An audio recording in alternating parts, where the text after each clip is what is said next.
Alright, how's everybody doing? Good to see all you. Hope you're having a wonderful day thus far. Hey Chester, hey Irish, hey Danny, hey Ansel, hey Leah, hey Draco. Chester, thanks for streaking. That streak's getting pretty big. Uh, uh, not sponsored by Tide. Though I could go for a Tide Pod right now. Hey Seth, how are you? Hey Sora. I'm awake. I'm functional. Let's play the Vidya game. This is no dialogue, no asterisk dialogue. Um, if I click on something, it starts a conversation. I need to try to avoid that. This has some consequences. It means if I'm gonna get stuff from vendors, it requires me stealing. Um, I've kind of made an allowance for the dialogues that happen when I fail to steal from someone, but that's okay. Um, this means no respecking because I can't talk to withers. Means no even having companions in camp, because the only way I can think of that would have been bringing a companion to camp would be playing as Karlak and bringing Will to camp, but then again, that also wouldn't work, because if I do end up in a dialogue, I have to take the fastest line out, and the fastest line out in that dialogue is to just kill Will. So yeah, no companions. Hey Calix. Hey Nene. Sailed at a 7k hit despite duelist resistant dark damage. Nice. You got duelist. Good job. My mom said the streak size is totally normal. It's something to be proud of, even. Player Obscure has been sitting in my Steam library since November 1st. Should I just start it? If you find yourself in a mood where you're receptive to it. I am a big believer in, like, playing games when you absolutely do feel like you're in the mood to play them. It's why I waited on Expedition 33, it's why I waited on Dispatch, and I ended up very much enjoying both of those. It's why I'm not forcing myself to continue the Dragon Age run until I'm in a mood where I'm like, yeah, let's do that.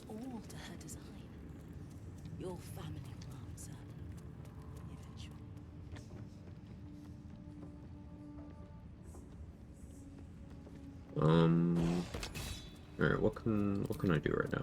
We're closing in on level 7. Was the goal.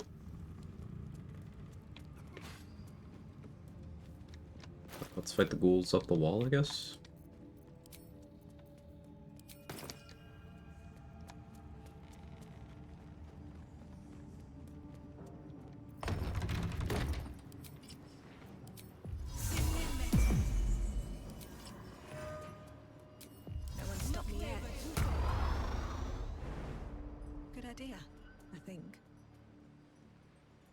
I don't know if I'll like playing it as much as BG3. You don't have to compare it to BG3. That's the thing. It could be its own thing.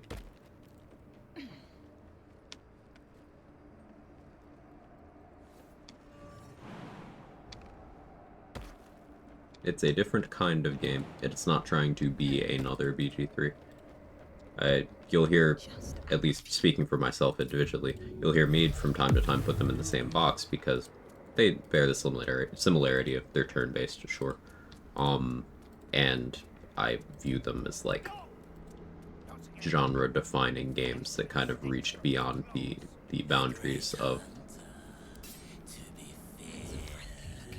people who normally play turn-based games.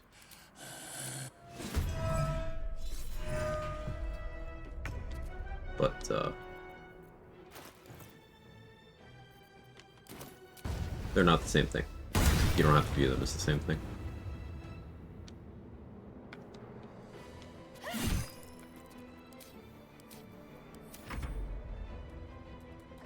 Hey, Kels. 2 days not being in stream and life's lost meaning. All my friends have left. Food no longer stays. The world no longer has color. Oh. But you're okay though, right?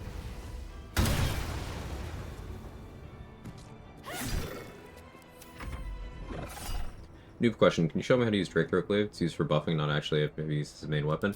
Yeah, generally speaking, the play is to equip the Drake Throat Glaive, and then you'll have an ability put in your bar called Draconic Elemental Weapon, and you select the flavor of that you want, and then you target a weapon that you want to apply that effect to. Now, if you just use it while you have the weapon equipped and target yourself, it'll just target itself. But if you put the weapon you want to buff on the ground, or you target someone who has the weapon you want to buff equipped, then you're good. The keyboard is here, it has a little screen on, you'll never guess what I put on it. You're right, I won't guess.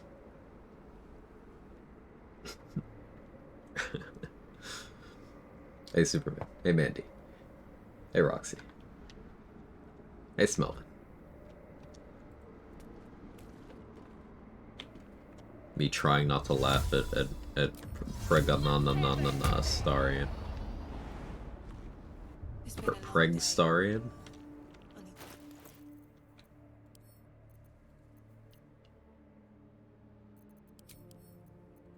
The pregnant vampire emoji. Looking ahead.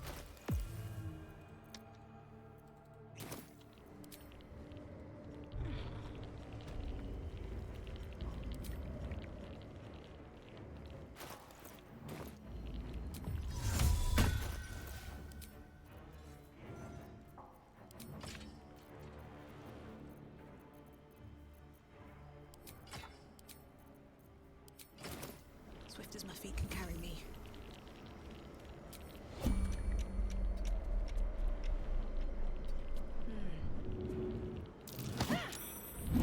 I received no words that a true soulist would. Game scammed the shit out of me.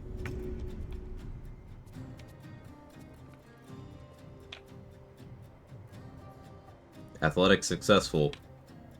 You saw the trajectory. She didn't fucking move.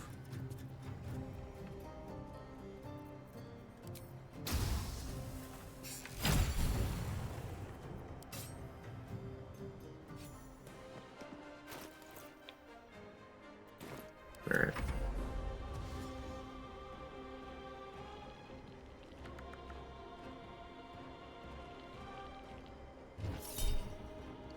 Bald Pregstarian. I like that too, yeah. Cat's alive and thriving, pet cat's also doing well, so I guess I'm totally okay, right? Yeah, pet the kitty for me, why don't you?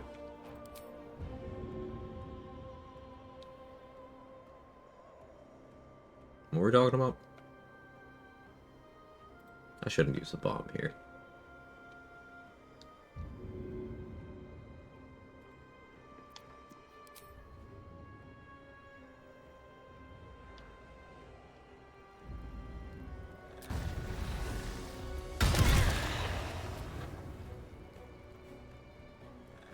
Middle-aged streaking. Hell yes, man. Rita Katzkin got his stitches out. Seems very happy. Not worth Cone of Shame anymore. Love to hear it.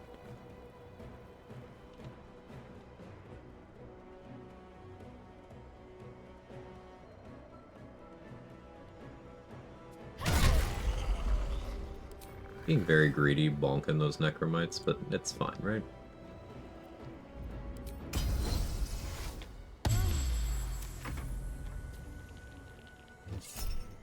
It's only fine because I have necrotic res. I could use a spell slot here. It's the first enemy in the round, so I'm okay with getting value out of that spell slot.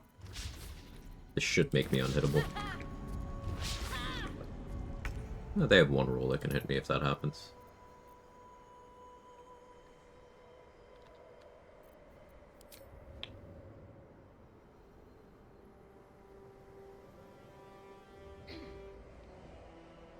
When you come up here to do this, it's before you do the dialogue with Ketheric? Yes, that's how you avoid Ketheric being here.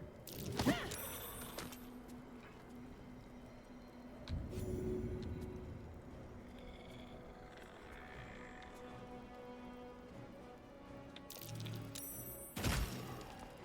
was wondering how that would work out.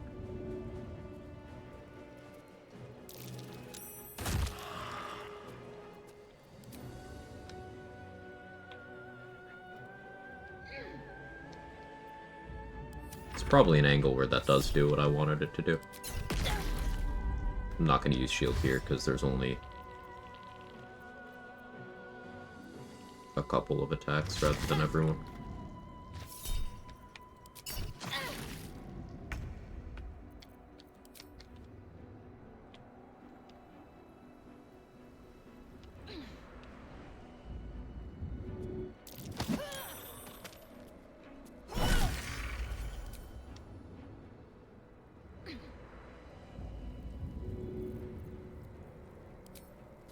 Should get started.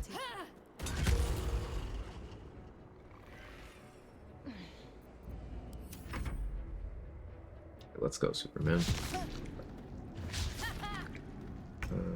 Here. We got a regular who doesn't have a sub right now. There you go. Enjoy, courtesy of Superman saving up the channel points.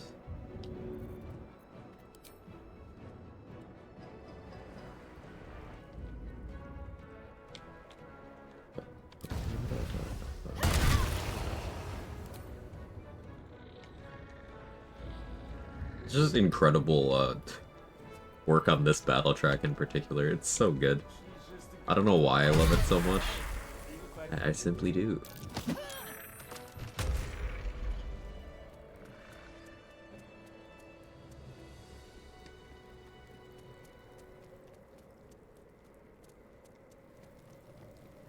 Hey RJ, how you doing? Can't keep me out. So Mad Merkle fight keeps scamming us out of it. There have been some music bugs recently. I don't love it.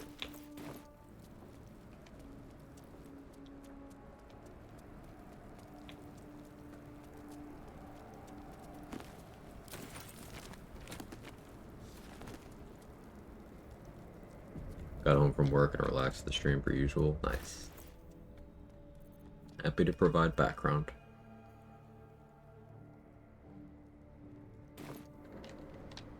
We could go down to the prison, right?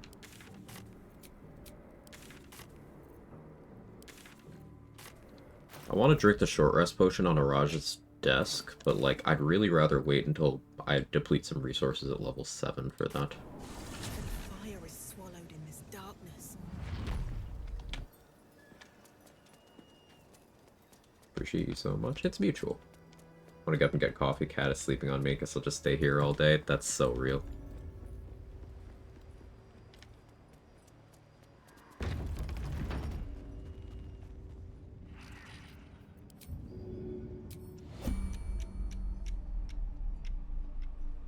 Let's get this over with.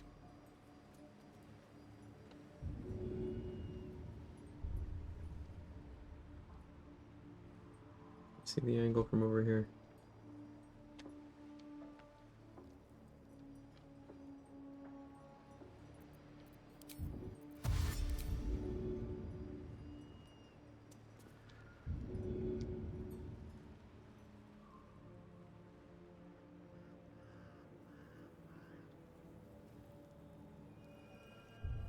I think I'm being scammed because short people throw angles.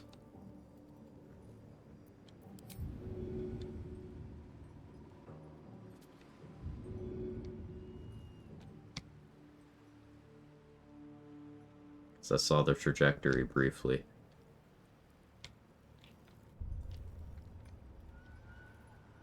Alright.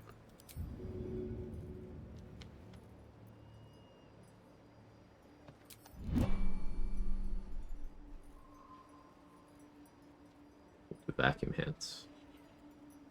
Hey, machete.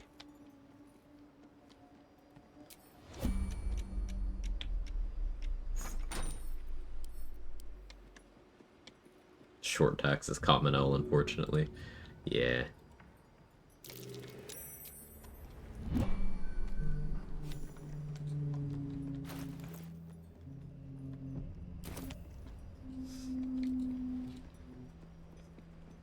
You are short and bald.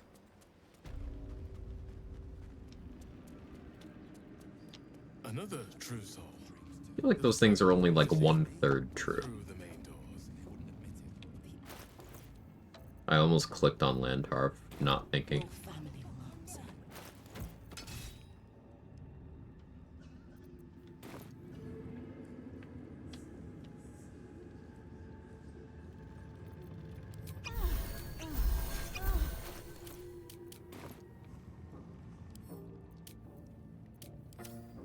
Roa has +8. So if I'm gonna steal here, I need to do it on Vigilance right now. But I have none of those.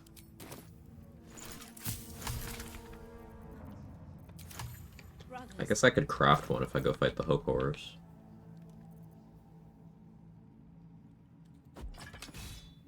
Okay. That'll be the order of operations. Do I have a shatter? I have several.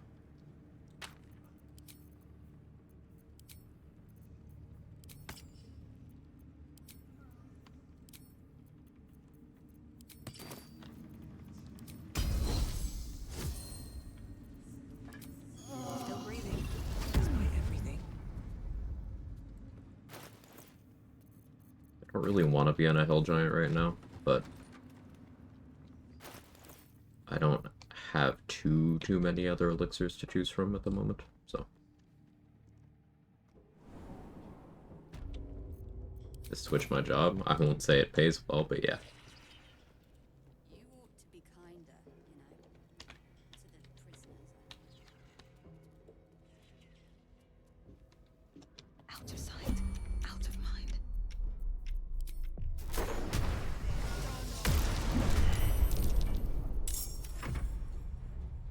It's just unfortunate.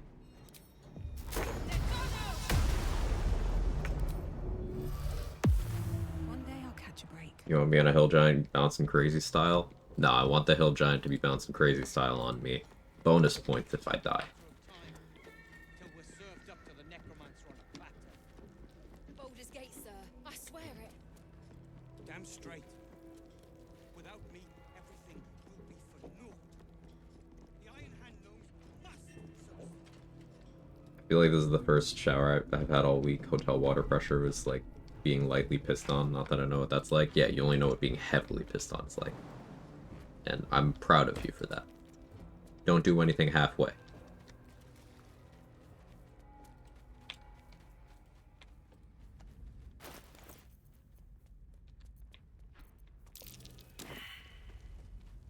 Isn't that what Heavy Rain is about? The version I saw, yeah.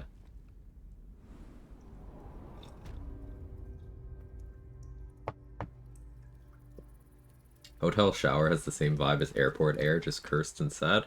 Really, I've had the opposite experience with at least most hotel showers. Like, I've had a couple bad ones, but a lot of them it's just like, oh, you have like past hot, you have more heat. And I like that. Like, if I'm not actively going lobster mode, it ain't hot enough. Yeah, Atrix and Candy may get it. Sometimes, though, it does suck.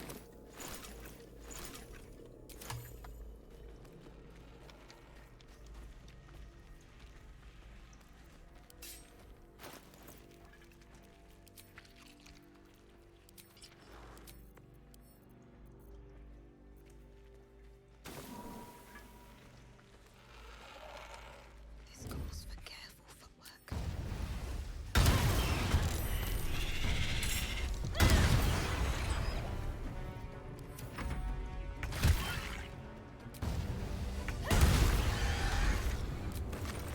Very well. Love Chargebone Hammer.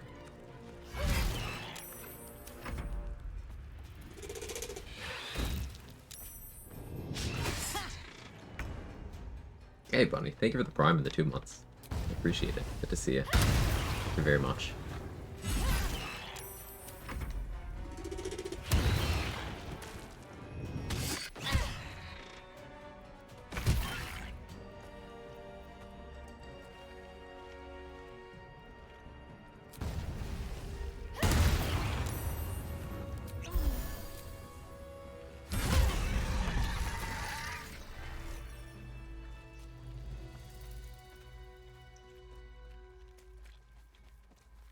Temp was good, but I'm not into lava hot water sports.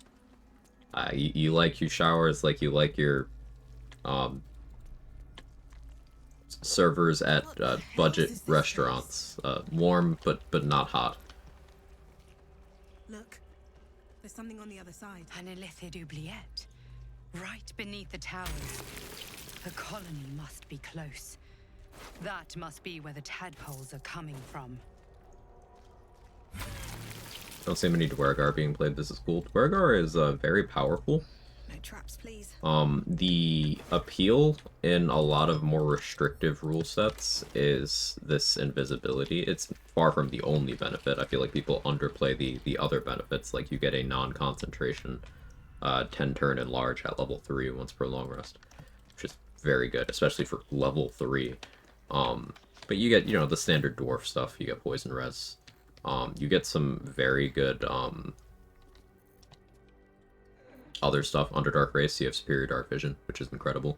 Dwargar Resilience is also an awesome passive. You never want to play into being able to be paralyzed, but just having passive charm illusion advantage against illusions is passive charm advantage and advantage against illusions is pretty nice.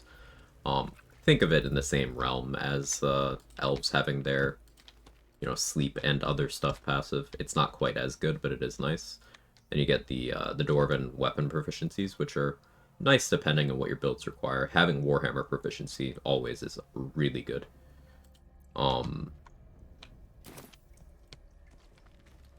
But the big thing is, in economy restricted runs, having that on-demand invis is quite nice. But also, if you're trying to avoid certain triggers, you're likely using an amount of invis. So I can use it to skip past a lot of dialogues. I can use it to walk around in restricted areas with no real time limit. That was the logic. Any community resources, things like collectathons and races, classes, subclasses?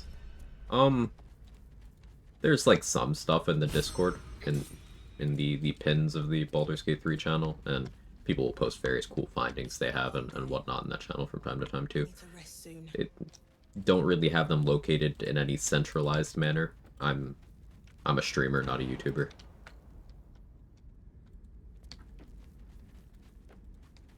Look, I'm shy. Thanks for stream. If it weren't for short people tax, I would play Dwarf more. I agree. That's like, I think genuinely, the lack of sleep immunity and the short person tax are the only reasons why I place Dwarves collectively below Elves. And even then, if I'm being like really, really honest with myself, Dwarves still go above Drow, but below the other Elves.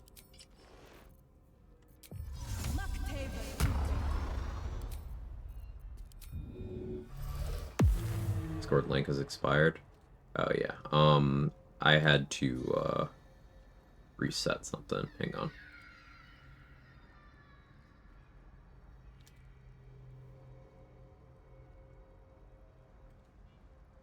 Hang on 1 second. Let me see if I can fix that from here. Hey Trade, how you doing?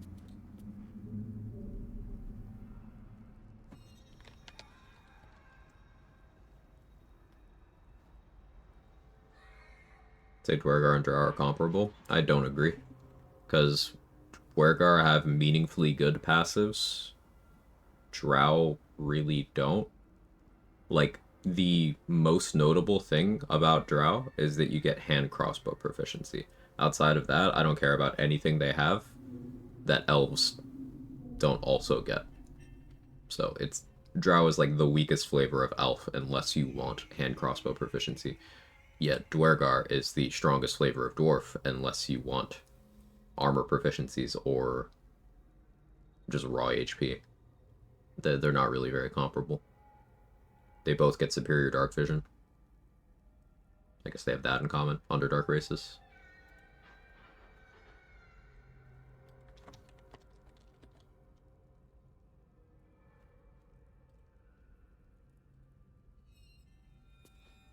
Sorry, doing some back-end stuff. Ayo.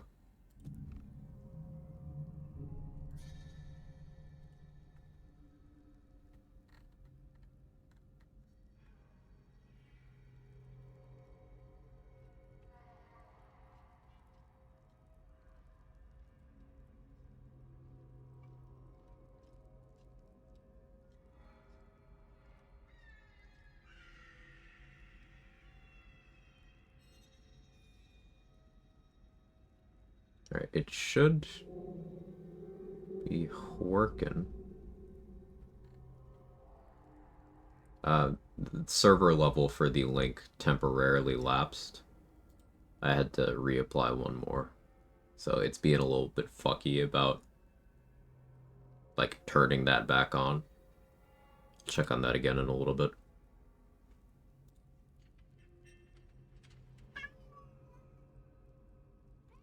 Nope, still not working yet.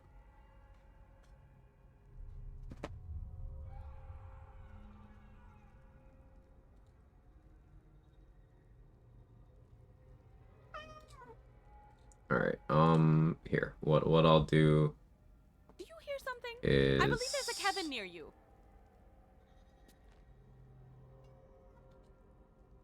Yeah, Kevin is covening. I just made a 30-minute link. So that should work.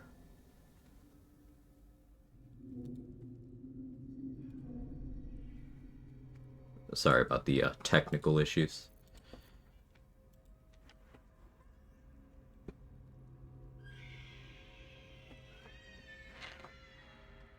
He's covening. Is that a Jake I hear? No, it's a Kevin. Jake is much more high-pitched.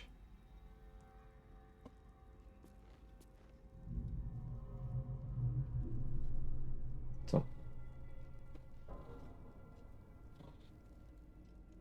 Drow are kind of odd that they have good features in a vacuum. Rarely found it a strong pick for anything. Yeah, it's not like Drow is ever a bad choice.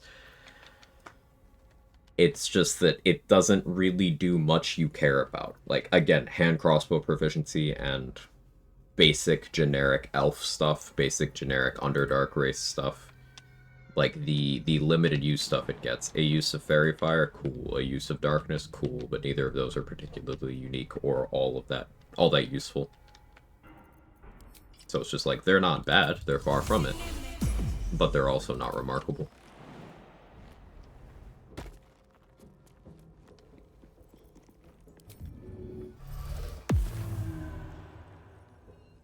Difference between Lulthorn and Seldarin is purely dialogue? Yeah.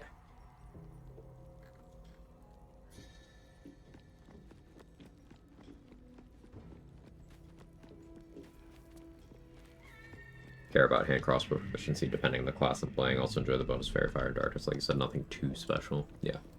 The thing about hand crossbow proficiency is, sure, if you want to pick it up on, like, a wizard or sorcerer or something, then Drow becomes an interesting option, but then you're still going to have to figure out what I consider to be more important things, like your gear proficiencies. Which you could have resolved by being a Gith or a half-elf or a human or a shield dwarf. But if you want to play like a wizard with hand crossbows, then a Drow is a good pick. You're just mostly in moderately armored jail.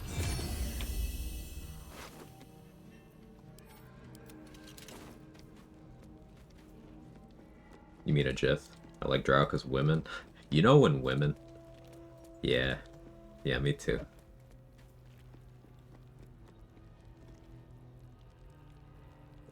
If the deluxe edition didn't give me disguise help, I'm going to play Drow a lot more solely to skip goblin checks early on. Helmet just makes it redundant. Even in a world without that helmet, like, level 1 sorcerers, wizards, bards, trickery clerics can all just do that. At level 3, Gloomstalkers can also just do that. At level 2, Warlocks can also just do that. So, like, if you're just running around doing those checks, you can always spec for it. Saoirse Ronan voice. Women.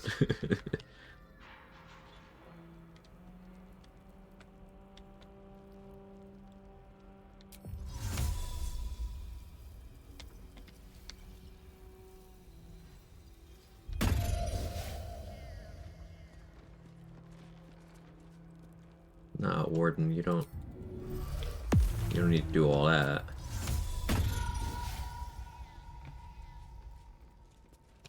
Softer than a whisper. Not sure why a dialogue started, but sure. Or why it not Why I had to roll a stealth check there, rather. My brain is fucking fried. If the gods are watching me. Treated myself to a DLC edition thing, got the gold helmet, happy, nice. Drow aren't meaningfully impactful to the early game as much as people think it does. I can think of maybe 2 things, they're alternatives for both. Yeah, the thing is, it's stuff to which there's alternatives. Like getting into the Blighted Village for free. You can get into the Blighted Village at the cost of 60 gold. Which is functionally, like, very, very free. Because you can also kill that goblin and get the gold back whenever you're strong enough. Like, getting past that checkpoint, well, you can do that checklist. You just gotta rub shit on your face. But a lot of people don't want to do that because they think that check matters. Or they just don't want to rub shit on their face. Getting into the interior of the goblin camp, well, you can still go through the broken wall up top. And then just deal with that group at the front door when you're ready. Then it's like meaningless stuff, like, yeah, you get the torturers to move without a check. You get either some gold or the poem from the goblin with the pants. There's 2 detrimental drow use cases, in Joaquin's Rest.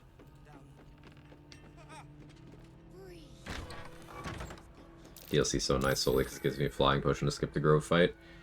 I just stack up crates to jump up there, and then I save the flying potion. Breathe quiet. Move with care.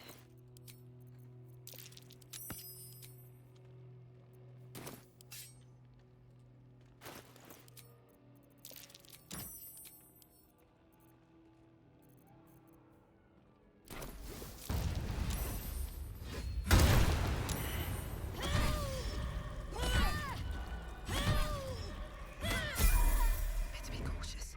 Baddest.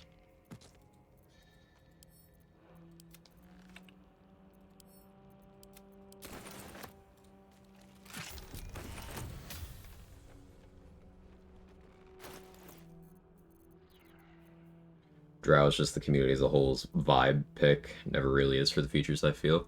Yeah, that makes sense. And, like, I get it. Drow have been a fan favorite of, Forgotten Realms enjoyers for 30 years, if not longer.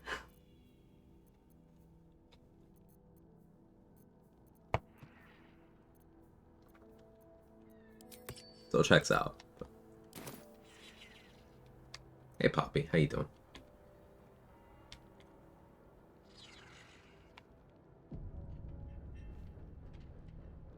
And crossbow proficiency is cool for Shadow Monk or Spore Druid, but feels just worse than either taking a level 1 Ranger dip or starting with Fighter. In general, I agree with that, Fries, yeah. Like, Drow does have a pretty interesting case for Weapon Monk, but you are put in no armor proficiency jail. So you gotta do actual, like, Squish Monk. Just not something I'd super enjoy.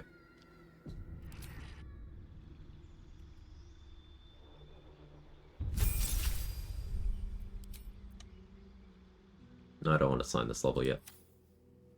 I want to get another vendor refresh out of this.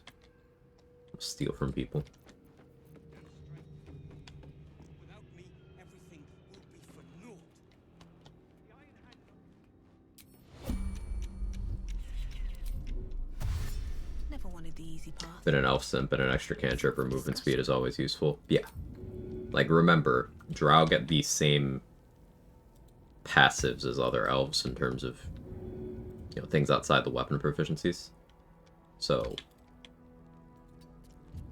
it's pretty hard to justify them, at least game mechanic wise, versus higher wood elf.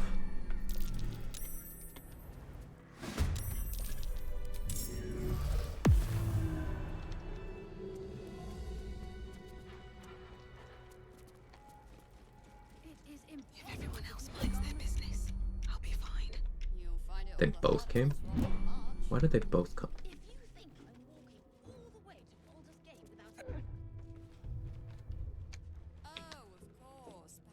These boots have seen everything.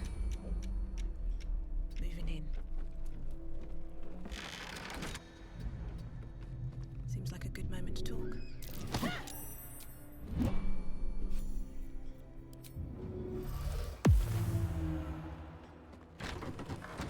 life a little easier. And why are you just chilling there now?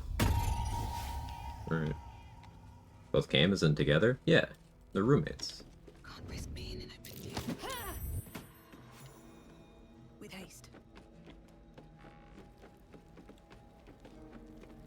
Drow do get dancing like that happened with the necklace. Which means concentrated blast and tap all the time because it's got that, but like you have a lot of other options to set up concentrated blast like that. Not gonna say dancing lights is worthless because it's not, but that's very much if you're gonna try to justify that one, that's ignoring opportunity cost. Talk about Shadowheart and Lae'zel. Or Shadowheart and Karlach. Depending on timeline. Yeah, you have Guidance Amulet, and you do have Chimera's Locket for Concentrated Blast on tap early on.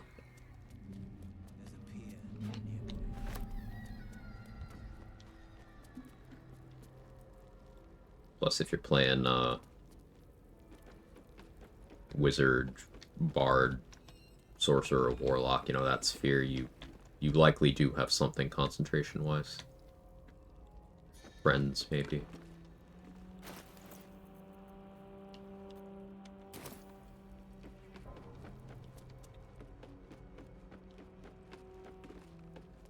Just thinking of practical benefits of Drow, and that is one. No, not practical. Remove practical, it's a theoretical benefit, but practical? No. Because again, it's one of those things where it only has use cases in an extremely restricted environment. Which means it's not without use cases, but it does mean it's impractical.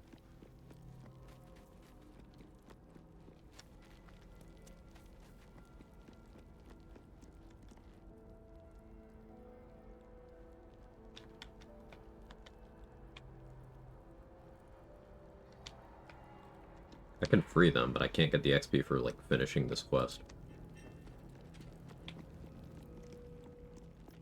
This'll do it anyway.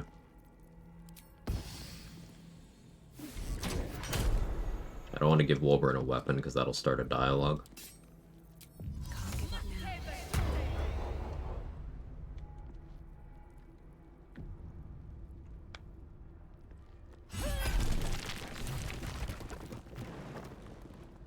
Make it to board this gate. I must.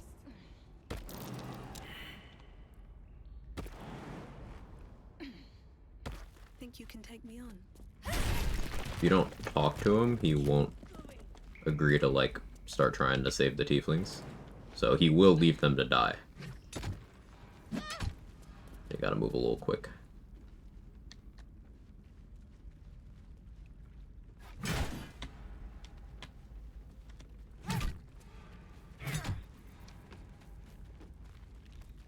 Don't want to draw any attention.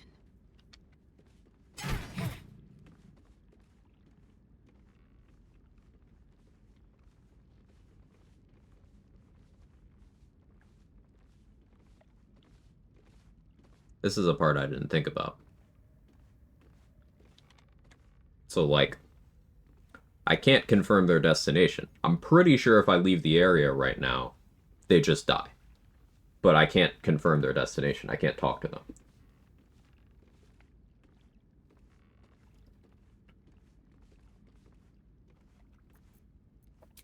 Guess we gotta find out.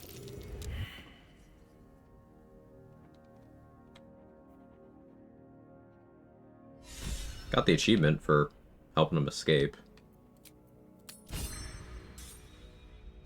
On my way. I guess maybe I did enough of it. Let's see what the journal says. Left for last light in. Okay. Cool. I was not at all positive that would work out.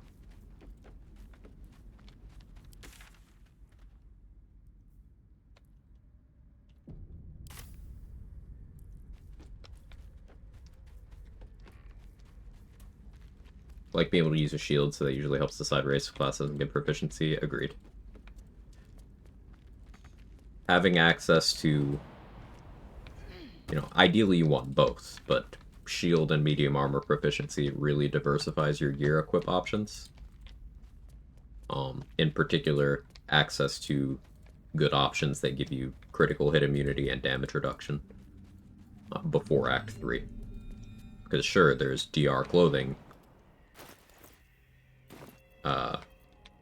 in Act 3, and there's a cloth crit immune hat in Act 3, but that's Act 3.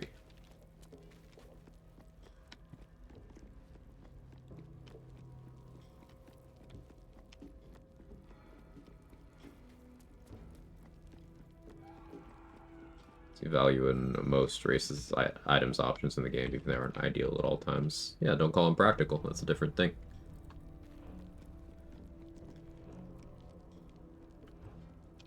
Things have situational value. Very few things are completely worthless. There are unfortunately some things that are still not valuable until you get to extreme, like, okay, but what if I can't?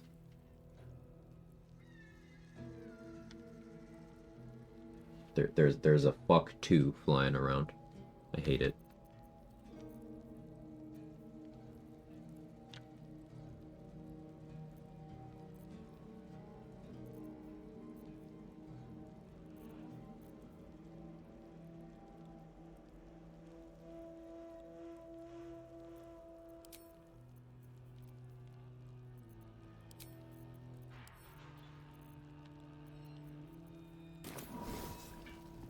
Alright, time to skulk about.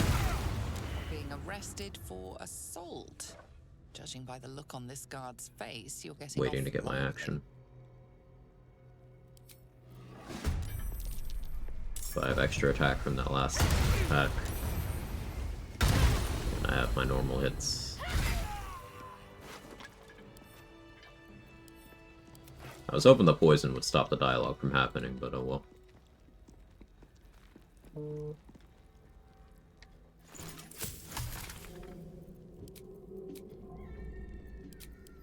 We can make that now. A better way of putting it, see very few things is completely useless. I would think suboptimal available to me, they'll still do the job. Feel like, why shouldn't I use it? It's a good attitude to have. Keeps things experimental, keeps you trying stuff out, and I do think that's a good place to be creatively.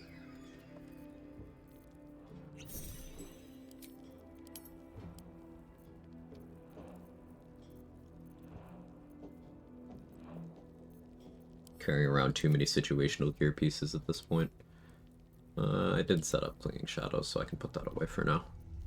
I'm most certainly going to forget to turn it back on, but that's fine.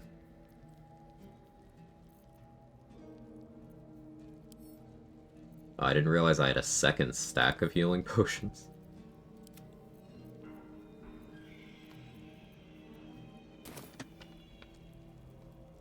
Big draw for dialogue options seem to dry up in Act 3.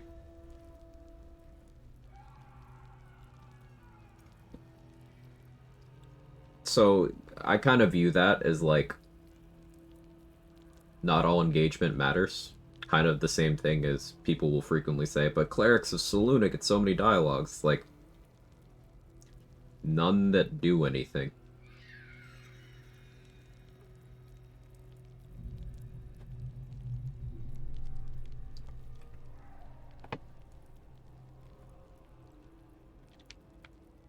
These boots have seen everything.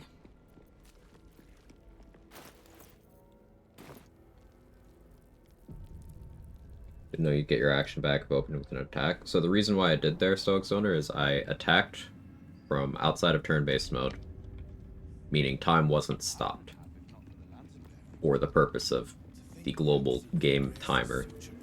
It's iterating on a 6-second timer, so 1, 2, 3, 4, 5, 6. That's a turn. But I attacked, so the game was like, hey, you just attacked. We'll wait to see if you want to use your extra attack.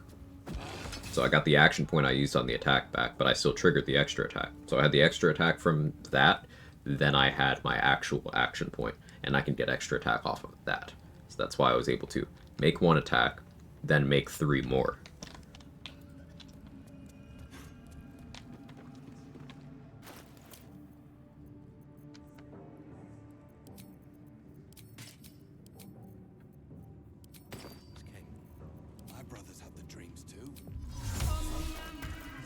Doesn't disguise self provide drow dialogue? Sometimes. Some dialogues will allow you to disguise and get them, but some will not. Some require you actually being that race.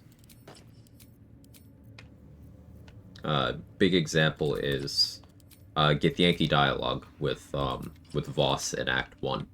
The game knows if you are a real Gith or not. If you are a real Gith, you have checklist options. If you are a fake Gith, you still have an easier time persuading him than anyone else would, but it's not as easy as a real Gith.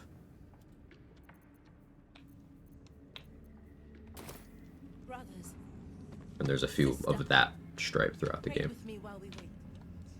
I'm not worthy. I never learned the words. Yes, you did. She gives them to you. Hey, hitting you for fun. Wondering why I always have an extra attack to start combo with the star and it gets an extra attack?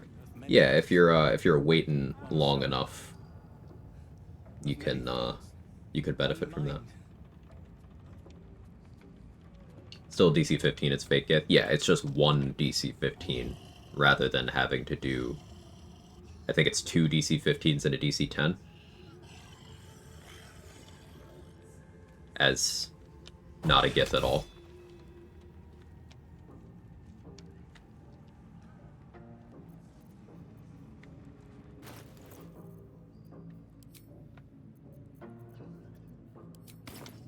To stand this close to her power. He's Assassin Ranger, so I get the action reset and 2 attacks. So yeah, that would let you do it without the time. Because Assassin will refresh the action point, but you did the attack, so the game's like, hey, you have an extra attack available. So if you do it within that 6-second window, you'll have your extra attack. Yeah.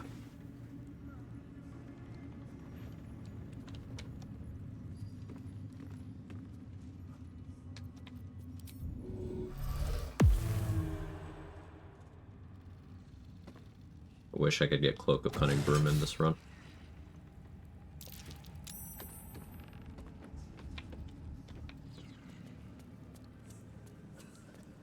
I don't need any attention right now. I was a farrier in Hisarin Valley. Then the dreams came. My brothers I can take what I please. same as me. All mine. They wouldn't admit it. The Absolute calls us all to her design. Little bit of Your this, family little bit of that. Cucumbered.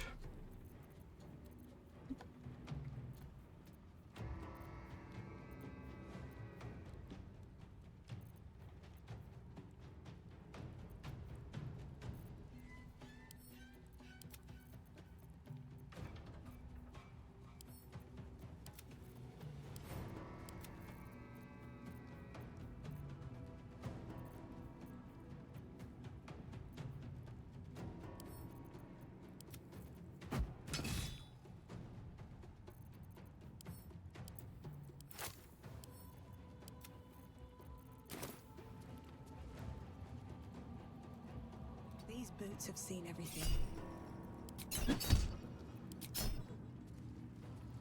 Better not be cursed. Never learned the words. Equip the halberd, you know you want to. I actually do. Any particular reason to disguise as a tiefling? It's first on the list.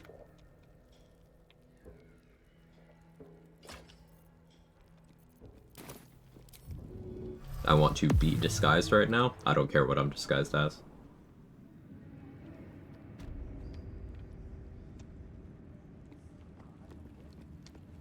I never learned the words. I never learned the Did. words. She gives them to you fully formed. You hear? Give you this fully formed. It's a butt. Of many thoughts. One mind.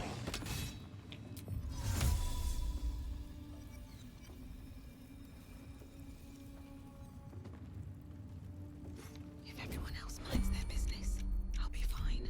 Don't mind if I do. A chai latte and croissant. Nice.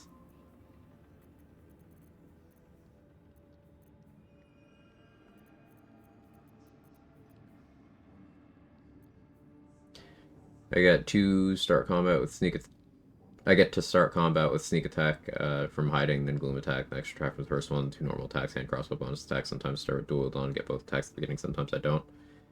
Yeah, depending on whether they see you before the second attack is actually fired, you can get the dual wield attack in.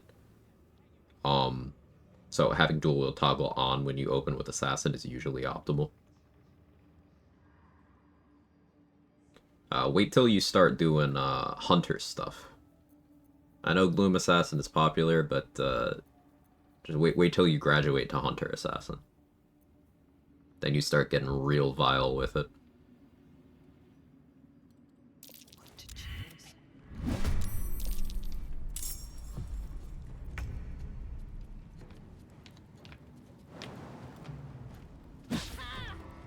Wonder if the gods are watching me.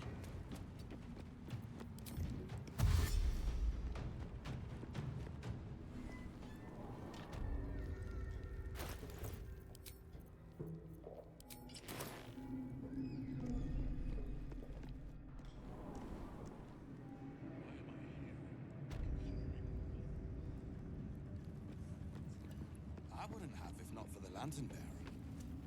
To think the absolute grace is so. Put more bonuses here. Even those we once called monsters. Out of here, fuck too. Stay away from my coffee.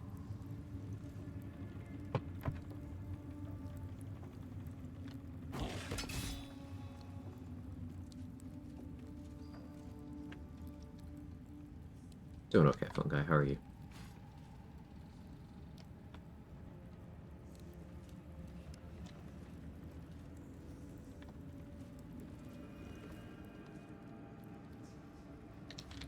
Where do you hail from? I was a farrier in Dissarin Valley. The Dreamscape. Dreams too. Same as me. They wouldn't admit it. The absolute calls us all to her design. Eventually. Monster lives in this tower.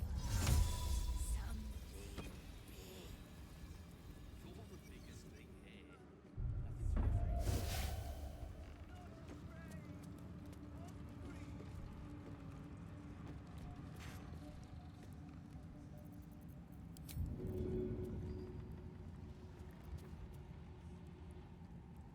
Death won't take me yet. Brothers, sister, pray with me while we wait. I'm not worthy. I never learned the words. Yes, you did. She gives them to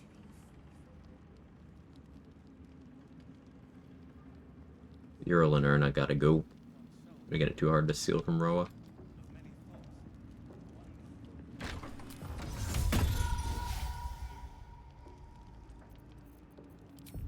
Erna died back. Welcome back. I don't need any attention right now.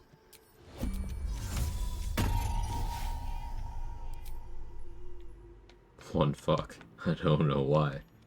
Oh. I just Yeah, want I shouldn't call her. I need a quick word.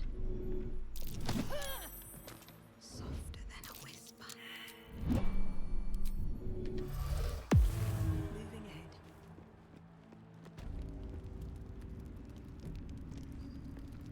Yeah, stay safe if you're in the affected weather area.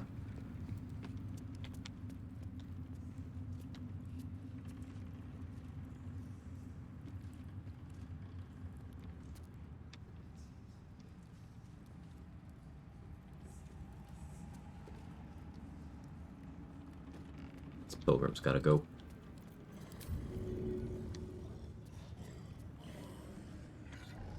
May the gods take you first. Maybe we ought to send you back to the war camp.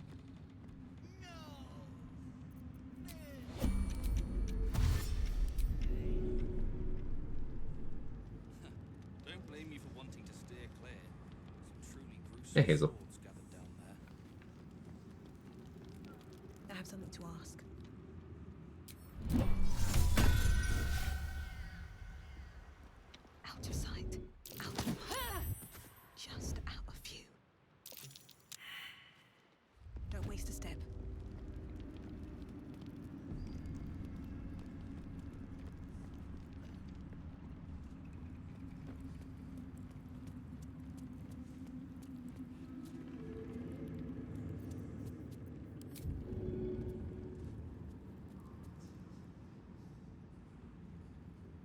Bit tedious disposing of these 1 XP Follows me NPCs, everywhere. but their sight cones are an issue.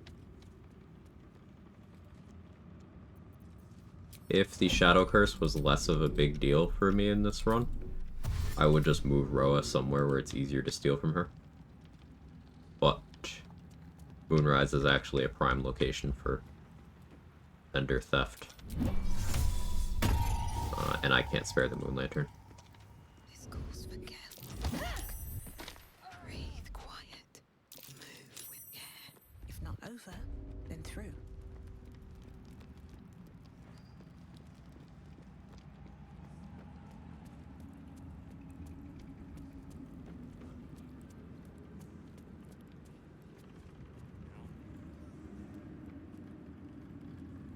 Lantar, buddy, is this your fault? Don't want to draw any attention. It is. Alright. Time to skulk about. Let's see what you're hiding.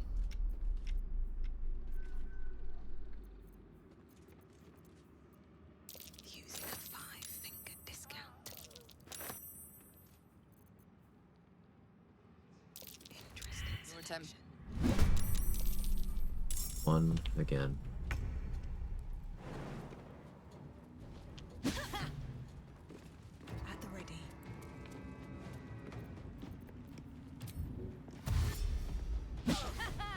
Let's see. For like the different approaches you have to take with this run. I like rule sets that meaningfully change how you have to go through the game, even once you've established a rhythm of how you tend to like to do an area.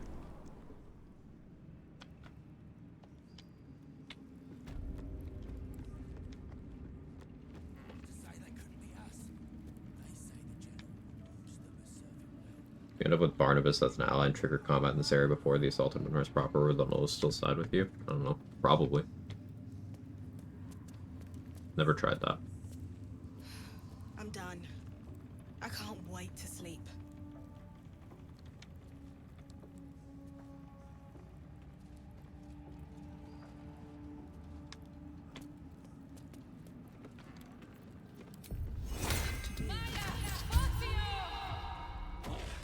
Better be cautious. Oh, my hand slipped.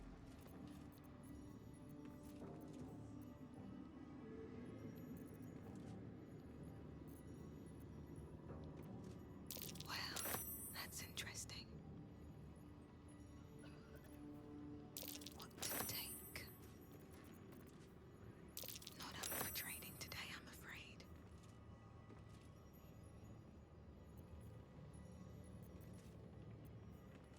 Surely no one will notice.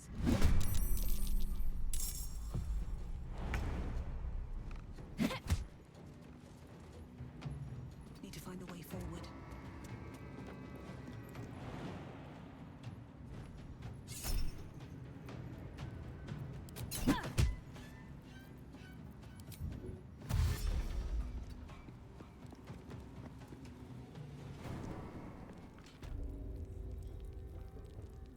He's a good boy, so I'd like to have him on my side. No, he's not actually.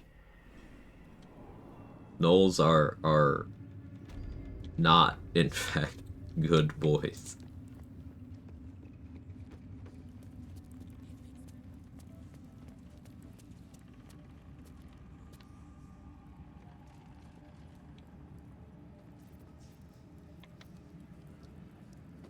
That's a friendly looking shadow. Do we believe in him? No, I don't think I'm going to. In this particular case.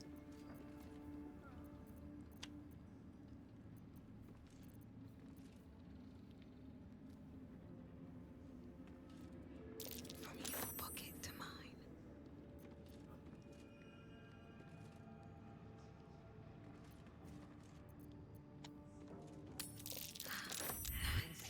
No, I didn't need to buffer because of course I succeeded.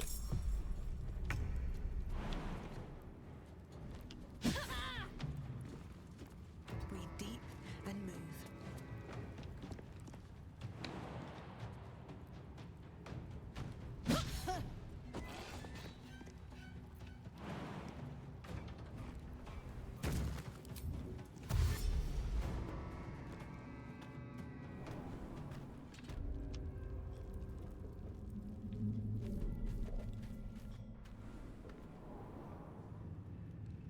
Like being mad the tiger bites you like it's a tiger. I think you're skipping past the step of it's actively stupid to engage with that in any way other than, hey, it's going to bite me. But, like, sure. Sure. The monsters born of a demonic infection in people or animals that procreate by exclusively rape. Yeah, yeah, sure. Those are good boys. Can't risk being in it with you. Sure. What do we have here?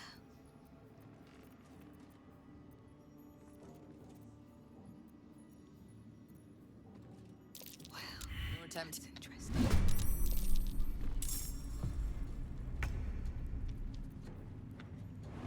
Won't bite me, I'm special. Time to press ahead.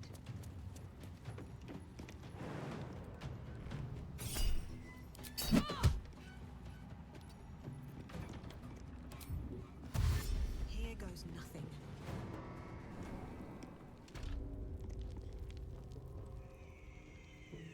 My pet chimpanzee that I've had all his life is a sweet baby boy. It's only ever eaten one person's face. Just the cognitive dissonance is crazy. the chimp lady energy.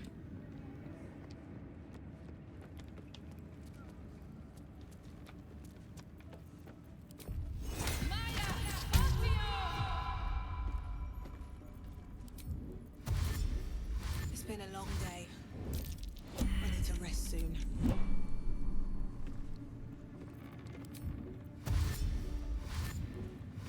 Softer than a whisper.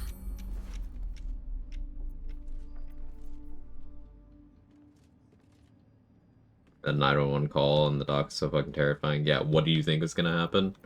I don't think there was a lot of thinking involved. I think that's I think that informs the situation, right? Nice. Interesting selection. You've been caught. Can I stop rolling ones, man? Why you roll with advantage? Swift as my feet can carry me.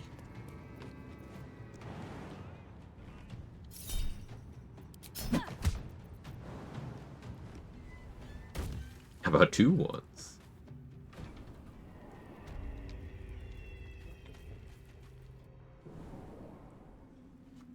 Hey TJ Floor Pancake, how are you?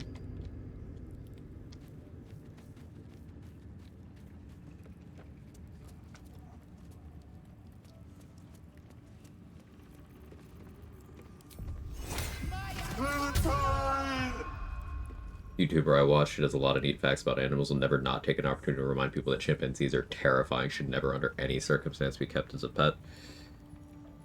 Never underestimate, Machete, that some people are stupid.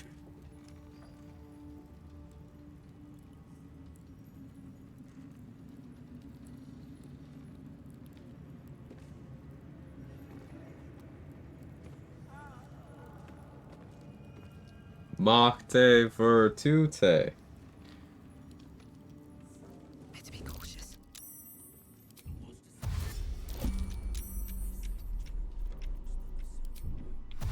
Carefully now.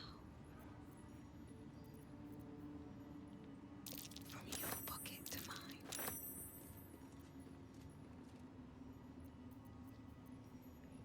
What to choose?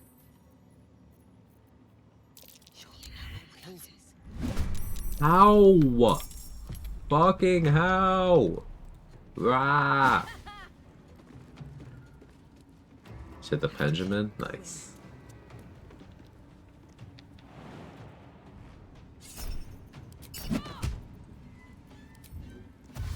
Here we go.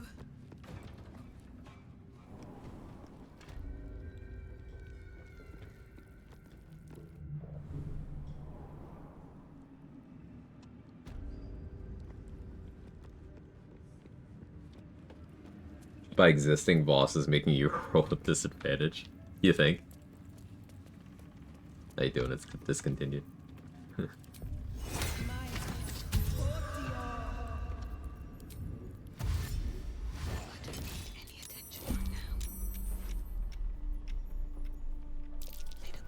attempted pick.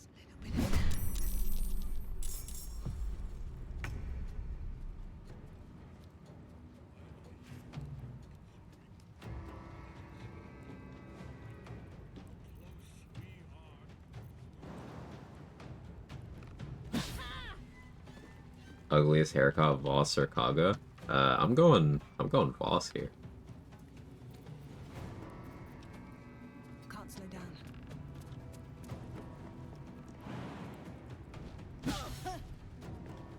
Let's see what this does.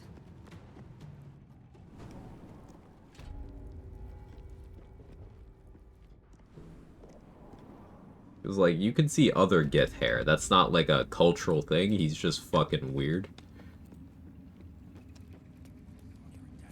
Meanwhile, Kaga's haircut is like firmly in the realm of fuck-ass haircut that a Karen thinks looks good.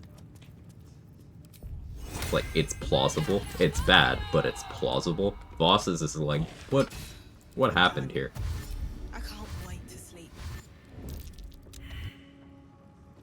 If everyone else minds their business, I'll be fine. Oh, my hand slipped.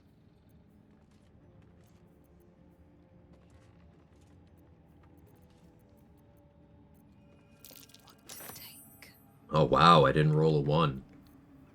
That is possible. Fuck. Using a finger discount.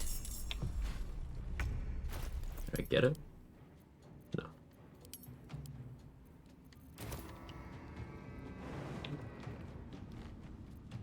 I guess buffering the inputs like that stops a convo from happening. Another step forward.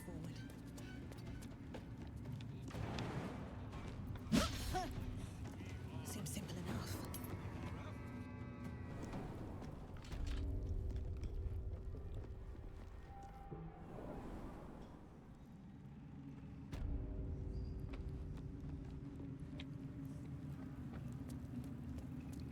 Kaga's hair is like, what if it looked like there was a vagina on your head and also some dingleberries on the side?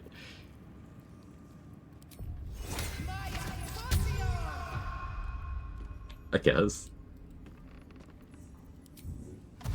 Bro, can you stop doing this turn to look at me thing? We don't...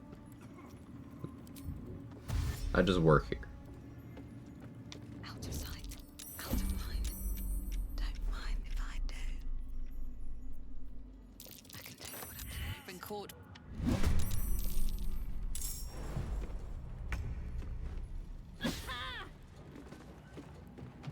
light on my feet.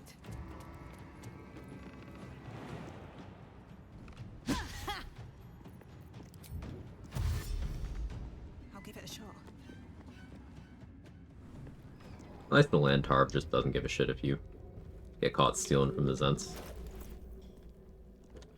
Alright, so that's everything we wanted from Roa.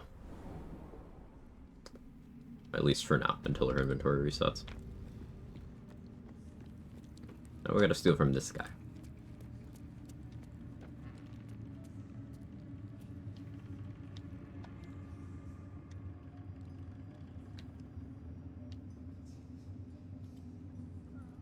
Can't rip me and open you. A lot of sight cones. Let's see what this does. You waited until I walked over there, didn't you, you bastard?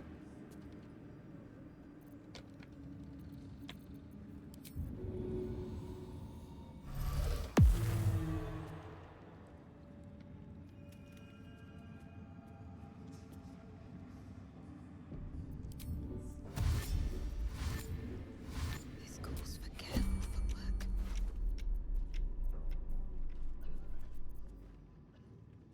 All mine.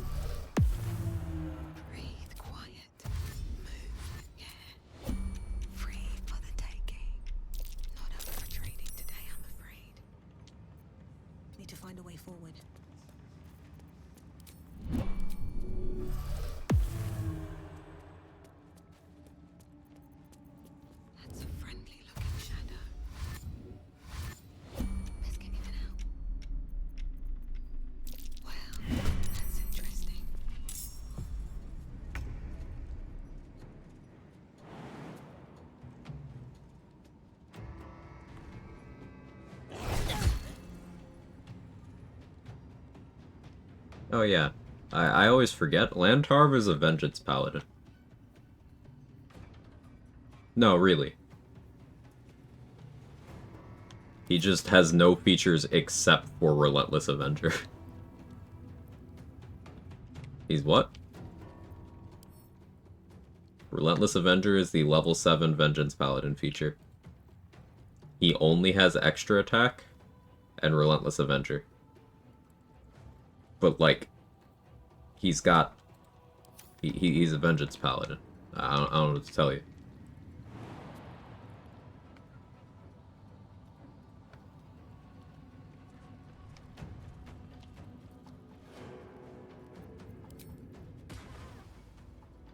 Cursed to put my hands on everything.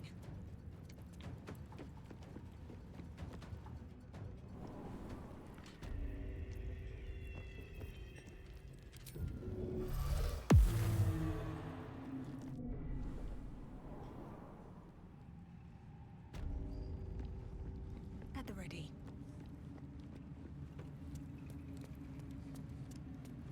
Are so cool, yet they only give him one Paladin feature. I mean, giving him more Vengeance Paladin features would just make him even less cool. So I support their creative vision. I'm exhausted. Better find somewhere to camp soon. Alright. Time to skulk about.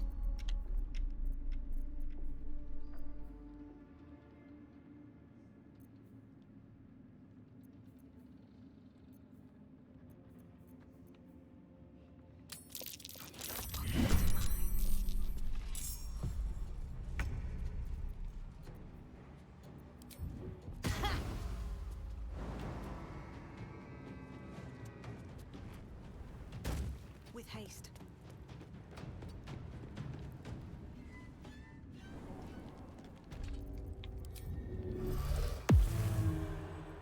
Alright, now that we have the Sentinel Shield, I shouldn't need an Elixir of Vigilance for anything until Act 3.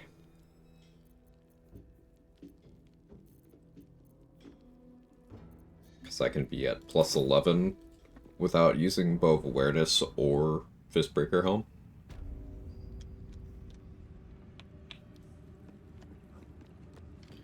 And in Act 3 I could use Hellrider Longbow, so I actually shouldn't ever need a Vigilance Elixir again. No.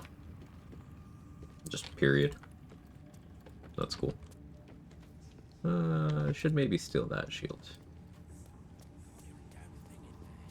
Don't want to draw any attention.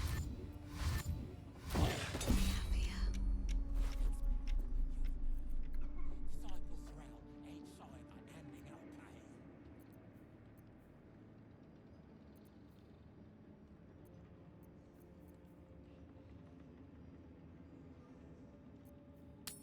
Not up for training today, I'm afraid.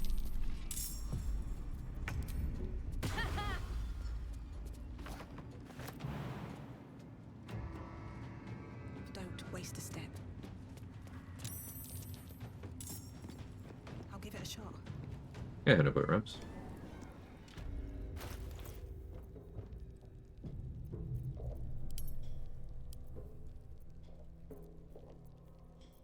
Okay, so I could steal more from Mirage.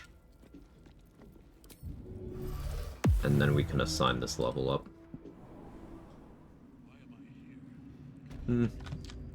Mirage and then Sister Lidwin, and then we assign the level up. Other crime responding because I buffered the input.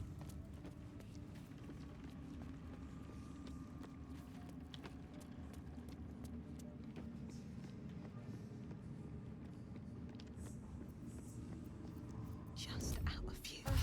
The reaction failed. Let's see what you're hiding. Potion. Interesting. So grab that to have. All mine. I can take what I please. Little bit of this, little bit of that. What to choose? Right. Buffer this input. Oh. Is it okay if there's some input delay? Carefully now. Just like a couple minutes. Yeah, okay.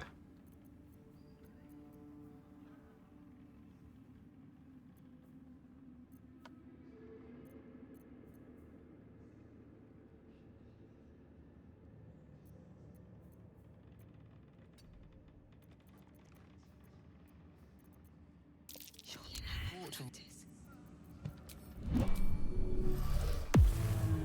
Softer than a whisper.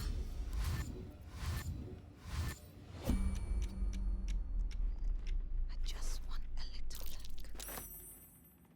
Want to time.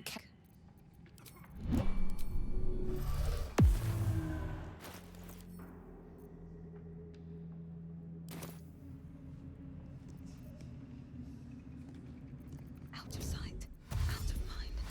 Bit of a shopping episode to start off the stream today, but well worth it. What do we have here? Using a 5-finger discount. The only thing.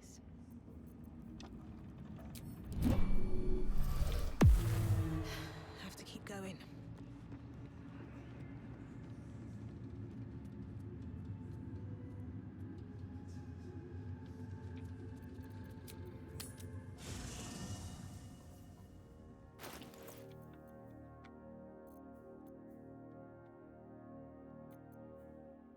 Alright, so we have the titty string now, we have the Drake throat glaive. Could pop over to Last Light and try to get the Snowburst ring.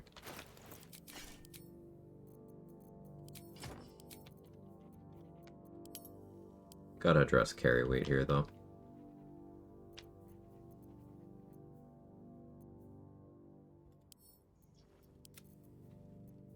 Let's put away Rain Dancer for now. I don't really think I need holy water.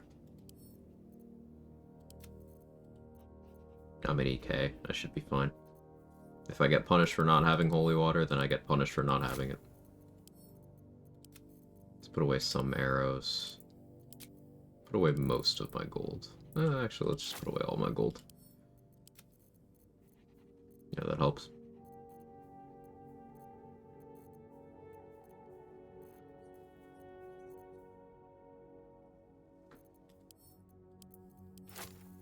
Away some of my fire arrows. And we can put away Sword of Screams.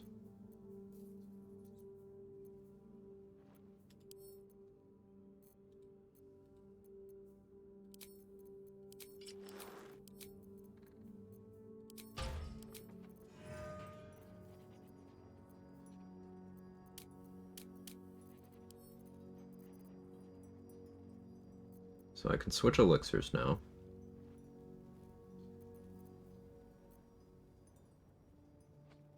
Colossus makes the most sense offensively right now. Somewhat sustainable. I could go... I can't do hide and seek, actually.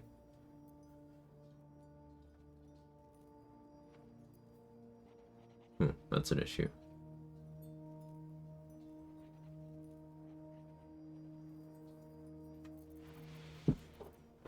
Thinking.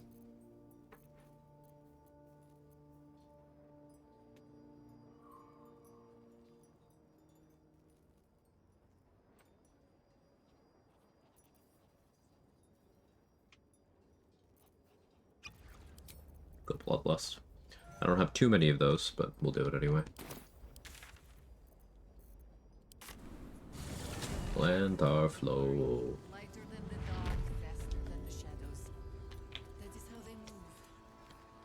What would the Google Maps reviews for Moonrise Towers be?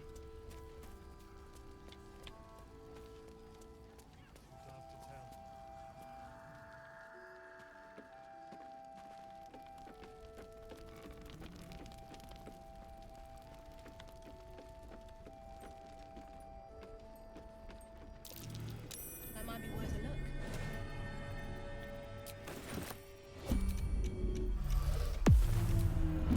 Light on my feet.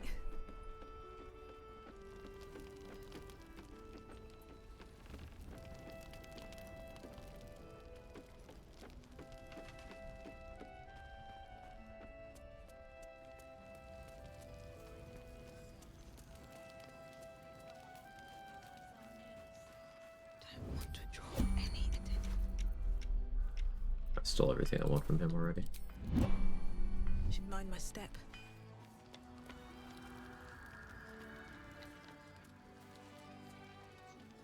Yeah. There's more where that came from.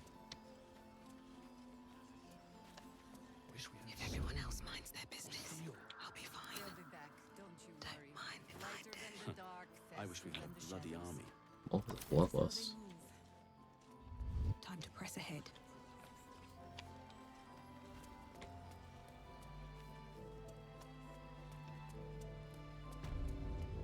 This calls for careful footwork.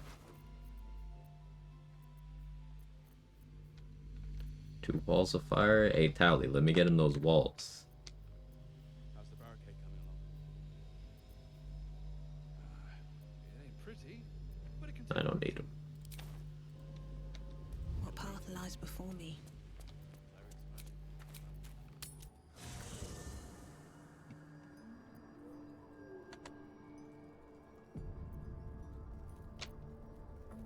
Check Volo real quick.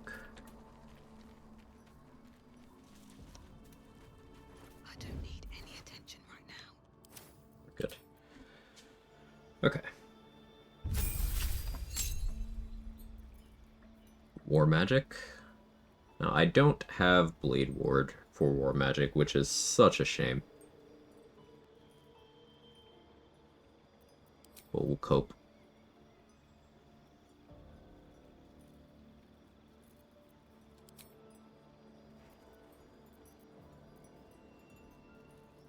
Arcane Lock could be funny.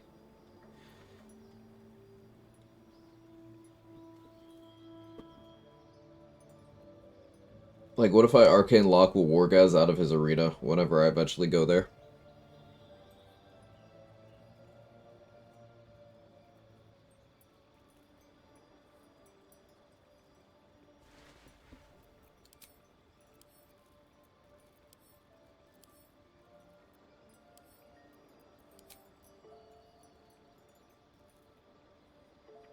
Yeah, Blade Ward War Magic is so good. The smart play is to take Thunderwave here, because it's the most useful, and the thing I have in least supply. But Arcane Lock could be funny.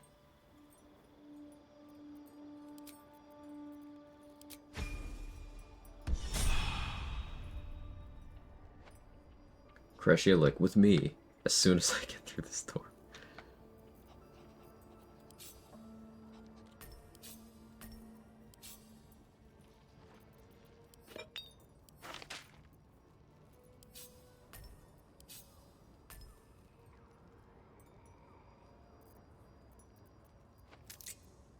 Free for the taking. From your pocket to mine. Surely no one will notice. All mine. Not up for trading today, I'm afraid.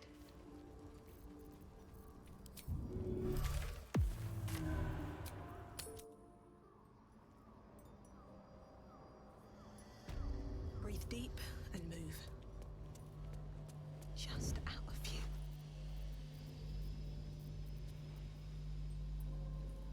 Well, that's interesting. Interesting selection. Definitely some stuff of value here.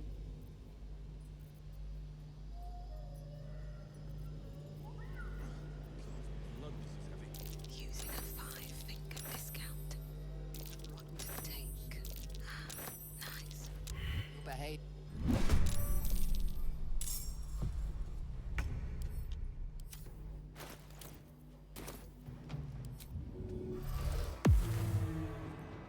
What path lies before me? I guess I'm a Dwergar, so I have War Magic off of Dwergar Invis.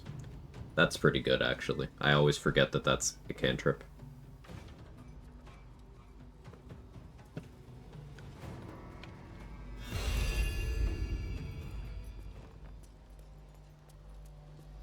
Alright.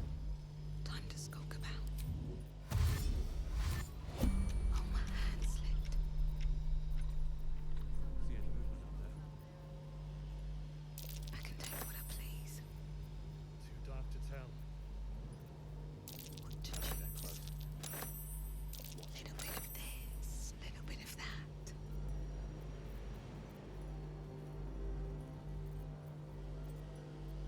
I guess I input spam, try to get the Mighty Cloth.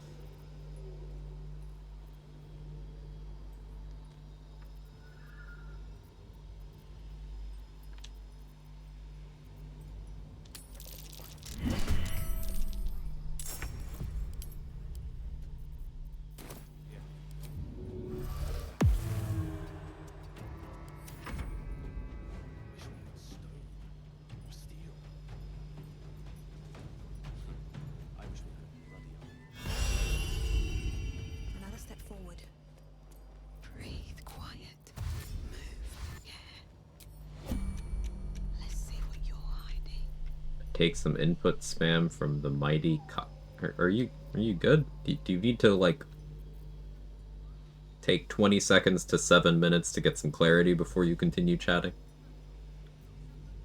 How's the barricade coming along? Surely no one will notice. Pretty, but it can take a bit. It'll need to. Cleric's magic won't hold out the darkness forever. Using it for a finger discount. Good things to their concern? Of course, of course.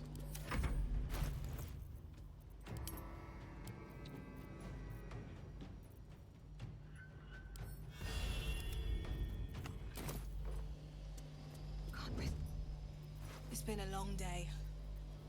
I need to rest soon.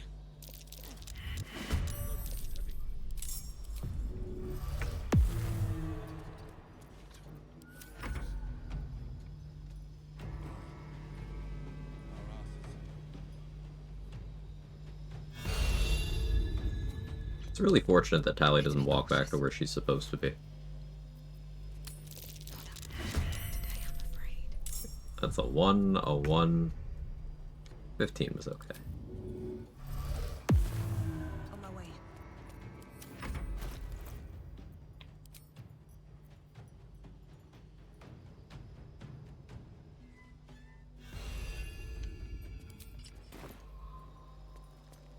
I bet they're That's close, a friendly-looking shadow. watching us. Oh, I got it. Best be on my way. Cool. Spam and ramen also goes hard. Yeah. Spam is great. Spam and fried rice, spam and ramen.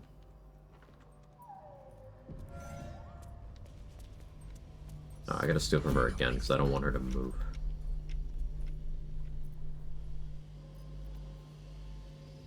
From your pocket to mine. Well, Nope. that's interesting. I wanted to turn off her On my feet. ongoing crime response by doing another crime.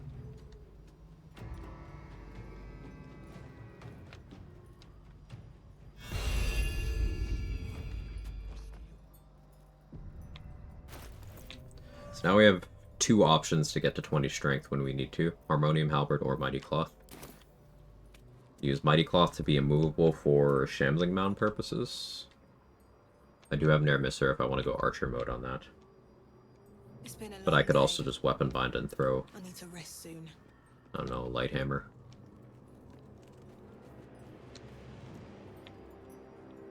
Let's pop over to He Who Was and throw him in a chasm, I guess.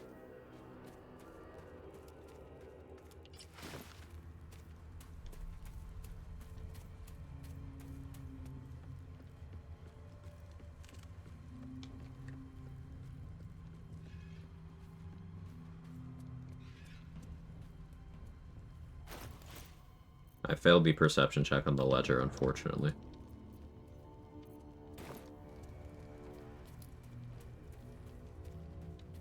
At any point, if you have a problem, just commit another crime, then bam, different problem.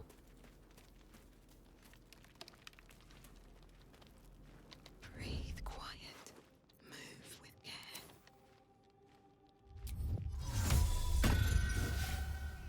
How much farther can I go? Out of sight. Out of mind.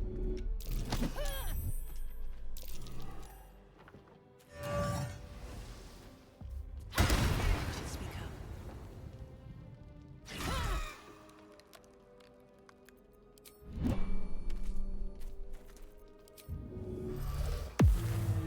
Best be on my way. Now lives up to his name? Yeah.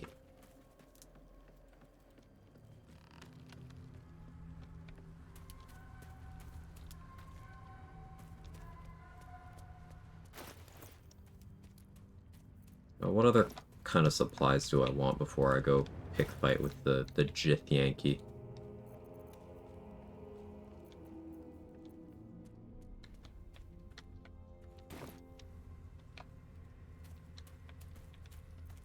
I can bypass that first cutscene by making a familiar invisible. Yeah, I can do that without cutscenes at all. Past Cadenas. I have one Cloud of Daggers scroll, but I'll need that to revive Connor without triggering a dialogue.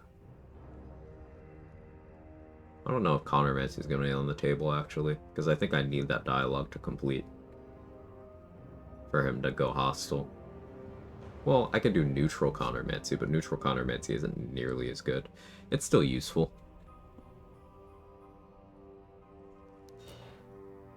But I would need a Cloud of Daggers for every time. Which means I should probably learn Cloud of Daggers. It's my next level up. Next fighter spell pick.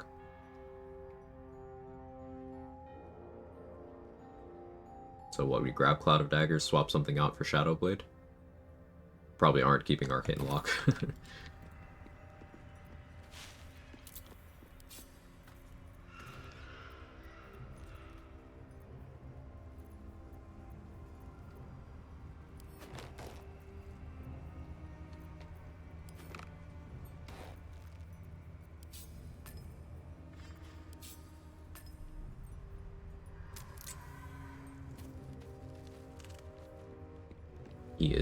He who was?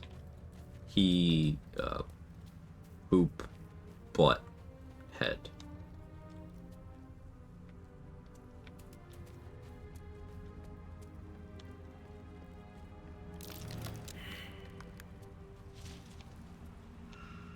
Poop, butt.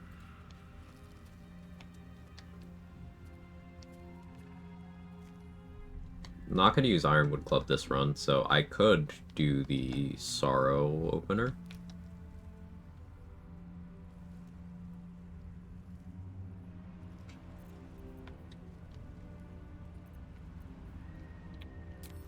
Let's do it in a completely illogical way and put the run at risk for... I don't know, I guess this could qualify as science. That's my strategy for all fights. Oh, nice.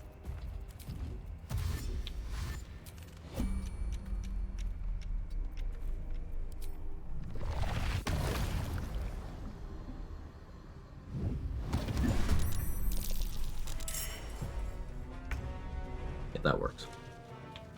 If anything, that's more consistent.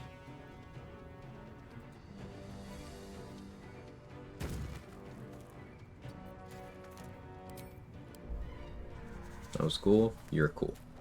Hungover poops, is that a thing? Yeah. Run at risk what I call my hangover poops? Oh, yeah. Hangover poops are either like they're never right. Either you're, you know, the concentration is solid or it's not, you know?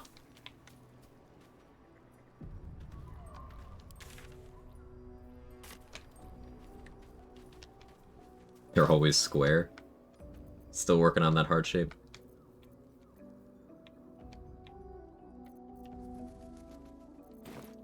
Gotta produce heart shape from the heart shape. We're adults.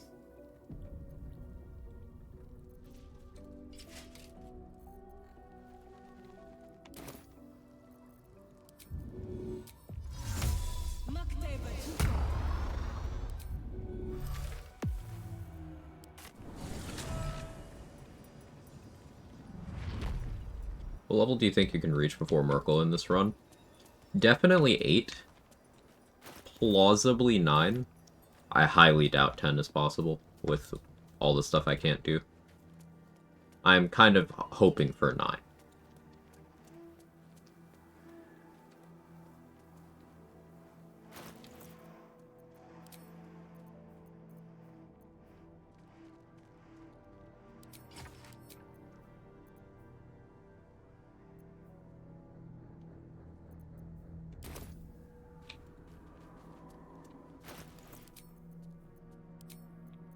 Titan String makes sense because special arrow spam is be on the table here. This calls for careful footwork. Let's go here. Definitely need more of those.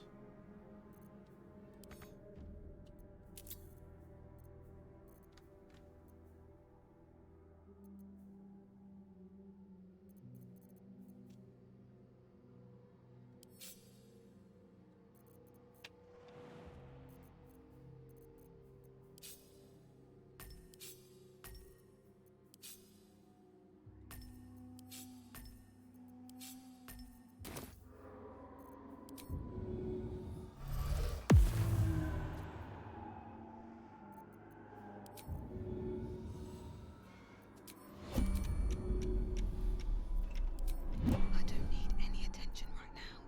Something here.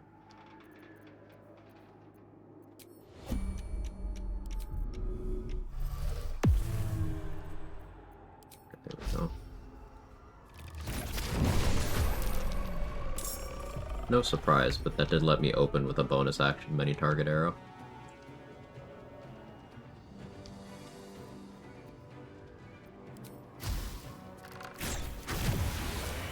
Need to find a way forward.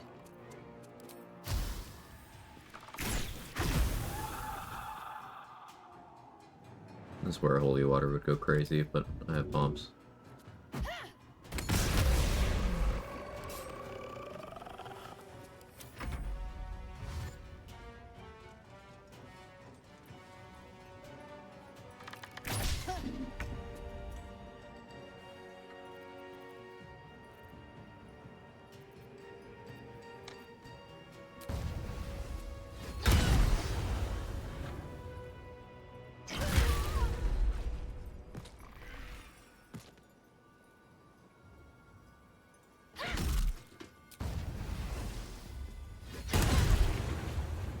War magic booming blade.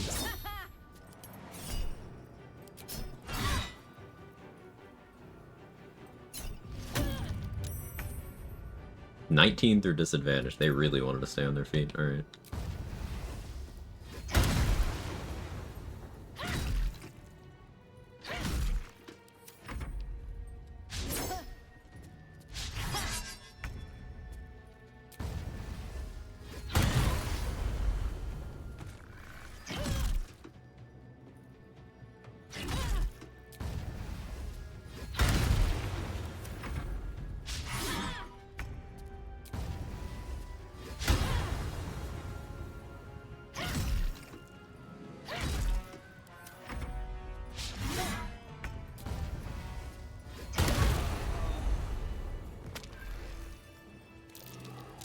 Something over there.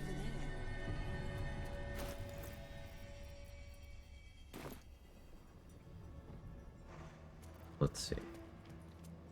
I want to practice this opener. So I got my Dwergar invis. See, I'm hiding. I do it again. Hide and for turn based. No. I have to do it in turn based.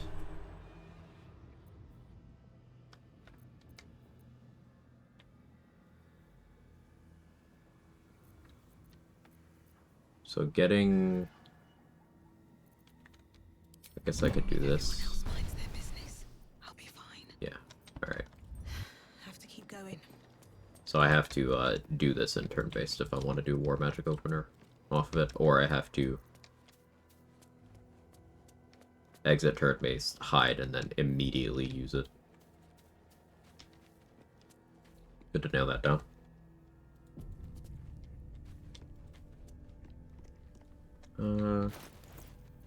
We can do Thistlebolt.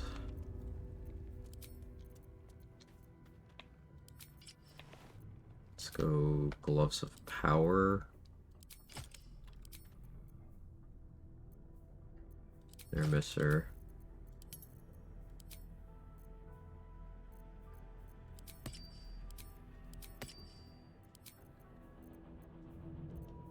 Save Poisoner's Ring for Malice, I think.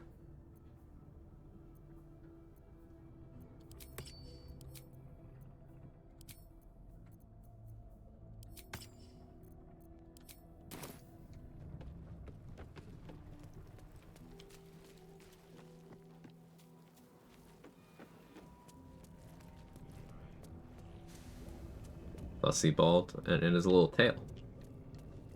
His little tail. Can't risk being in open new. Couple turns should do it.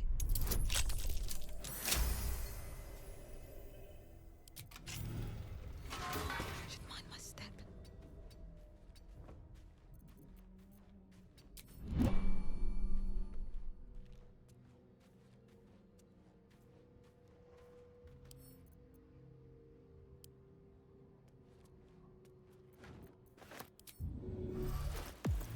Use that chest over there Never wanted the easy path. to block this door. Just out of view.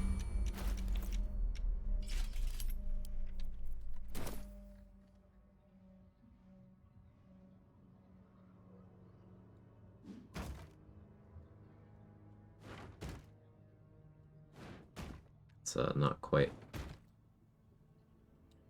the angle I was going for, but yeah, we got there eventually.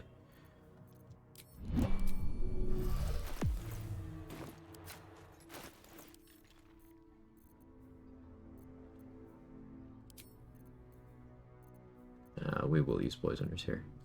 It'll be fine, surely.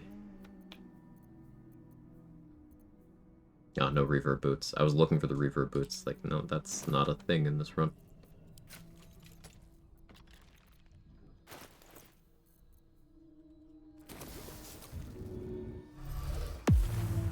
Don't want to draw any attention.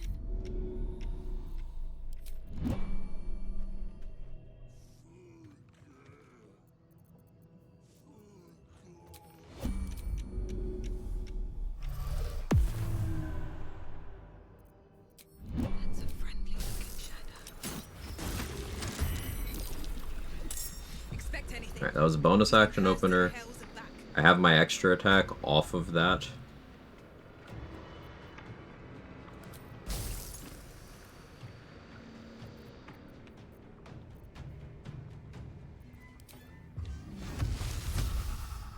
They are surprised, so I can do this.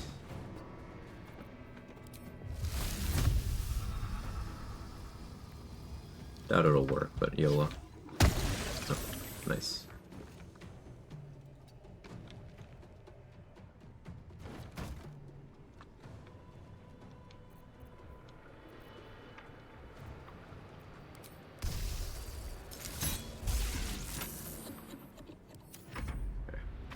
Drink. It's time to cook.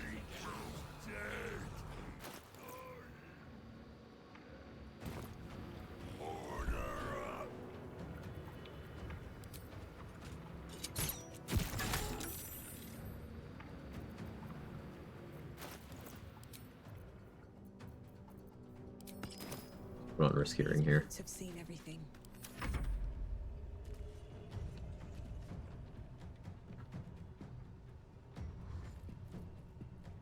We'll work on other angles. Me and it's 90 degrees, me on my back, Carlag on my face. Oh. Proud of you. Well done.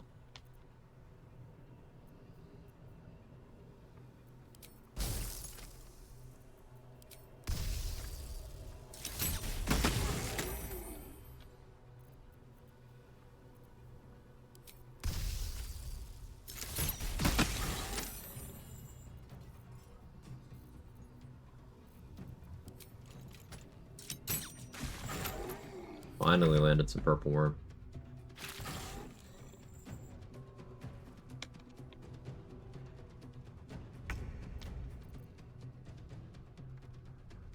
And it min-rolled.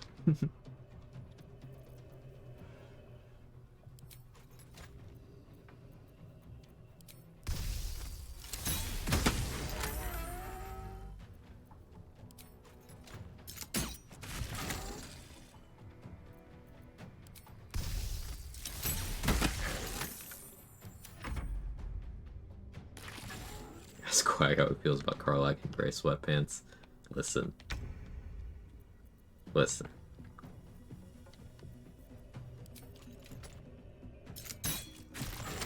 Just listen.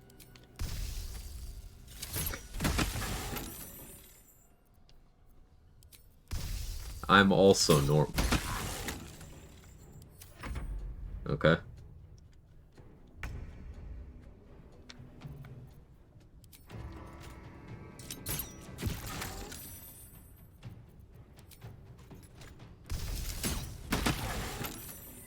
The ones with the dick print? Yeah.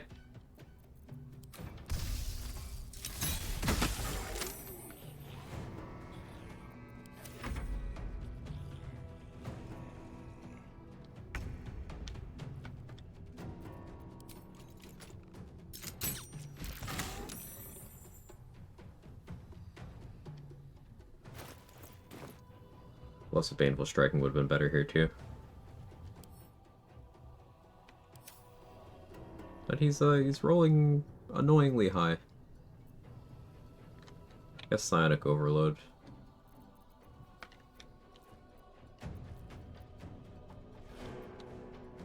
Soon. Or now. May as well be now. Good. Again. Someone say big lady? Yeah, mustard. Big lady.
Bad Valley out of Poisoner's Ring there, but oh well.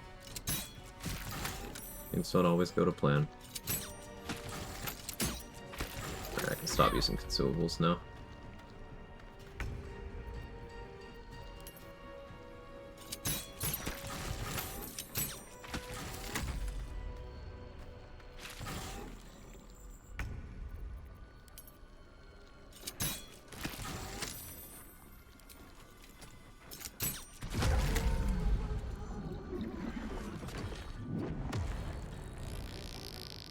Another day, another fight.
Don't give me trouble now.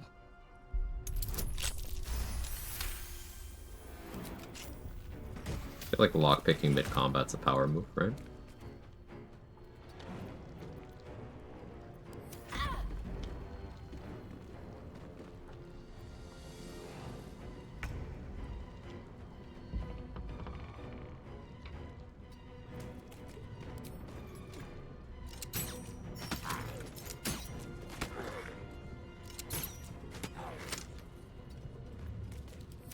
Power bottom move? Oh. Huh.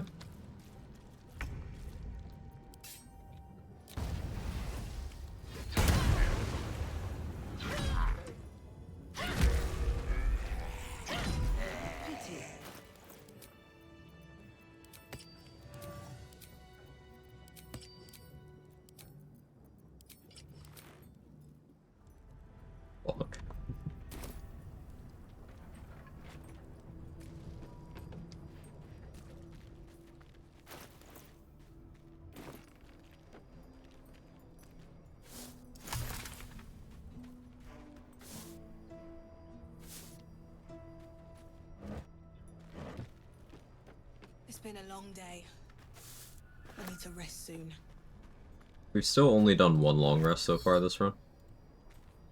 I guess there was the one forced long rest. No. I didn't even do an elective long rest. I have technically been doing this as a no long rest run, I guess.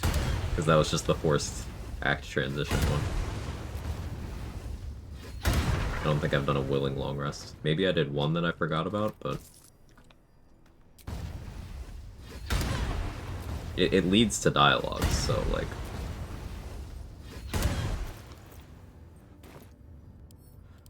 Boots are very fast blinking, just a meme item. You can make use of it. Haven't looked into the item that much. The opportunity cost of it's quite large, to say the least.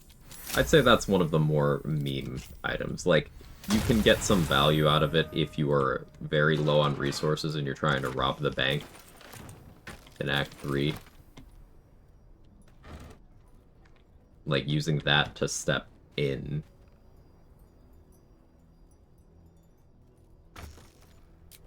Like, sure. But that's firmly in the category of joke item. A lot of Akabi's other stuff, legitimately good, not a joke at all. Those boots are kind of a joke.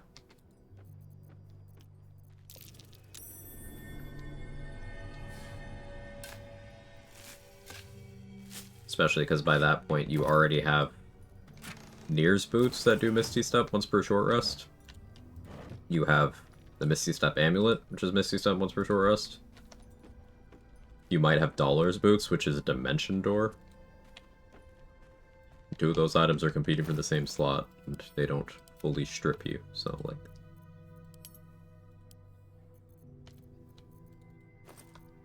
hard to justify.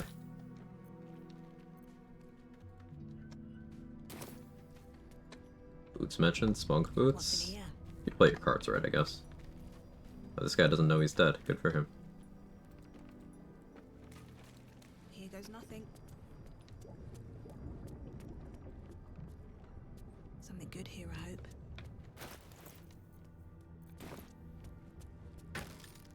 Spunkin'.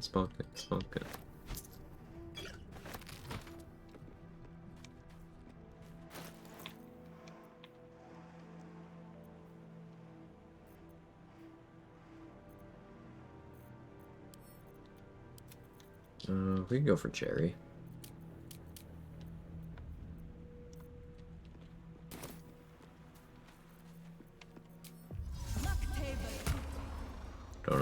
I don't actually have the Wraithwind Town waypoint right now, because I had to rush through. I guess Dolly's Lantern is still sitting where I killed Karnus, but I can't do anything with that. Quag, you were in my dream last night. You ran an ice cream shop. Just thought you should know. What was I good at it? What flavors was I selling? I have many questions.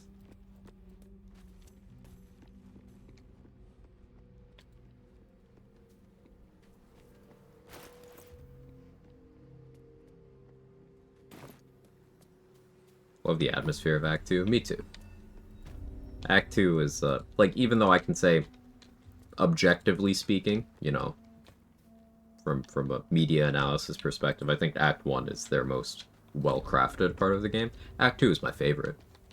Something doesn't have to be, like, better than something else for you to still like it more.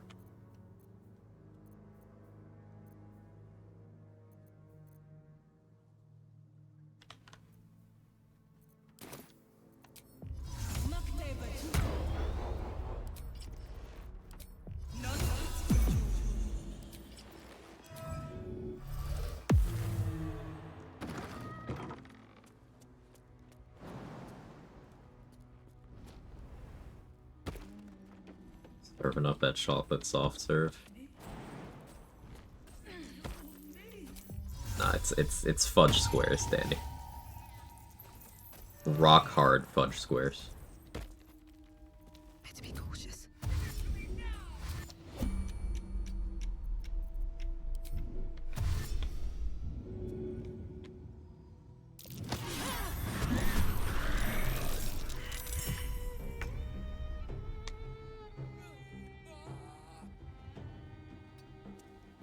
Might I suggest more fiber? Another step forward. Suggestion denied. It's my favorite flavor. Mine is raspberry cheesecake. Raspberry cheesecake is like a banger choice. I'm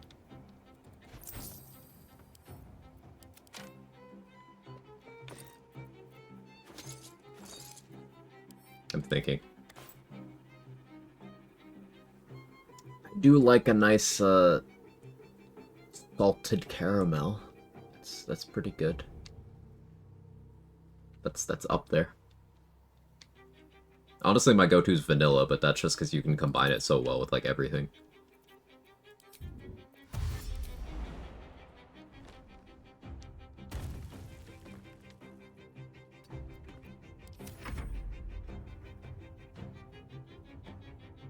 Like the cherry chocolate fudge one. I don't know the name. That shit bossy. That was pretty good. Yeah, yeah.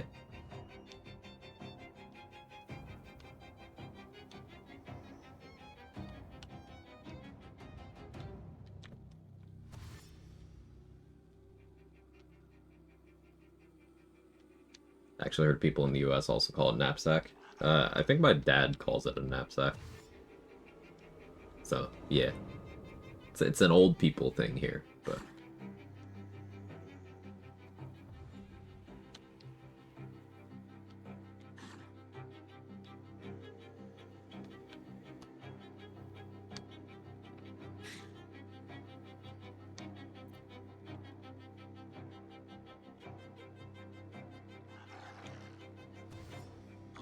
New York cherry cheesecake and a waffle cone.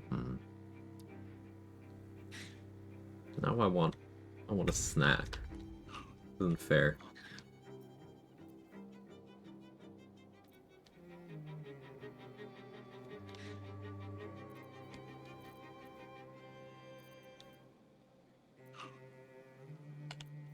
I guess I could do this the slow way. I forgot to equip the correct bow for this.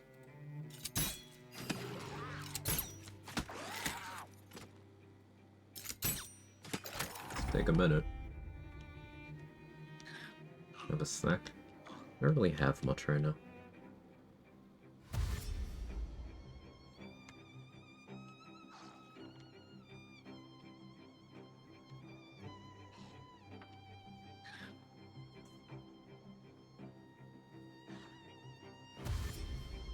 I was thinking of having potato chips for my first meal. My body yearns for salt.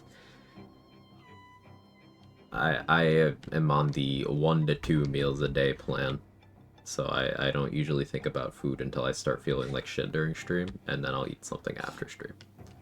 And that's like my day. And I'm not feeling like shit yet, so...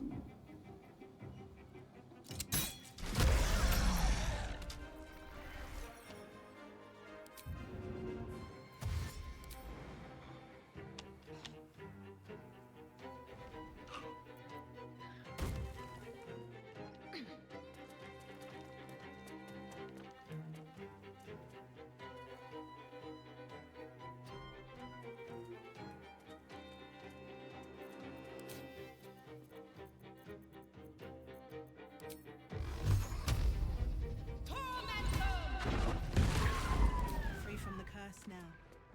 Perhaps you'll find peace. Usually now it's a disguise. Disguise. You can see by the dispel disguise button over here.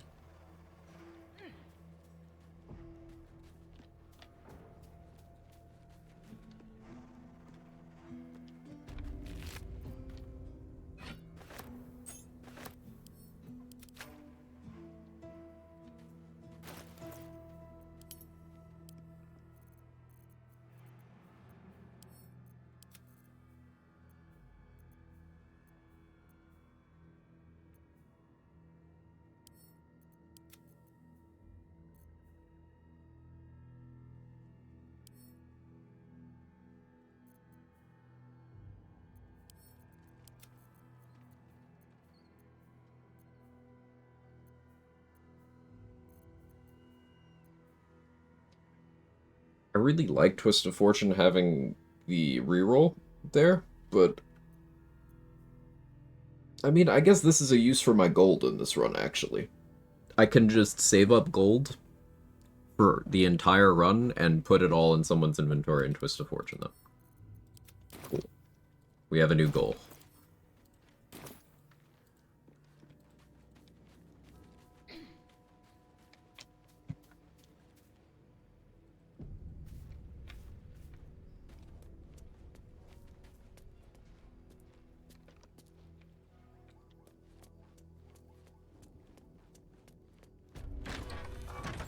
Rich guy in front of the bank? Maybe. Always room for more?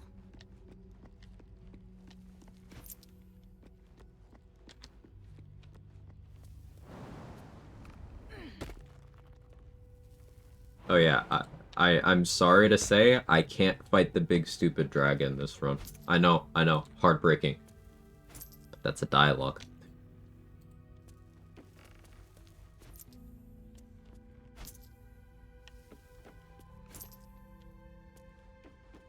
Oh no. I also can't fight Raphael.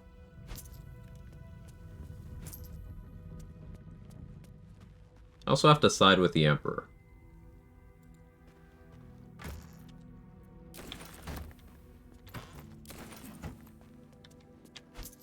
So, that also sucks. Because getting the hammer via contract is an optional dialogue. Getting the hammer in the House of Hope is clicking on an object in there that starts a dialogue.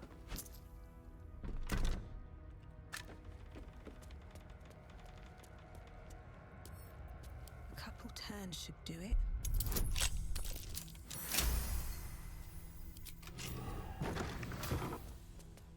So I can still fight Raphael. But I actually just can't get the hammer. Like, I could fight him without taking the hammer. I can still do that, but, like, I'm not getting the hammer.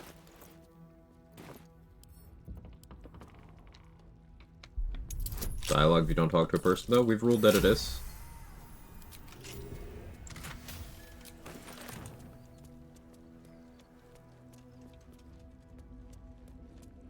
Because it brings up a dialogue menu where I select dialogue options.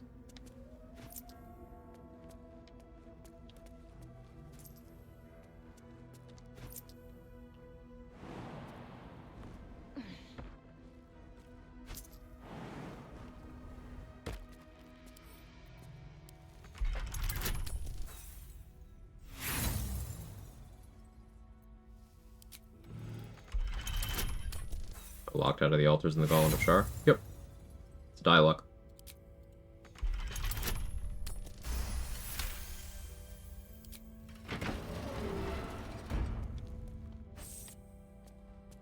So, for my necrotic resistance, I'm likely going to end up using the protective plate.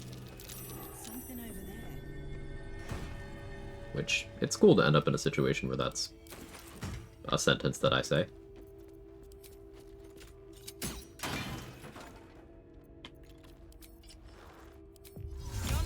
Because that's still ham compatible. I lose my DR, but strat for fighting in the gauntlet's probably going to be a lot of DJ half-plate with, or not DJ half-plate, excuse me, protective plate with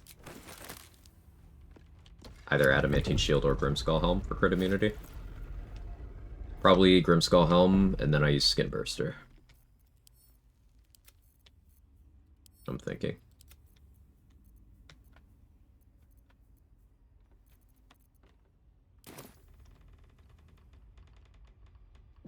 I'm glad you're enjoying it, Fungi. Yeah, I like runs that make me think about the game very differently than I normally do.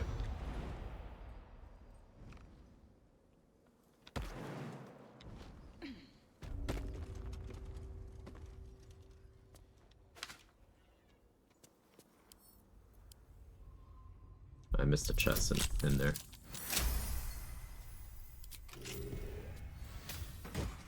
Do I care? Not really.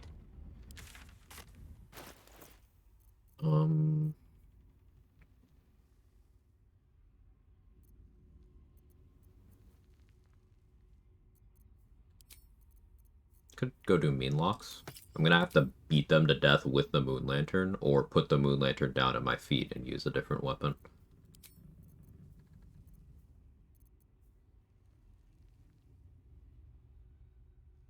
think ideally I put the moon lantern down and use the corrosive flail.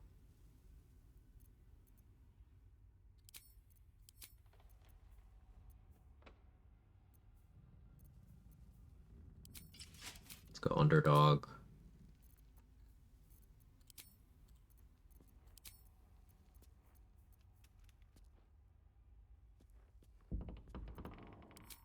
Thought about doing a bussy underdog, but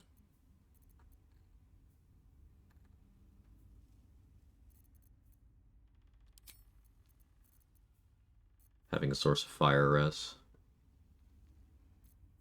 If I can get the Shield of Scorching Reprisal,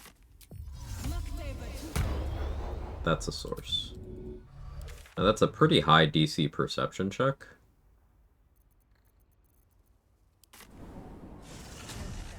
$18, I think. Hey, Rat, how are you?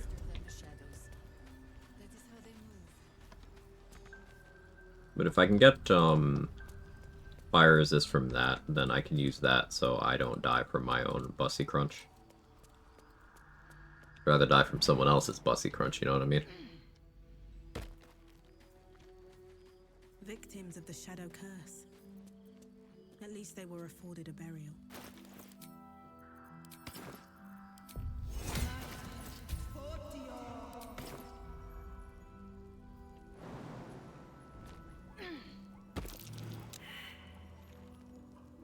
Not even close. Alright. That's off the table.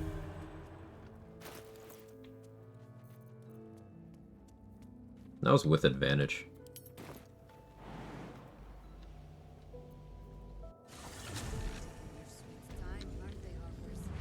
How's the barricade coming along? Must be some good picnic spots out there. Pretty, but it can take.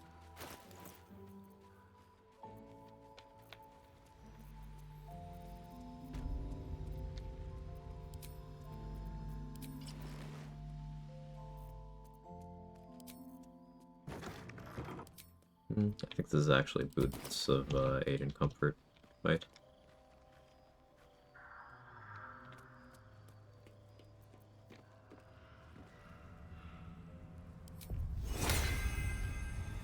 No time to rest.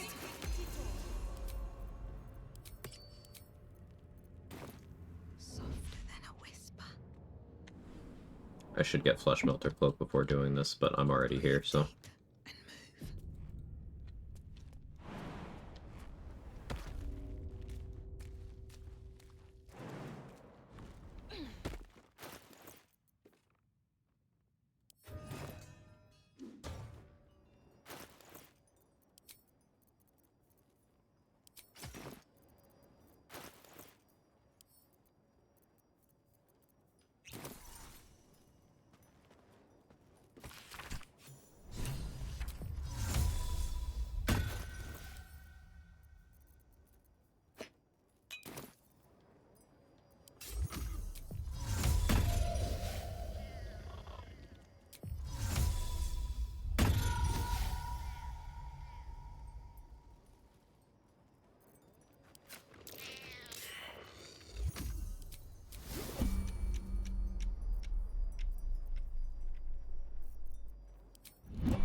Their eyes are sensitive. Light or fire is my friend.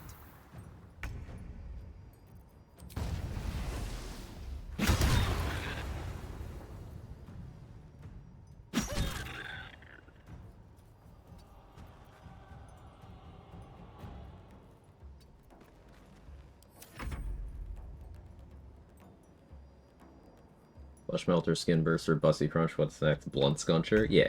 Left for 10 plus hours, that was awesome. Nice.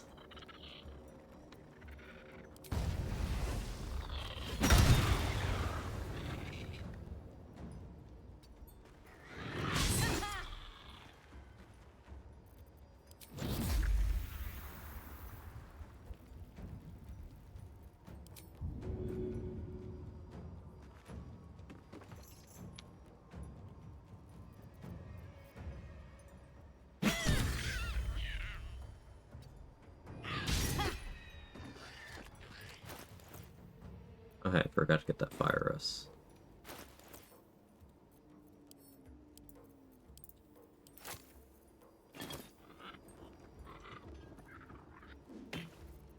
Funny way to die if this kills me.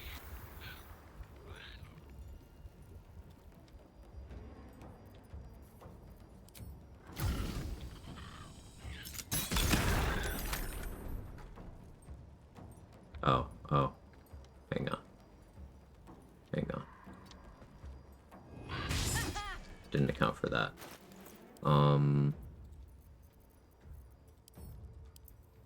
Extra step, extra step.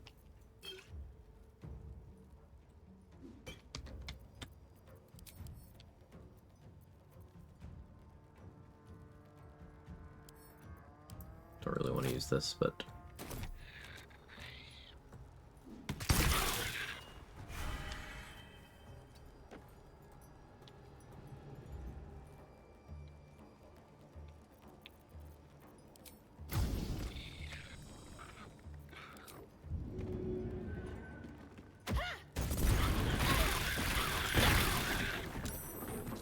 There we go.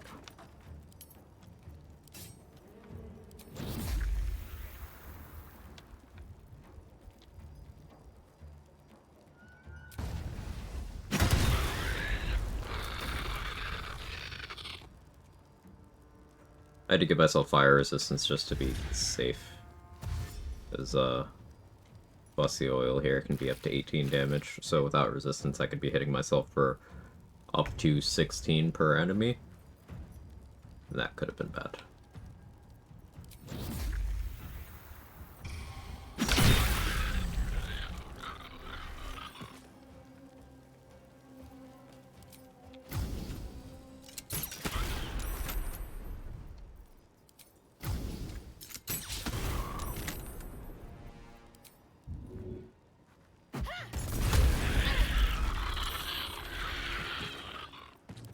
Well, so much for peace.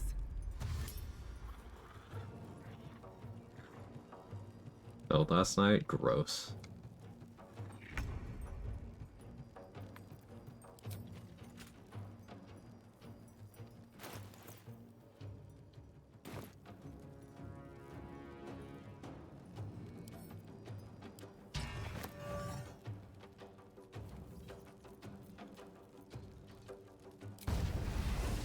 Cutting to the chase.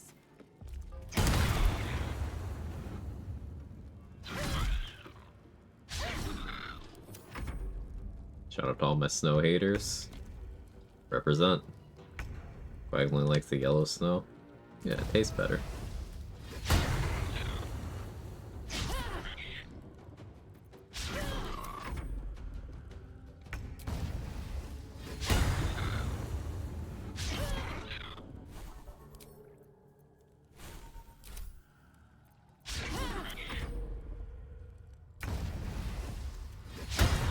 You're not supposed to eat that? No, no, it's just like, you know, cookie dough and ass. They say you're not supposed to eat it, but like...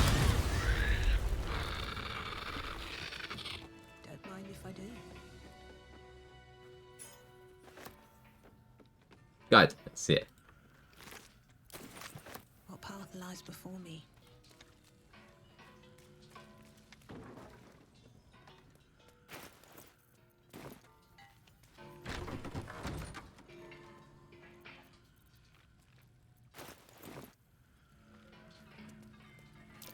Step Pussy. carefully. There's a trap. Is that why you're not supposed to eat it?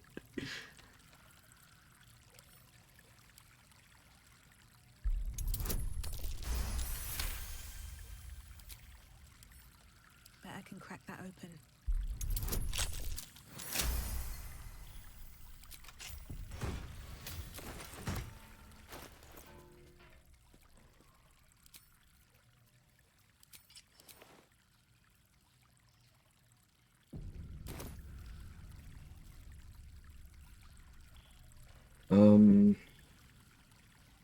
Alright, next stop should be Malice Thorm, because if I kill Malice Thorm, then I can put light on the rat bat, and I don't need to carry around the moon lantern for anything except for the morgue.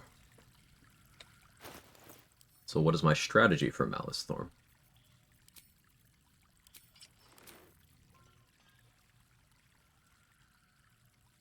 To be paralysis immune, being immune to being pulled would be nice. No cloud kill, that's one of my preferred solutions. We could go black tentacles. Honestly, wet lightning's also just a vibe. He resists fire, so wall of fire isn't exceptional there.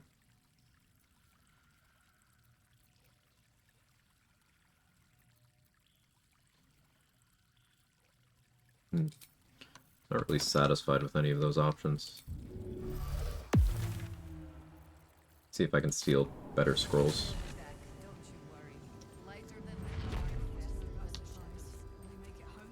Burning through our Callie runs over here to should just about do. Just about. talk to Tally. Just about. We shouldn't hang around too long, though. I wonder if she would run out of the barrier. This calls for careful footwork. Blood, this is heavy. Cone of Cold. I can take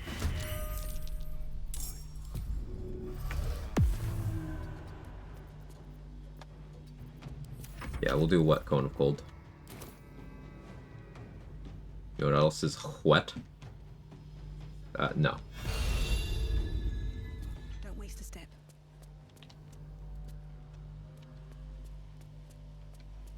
All right. Time to skulk about. Little bit of little bit of With haste. Outside is wet? Yeah, that's true. What if inside was wet? Oh. Doesn't sound great. out of sight, out of mind. Me when Mintara's on my screen. Oh. Well, yeah. Yeah. I'm exhausted. Better find somewhere to camp soon. Yeah. Have to keep going. 2 cones of cold, 2 lightning bolt scrolls. It's probably enough to deal with all that.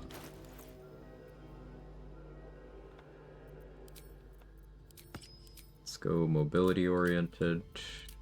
We haven't beat on initiative.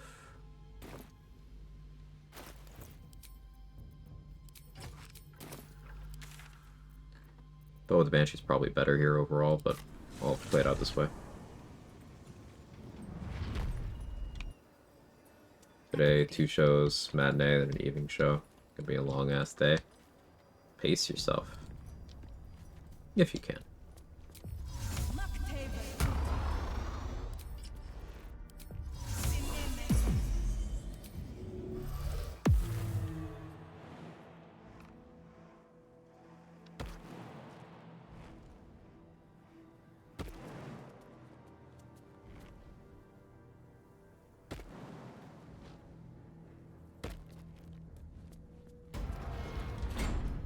Make a stop by Chimera's corpse to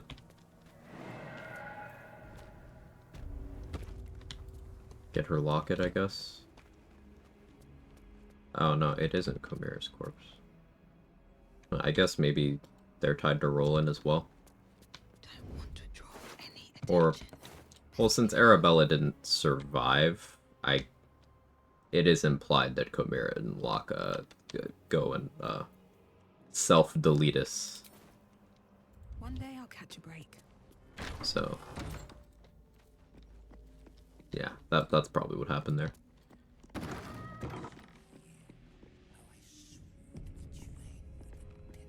But if you get Tally hostile, disarm her, drop a Moon Lantern near her so you can pull her out of the barrier. I don't, even if she could equip my Moon Lantern, I don't want her to, because then I don't have it. But she can't, because this is a quest item. Your eyes are sharp, sisters. Tend to your scalp. Sometimes I feel like I live with I may say a toddler. My partner just came upstairs to tell me about the good turkey sandwich he ate. But what if it was a really good turkey sandwich? And this is my man brain going. It's like, no, this makes perfect sense to me. of the ladies' whispers with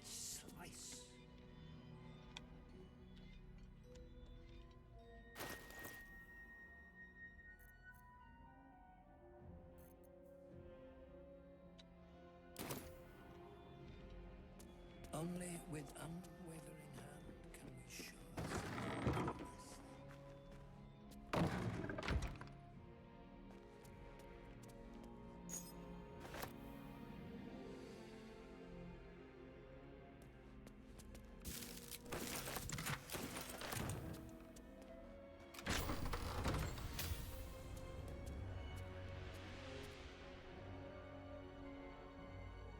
Guess you just got the first honor mode win. Congrats.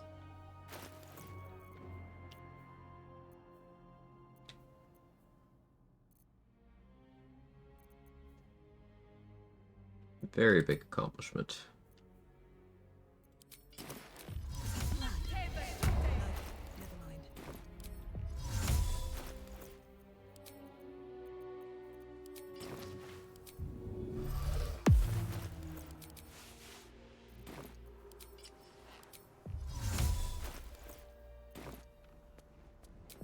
Never mind.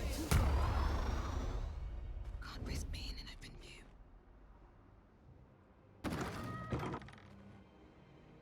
I think I know I'm gonna do it. That's a friendly looking shadow. I wonder if the gods are watching me.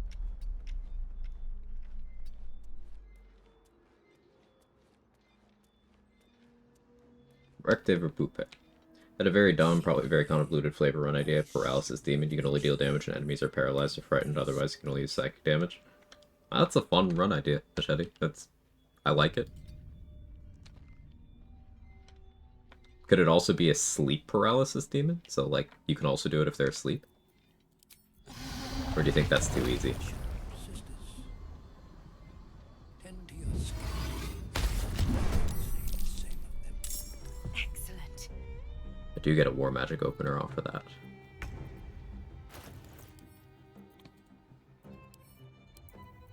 So Dwergar make fantastic Eldritch Knights.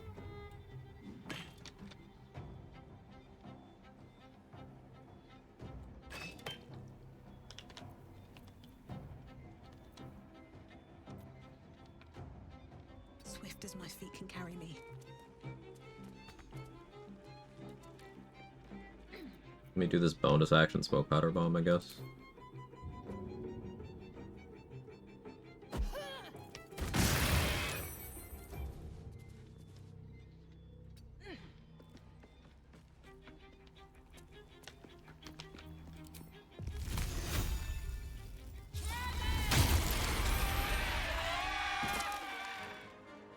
Good coat of gold.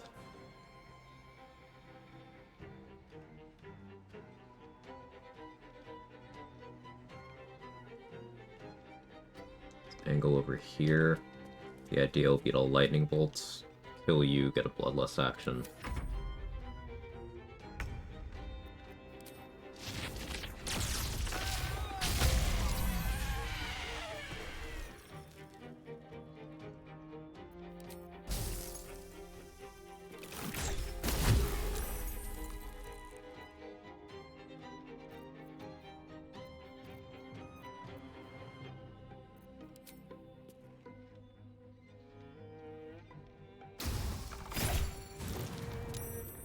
Gonna knock him prone, but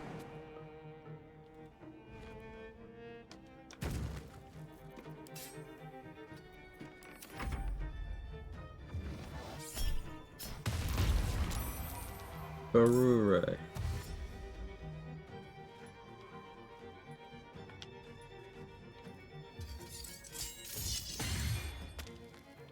Good choice.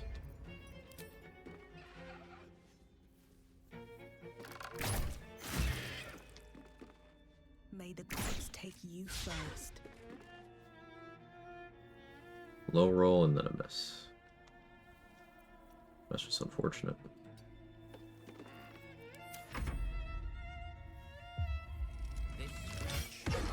No backlash value this turn because I couldn't manage to kill her.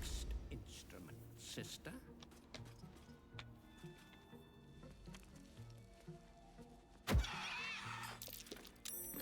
I hate that you're wasting that. I'm immune. I don't know why sometimes they'll determine that that's the play. It couldn't have worked on me and it couldn't have dealt damage, but she just destroyed 1/10 of the Karabasan's gifts in the game. Which... pain.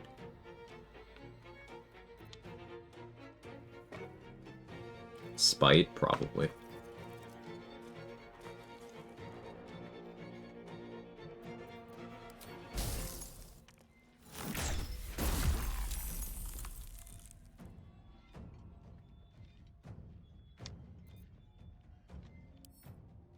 Really gotta work on getting his decks down.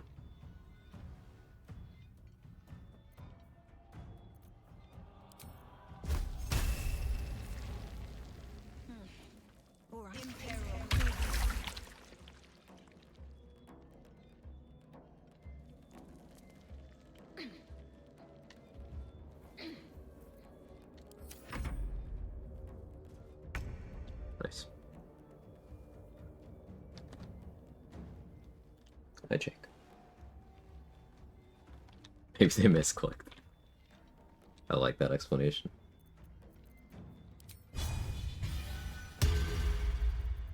Brace. Do I have an undead slaying for this guy? Probably a waste to use that. You necrotic immune? No, you don't even resist necrotic damage. But necrotic is so bad, like poison damage. Dumbass redditors.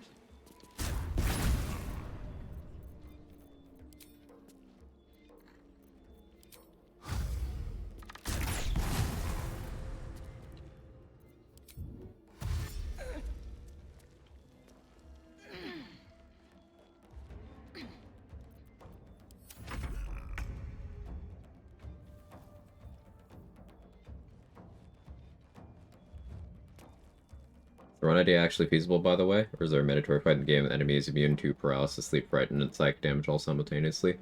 No, that's viable. Because you can do psychic on Merkel, who is immune to all of those other things. And you can do psychic on the brain, who is immune to all of those other things. Yeah, meatballs aren't mandatory. You couldn't kill, like, meatballs or steel watchers. No, steel watchers are not immune to paralysis, so. It's just meatballs. I can't think of anything else.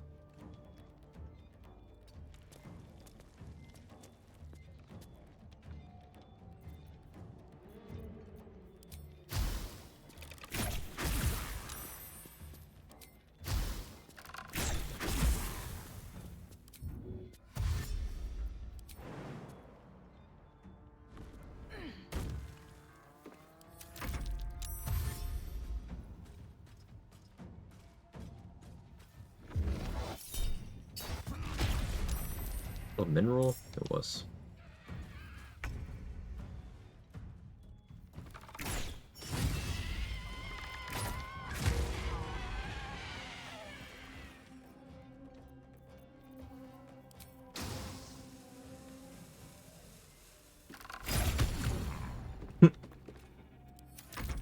Loser.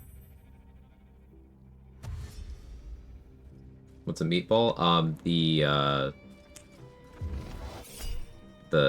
The spheres in House of Hope. I forget what their actual name is. We just call them fucking meatballs. Those things. There's only 2 of them in the game, but just those.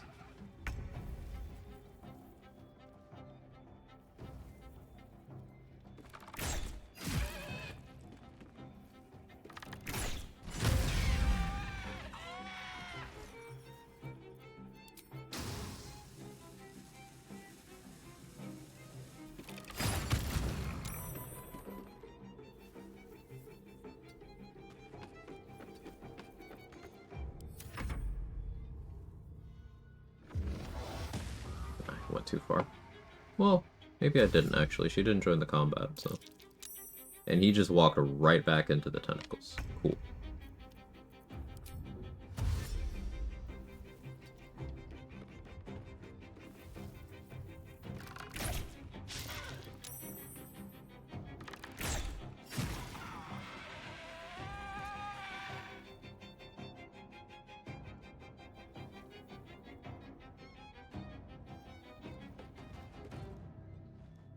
House Sphere, right. Hey Eric, how are you?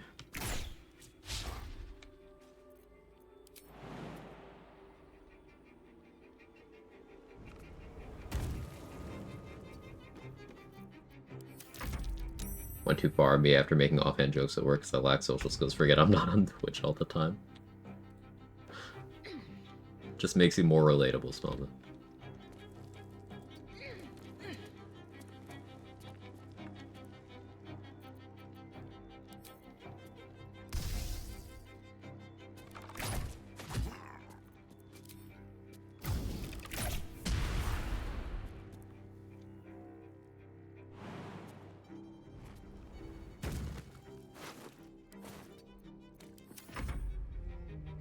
Boss time?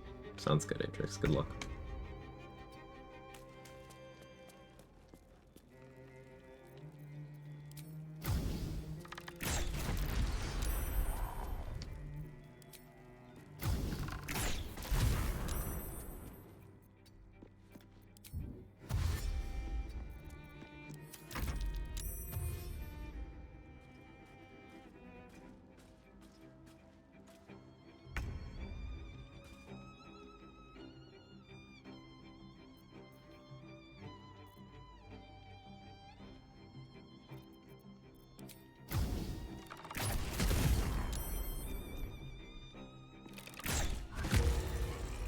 Nice. That went very well.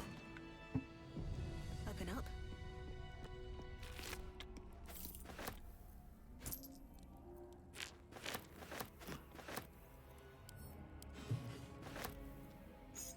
I can't do anything with that battered loot because I can't talk to Art to wake him up.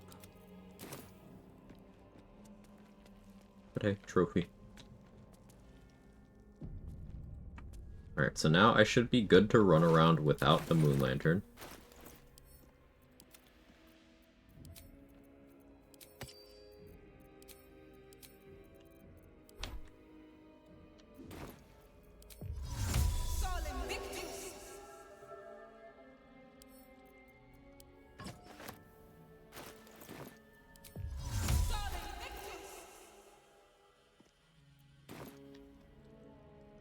Bit of juggling there.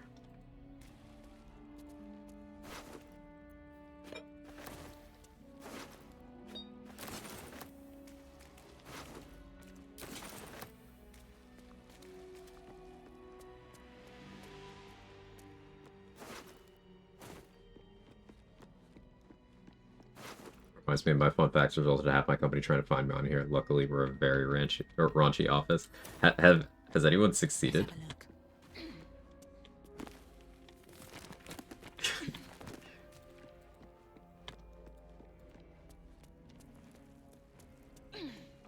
Not yet.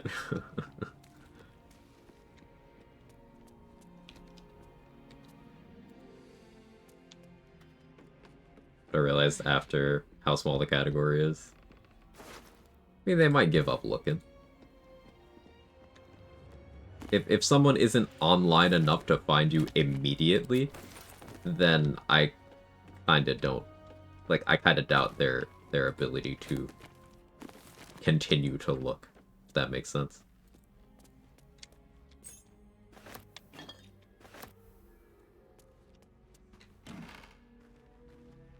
Built a very good community here. Thank you for helping make it better, by being part of it. Piles of bodies.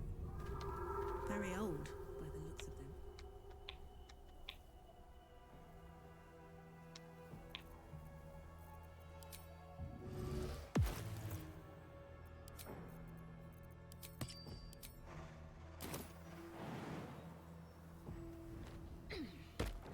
Good, Carter.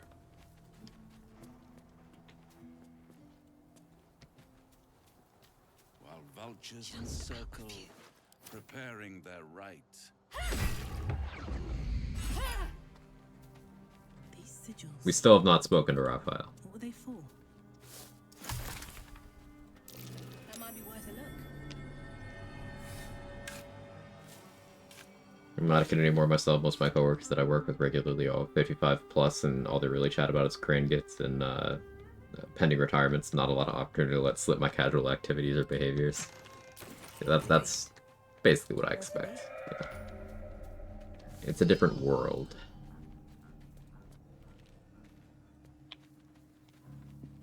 Alright, we can go fishing now.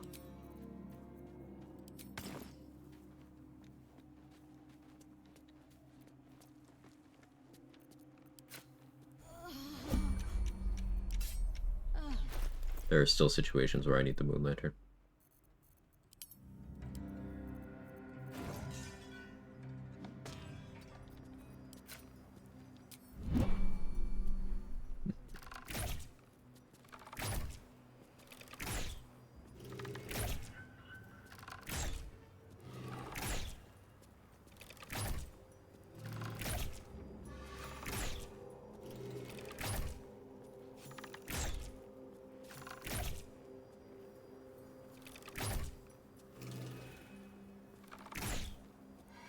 I had to explain to my manager what Twitch even is, and she's only like 50.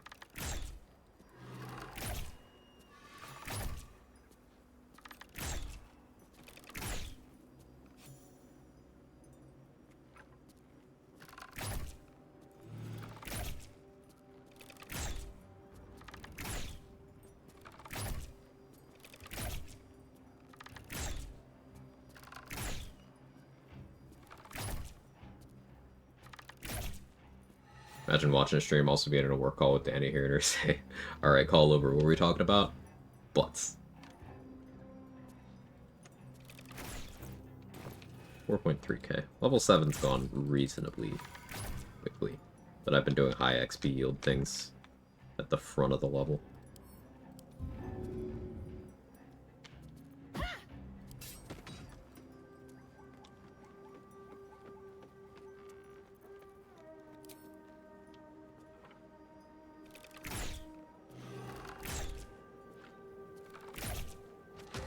Probably go into the gauntlet at level 8. Because again, I'm not really expecting 9. I'm hoping for 9, but not expecting it.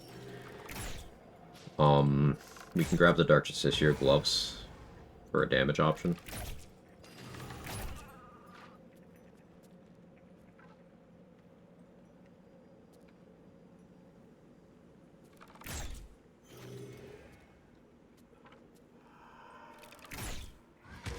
Big thing I'm concerned about with fighting boss is my psychic resistance is basically exclusively gonna come from universal res.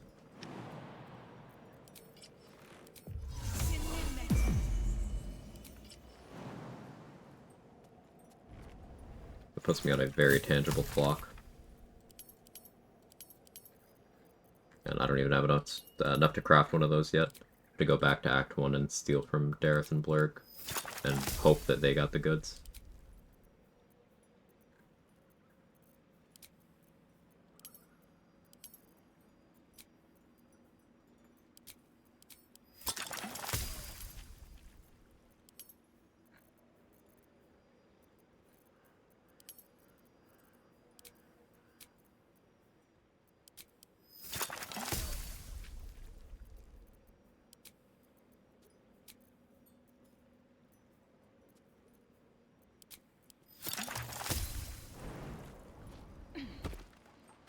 Forgot about that.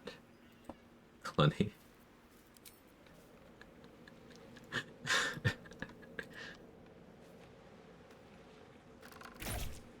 I don't even remember the context.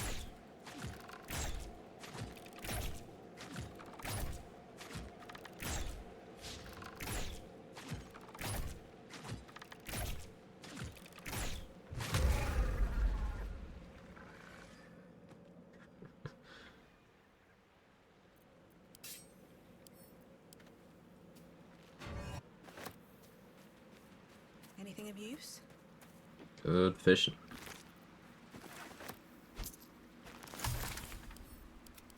Guess I don't need to pick up the vendor trash, do I? We probably bind a lightning jabber.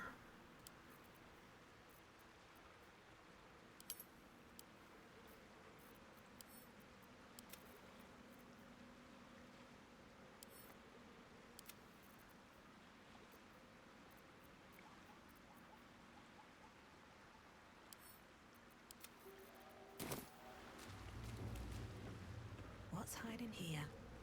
Psionic Ward Armor not be a good Psychic Res source? It would be, but the problem is to get the Psionic Ward Armor, I would have to spawn in to Scon. And to spawn in to Scon, I have to do a huge amount of Mountain Pass content. And if I go to Mountain Pass, boss is gone anyway, so I don't need the Psychic Res. So if I could get it more easily, yeah. But I can't. Here we go.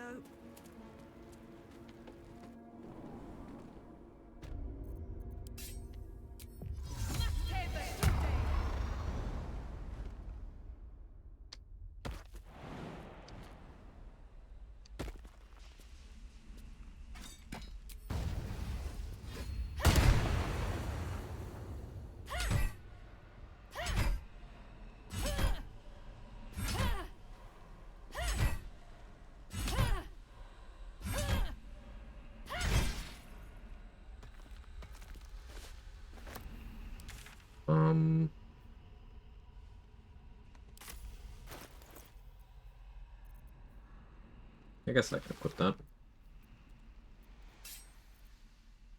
Got the fight in front of the morgue, I suppose.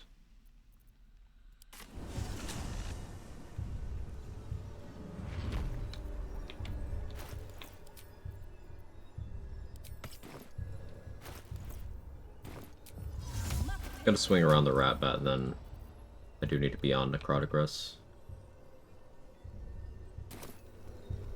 Those are in very limited supply. I really want to use the rat bat. It's such a big ask right now, though.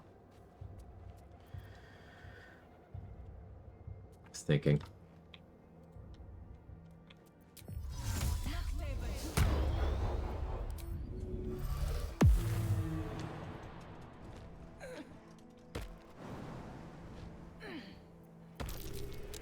First step is the hardest.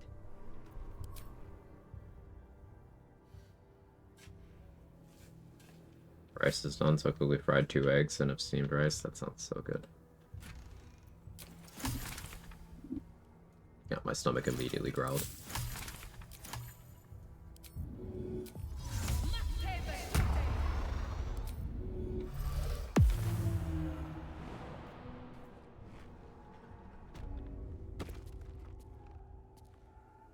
Breathe quiet.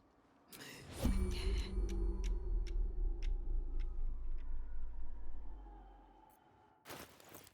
I'm gonna be careful.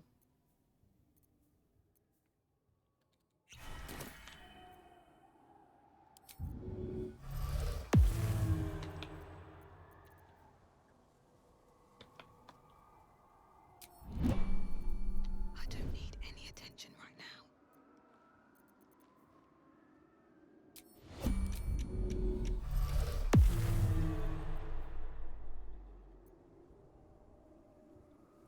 If everyone else minds their business, I'll be fine.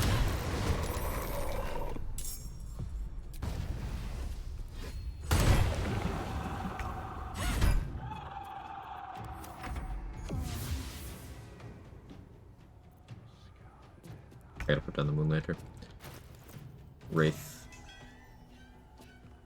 It's okay, I have it, so it's fine. But all damage rides off the extra from Ratbat. The short answer is things that don't show up on your card when they're active. So, Psionic Overload, Hex, Lightning Charges, Callous Glow, Elemental Infusion. Per instance bonuses like Hexblade's Curse, Gaping Wounds, Formless Slaughter. Short answer is things that don't show up in your damage preview.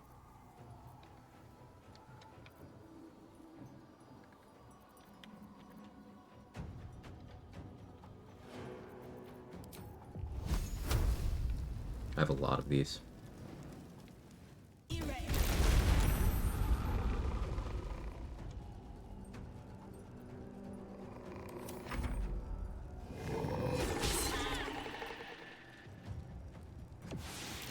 Why do I need necrotic resist to use the rat bat? I don't. I need necrotic resistance if I'm going to fight things in this act, because everything here does significant necrotic damage. And if I'm using the rat bat, then that means I'm not using Leviatar Scourge. Leviatar Scourge being my only item that gives me necrotic resistance right now.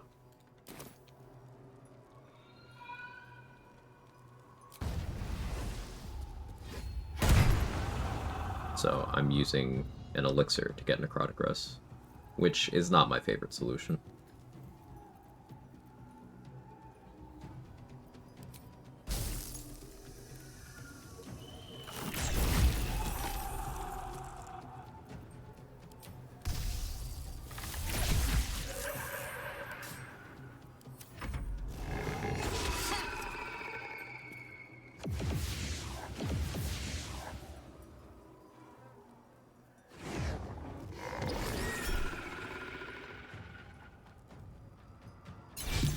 I have spell slots.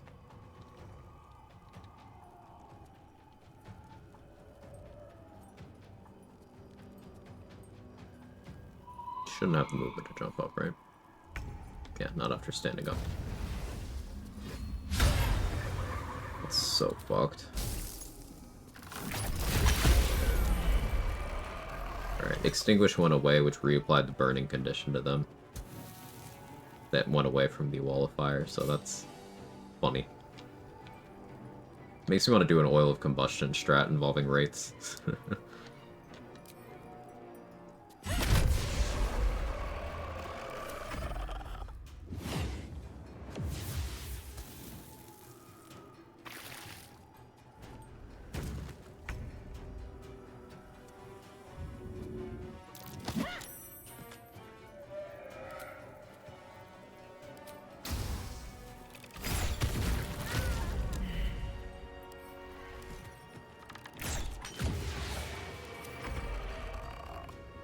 My saving throw for strength drain?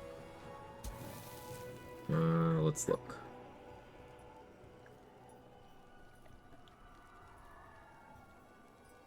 It's DC 14, and I have +7 at advantage.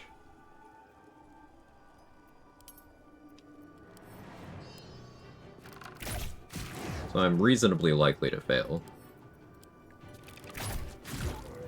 It's not super likely, but it's reasonably likely.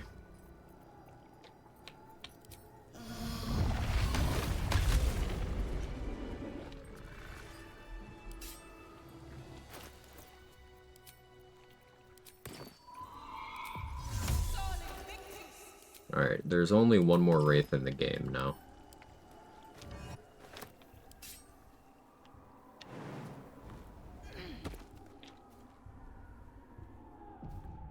What's the advantage from? I have the Shade Clinger buff going on right now. Because I stole the armor and was like, fuck it, I'll turn it on. Cursed to put my hands on everything. Classic, yeah. I don't always do it, but I'm not allowed to talk to people, and I'm proud of myself for getting it, so...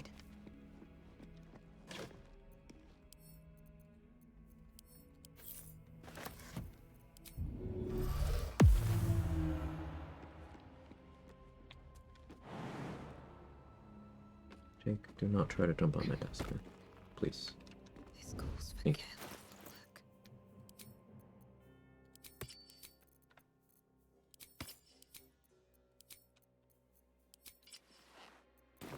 Carefully now. Interesting selection. All mine. Nice. What to choose? Not up for trading today, I'm afraid. All mine. I can take what I please.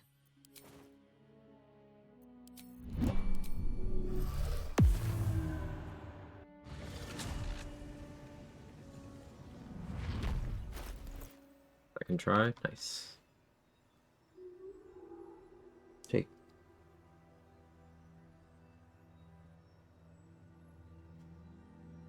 Why are you being so cat? What do you want?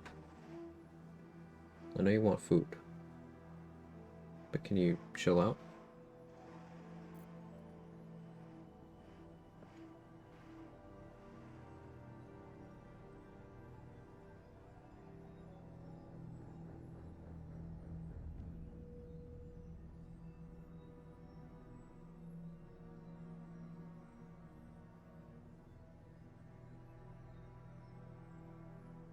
That's not food, that's my fingy.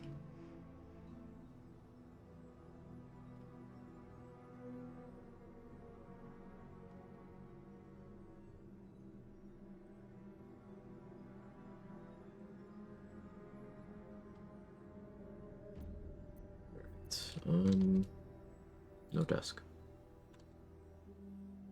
Let him nibble. Where am I going now? 3,000. All three of the Thorns are down. Pretty cool. He Who Was. I've done none of the plant fights. I have both Boots of Striding and Mighty Cloth, so I could fight the Shambling Mound from... No, I already... Chasm the Shambling Mound, right, I did that. I forgot I used Force Tunnel to do that. Yeah. So I don't need to worry about that either.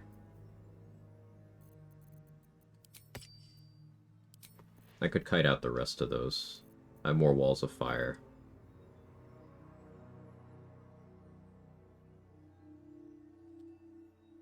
So we have mostly just standard plant encounters. We did main locks. We still have Measles. We have dogs. We have Jake crashing into my mic. Desk is not for the Jakers.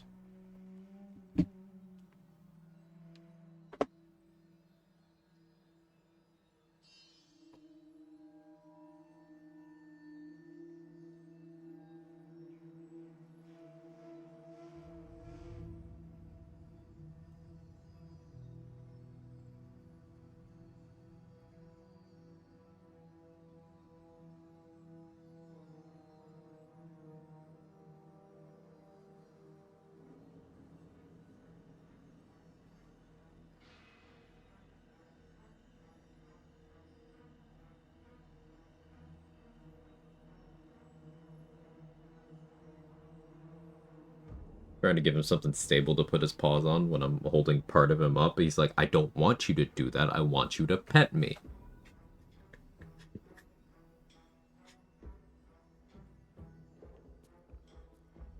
Regarding your question from Feign Death, can Orpheus feign death on Squid Tab? The answer is no. Orpheus in his normal form cannot interact with climbing to another brain area. Well, good to know.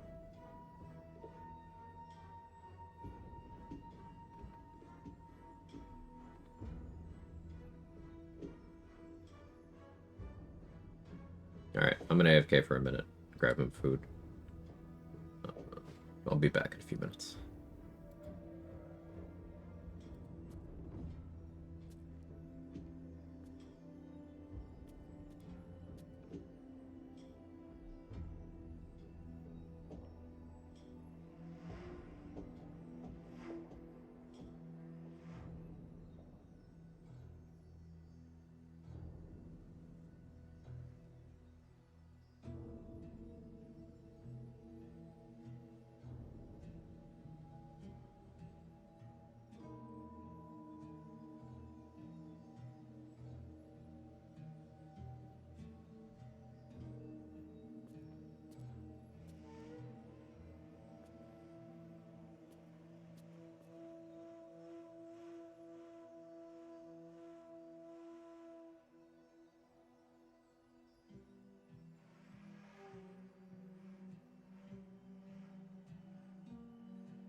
Alright, sorry that took me a minute. I'm back.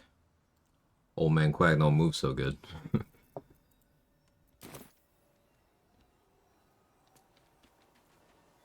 Time to press ahead. Where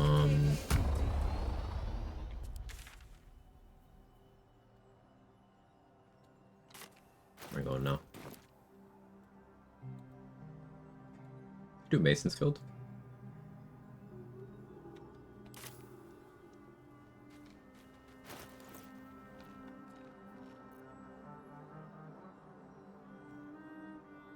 I think instead of Ratbat, I should actually be using Staver of Skulls.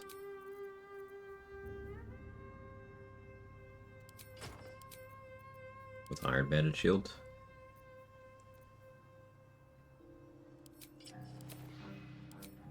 We go Icarus Gloves, Caustic Band. Still do Amulet of Vainworthy. Right, this has a built-in light. Though if a Wraith puts that out, does it ever come back on? Guess we'll find out.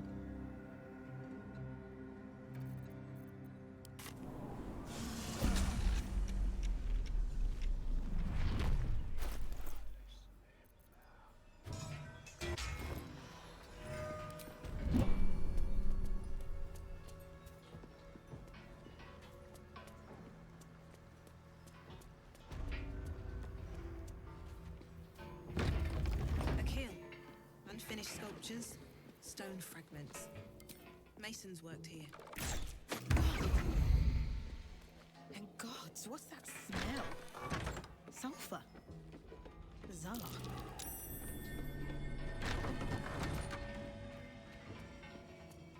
Maybe I need more pockets. An idea for last feat?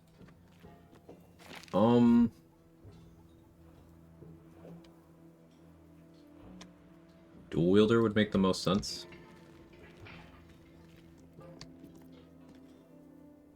That would allow me to do Marco plus Rhapsody in the late game. But like, that's the late game. And do you ever really need both of those things? No. So I haven't really been thinking about it too much.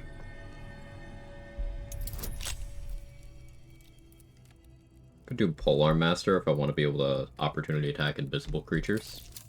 Because for some reason that's a thing. But that's so situational and not really relevant.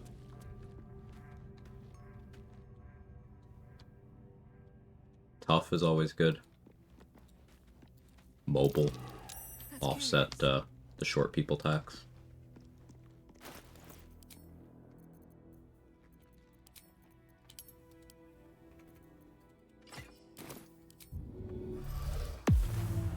Charger? I do like Charger.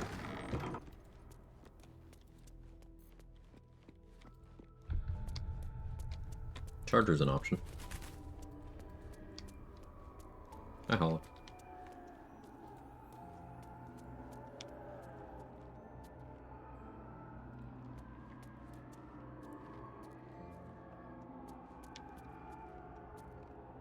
Out of sight, out of mind.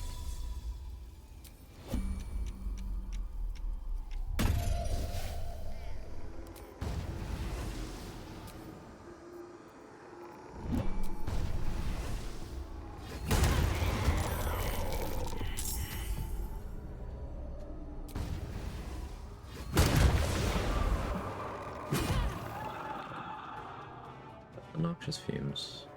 Here goes nothing.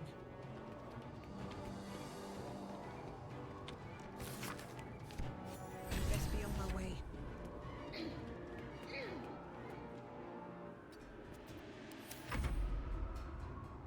Used to be a Charger doubter, but I tried it. It's really grown on me. It's really very good. What do I have to lose? This is very unfortunate.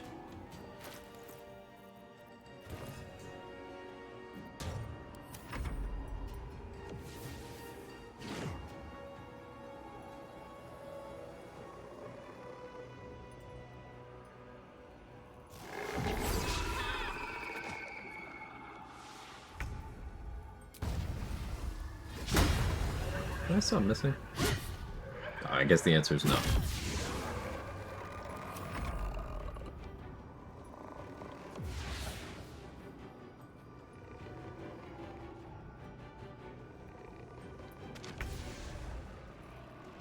Died to Icarus corrosion over there.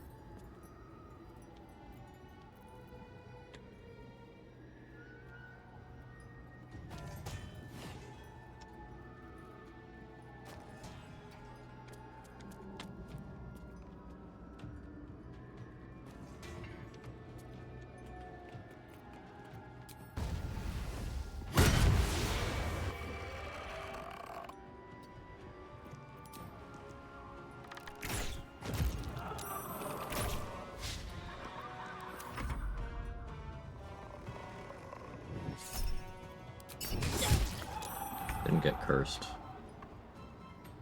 Barely.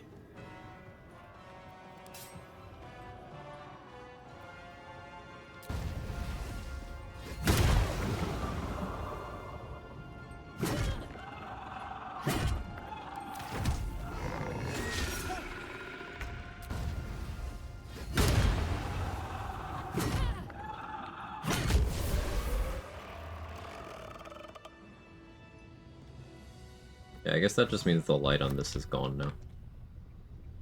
That's fine. Open up. Step carefully.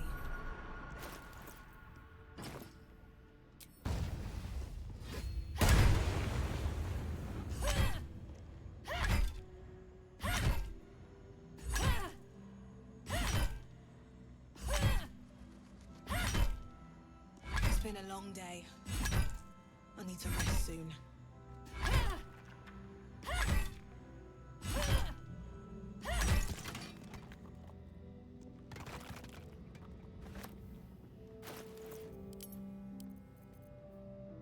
Any more shadows we'll have to fight?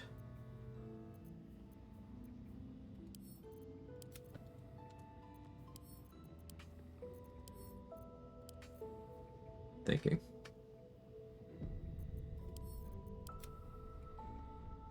Shadow printer once.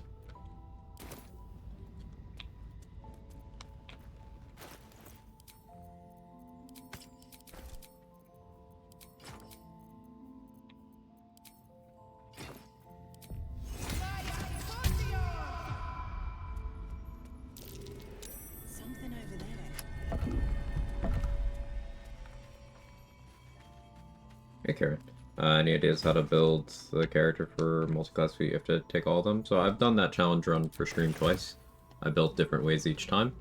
I would say focus on having your build fully planned at the start in terms of which character features you are constructing the build around. You're not trying to get a little bit from everything. You're trying to focus on what you can use to have the classes enable each other. So, like, for example, a lot of people do it as an Eldritch Blaster, because you don't get your Warlock invocations, but, like, every cantrip, Eldritch Blast scales up its output at levels 5 and 10. Every cantrip except Booming Blade. It's offensive, works that way. So, you know that you'll be able to still do things like get Lightning Charges, get Callous Glow, get the Potent Robe, and click Eldritch Blast at people. So, you could go that angle. Some people do a caster-centric version where they prioritize getting all of their spellcaster levels, and then they do things like upcast Magic Missile. Some people focus on the martial angle, and they get that monk level early, so you can always make that bonus action attack. Having stats all set to 13 is a bad idea. Yeah, I can't think of what that would be a good idea for. I did a run with that too, but like, you know that that's a bad idea. I don't think I have to explain that one to you.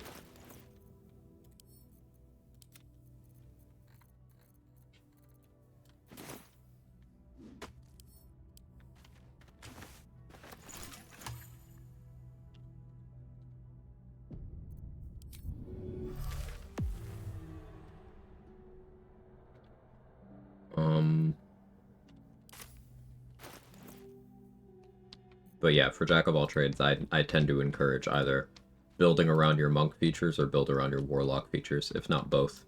Those are the ways I like doing it, but there are many, many answers. If you're going for the achievement, Paladin has to be last. The reason why Paladin has to be last is if you break your oath, the game considers that respecking. If you, like, go and reclaim your oath, the game considers that a respec. So leave Paladin for last, because it's also the worst class in the game and is providing you the least anyway. But for the achievement, that's an issue too.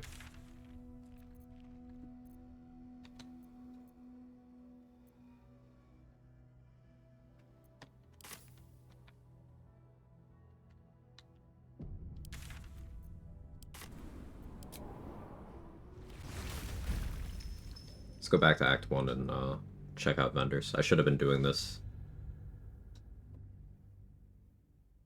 earlier, but it's fine. Thanks, you're welcome. First play knowing nothing of the game, D&D, went all 13 thinking I should try to be good at everything. Short story, restarted the run very early.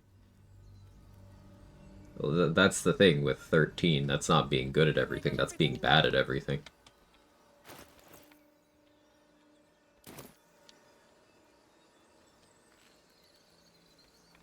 Too slow? Nah, we had the same thought.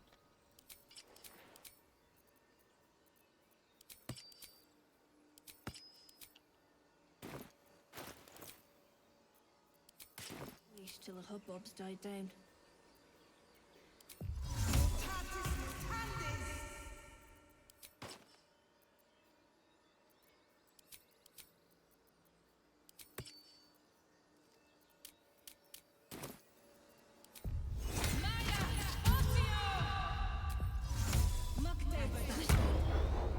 Every time I forget, taking Oathbreaker removes summons. Softer than a whisper. Alright, I was already hiding. time to skulk about. Oh, my hand slipped. Surely no one will notice. Interesting selection. Let's focus on, Well, that's interesting. yeah, those things specifically. This, little bit of that. Using a 5-finger discount. You try.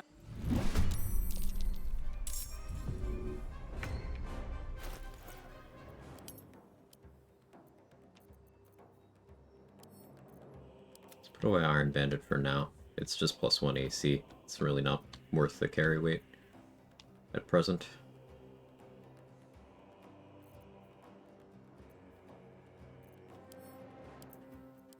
Put away some of my healing potions.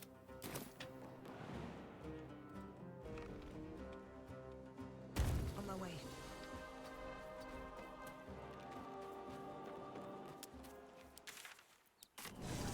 Do wonders for the shop.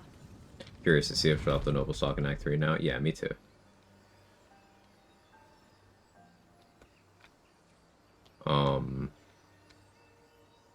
One more question, if that's okay, sure. Need to maximize Sleight of Hand as non-thief character. Ring balance to get early on plus guidance. Well, the cool thing about thieves is they are no better at Sleight of Hand than anyone else.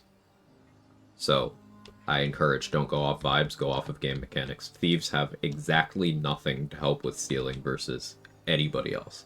Now, rogues can get Sleight of Hand expertise at level 1, which is why they're very good at it early on. And then at level 11, rogues have the reliable talent feature, meaning they can't roll below a 10 on any skill they're proficient with.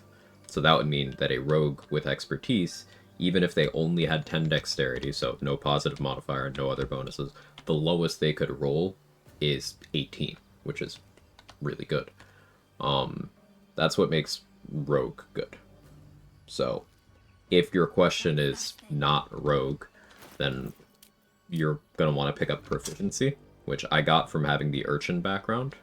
But rangers can get proficiency in sleight of hand, bards can get proficiency in sleight of hand, anyone with the urchin or charlatan backgrounds has proficiency in sleight of hand. You can take the skilled feat if you really want proficiency that way, though you don't have to. Increasing your dexterity increases your sleight of hand, having guidance, having the smuggler's ring, having the gloves of power. You can go with armor. The various armors give you +1 to dex skill checks in the chest slot. Those apply too.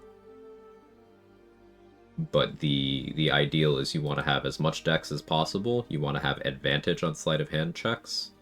And then the other important thing that a lot of people leave out is you need enough initiative that you don't die trying to steal from whoever you're stealing from. Like, let's say I was stealing from Roa, and I didn't beat her initiative, and she has a hold person scroll. She just clicks hold person, and I'm probably dead. So you want to make sure you have enough initiative that you can, like, run away if a fight starts. Hey, I'm gonna mess this up. Kibdilos? Whoosh. Correct me. I like getting names right. Welcome in. Hi, Kevin. What are you doing? He's catting. Look at the cat. Was fine? Cool.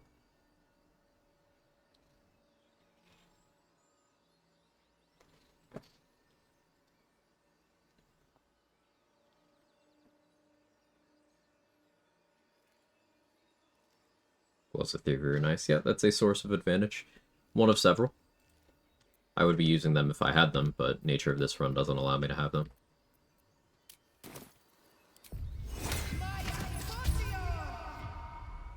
Later, Smellbit.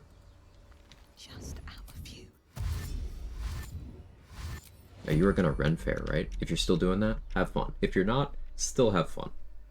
Either way. You have your assignment. Carefully now. Nice. From your pocket to mine. What to take? Nice. Using a 5-finger discount. All mine. I can take what I please. Little bit of this, little bit of that. What to take? Well, that's interesting. What to choose? Schedule that for tomorrow, thanks. Of course. How And please remember if you leave and come back. So I'm disguised currently, so any attitude that I'm losing with Dareth, I'm losing it with this disguise, not my character's actual personality. So, it helps to disguise if you're going to steal from someone you do want to still interact with in the future.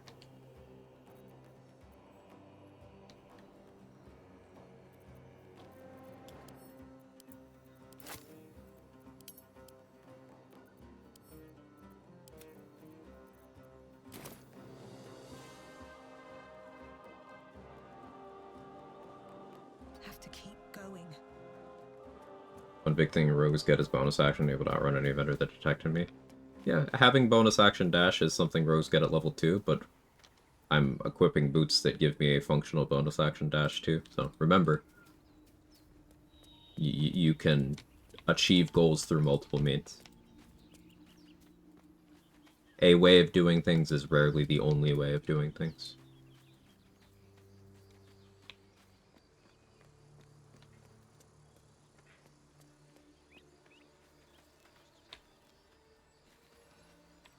Yeah, losing attitude with vendors doesn't actually matter to me for this run because I can't talk to people anyway.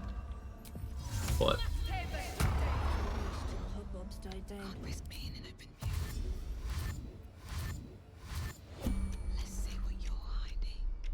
Interesting selection. Not up for trading today, I'm afraid. From your pocket to mine. All mine. Well, that's interesting. Little bit of this, little bit of that. Interesting selection. What to choose? I can take what I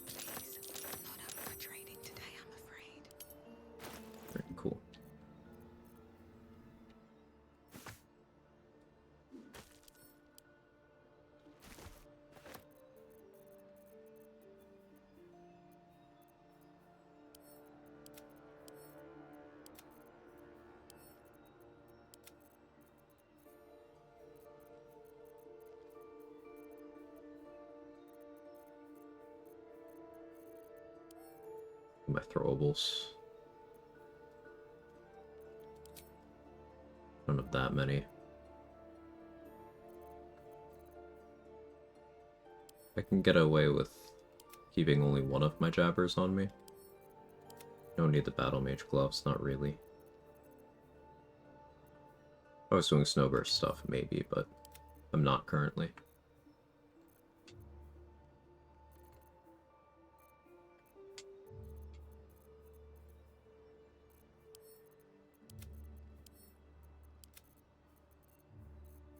Those aren't really useful.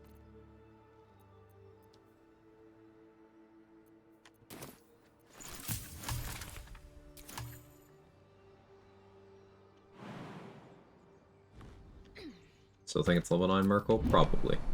We haven't been to the Mountain Pass yet. We haven't been to the Gauntlet of Shar yet. We've still got, like, all of the Boonrise guards. And I could kill a lot of Harpers if I really want to, too. Yeah, I think we can hit 9. Hey, Kilo.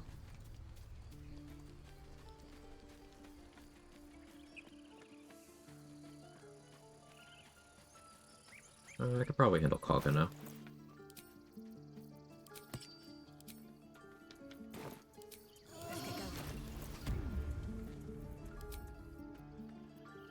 Is this worth a crawler, Mikas? No, I don't think it is.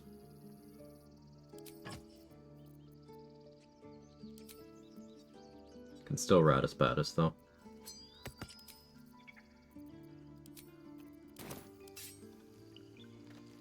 Breathe quiet. Move with care.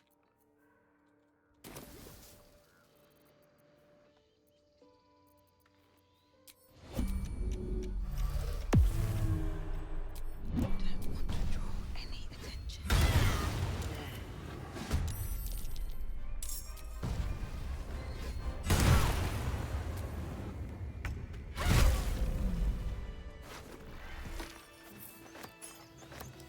I think she's okay. Boots have seen everything.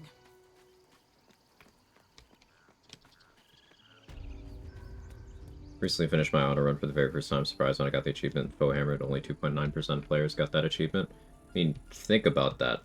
Most people don't finish games that they buy at all. Honor mode is the highest difficulty. It's permadeath. I'm exhausted. Whereas Foe I'll hammer find somewhere to camp tactician.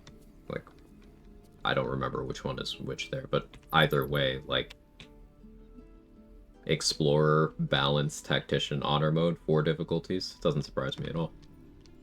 Also remember that Honor Mode didn't come out until 3 months after the game's release.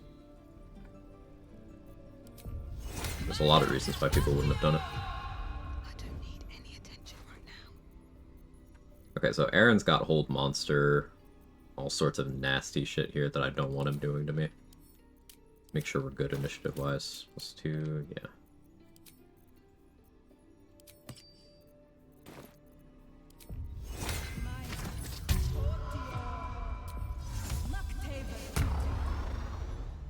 Better be cautious.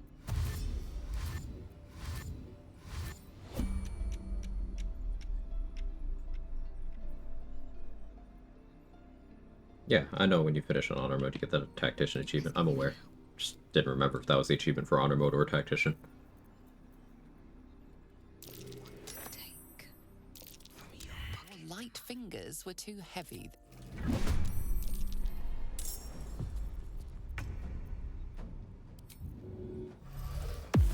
Don't waste a step.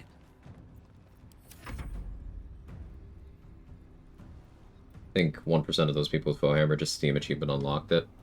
Yeah, and then the people who do have that achievement, remember a lot of them Steam Achievement unlocked it, a lot of them use many mods that make the game easier, and then mods to re-enable achievements. So, like, ultimately achievements don't mean anything. The only goals that matter are your self-imposed ones. But for the most part, such things also don't give you any useful information. Nice. Using a 5-finger discount. Surely no one will notice. All mine.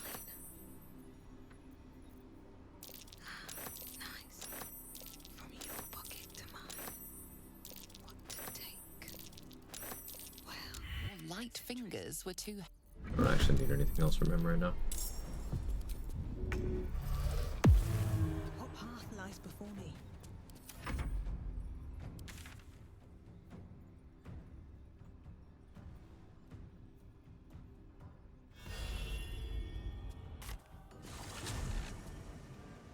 What were the decisions around Ethel for this run? Haven't done the Ethel fight.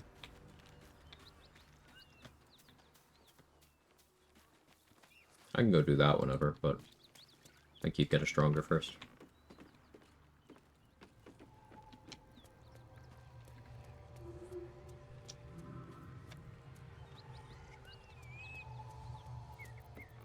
Alright, time to skulk about. I just want a little look. Using a 5-finger discount. Little bit of this, little bit of that. Not up for trading today, I'm afraid. Interesting selection. What to choose? I can take what I please. Don't need anything else here, so. Moving ahead.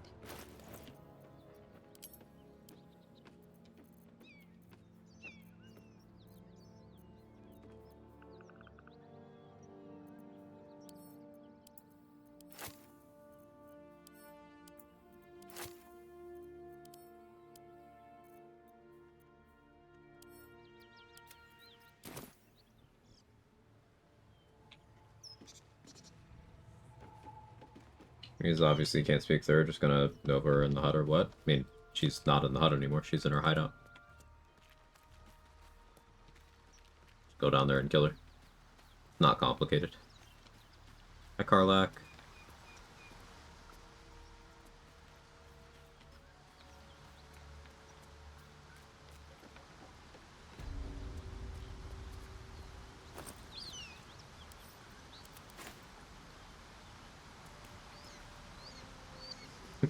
Crime response. Breathe quiet. Move with care. Free for the taking. Must be on my way.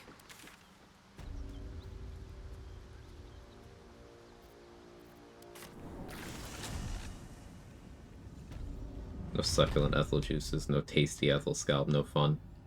Can't think the last time Connor got to stay in his box. I could still get Connor in this, it just would take fuckery. Like, somehow even more fuckery than usual, but I could.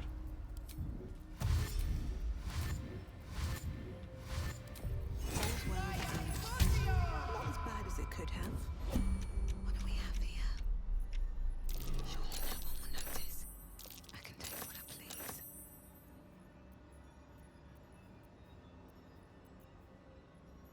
Interesting selection. Counter elemental, that's huge. It'll be from Merkel. What to choose? From your pocket to mine. Using a 5-finger Your discount. attempt at.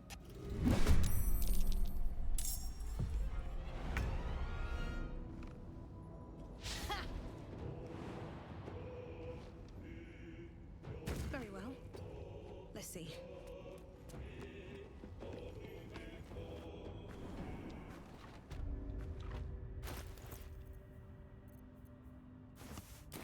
Okay, thanks for streaking.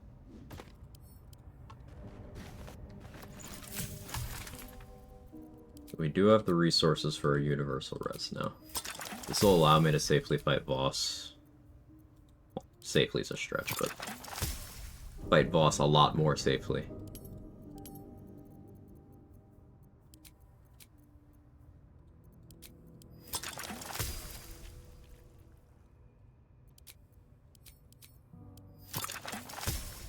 Speaking of streaking, thanks for streaking.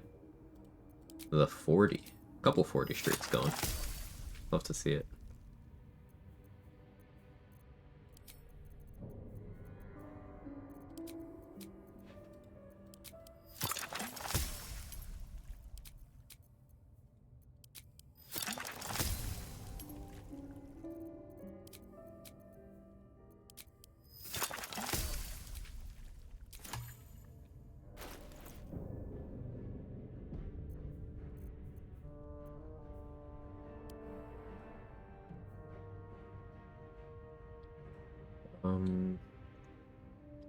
Could kill some Myconids for some XP. Oh, Philro's still running around. Go kill him. Pretty reasonable, right? Think so.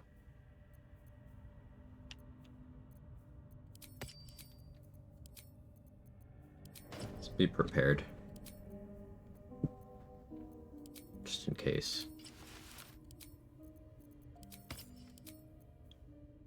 He can't Hideous Laughter me because Boots are striding. He can't Hypnotic Pattern, so that's why we're wearing Helmet of Autonomy, Amulet of the Harpers, and Cloak of Protection. Let's put on that for damage.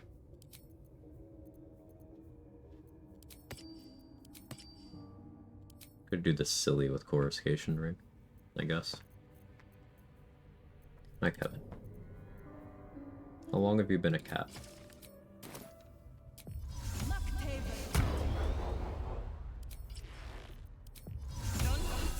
I'm not supposed to have Myconid Colony access, I only do because of a misclick. I'm going to play as if I don't have Myconid Colony access. Do you hear something? I believe there's a Kevin near you.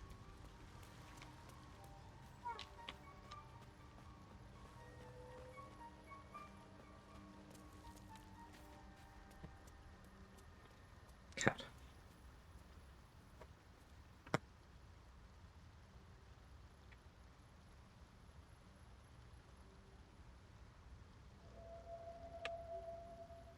What done?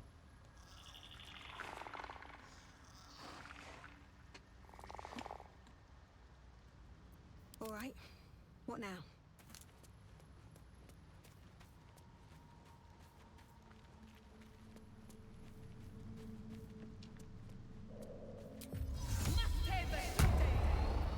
You got distracted by a cardboard box, so I think I'm good for a little bit.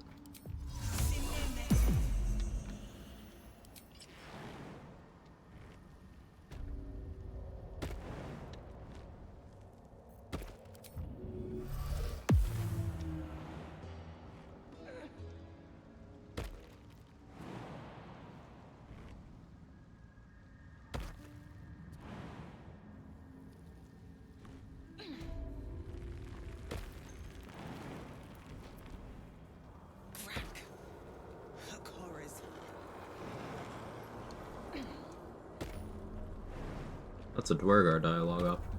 Or not option, just a Dwergar thing that they say. This calls for careful footwork.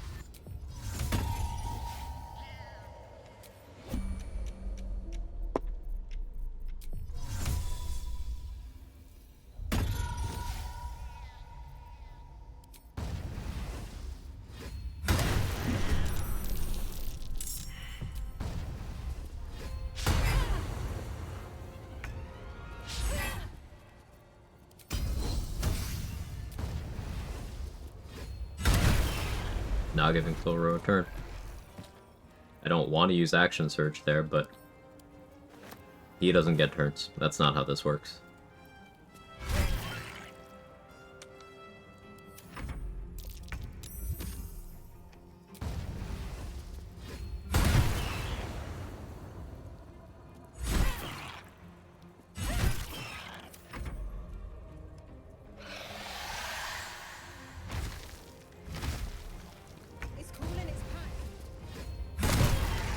So radiating orbs suck, just to be clear.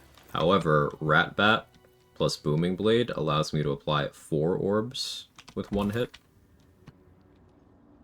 So that's situationally valuable in a case where I don't have damage dealing ring options, which I currently don't really, other than Caustic Band.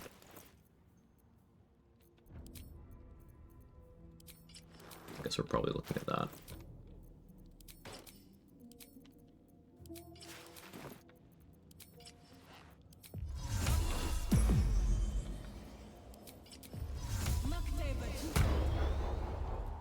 If everyone else minds their business, I'll be fine.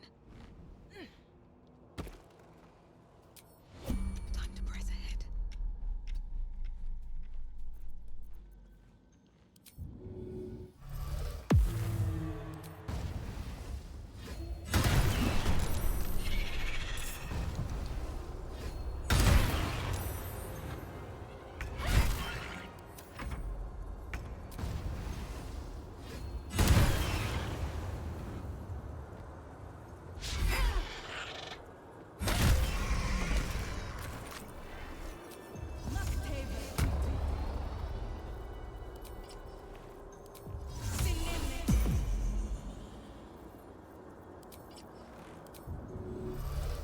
What am I action refresh? I attack with war magic. So I'll show you.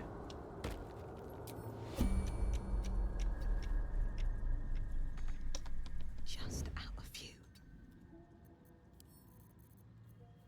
Remember, Dwergar Invis is a cantrip.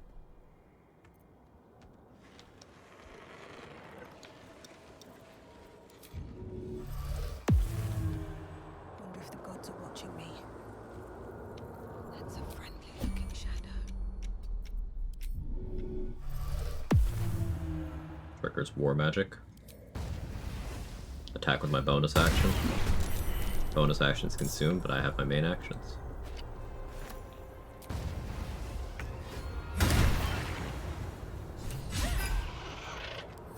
Missing with advantage is cool. Who doesn't love that?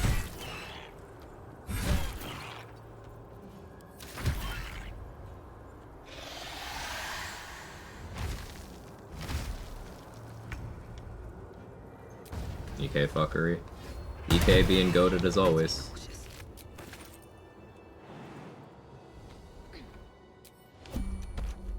Best be on my way.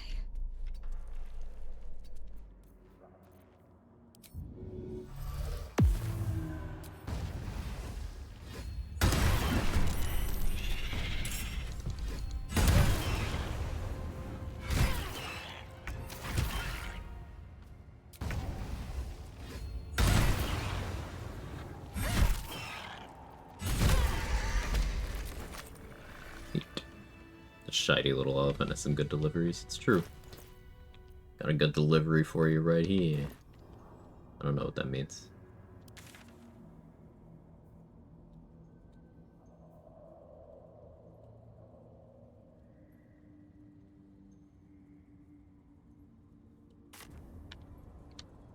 Could go to Owlbear. The cub isn't coming to camp though, so I'm in no rush to go over there, if you catch my drift. Spooter? Good spooter.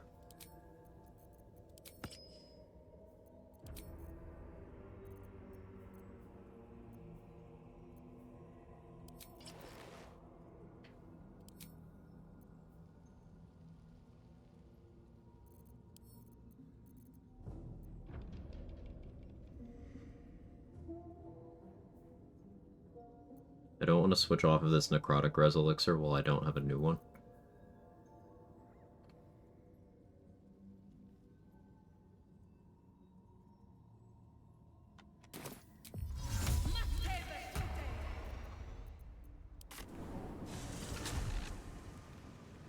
When I see the cub become a fully grown armored owlbear for the last fight. Can't slow down. I disagree. Why did Damon take it upon himself to, like, go up to my pet, my little guy, and give him drugs and be like, you're gonna fight now? Like, no, he didn't have to do that.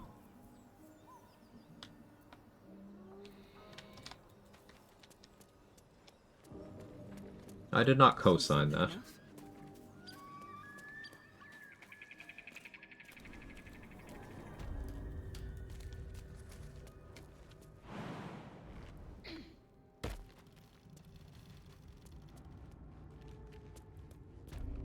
Kim steroids and owlbear growth hormone.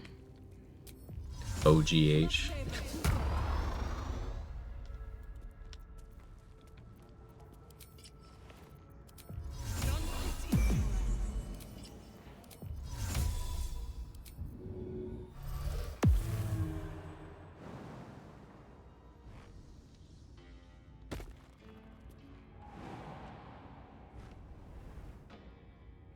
Not a fighter, but I did drug and weaponize your baby owlbear. Yeah, thanks, bro, I guess. See Invis moment.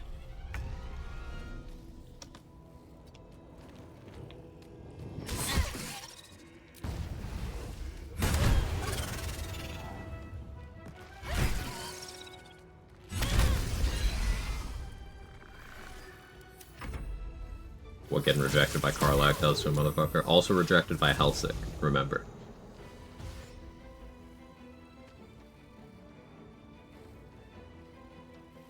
Damn it, run it up. Like, kids are cruel, Tab. I'm very in touch with my inner child. Can't sleep, so might as well give your pets steroids.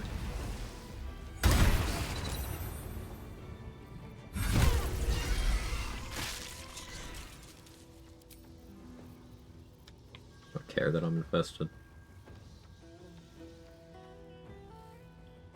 Oh, really?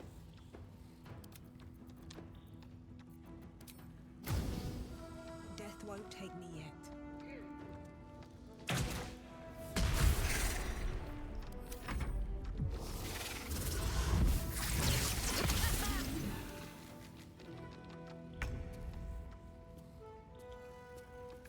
Damn, Drew. So he uses wooden drugs. Okay, that one doesn't work. I mean, it kind of works. Not over, then through. I didn't hate it.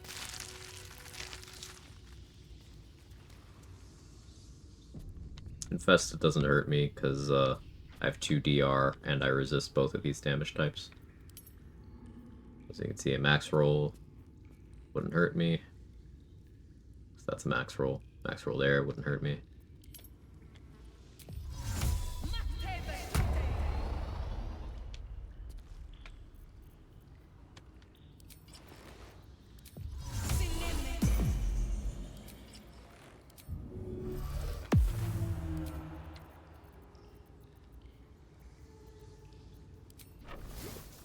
No, that's the wrong. So upset. Very much the wrong weapon. I don't need any attention right now.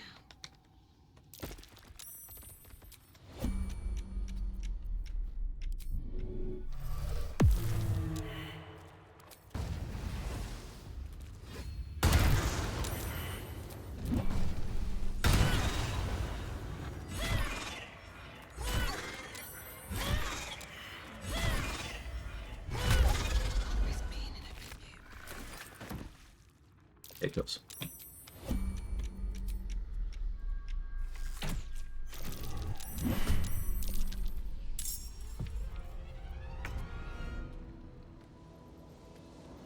No time for mercy.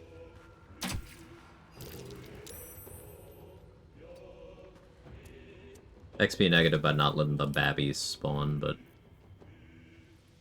what are you gonna do? I could Poisoner's Robe with Broodmother's Revenge and Booming Blade. Could be mildly funny. Keep that around. I can't complete the Sussy Weapon quest because it requires a dialogue, so I can just put the bark in my camp chest forever.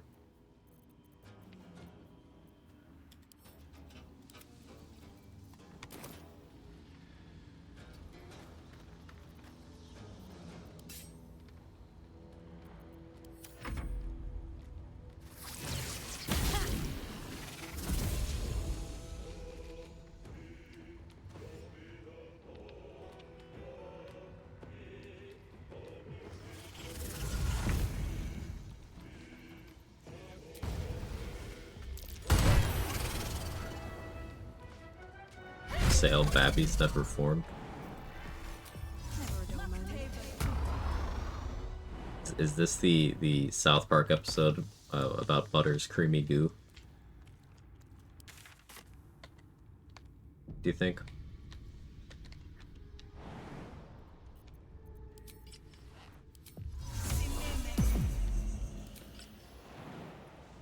I feel a breeze. You know what? Sure. Okay. I wonder what's down there.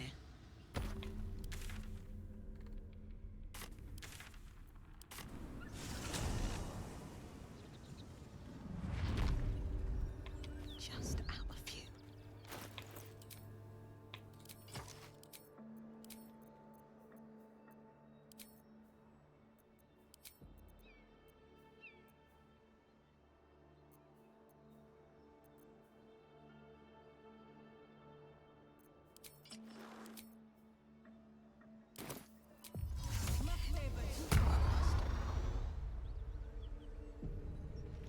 This calls for careful footwork.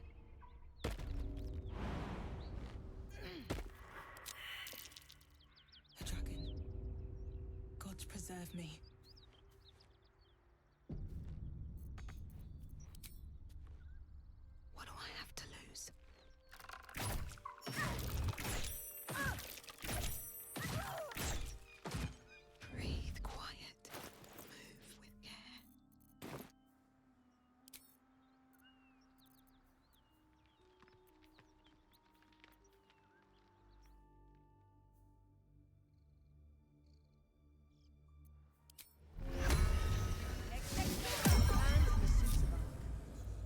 need somewhere to craft it all. You say that now. That was so The weird. forge at the blacksmith's house should do. Why are you saying that now? Okay.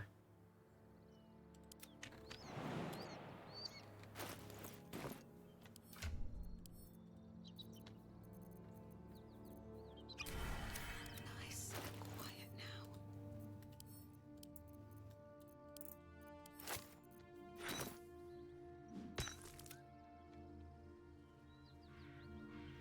Saw a spider and remembered, I guess.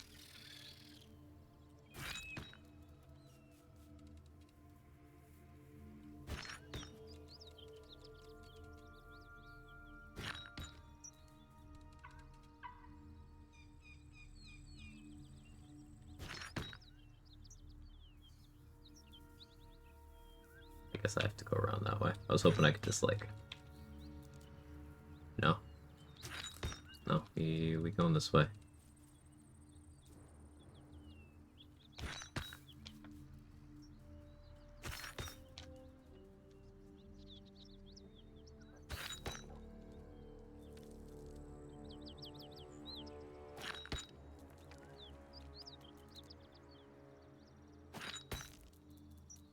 So this is twofold. I want to get the XP from this, but also this should bypass this cutscene.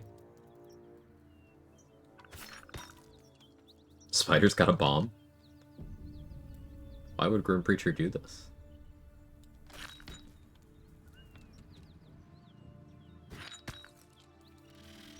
Your babbling time needs to stick. Move your carcass. For my order of the flaming face. Halt! No more. Show us what you can do, worm.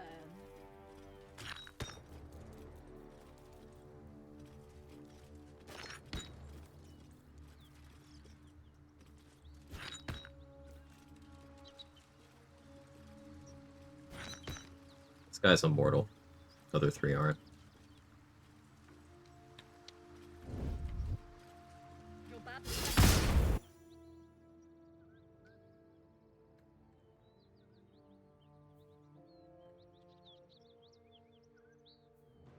So yeah, Spider Familiar is good for that. Because it's got a 2-instance attack.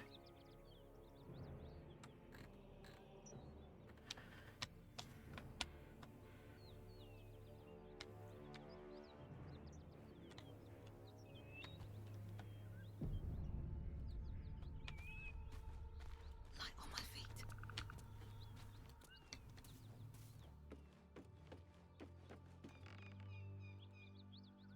So I think...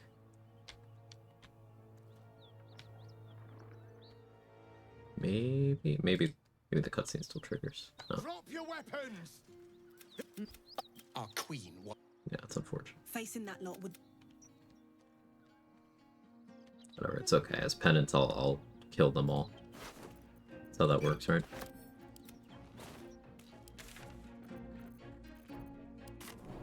No, not last light in. Muscle memory almost fucked me there.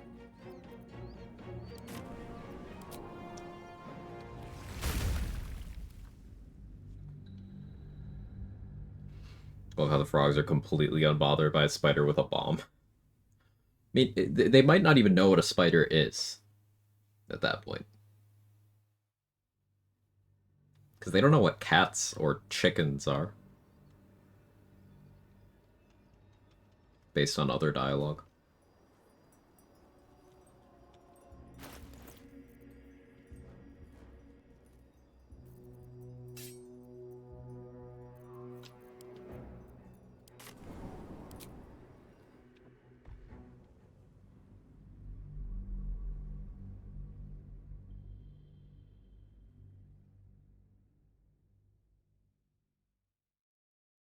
Can you reverse pickpocket an enemy to encumber them? No. Only your active party is constrained by encumbrance rules.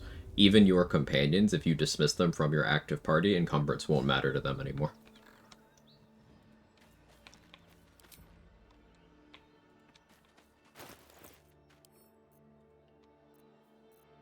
Never wanted the easy path.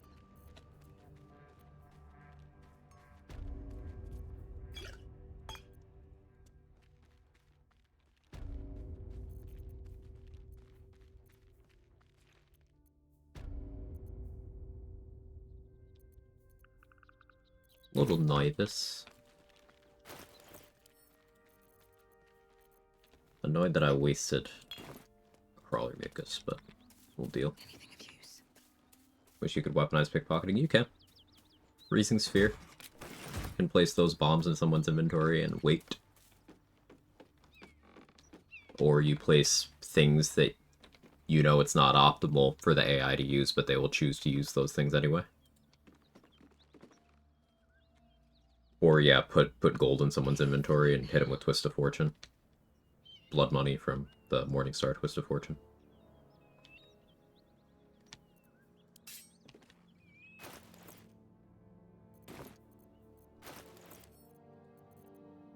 I don't want to change elixirs, but I really, really should.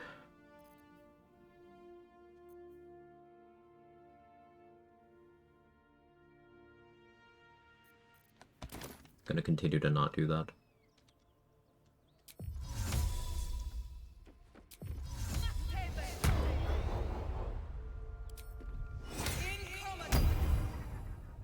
Softer than a whisper.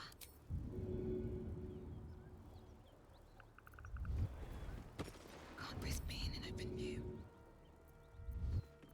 If everyone else minds their business, I'll be fine.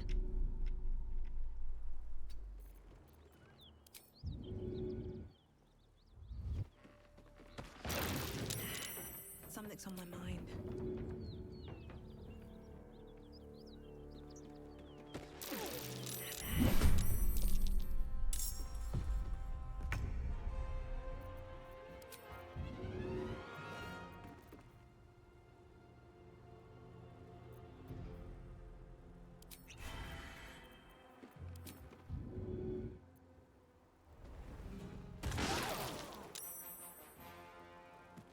Hey, Mark.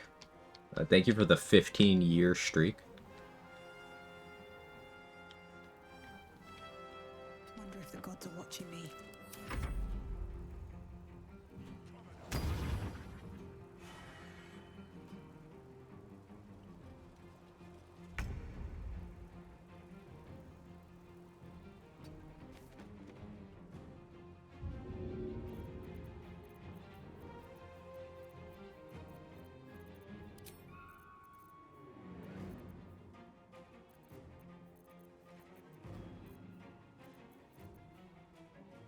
Poison Rest? Let's give him Fire Rest. Actually, he's right next to a bomb. Let's give him Bomb. That wasn't the plan, but like... one more won't kill him.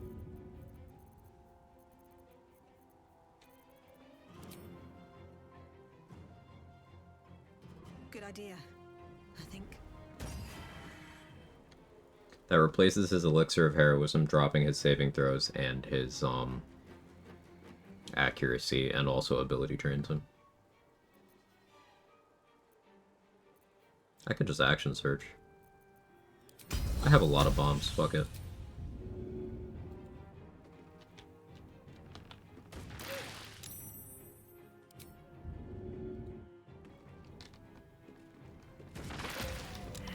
Yeah, we take those.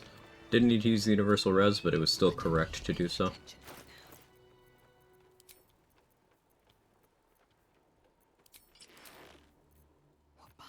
Now the annoying part, though.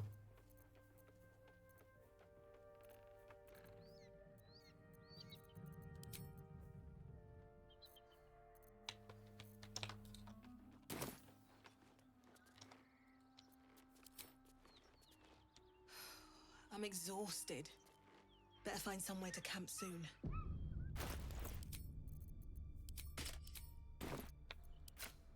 Don't mind if I do.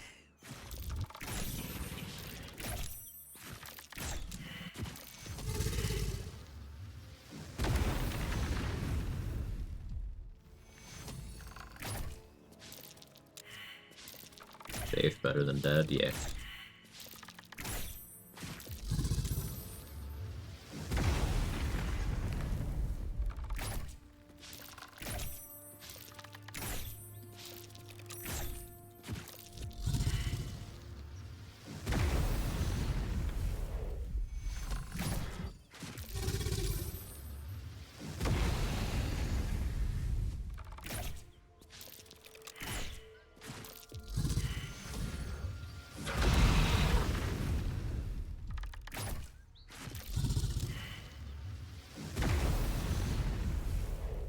with the patrol dealt with here, I can go into the mountain pass whenever. That opens up more XP opportunities.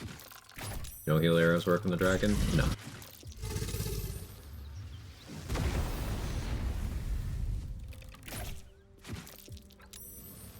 I need to run him out of heals.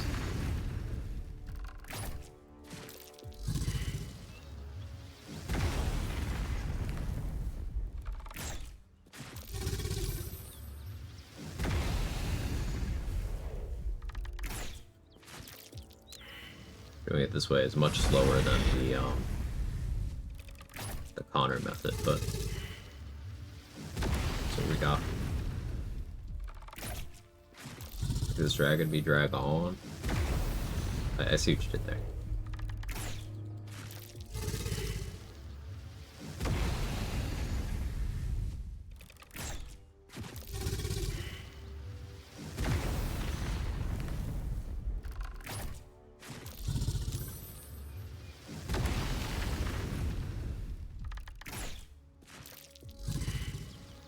Pooch. Nah.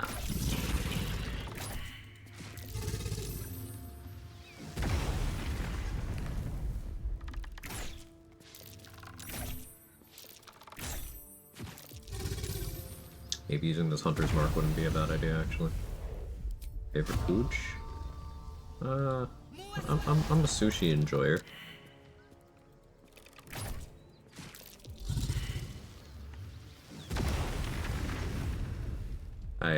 I lived somewhere where getting sushi that wouldn't kill you was like impossible because anything outside of certain chains and like a couple of local Italian places just didn't exist.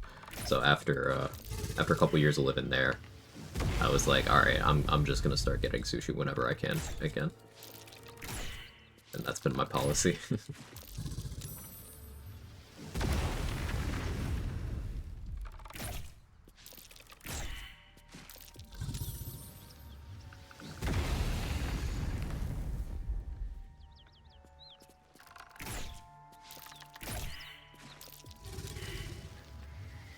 Hunter's Mark and Gloves of Archery are helping to overcome the 4 damage reduction that dragons have in this game.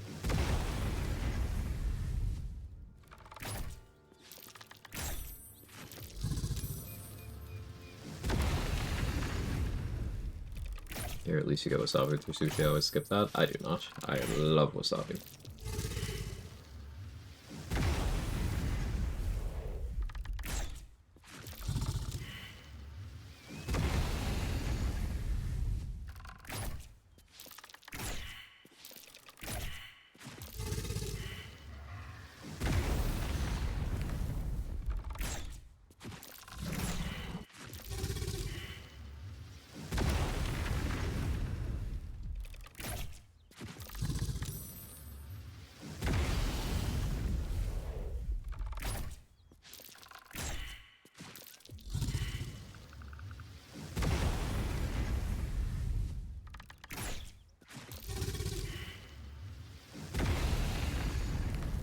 Authentic Puerto Rican food for you, Poppy? Nice.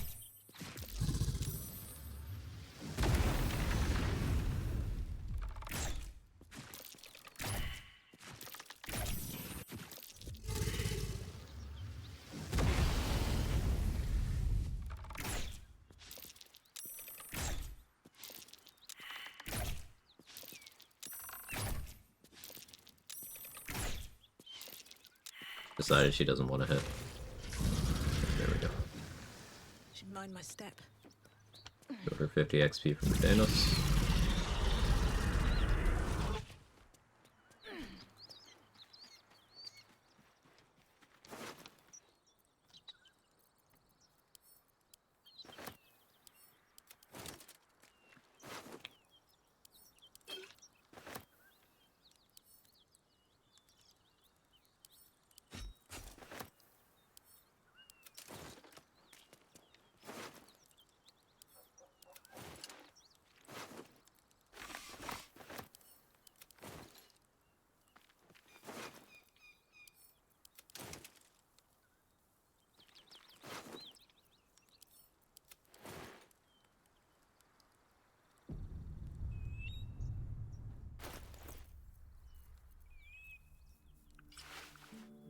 Do something silly like that. We can go Gith mode with Silver Sword on something. 428 XP. Let's go Gith mode. We can kill some druids or some such.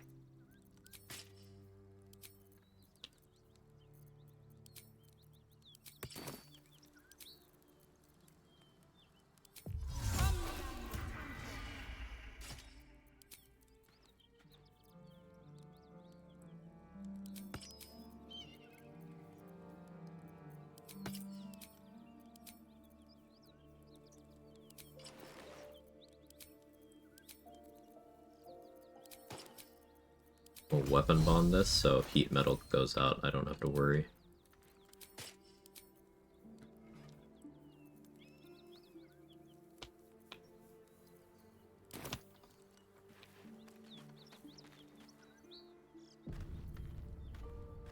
Good vibes. I'm enjoying streaming this evening. Glad to hear it. I am as well.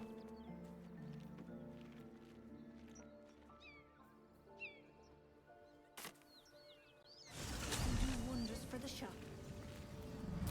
4 resistances. Yeah, necrotic from my elixir that I haven't bothered to switch. Fire from my helmet, psychic from my sword, poison from being a Dwergar. I could get slashing by switching my amulet too.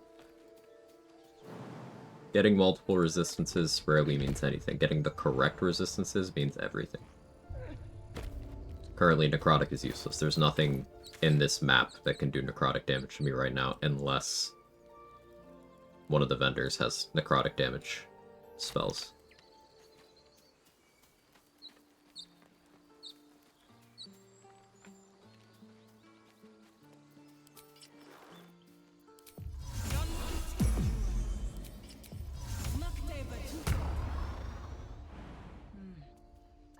All right.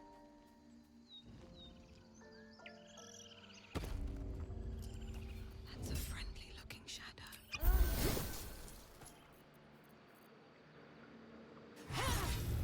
Violence isn't tolerated in these parts, unless it's required to deal with a criminal like you.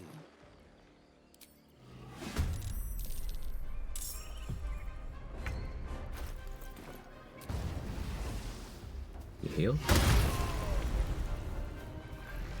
So you can see Broodmother's Revenge enables Poisoner's Ring to, or Poisoner's Robe to work. So there's a weird edge case argument for getting Poisoner's Ring and those two and enabling some decent poison damage against a target for a few turns. I could maybe find someone to do that too. Think you can take me on?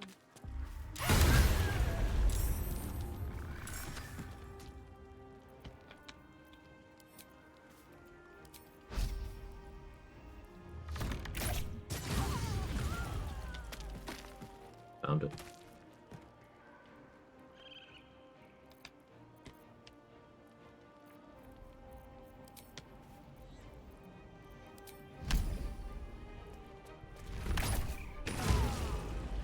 I was just trying to silence him, but LOL.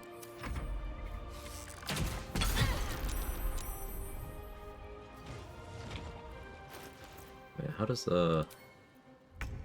You know, the robe doesn't look bad, actually. Can't slow down.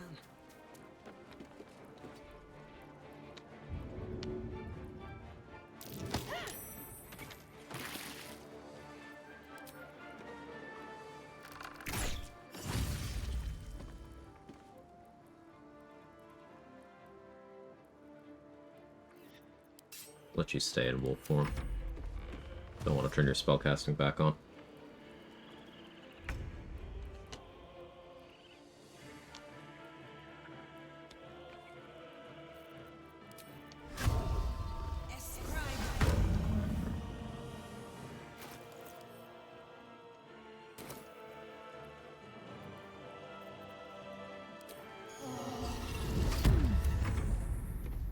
Keep going.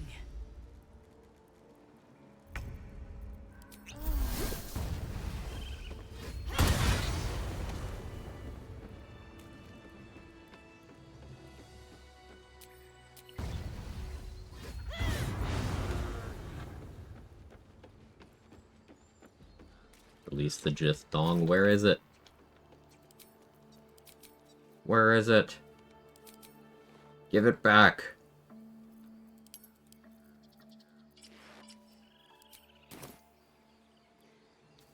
Release the uncut. Where is she?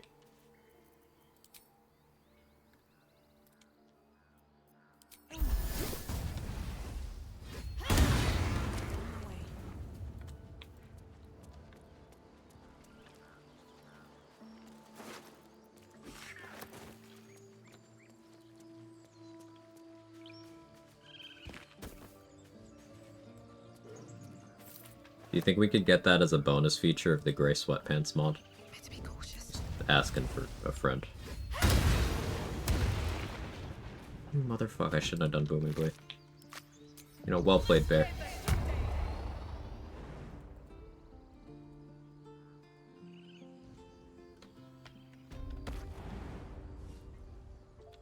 Another step forward.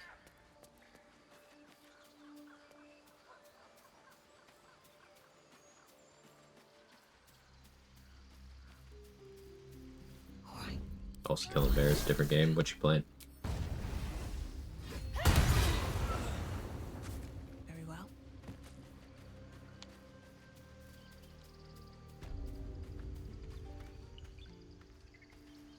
Valheim? Nice.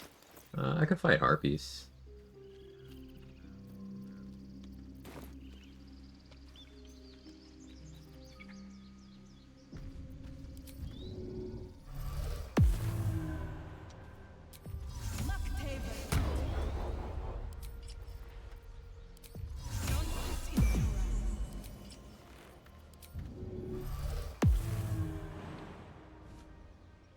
Ring of Mind Shield and give advantage against the Harpy's luring song. Yes.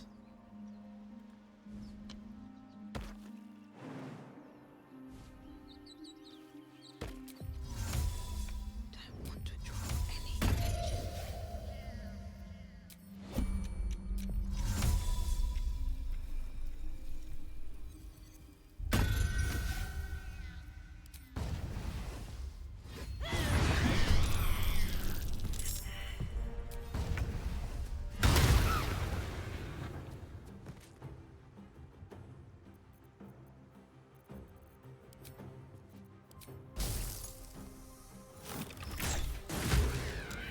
Harpy's luring dog? Yeah, hell. Time to press ahead. I mean, I'm down for this mod pack. I mean, just for academic purposes, right?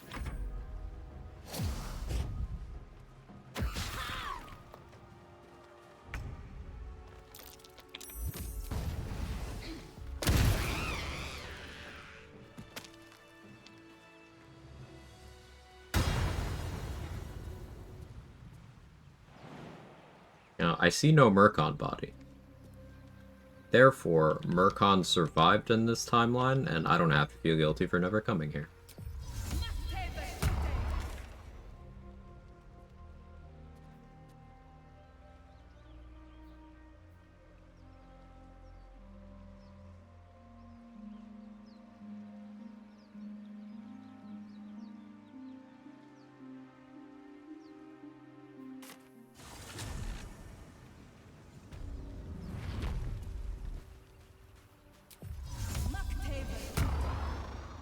Just out of view, and away I go.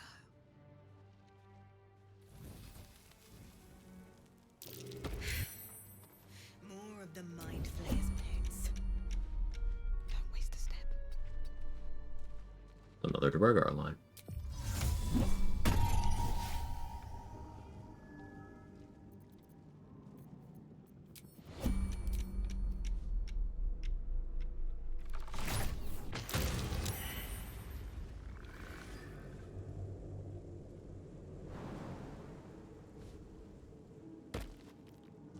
Breathe deep and move.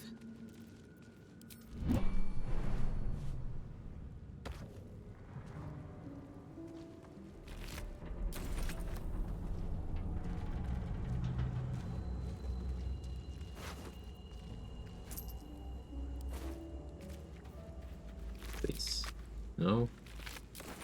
Yes. Did I actually get enough?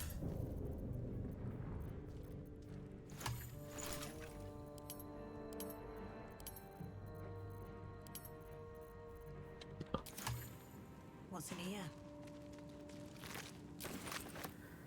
Maybe I need to brain cat jump to get psychic resistance. No, like needs is not the right word, but it's something to consider.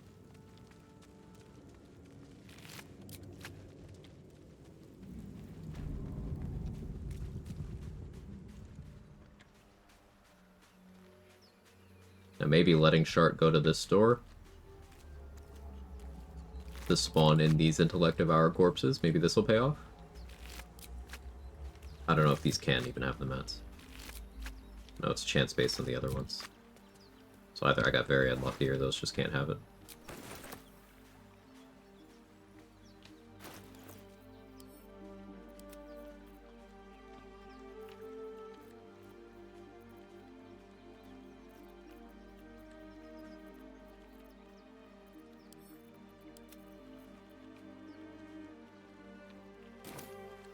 What do you think, Shark?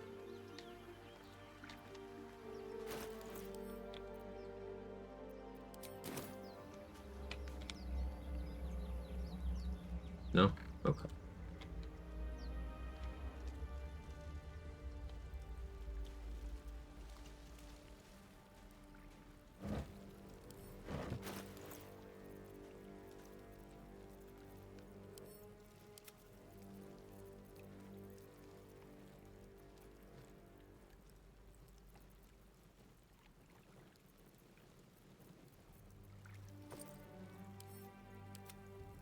Is she okay? Maybe. I think she's just got some stuff going on.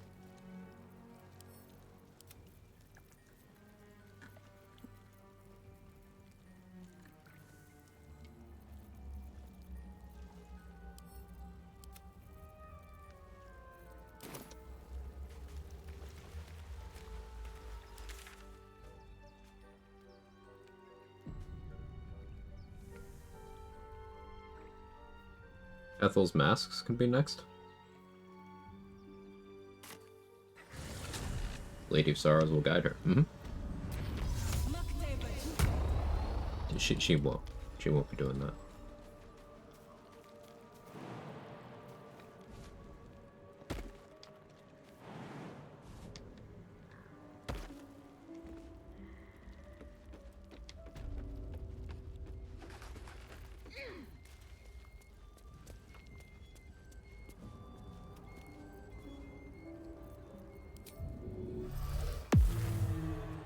Or Lady Spirit. Yeah, that's what I'm saying. Why did Larian take away the Lady Spirit? My Lady Jith's spear.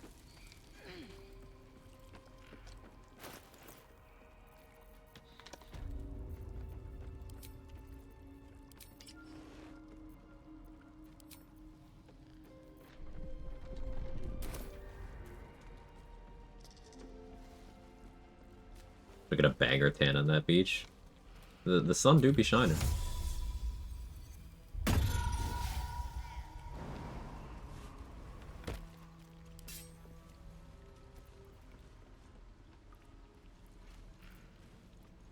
If everyone else minds their business, I'll be fine.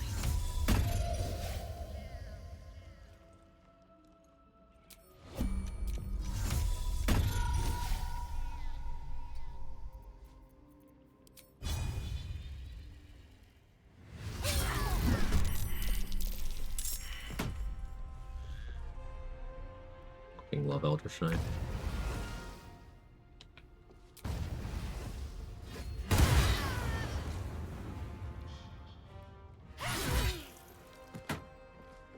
Breathe deep and move.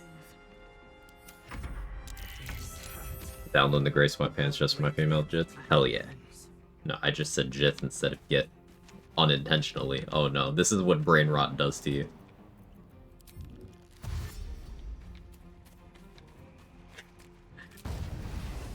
It's working. Oh no.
Gotta wait for the drought poison to be gone, actually.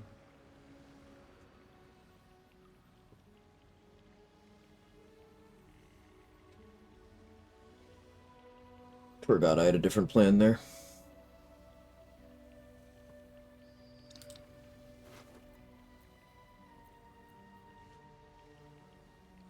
Probably shouldn't have revealed her inventory like that. Because now I think she can, like, choose to use these things. So that could be an issue. Nah, like, it'll be fine. Nothing ever happens.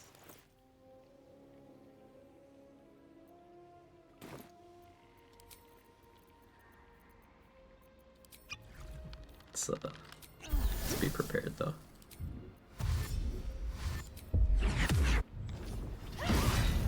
Pigs have...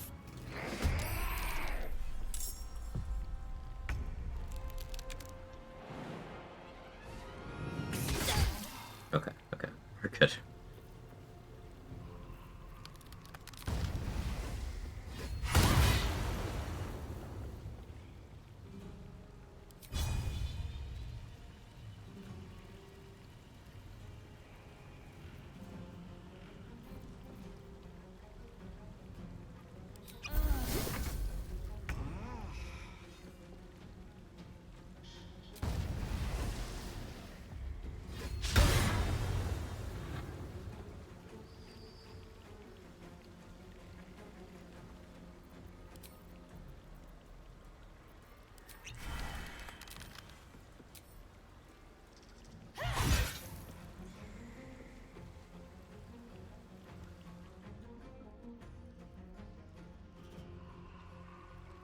One day, I'll catch a break. She's got me legitimately pretty nervous because of those scrolls.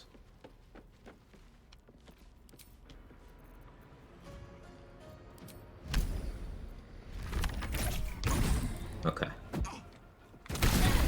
So I ended turn with that Arcane Interference arrow midair, hoping it would hit her so that she can't cast.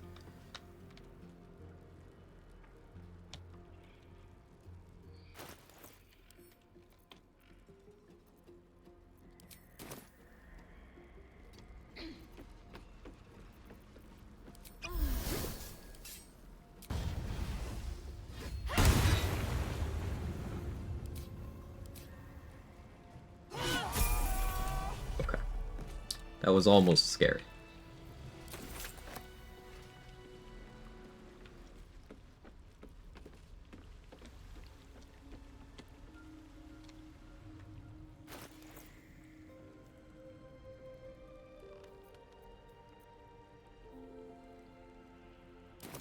Dying to the elemental would be funny. It'd be very funny.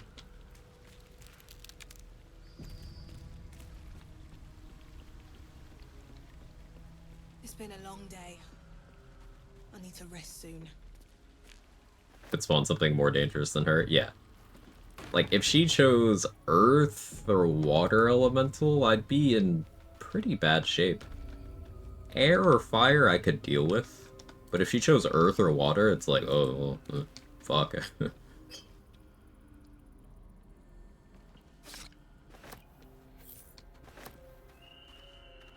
Marina already dead? Yeah. I got Ethel to, leave by just shooting Marina without ever talking to either of them.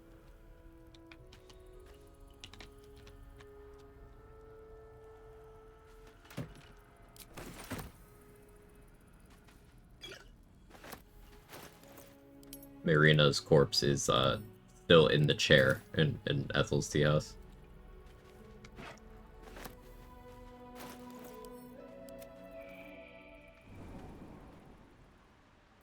Such a shame that the hag killed that innocent girl. Yeah, it was Ethel and not me.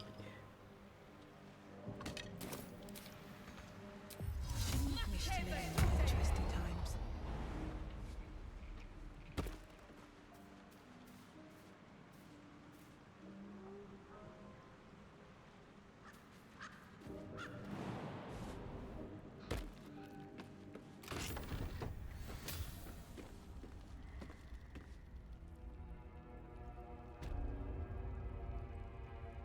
Miriam is now under the chair. She was in the chair before.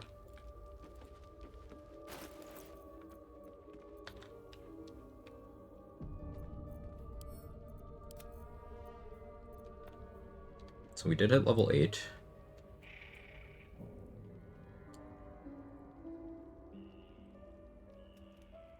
Have I checked Barrage since I leveled up last? I don't think so, but also I can't be bothered. She fell due to rigor mortis, I guess. Could be, yeah. Most non-verbal person on the Sword Coast. Damn, she looked good.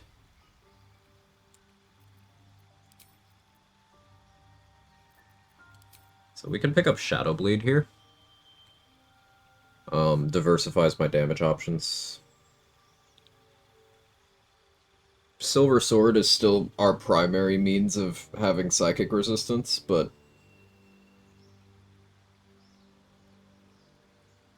if I get another way to have that for relevant counters, then Shadow Blade's good there, but more so I guess Shadow Blade is what I use in the Gauntlet of Shar. Shadow Blade there, Rabat for Merkle. Yeah. Anything I can pick up here? Do I care for Knock? Does Knock bypass any dialogues?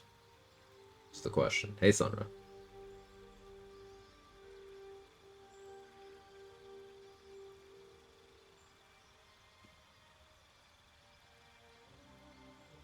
Trying to think if Knock...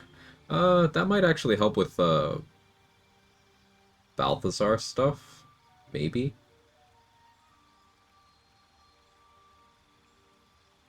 If I knock Balthazar's door open from inside of a darkness cloud so I never get perceived, that cutscene surely doesn't start, right? Then from there I can minor illusion Balthazar out, maybe abduct him somewhere.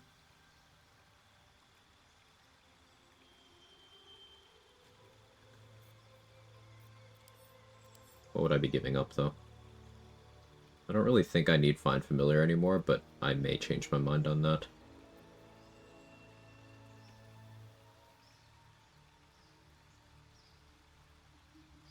Use Arcane Lock to lock him out. I'm not trying to lock Balthazar out, I'm trying to, like, get him out of there. Without triggering a dialogue.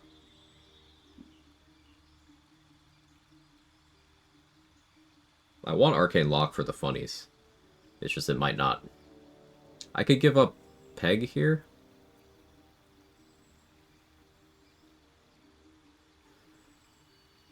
So let me think through my Act 2. I can't have the Jaheira pegging. Because that's not minimum dialogues. Minimum dialogues is I go in and I slaughter Last Light.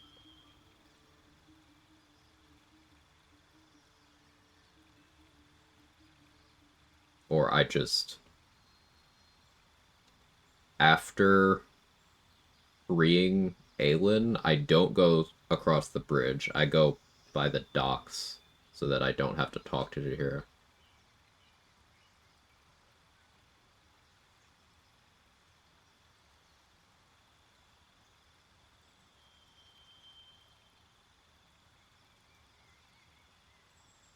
Just figuring out if I need Peg or not from here. So I don't have that many scrolls. And even if I was willing to refresh vendors a bunch, without respecing down to a lower level, my chances of finding more are not high.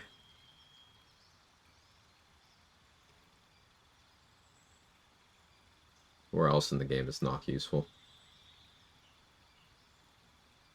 I still got the one scroll for...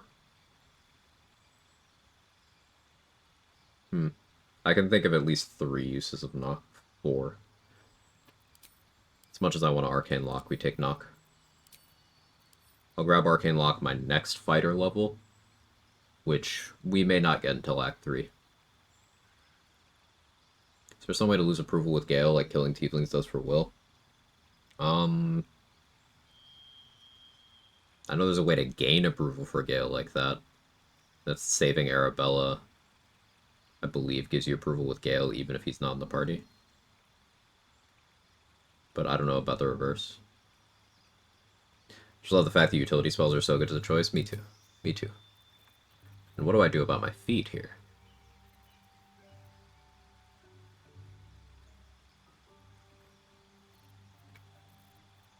Dual wielder is my instinct. Because this would enable things like Moon Lantern plus weapons that I couldn't normally use with the Moon Lantern. Like Defender Flail Moon Lantern would be really good. Charger would be fucking fun, though.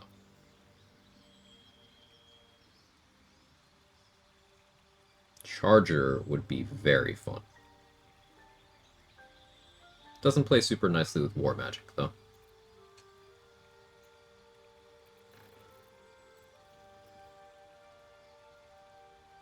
If I let Merkle Finger of Death, then I could get Mage Slayer value there.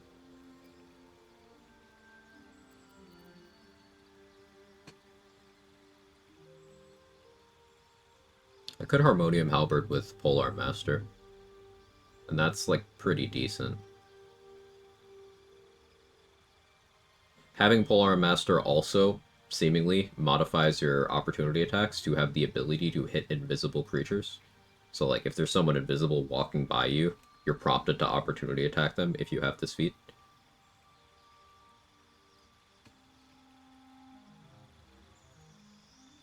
And it'll, like, actually work.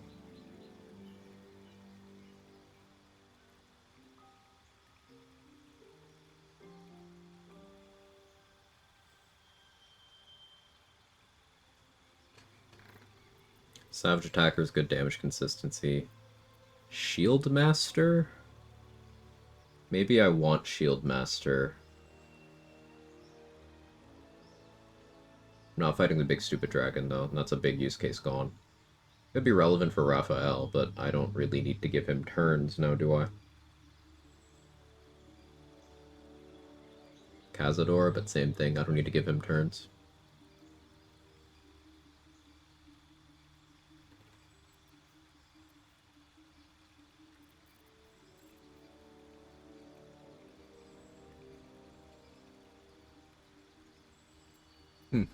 I could go a bunch of directions. I could delay this, and I could take my Warlock level now. That would give me Hex and Hexblade's Curse, making my Rat Bat use much more effective.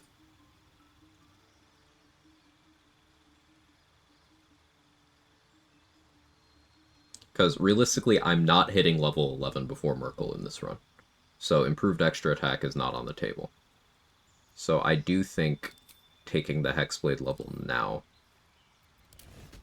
makes the most sense. Because that also lets me pick up Blade Ward. And that's really, really nice.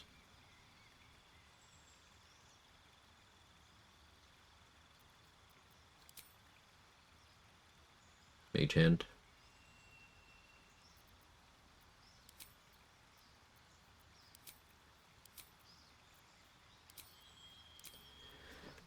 Hellish Rebuke makes sense because that allows me to get Elemental Infusion value, though Armor of Agathis is really good too, and like I have Booming Blade, so it's not like I'm gonna struggle to get Elemental Infusion value. Maybe we do go Agathis. Because then I could go Agathis, Flesh Melter, Fire Shield mode for quite a lot of things. Definitely Hex though. Yeah, I like this.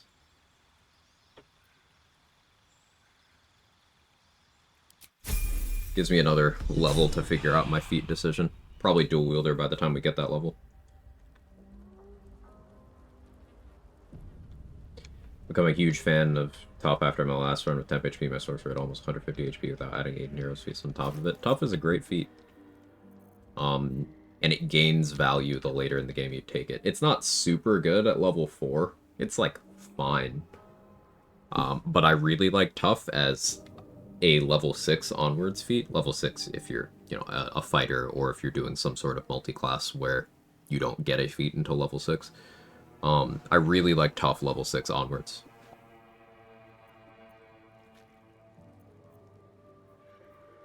it's highly likely that my feat ends up being tough. Especially if I'm doing stuff like this Poisoner's Robe setup. It's good to get value out of this item. Because even for, like, when you're doing Booming Blade weapon shenanigans, it's hard to value this when you have Potent Robe. But this is not a Potent Robe run, so get the value when you can. So being able to bind this sword means even if I eat Fear in the Crush, I can't drop my weapon. So that'll be nice over there. Also, Gith can't disarm me. So we're going to keep that bound. We can Radis Badis. It's time to check vendors again.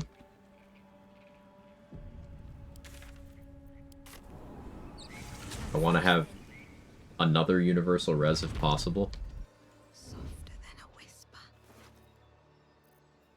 She doesn't have the Divine Bone Shard for it right now, but that's okay.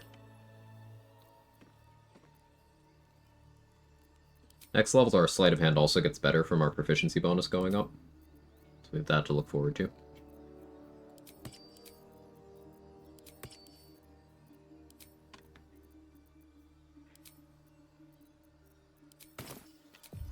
Not on my mind.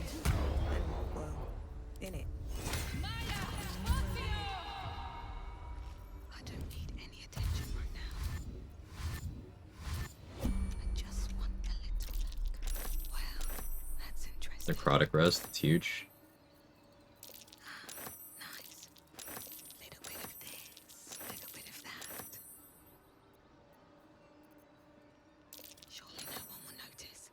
All mine. Not up for trading today, I'm afraid. What to take? Surely no one will notice. Well, that's interesting.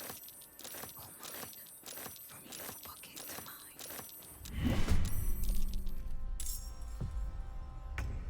Hey, Tyler. Thank you so much for the Prime in the 2 months. Really appreciate that. What does spamming dash do before pickpocket? Also, why did I get to pick an additional class I'm new? So the dash effect stacks up to 3 times. If you look at my movement here in the breakdown, I have 54 meters of movement speed. Now, that math ain't mathing with my normal speed, because I have 7.5 plus 3 plus 3. However, dashing doubles your current available movement speed, and that condition stacks up to 3 times. Now, if I know that I might get into a combat or something, I will stack those 3 dashes ahead of time, so that I have that, and I still have my action. What does spamming dash do before pickpocket? Also, why did you get to pick an additional class? I am new. Text-to-speech, that was interesting delivery. Thank you again for the Prime in the 2 months, by the way, I appreciate it. And if you are in any difficulty higher than Explorer, multi-classing is a feature. The game disables multi-classing on Explorer just so it's harder for you to ruin your build. Multi-classing does not inherently make all of your builds stronger. No matter what some dumbass Redditors say, it is not strictly better. And Larian clearly agrees because they make it something that is not available to people on the lowest difficulty.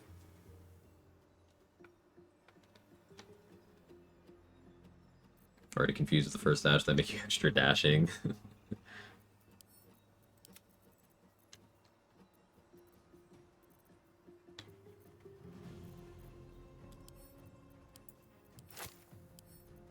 Send some of my butt plugs away.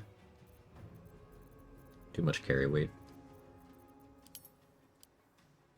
The alchemy bag is it's getting a little too girthy.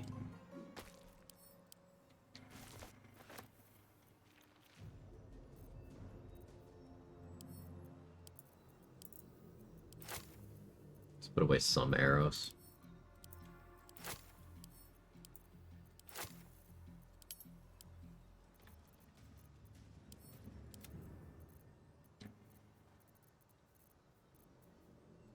Don't really need holy water. Chargebound Warhammer, I really like. It's unlikely I use it now, but I'm definitely going to keep a mental note that I have it, because it's very good. And I already got some very good value out of it. Even if I don't use it again, it served its purpose. Short Sword of First Blood's also incredible, but I have so many better weapons now.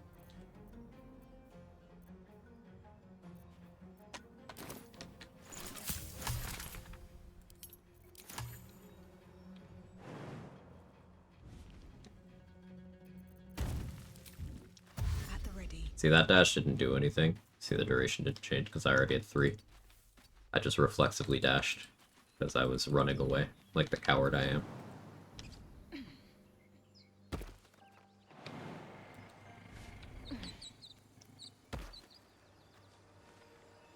Out of sight, out of mind. Better be cautious.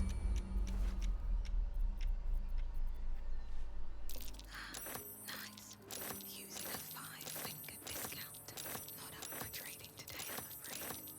Little bit of this, little bit of that. What to choose? I can take what I please. What to take? Interesting selection. Not up for trading today, I'm afraid. Nice. Hey, Hellfire.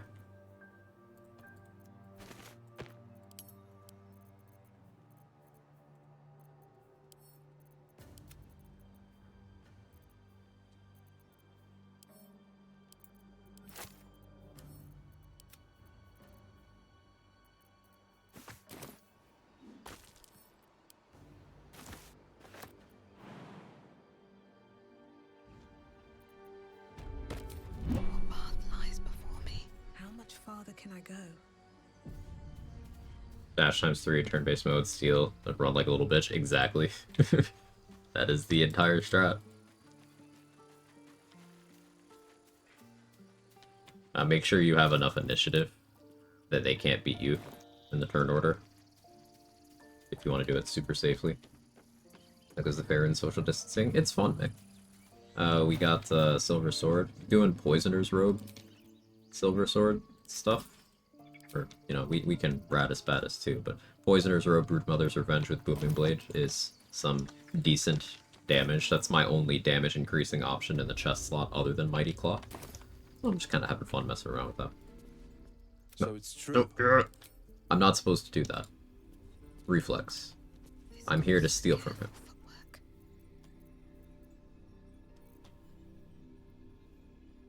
He has Cloud Kill. I want that. Did I have to respec for disarming tech to get Silver Sword? Is there another way? No, I killed boss. I fought for it. Basically Potent Robe at home. Yeah. Run invalid.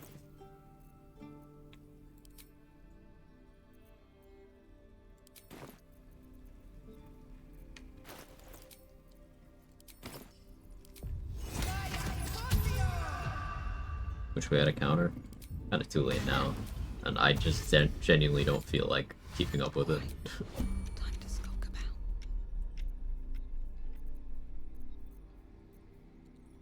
Using a 5-finger discount. What to take? All mine. Well, that's interesting. Little bit of this, little bit of that. I can take what I please. Surely no one will notice. Interesting selection. Buffer was necessary.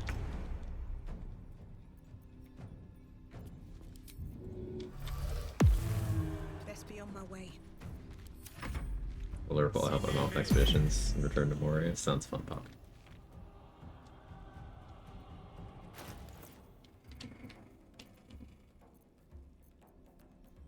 So we got some Cloud Kill scrolls. That's real nice. He's crime responding now. So I stole from him after the combat started, technically.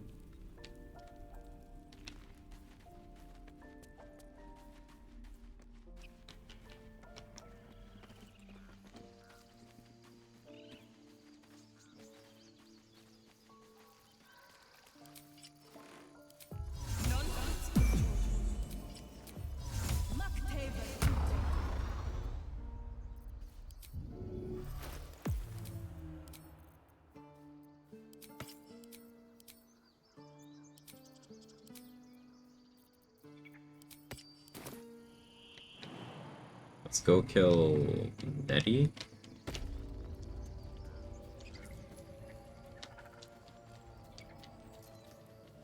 I gotta check Blurg's inventory now that I have this level 2. Also, now that I have 2 weapon binds, I can do some pretty tricky stuff actually. Just I don't want to hex a weapon that I intend to swing.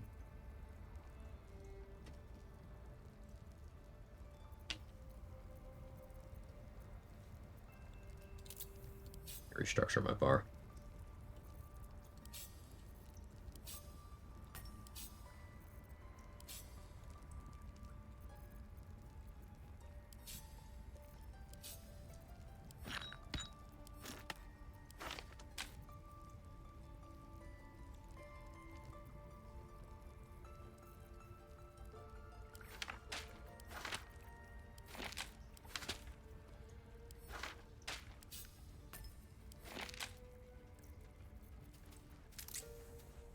Burger Envis just lasts as long as it wants until you do something to break it. As long as you stay concentrating, yeah. And as long as nothing you do invalidates it. It's got no duration limit. One of the things that makes it so good.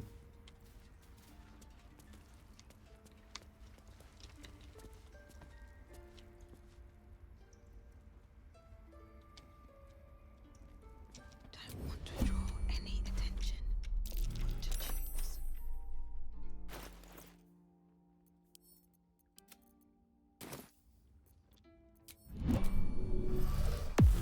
Light on my feet.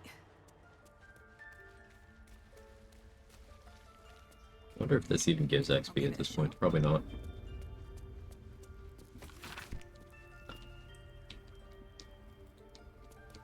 Don't imagine the note in there does either. Hate Aaron more than Oscar. Aaron does suck. What else do we need? Breathe quiet. Move.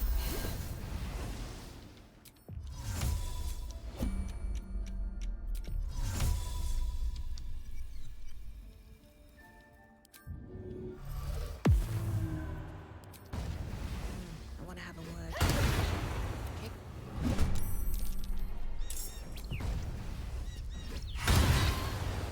It's a friendly looking shadow.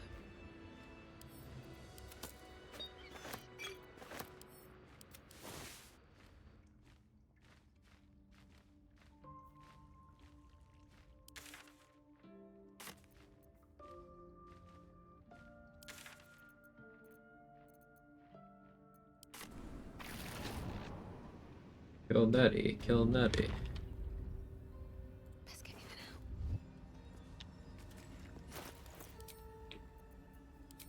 Soon.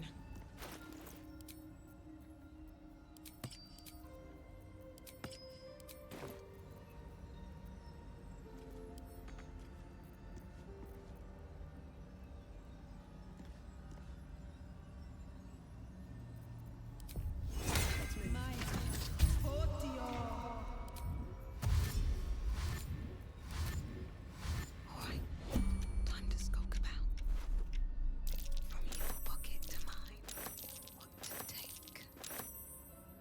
No divine bone beam, but that's okay. Today, I'm afraid. Wrath's still got some stuff I can make good use of. From your pocket to mine. I can take what I please. All mine. Well, that's interesting.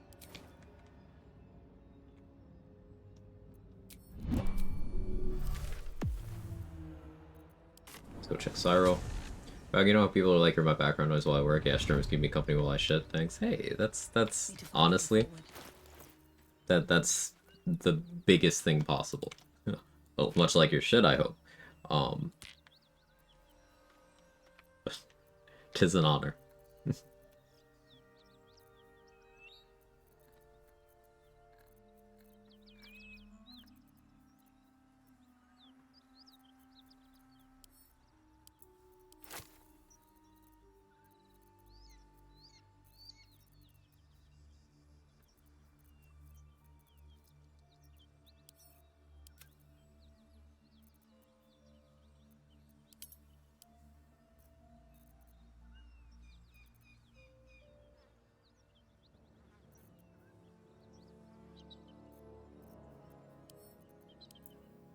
Get that much fire res.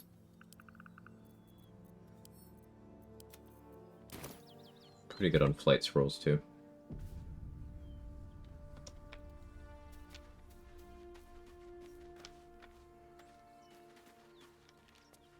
Would you discover the druids or racists playing a neutral good character? If you are the slightest bit observant, yes. Source, talk to literally any of them.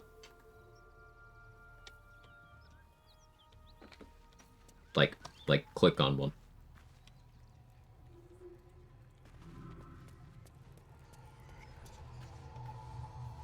And then if you think one isn't enough context, talk to all of them. If everyone else minds their business, I'll be fine. There's about 3 of them who don't say racist things. Now, that's funny, because there are not 3 of them who will abstain from engaging in the genocide when ordered by Kaga. So some of them, even though they don't say racist things, still do racist things. Yeah, there's one old lady druid who says tiefling with a hard R. Like, she says it in a way that can only be described as charged.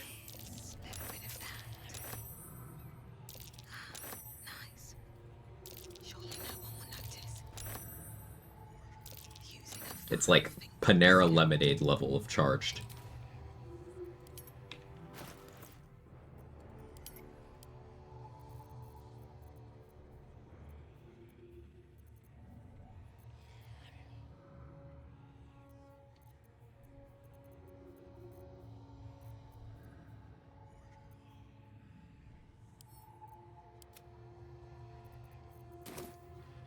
Yeah, I think we were co-oping, dude.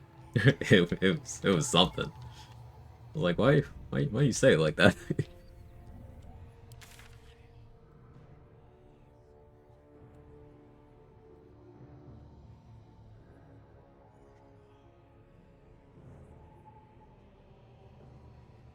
I think that's it for this map. Till the hubbub's died down.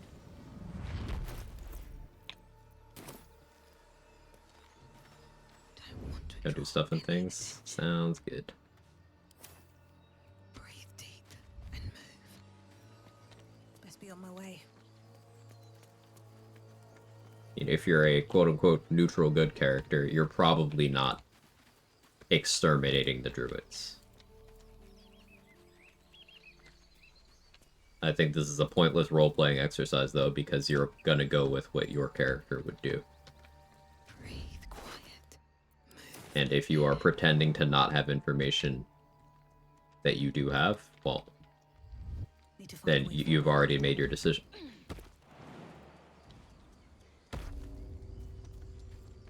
Better be cautious.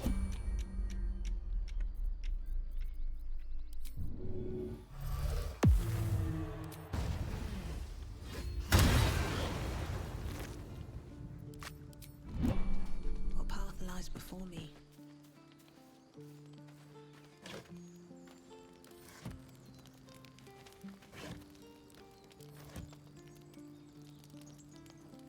Even when investigating Kaga and stealing the idol for Maul, druids are more concerned about that item.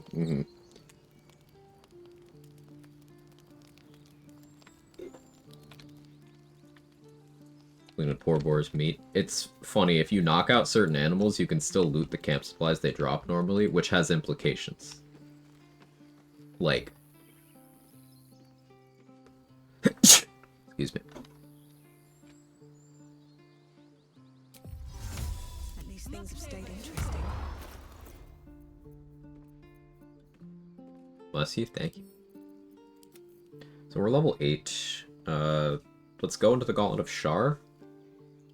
I do want to do some Githyanki Crush stuff, but maybe I cash in on exploration spots at level 8. Because getting level 9 is kind of a priority.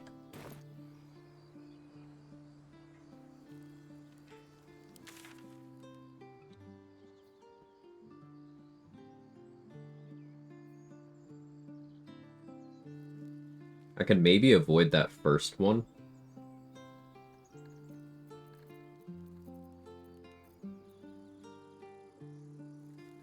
By polymorphing myself.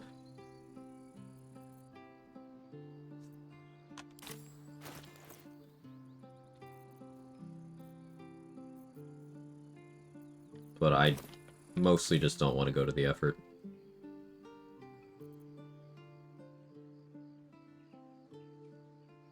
Bless you, thank you.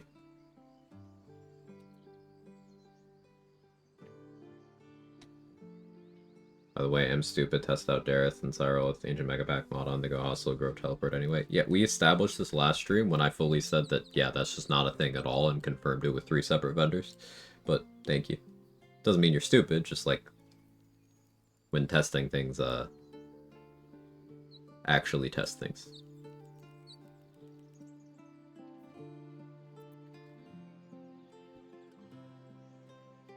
Can't grab the Sentient Amulet, because that's,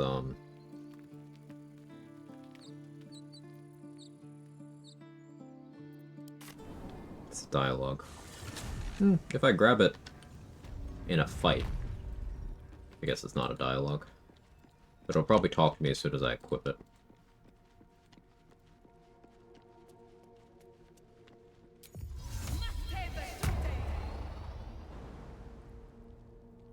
And away I go.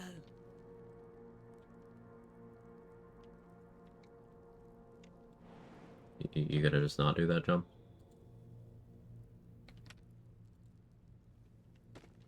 Okay. She doesn't want to do it.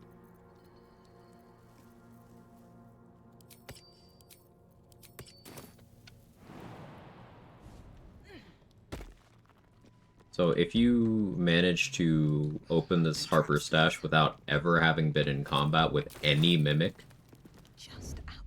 anywhere in the game, you get 80 XP instead of 35. That's why I've gotten weird about when I do it in runs lately.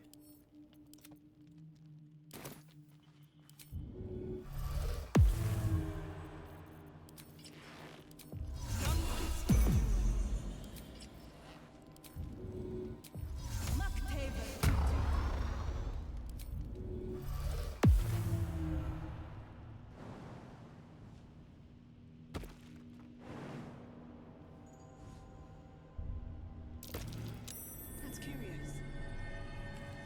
Softer than a whisper.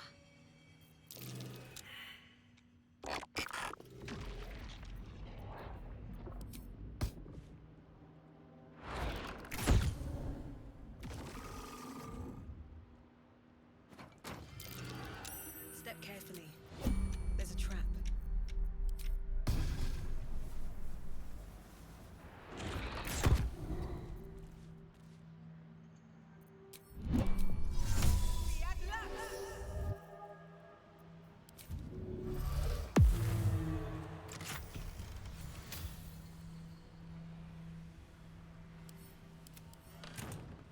Breathe deep and move.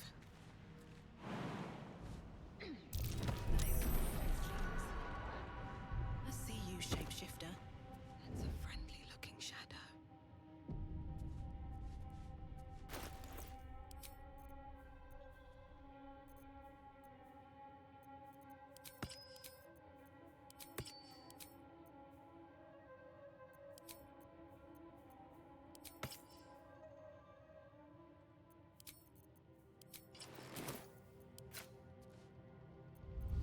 Out of sight, out of mind.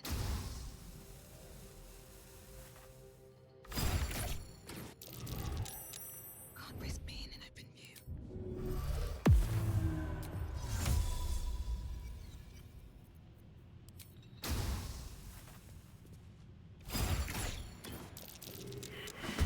That thing! A monster hiding in plain sight.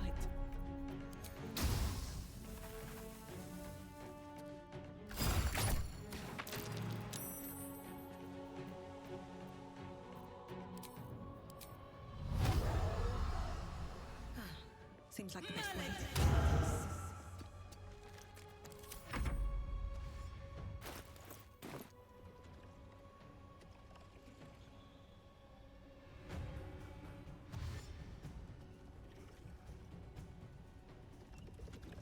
Using a lot of Roaring Thunder arrows this run. It's fun. Let's get this over with.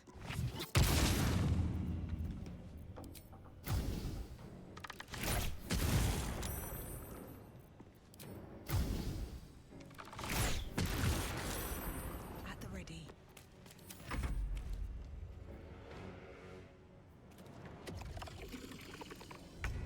It's not rolling good.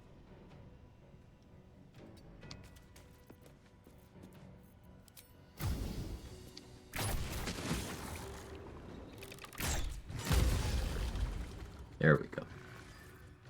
Yeah, my Hexblade's Curse doesn't heal me for anything. That does mean I can use Smuggler's Ring, Hexblade's Curse to do negative healing if I want to put myself into towards the Berserker range easily later on. So that's fun.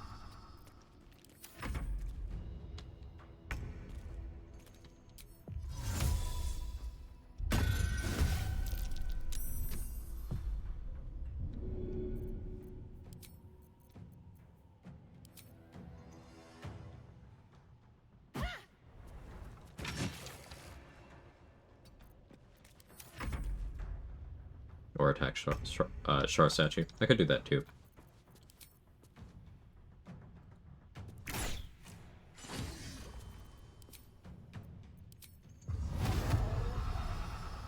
Stumble over my words when my mouth is really dry. I need a warder. But I'm not good enough right now.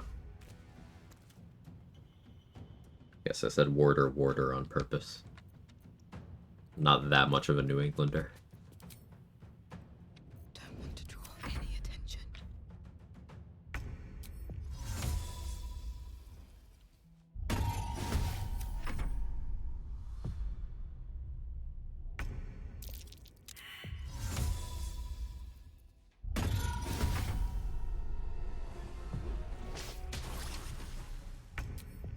Can you, like, go somewhere? Fucking go somewhere. Thank you.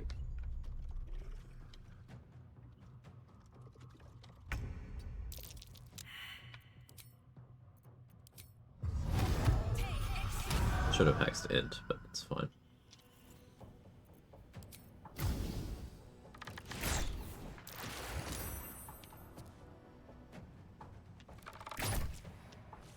One day, I'll catch a break.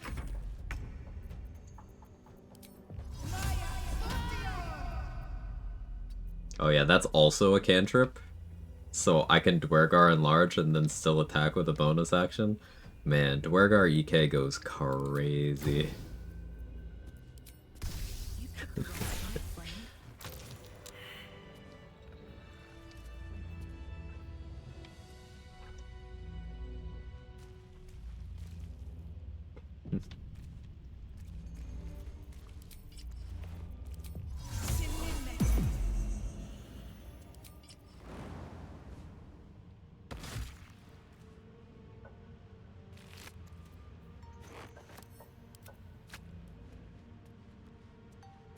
Can't hold all these EKWs. What's hiding here?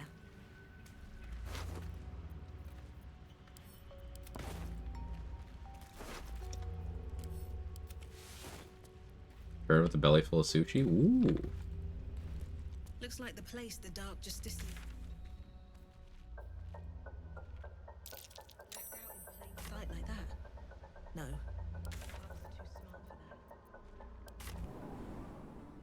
was too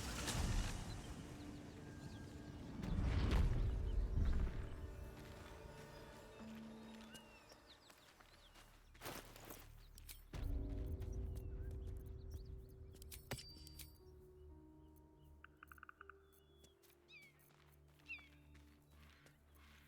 that. Switch to more sensible gear. For a little bit.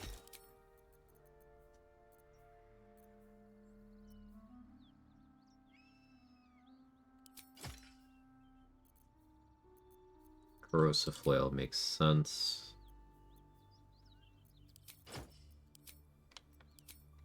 I guess with that. We can go Wondrous Gloves. Actually, let's do Icarus Gloves.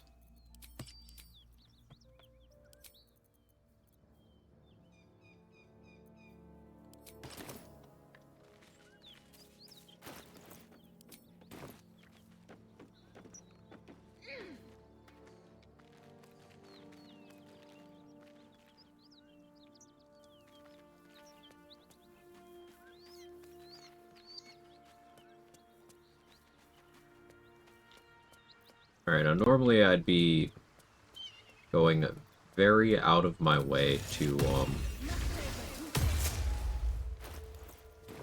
preserve exploration spots. It's not really gonna happen with some of the mountain pass here in this run. I am just gonna kind of steamroll 2 of the 3 tier 3s here at level 8, which feels bad, but if I gaslight myself to going, well, in region lock that's still good value, then At the ready. wrestling with issues of marginalization and othering in general. By the Bioware keeps running advice from the board restricting the things we're allowed to discuss, teach, and cover. Conflict between what I know is right and self-preservation. I ignore the advice. Highly unlikely any of my current crop students will report me. Can't guarantee that. And that's filtered into how you perceive the game. No, I'm sorry. It's compartmentalization isn't always possible. Yeah. Good here, I hope.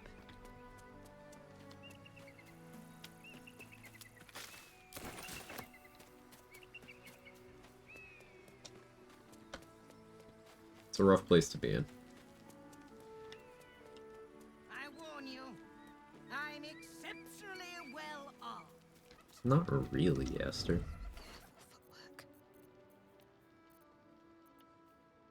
Do want the gloves.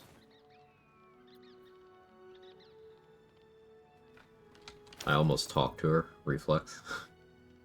Stop myself, though.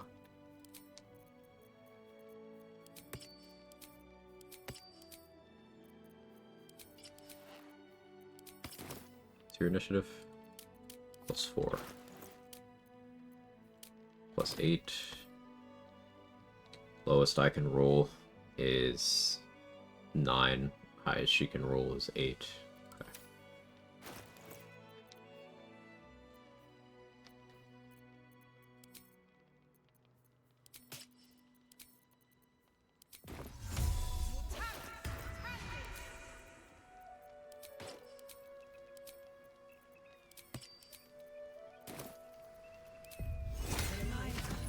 Initiative not D20. Initiative is a D4 in this game. I don't need any attention right now.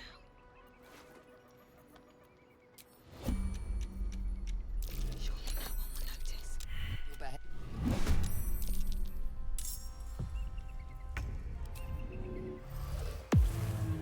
Breathe deep and move. D4 plus bonuses, yeah.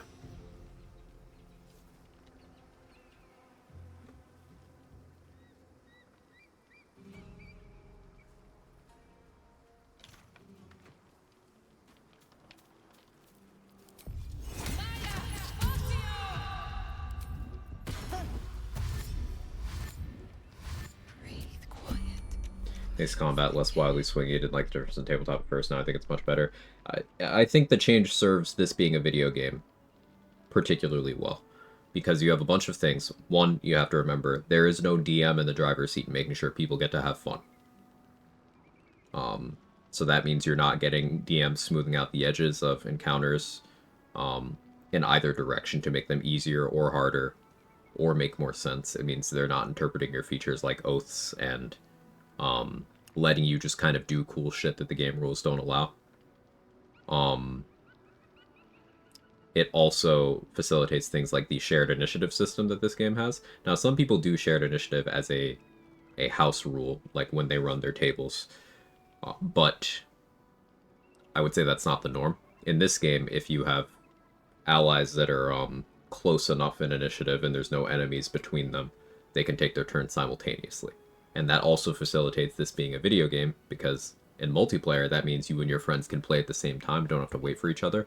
Anyone who's done a tabletop campaign probably knows that sometimes you'll have a combat where, like, getting through everybody's turns can take half an hour even, just getting through, like, once. Imagine if the game was like that. It'd be terrible. And we get to see how game design and combat design is affected by this initiative logic in that first fight that we see outside of the Grove at the beginning of the game, you know, where Will does a superhero entrance and stuff, and Ken and No, all that. Because of the nature of how D4 plus modifiers works at that point, unless you have gotten level 3 or playing a modded version of the game or lucked into an Elixir of Vigilance, there is no way for you to guarantee any placements in the turn order at all. Because nobody has enough to guarantee a placement over each other. Some have +0, some have +2, some have +3, but it's fully random. So you could have all of the enemies followed by all of the allies, or the reverse, anything in between. Imagine if every combat in the game went like that. It wouldn't be fun for a lot of styles of play, a lot of setups.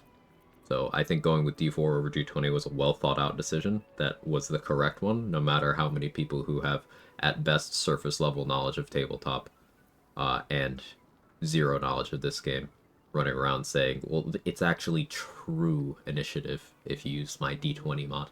Like, alright. Say that again without the scent of your own farts on your breath.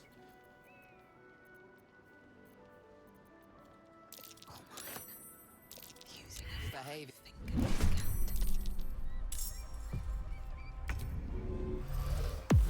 Another step forward. Invoke the peepo and suffer the egg. No Battlefield 1 for me, so that leaves me with Risk for Rain 2. I played like 10 minutes of the DLC last night, Sora. Enjoying it so far. I gotta do like a real run. I believe turning initiative to a D20 would make it meaningless, as you can't manipulate it. It would make it meaningless until Act 3, where it would just turn back into this anyway.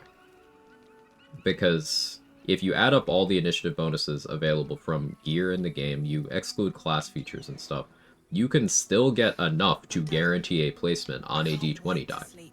It's just most of that stuff is late in the game. Like in Act 1, you have the hide armor +2, and you have the Bow of Awareness. Those are your initiative items, so you can only get +2 from there. So let's say, assuming you had those, let's say you had a +4 dex mod from getting Hag Hair and stuff. Let's say you also had Alert and an Elixir of Vigilance. So that's +10 from Alert and Vigilance. That's +2 from Gear. So you're at +12. It's +4 from dex mod. You're at +16. And then you have, what was the other thing I said? Vigilance, Alert, Gear, 12, Dex mod, 16. Yeah, no, that's just, you're still not guaranteeing a position with everything available. At that point, if you go Gloomstalker, you're running around at +19. If you go Swashbuckler, until higher levels, you're also running around at +19. But that means you could stack every bit of plus initiative in the game, and it doesn't do anything consistent for you in the first act. And once you get to Act 2, at that point, okay, you have a couple more pieces available. You have Sentinel Shield, you have Halberd of Vigilance, if you include the Crush, you also have Soulbreaker Greatsword there, you have Fistbreaker Helm. That gives you enough gear to guarantee a position over people who don't have bonuses at all, which is low value, and also completely fucking worthless for anything of value in Act 2, because Karnus and your gear are running around to the point where they're just gonna outspeed you. You're simply not winning.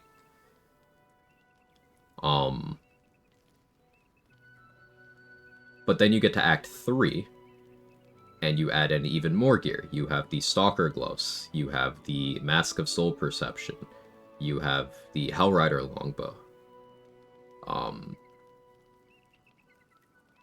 you have more availability of stat increases to get that dex mod up. So at that point, you can have enough bonuses to clear plus 30 for your initiative bonuses.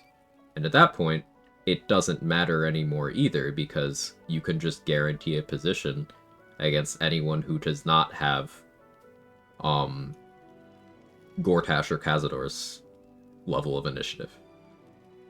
So it's still nothing. So once again, people who run around claiming to be like purists, A, they're treating this game like it's tabletop. It isn't, it's a video game. B, I guarantee, 100% guarantee they don't know as much about tabletop as they claim they do. They just want to be seen as knowledgeable. And C, they don't know how this game works, so they don't know the intricacies of the initiative system and what makes for good gameplay or what makes for enabling and rewarding actual building. Like, it's just so stupid. I know nobody here is arguing against this, but it's just like really frustrating how many people I see run around like speaking in an authoritative manner on the subject of initiative, and they don't know fucking half of what I was just talking about.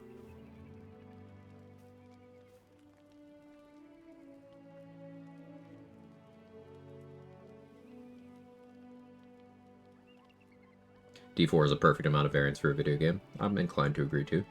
You get the invisibility spell? I have it from being a Dwergar. I'm disguised as a tiefling right now.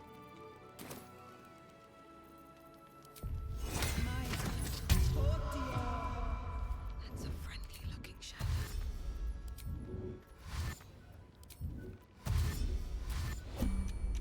What do we have here? Having too many variables in a video game would be too messy. The video game element would be the less for me. I think it would be a turn off to more people if every combat was like full random like that. And it would also decrease the value of anything you have that does interact with initiative, because there are also things that affect initiative that are absent from this game. For example, champion fighter and all bards have passives that in the tabletop version affect initiative. In this version of the game, they don't. So that's a bonus that's just gone. Mechanics that give you advantage on your initiative die are also absent from BG3, and that's a thing in tabletop. So rolling initiative with advantage would be really good. But with the D4, that's also not necessary, so they cut those.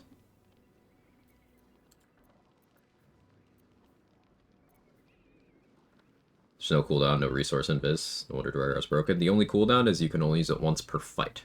Out of combat, it's do whatever you want.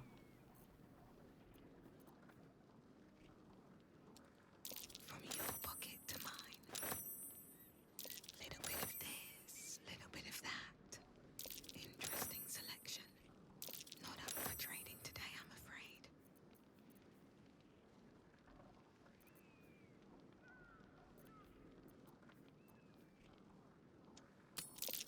That's interesting.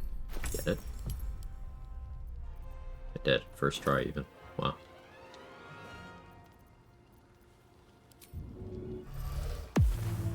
Time to press ahead. D20 also completely ruined solo. It doesn't, it just makes it shit. Like, it's still doable, Prize. I really want to stress that it's still doable. But all that entails is it cuts down things you can do. Because it means, okay, let's say you're doing solo honor mode, where, you know, you can get sent back to the Nautiloid, and then your entire, you know, run is dead. That just means that at no point am I ever opening a fight without Sanctuary active, or while being already firmly in darkness or some such. Or having enough fuck you damage reduction that I know how much damage they can do, and they can't do enough to me. Like, it just means that I am playing in a way where I am having to min-max aspects of the game that I can already put myself in this D4 system in a position where those are relevant, yet I have the option.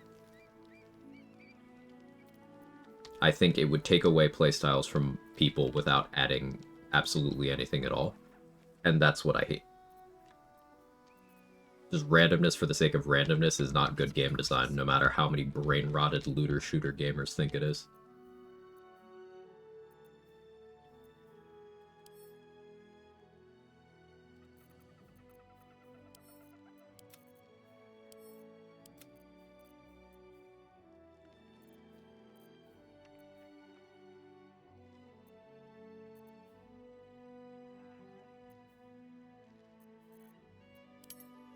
Gotta offload some more carry weight still. Elemental momentum we can put away for a little bit.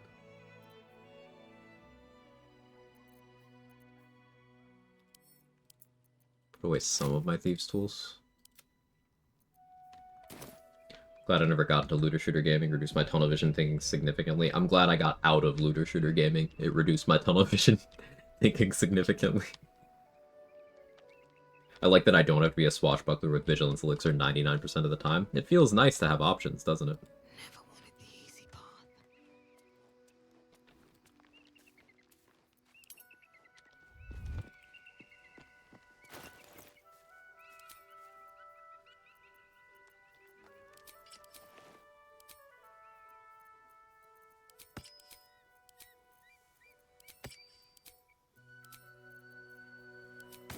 With haste.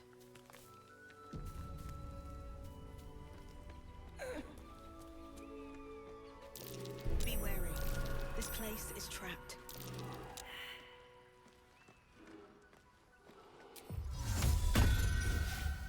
Imagine not having dependency to an elixir, totally not looking at those optimal builds with H strength. Yeah,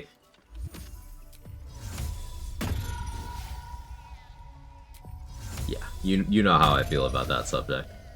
That's an old rant.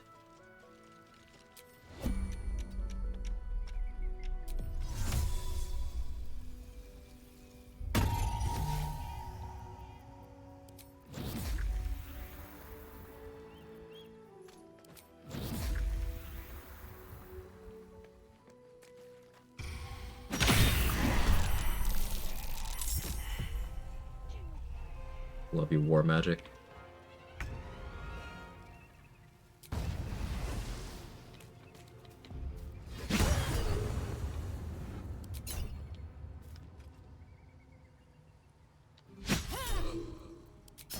I don't love missing my attacks, but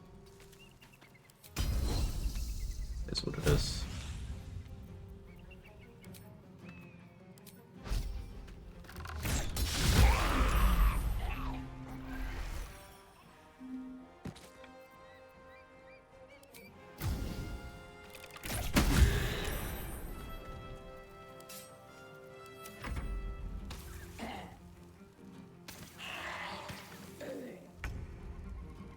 Is Risk of Rain 2 that type of game? My husband really likes it. Doesn't seem like a game I would enjoy in all honesty. It's a different genre. Risk of Rain 2 is a roguelike, so it's just the idea of, okay, you have a pretty random run, obviously within parameters, and you just, like, do your, for the most part, your build crafting on the go. You kind of go with the flow. The big thing with Risk of Rain is you're balancing resource acquisition versus difficulty scaling based on time. So the longer you stay in a level, the more difficult it gets. So you're balancing that with, like, okay, running around and getting strong before you, like, complete that level and move on to the next one. I enjoy the game a lot.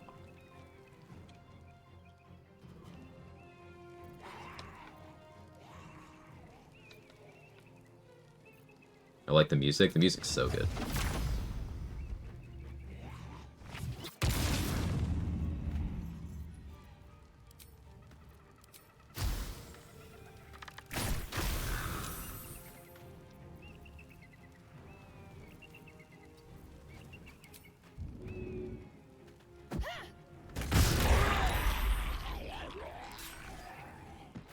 Verifying I have the right gear on.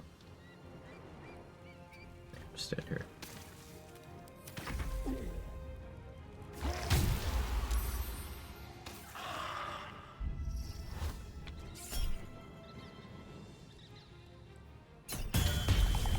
Good backlash from the X-Blade's Curse.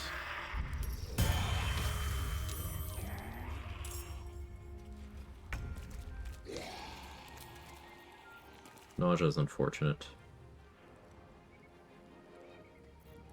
Let's antidote.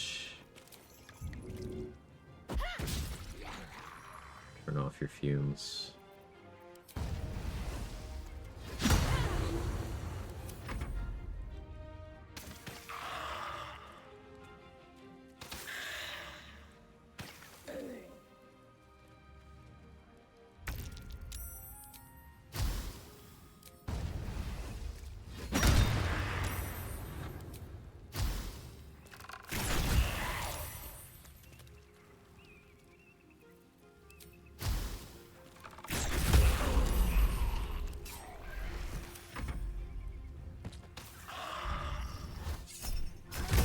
Big backlash.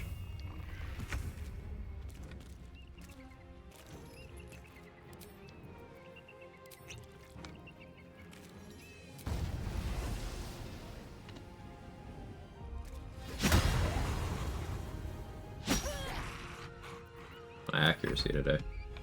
They aren't attacking me. They don't see damage rolls that hurt me. I have slashing resistance. I have 2 damage reduction from Adamantine Splint. I have 3 damage reduction from Heavy Armor Master. They would have to hit me for 12 slashing damage to hit me for any damage. Let's see how much they hit for. Their attacks do up to 9.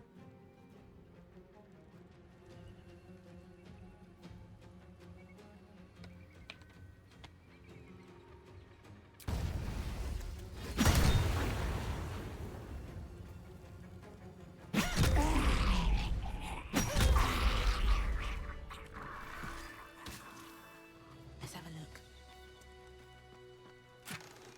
They'd have to crit, and they can't.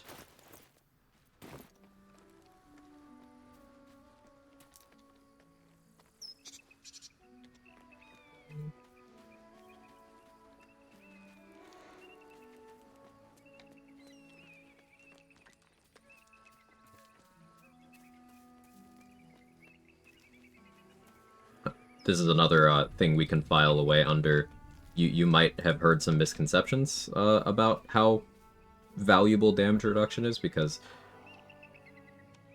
there's a particular very stupid school of thought that's like, well, I don't see how taking 3 damage off of 20 damage does anything. It's like, okay, you don't see how incrementally acquiring multiple sources of small numbers adds up to big number, but then also, because they haven't actually tried it, dumbass, once again, Redditors who say things like that don't know that you can influence the enemy AI into being unwilling to take certain actions. Enemy AI as a whole looks at how much damage they'll do. It's a lot like Pokemon AI, if you're familiar with that in Pokemon games. And this is a huge thing in Pokemon Challenge running. Influencing the AI to make the decision you want it to make based on how it views damage calculation. There's 2 bosses where we do this a lot. Ethel and Wargas. So with Wargas, for example, if you were trying to get him to do his sword attacks, you need psychic resistance, because he will zero out your psychic resistance with psychic vuln, and at that point he'll look at which one does more between those. But if you don't get psychic resistance, he's going to make you psychic vuln, and he will always choose, if he has the option to do both, he will always choose to do the psychic attack because it does more damage. And that one isn't an attack roll, so you don't want him to do that because he can't miss that one. With Ethel, she has poison bombs she throws, she has fire bombs she throws, she has a psychic spell that she does. She's willing to throw weapons, she's willing to use scrolls, and she has slashing damage claws. Plus she has her Ray of Sickness as well. If you are resistant to fire damage, she will be very unwilling to use the fire things. But that becomes even more consistent if you also specifically do not have psychic resistance. If you don't have psychic resistance, she prioritizes Vicious Mockery, which is her weakest attack. It can only do up to 8 damage. It's a saving throw based effect, and it can't crit, it's not an attack roll. So she can do at most 8 damage with her psychic. So if you go into the Ethel fight with slashing, poison, and fire resistance, and you specifically don't have psychic resistance, you will force her to do her weakest attack as the highest priority thing that she'll choose to do. If you then also have enough damage reduction that she determines she cannot damage you with certain abilities, she just won't try those abilities. So you can effectively make it so she will never use the firebomb on you if you have DR plus fire res. You can make it so she will almost never use poison things on you if you have DR plus poison res. And you specifically want her to do the psychic one, because that's weak. Paladin viable with 1 dip into Hexblade. All class combinations are viable, Brittany. Sorry I'm new. Don't be sorry. Questions are always welcome. Never be sorry about that. If so, when should I dip? So the thing about most Paladin builds is you peak in terms of the value offered by your class at level 2. So you'll see a lot of setups that go 2 levels deep for Divine Smite, and they start doing other things. That's because, like, Divine Smite itself can be valuable, you can make that good, but the things that Paladin offers as a class, as a platform, are less than what other classes do. So you will see people multi-class Paladin very heavily. I kind of view it as a reverse fighter. As a fighter, multi-classing away from fighter more than 1 level makes you weaker. But multi-classing away from Paladin after your 2nd level is filling the gaps that your class has.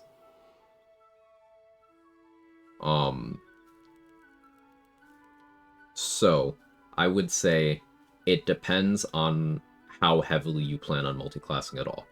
If you are planning on doing, like, a mainly Paladin setup, then I would say multi-class after level 5. Get your extra attack first, because if you're running around bonking things, you know, extra attack is really good for that. So I'd go to Paladin level 5 and then start multi-classing.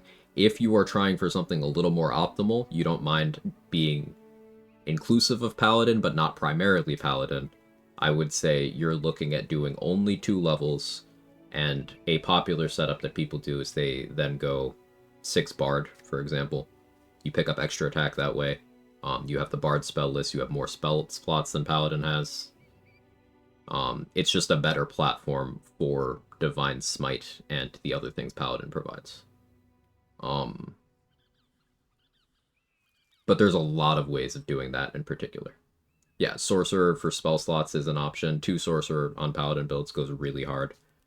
3 even is good sometimes too. I like Druid with Paladin because then you get... a big thing Paladin doesn't have is mobility. Druid gets Enhanced Leap and Longstrider at level 1. If you go Circle of Spores, then at level 2 you get extra damage and tankiness. If you go Circle of Stars, you have Unbreakable Concentration and bonus action value offensively at level 2. It multi-classes very well, but I'd say for Paladin builds as a whole, you want to figure out how you're getting extra attack, and then go from there. Game is infinite content. I feel like I should be taking notes and watching your stream. I mean, you can. I appreciate that, but I'm always happy to answer questions. About DR from... what about DR? Learning about DR, I can speak. I had to figure out which emote that was. From your streams, hand down the most useful game knowledge I've gained so far. Damage reduction is incredibly good. I had fun watching Seedsy go through the same experience when he was going through his first run. Say was walking him through using Skin Burster in the Gauntlet of Shar. And it was a game changer, because if you don't know, with the Skin Burster and Adamantine Splint, no one in that room can damage you. They can't hurt you. Nothing. It's fun.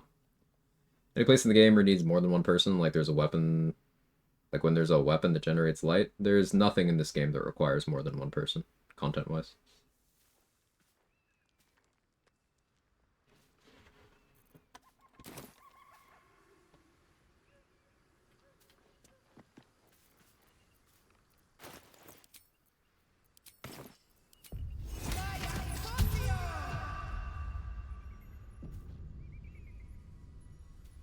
That's not gonna work.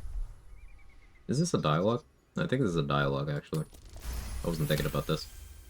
I'm just gonna choose not to benefit from this. Did that count as a dialogue? No. It didn't. Let's see. Dialogue history? Is it there? No, not a dialogue. Cool. Private moments require more than one? No, because private moments are one character's storyline events happening. And no, they don't require more than one. Because, for example, let's say you're Origin Astarion and your early Act 1, you long rest, you have your nightmare about Cazador. That's a private moment if other players in the game want to listen in. If you have it set to default to, like, people can't see private moments, they can't see it. But, like, you'd still be seeing that scene by yourself. So that doesn't require more than one person.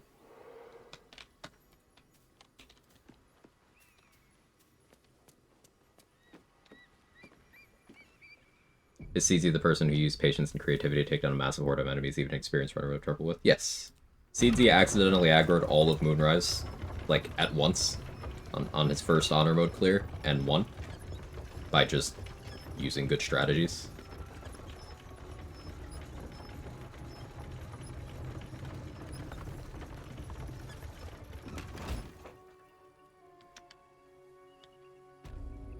I was rewatching the Voss and Cadenos fight prep. How do you get him to Cadenos to stick around? Is region travel necessary? Yes, region travel is necessary.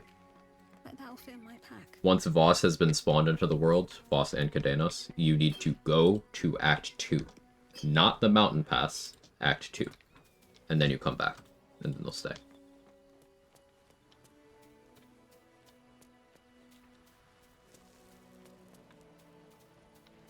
If you have ever been to the Mountain Pass at all, Voss leaves. This is why you never see me go from Wilderness to Mountain Pass anymore, unless I'm doing a region lock run. I always go directly to Act 2. There's a few reasons for that, but...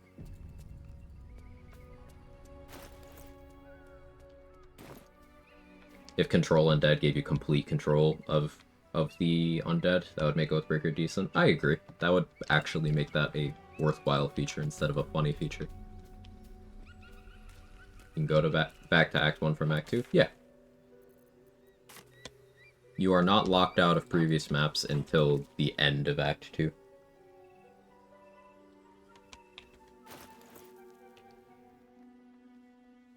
It's getting dark outside.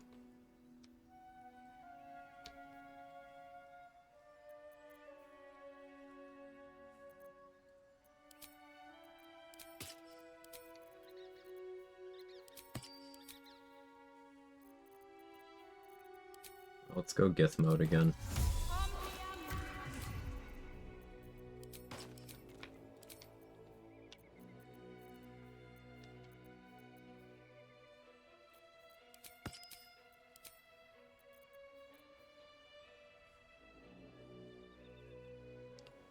I really want to do Baneful Striking. I think I should do Missile Snaring right now, actually.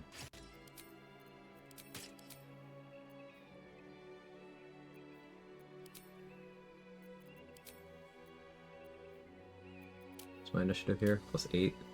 That's enough.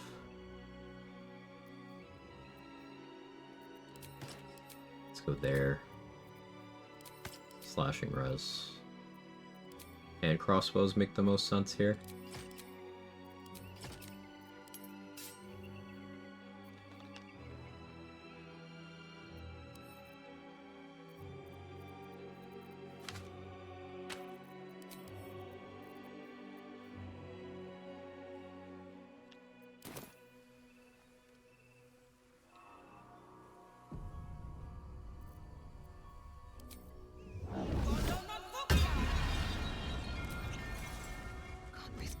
There's a cutscene trigger that I'm going to bypass here, but instead of going all the way down these stairs, I'm going to fly up here.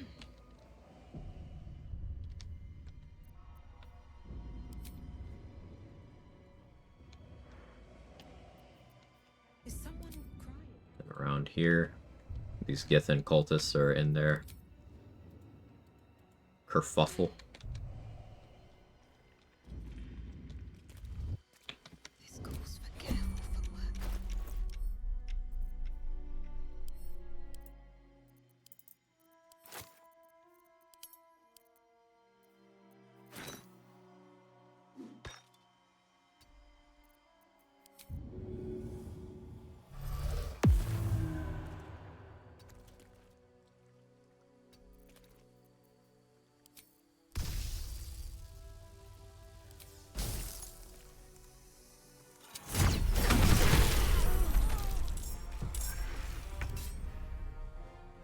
War magic opener. Got the prone on you. Within the artifact of feeling stirs uncertainty. Your curiosity is getting the better of you. Wish there was more hand crossbow variety, one of my favorite Do not weapons. let it. Yeah, hand crossbows, light crossbows don't have Stay too many away offerings, from the unfortunately. monkey. They're hunting you. Protect the artifact. They'll stop at nothing to take it from you. Swift as my feet can carry me.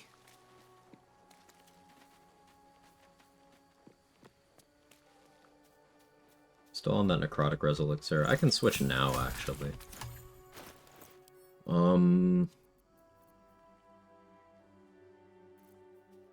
If I didn't have my Agathis on right now, I'd do Heroism for the accuracy.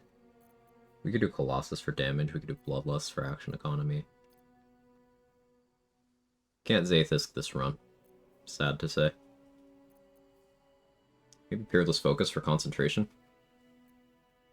Kinda don't hate that.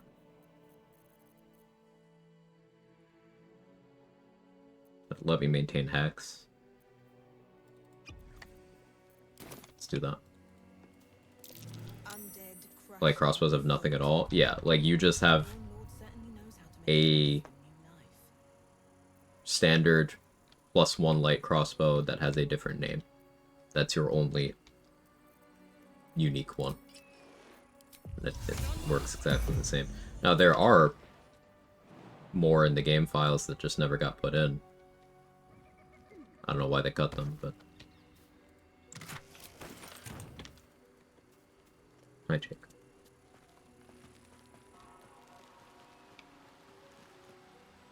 Such a shame.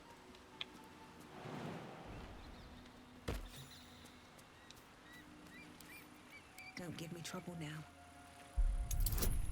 Near Mr. Hellfire Bow. And if you squint, hand crossbow +2 may as well be unique. Out of sight, out of mind. Should mind my step. Moving ahead.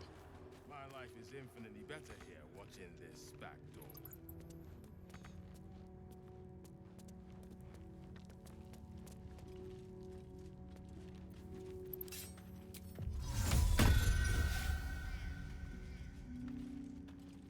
All right, time to skulk about. Those students need to learn something of authority. Well, they're not here, they're just still. They're not for.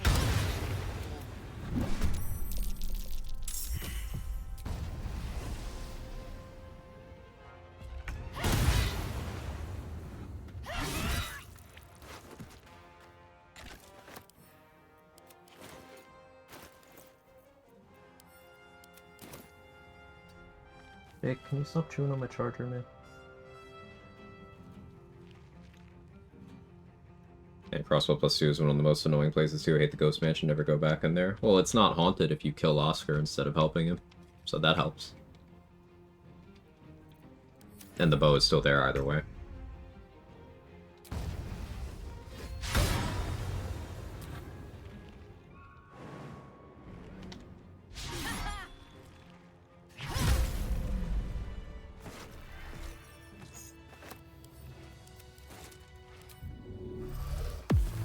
Should mind my step.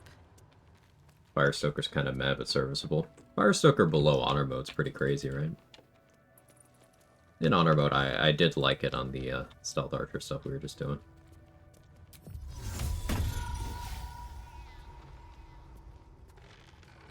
Even if the mansion is haunted, just go in the back way. Yeah, there's a side door that leads right to the room with the bow, where you don't have to engage with any of the other stuff.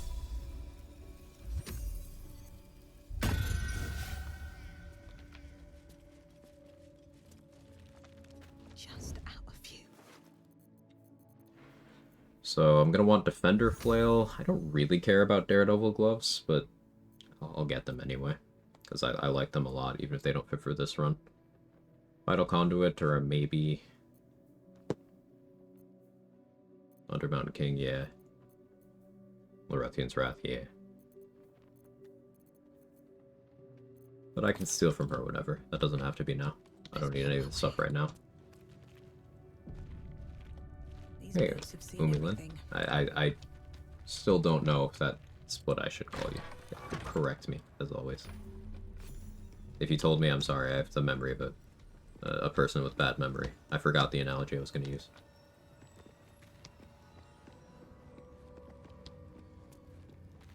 Not haunted if you kill a guy. So there's either a logical inconsistency or this is a Scooby-Doo situation. The way the place becomes haunted, Snow, is if you help this guy escape slavery, then he consults with a local mummy lord so that he can bind the soul of an ex of his, because he is so self-absorbed that he thinks that she ended her own life because of their fling, when really she just had her own shit going on, and he was nothing more than a fling to her. And he is so self-absorbed that he also stops caring about the fact that she ended her own life as soon as he thinks it's not his fault. We always kill this guy.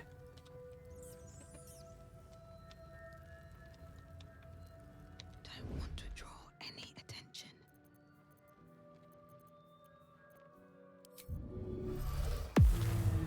I don't need any attention right now. Very well.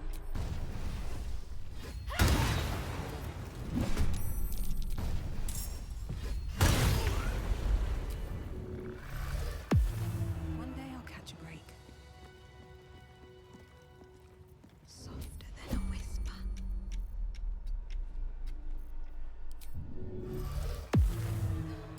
Something's on my mind.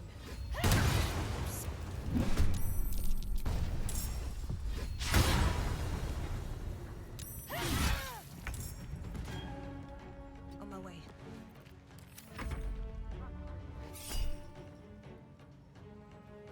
Yumi Lee. Okay. Or Yumi. Gotcha. I like getting names right. Thank you for telling me. How you doing, Yumi?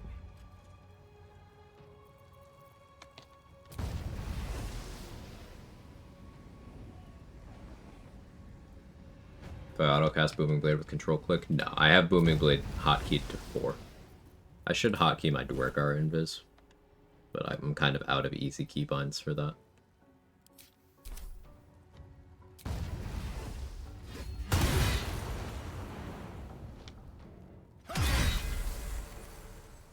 I took 1, he took 12.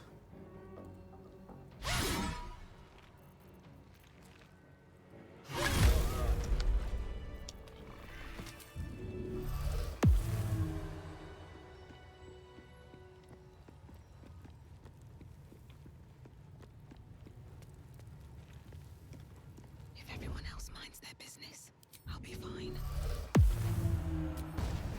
Softer than a whisper. I want to have a word. Oops. I have to keep going. I'm done. I can't wait to sleep. Out of sight, out of mind. I should speak up.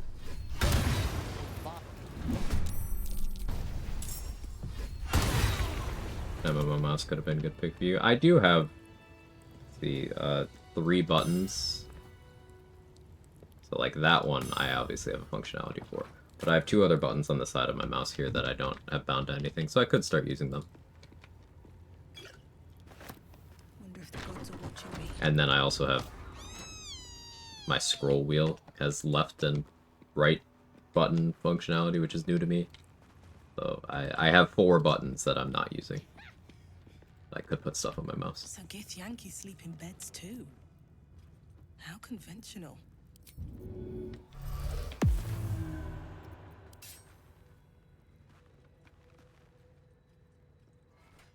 All right, time to skulk about.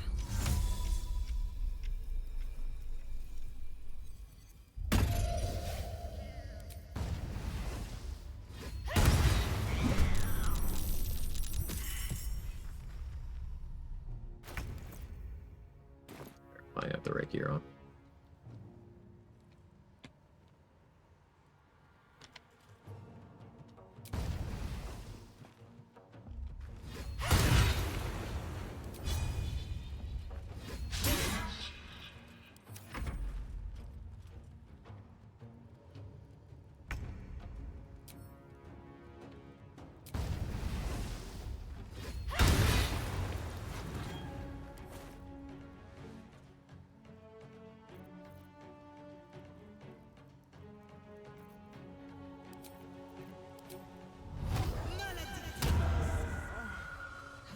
soul is in good hands.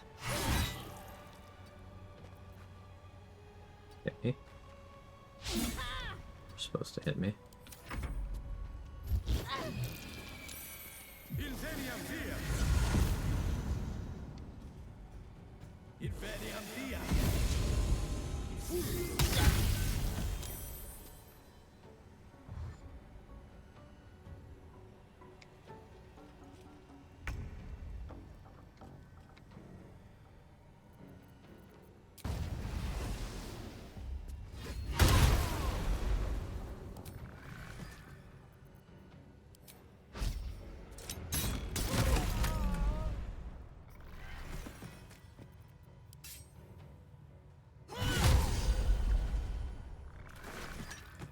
Ish has the Ring of Elemental Infusion. Awesome item we'll be wearing.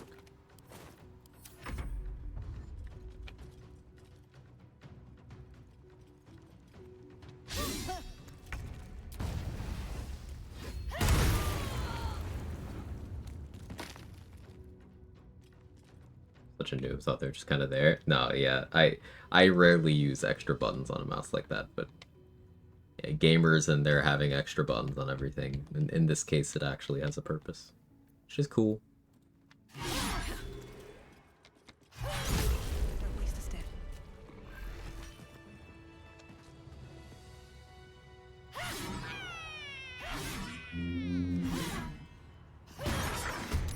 Nine hells! That's what was in there. Little shits.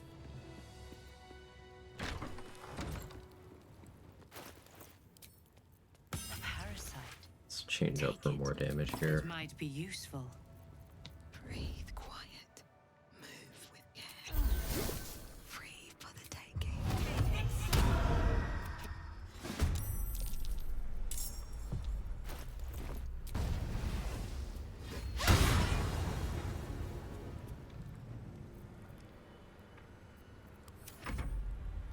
Very disappointed.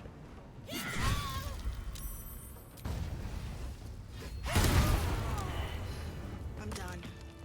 I can't wait to sleep.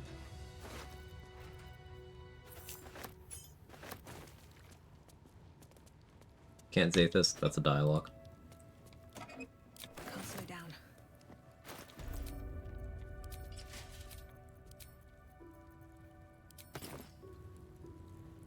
I'll take that. There's a parasite nearby.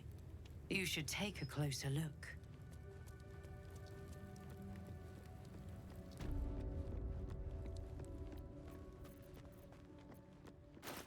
I can use a short rest potion here.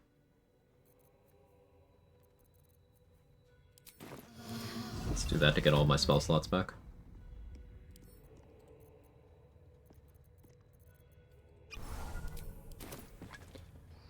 I can steal 2 more from Lantarv this level. There's also the one on Araj's desk that I haven't used. Still have a few of those.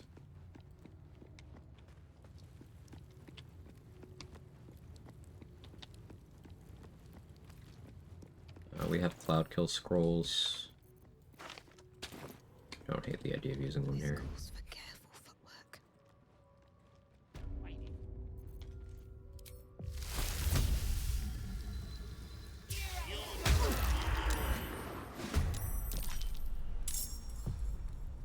They are surprised. Let's get Hex Weights first on you.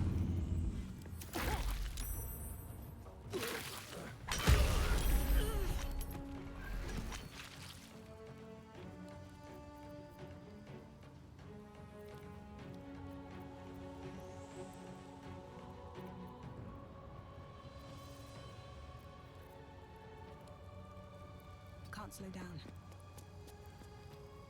How do they refill? So short rest potions here refill all first and second level spell slots.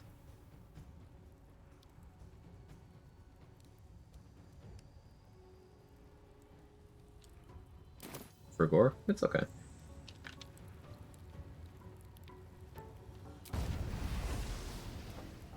That's honestly the thing that I find Most challenge runners use them for the most.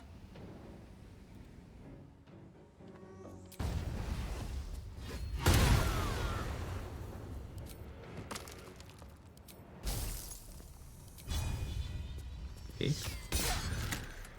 Would have been nice.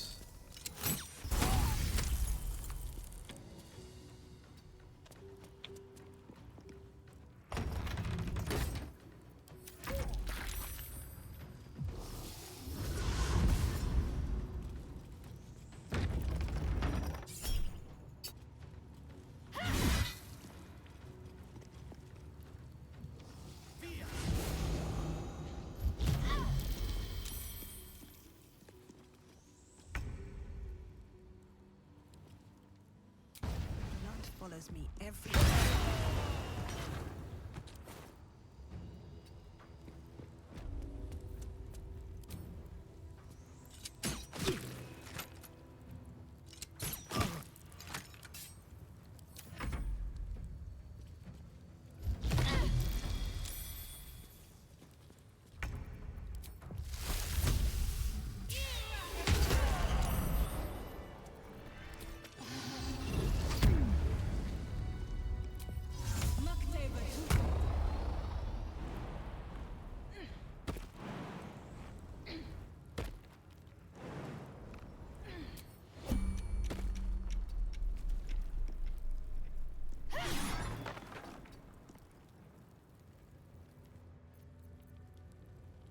If everyone else minds their business, I'll be fine.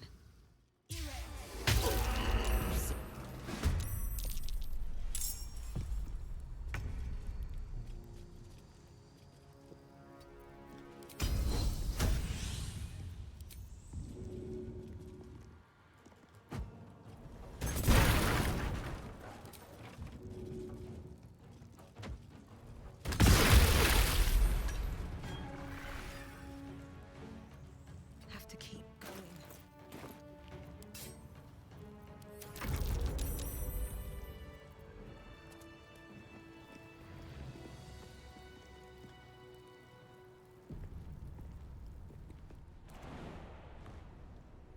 Nice lurking Draco.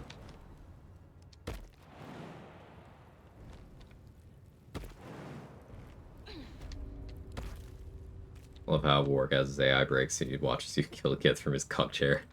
It is funny. This is the only one of those discs that I can actually read because it doesn't start a dialogue.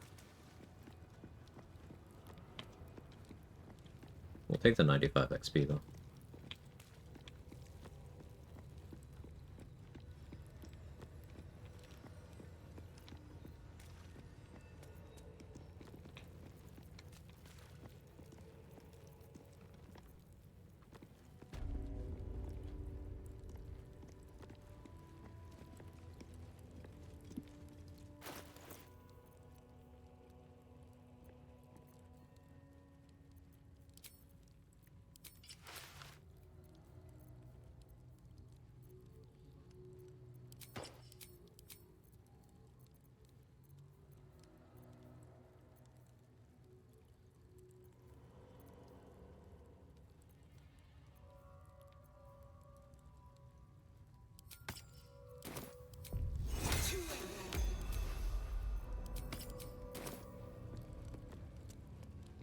Now time to be nervous. We're going to use Fire Shield here. My weapon is bound. I'll use my Dwargar Enlarged too.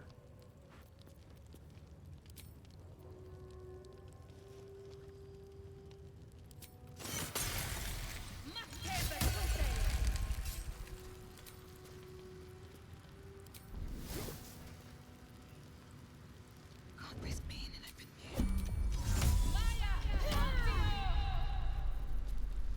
Just out.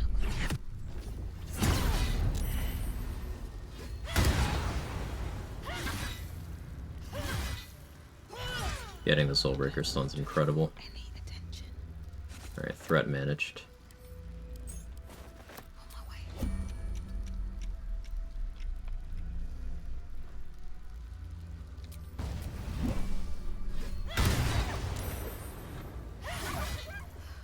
Another day.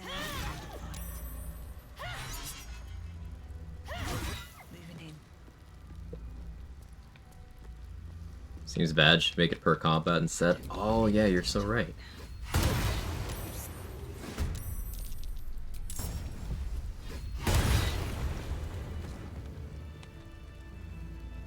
Just had a 15-minute fight in E33. I did go in a danger area. Damn, that was fun. It's fun dealing with those bosses while you're under leveled and having to do that perfect play.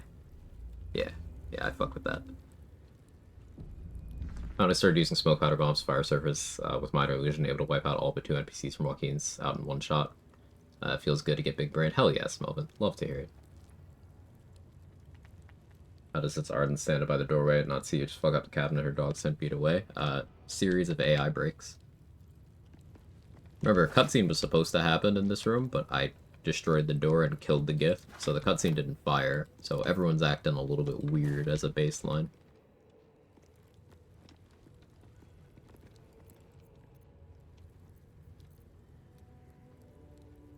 Hey, Keith. So I want to see if I can get out there without... I know Insect Plague and Call Lightning work here.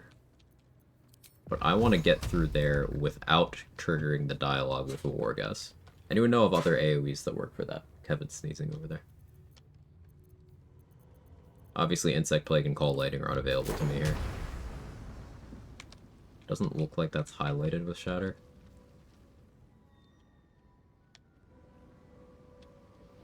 Like, you could target the pain there. That doesn't really help me. Resources are quite limited.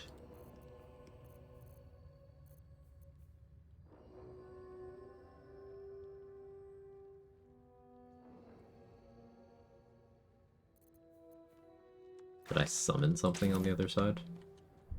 I doubt it, because line of sight is interrupted here, but...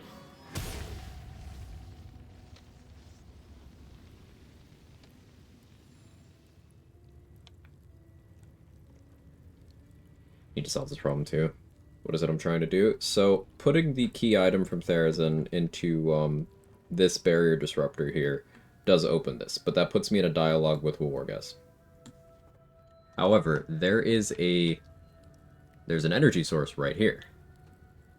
If I can destroy this, that takes down the barrier too. But the problem is, how do I destroy that without line of sight? Now, I know for a fact Call Lightning and Insect Plague are 2 spells that can be placed to hit things in this manner. But I am not a Cleric, Druid, or Storm Sorcerer to have access to those. So it's a matter of, okay, what might work? Scroll Magic Missile work? Requires line of sight. Here's Magic Missile. Cannot find path. There is a barrier here. You can't see it, but there's a barrier here. So, like... Repulsor? I'm skeptical, but maybe. It would be great if it was that simple.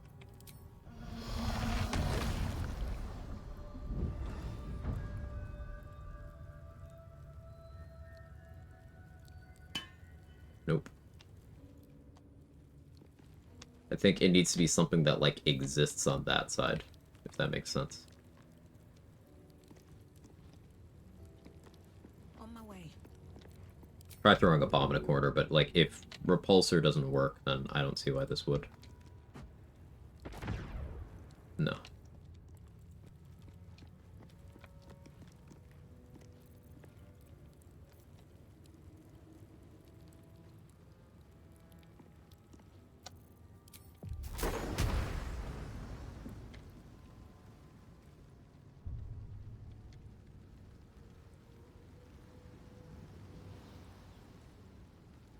I'm gonna try a couple placements of Shatter. No.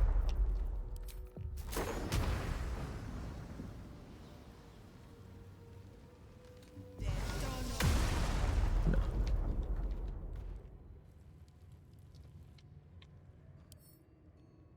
Poison immune. Sunbeam? Don't have yet.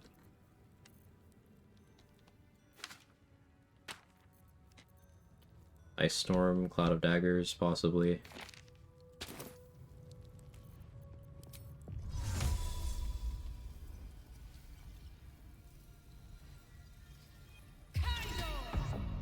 Not Cloud of Daggers. If Insect Plague works, then yeah, that absolutely works.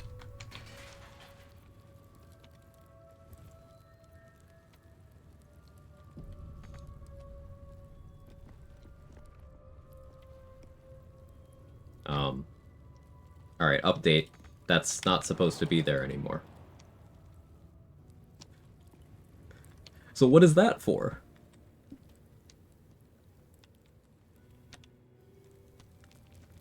Gaseous form and stop dialogue from happening. Worth trying. I don't know if I can use the...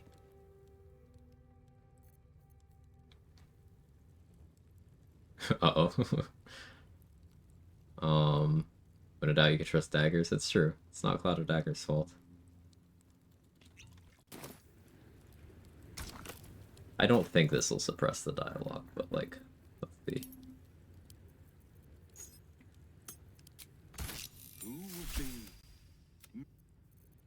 He didn't say come, but like... I don't... Alright, well, let me see when this last save was. I want to go back in time, because I don't want that to be that easy. Well, Chip doesn't for that.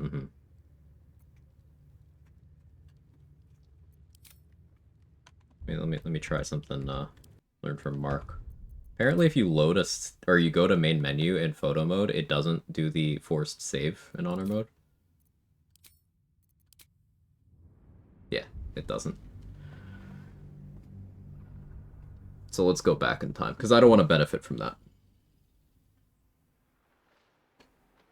Save and reload after breaking it. There's an idea.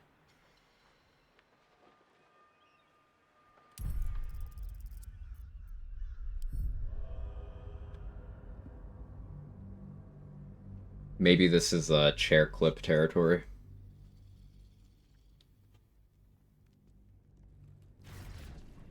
Where the heck can I get another invis pot? I already purchased one from the hag. Aaron sometimes sells them. Dareth sometimes sells them. Roa sometimes sells them. You can find them in loot locations that drop invis pots if you're lucky. So save and load did not open this. I thought... So the way these energy sources work in the Blood of Lathander area is destroying it takes down the nearby barrier. I wonder if maybe this one is broken because I broke the cutscene.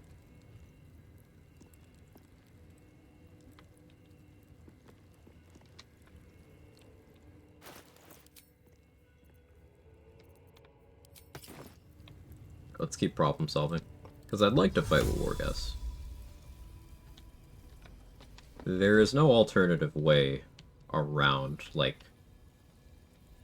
If we want what's in there, and I do, because I want the skin burster too.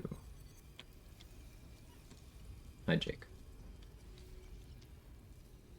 Dimension Door. Not only is that not going to be mechanically different than Misty Step, I can't target myself with Dimension Door because I have my Boots of Striding effect on. But if... Just do it to do it.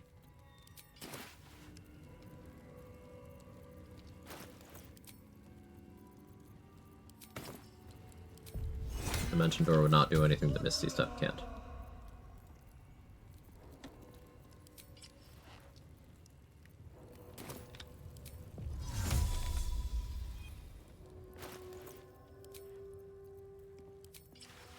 Hi, Jake.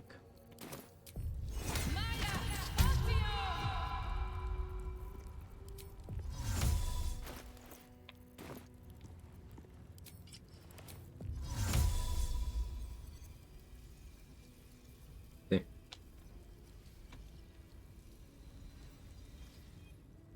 That's funny. He's a good boy.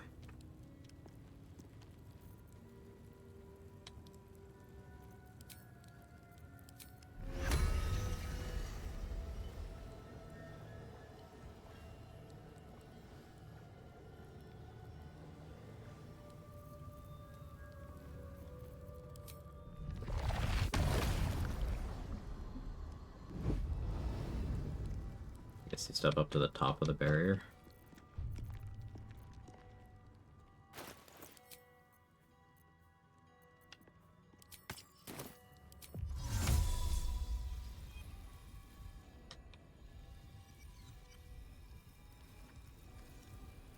Doesn't appear so.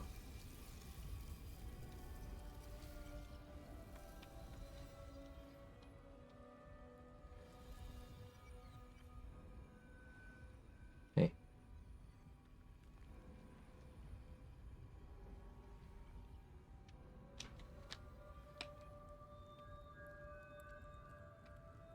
Come on.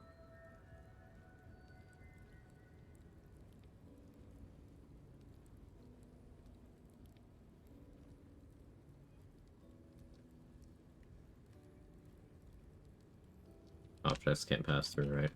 Not because it's an option, I'm assuming. Yeah, it's not locked.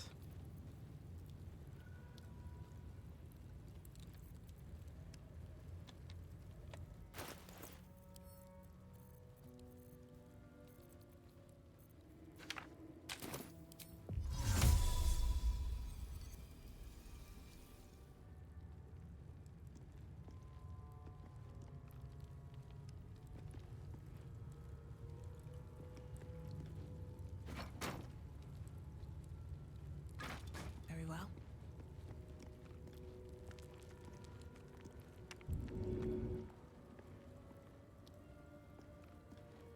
Too high. I see why your logic is the way it is here, Mustard.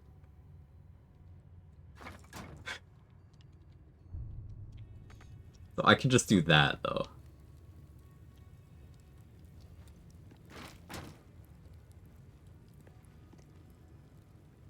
Possible to clip through the chair? I mentioned that a few minutes ago. That's probably the answer.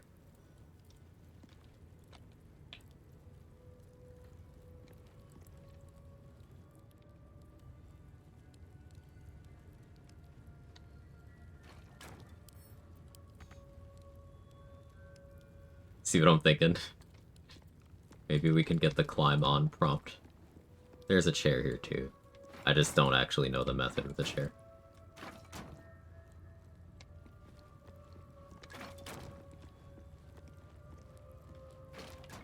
Dead body in the crate, resurrect them, use the wizard ability to swap with them. So you know this is a no dialogue run, right?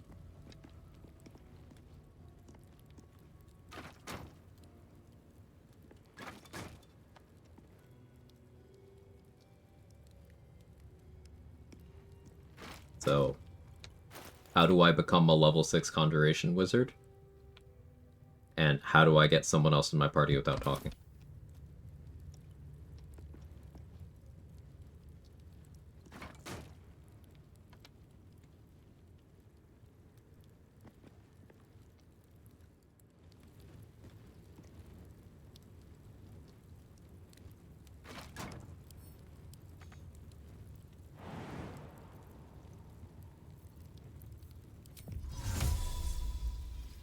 So weird, why can you do that?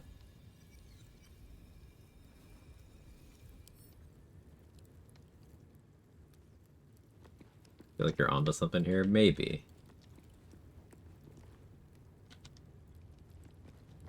Need more crates. Crate. Because I'm wondering if I can create enough of a lip on this that I can use the climb on prompt to just climb through. Problem is getting out once I do that. But we'll figure that one out. I can, worst case, I can like go through into the hallway over there.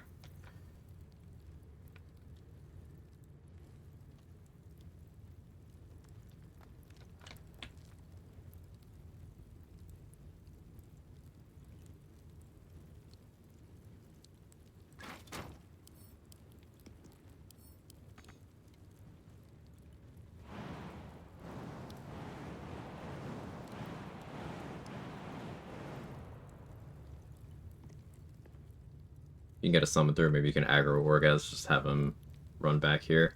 Thought about that too, that's what I was looking at Pixels with Find Familiar with.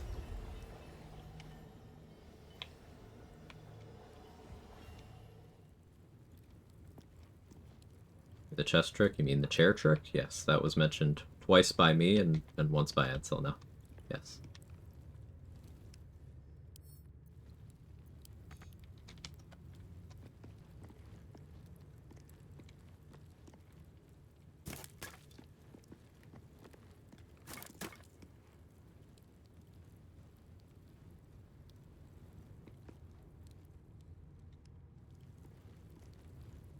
So you can just freely push objects through.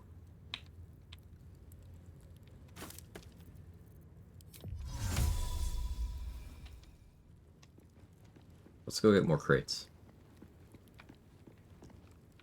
There's a chair there in case I want to try that too, but let's get crates. Surely there's crates somewhere. Can I climb on you? No.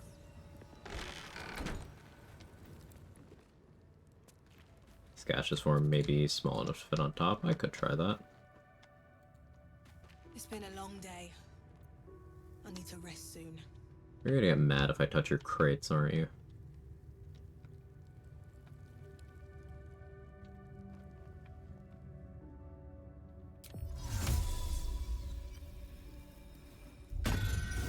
Over there. Can I rush attack a crate through the barrier? That's an idea.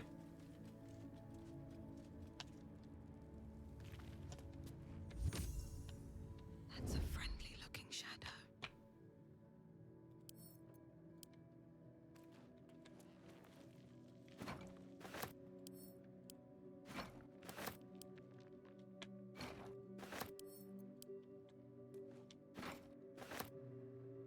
These boots have seen everything.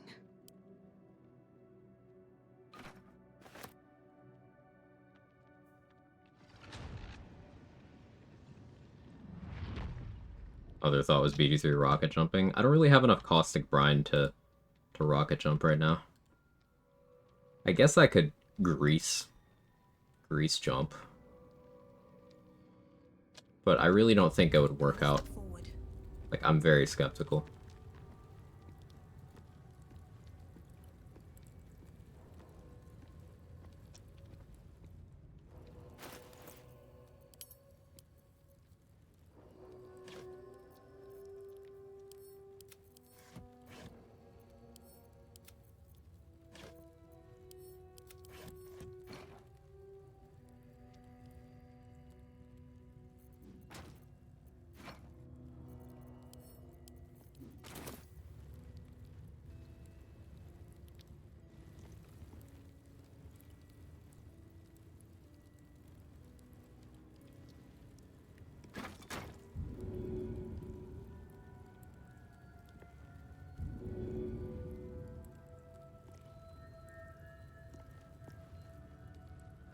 Playing BG3 in creative mode. That's a Minecraft thing, right? I don't Minecraft. I was making a joke I wouldn't understand.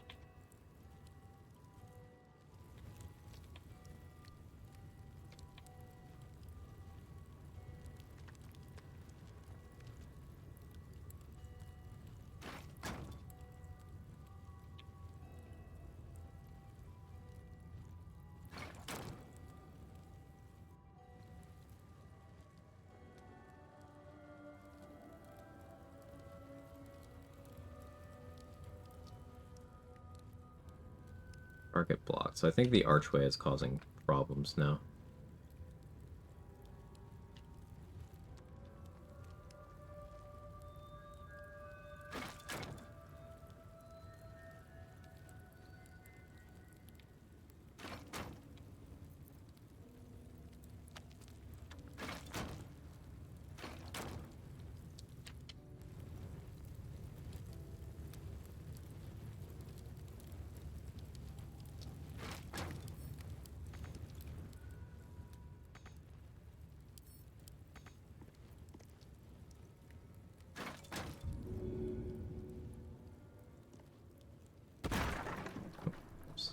Didn't cancel fast enough. Sorry, fuck that one. You don't need it anyway.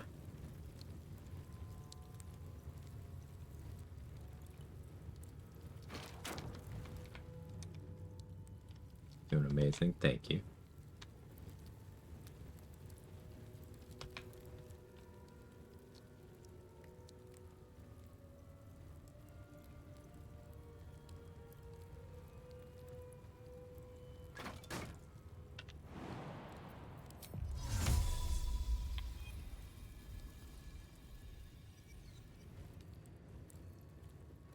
Like, ideally...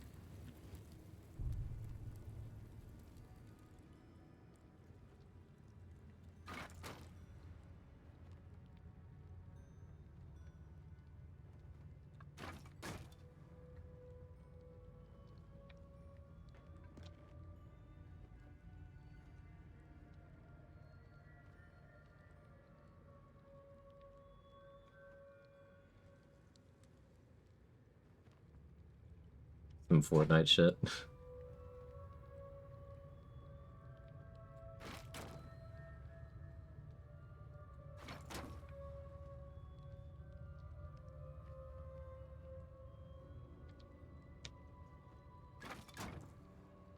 This is making me like this run more. It's like, what kind of fucking made-up problem is this?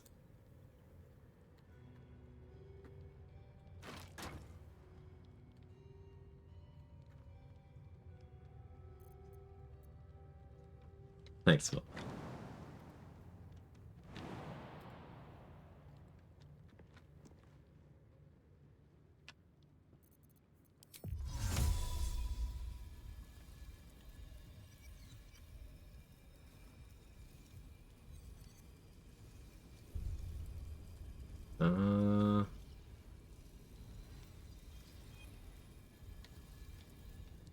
Alright, chair. Chair. Now, I never actually learned this. This is a DOS 2 glitch. It still works in this game because this game is in DOS 2's engine. I don't actually know how to do this. Question, how do you have patience with this? Lose patience barricading before Marcus fight? Because it's a unique run with unique problems. If we figure out a way to do this, then this is one of those things that's like, cool. Now we know we don't have to worry about that anymore.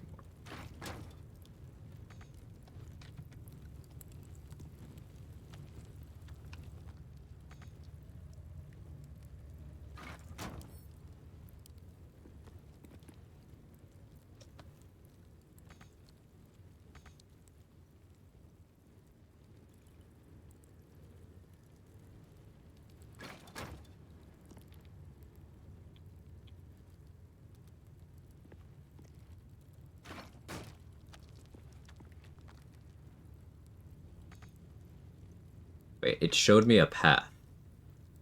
It's showing me a path.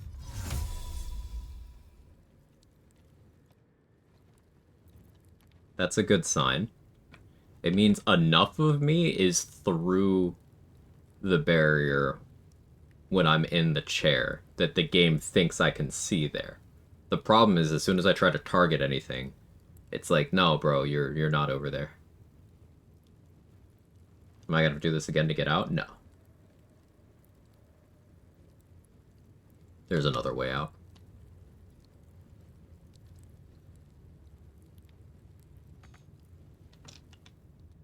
Your eyes on the other side, it seems. Okay, wait, if I can fly...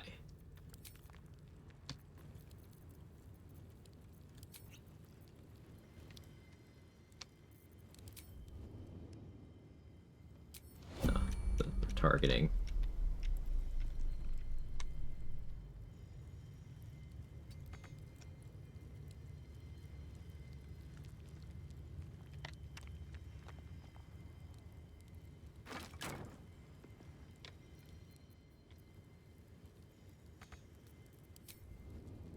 No, that's not as lined up.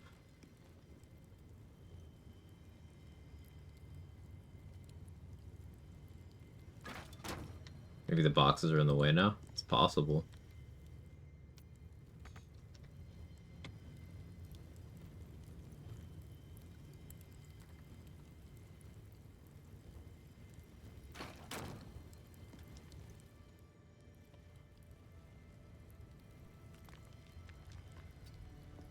Like back to the spot where we had a path.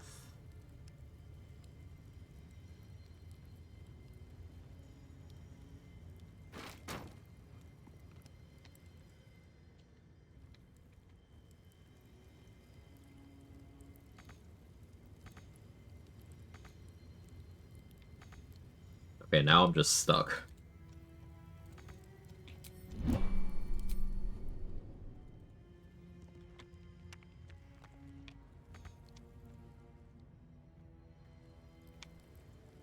Because it didn't want me to get out that way either. Happy Seth is happy. Happy just killed Wargaz. Let's go. Maybe the pre-flight animation clip you through the barrier if you rotate the chair 180. That's a good idea.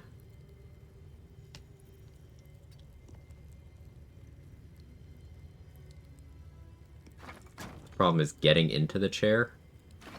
I need enough of it to be this way.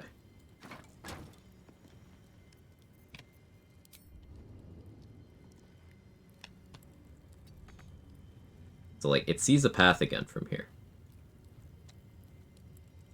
Can you just steal that sword from the captain? The one that's in my inventory? Yeah.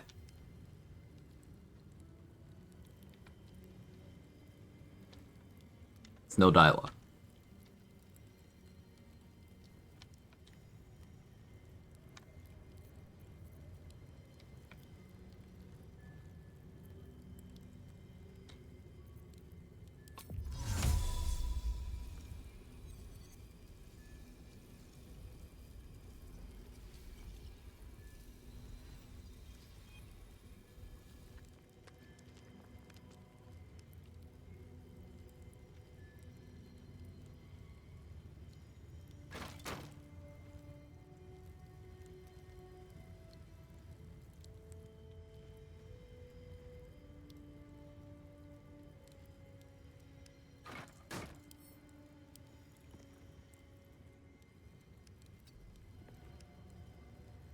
Wait, did you see that?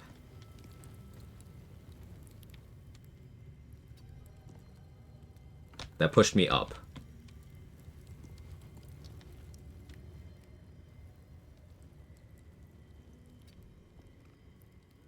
That's a good sign. Disguise self something smaller. That's a good idea. That's a very good idea.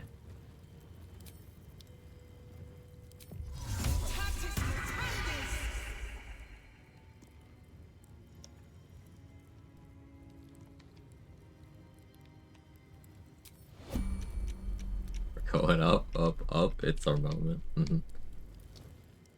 This strat, if it works, it's gonna be golden.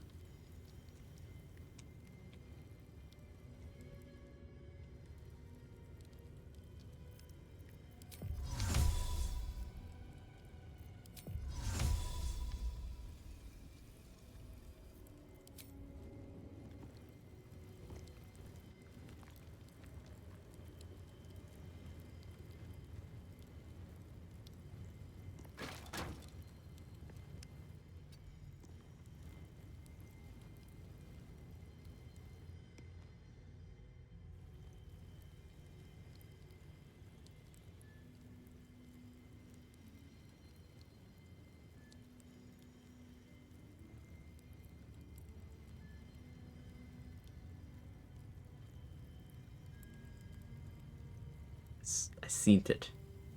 Just trying to get this one out of there.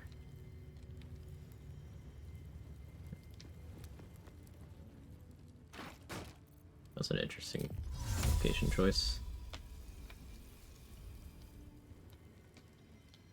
It's in progress, yeah.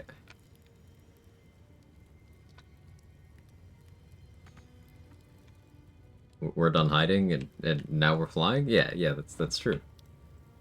Hey, thanks for the good luck.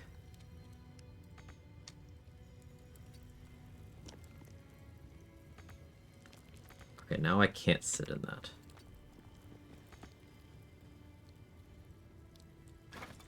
Can I...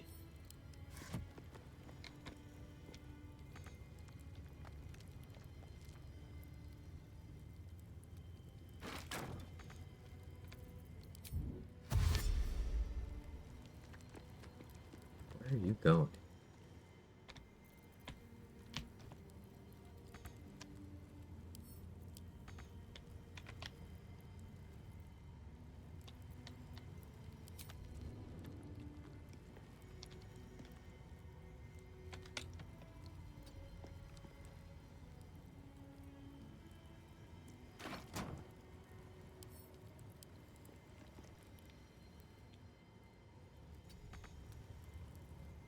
Wait. Wait. What's going on? I'm trying to clip through the invisible barrier here, because if I use this and use the key, it's a dialogue, and there's a no dialogue run. So we're being stupid.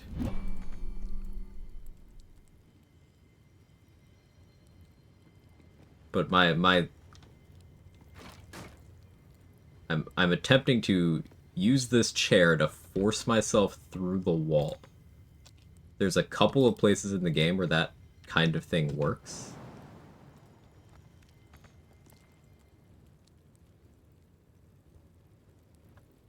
And this is just some ham-fisted attempts at that.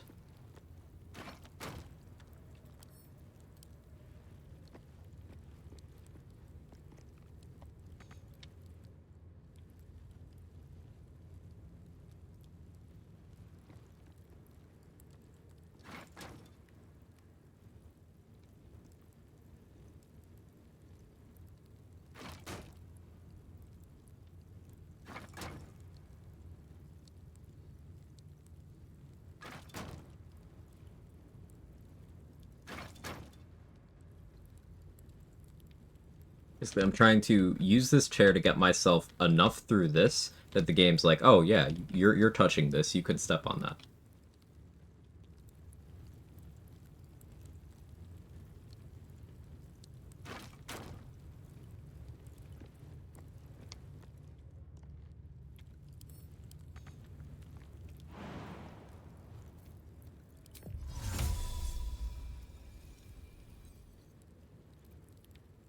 It looks stuck.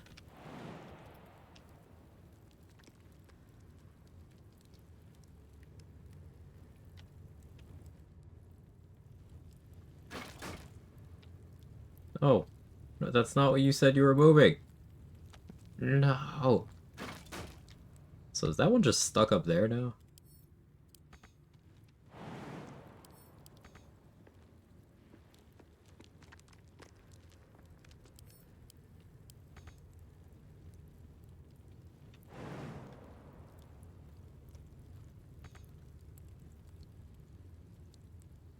I do like when chair and box fuse together. Iconic crossover episode.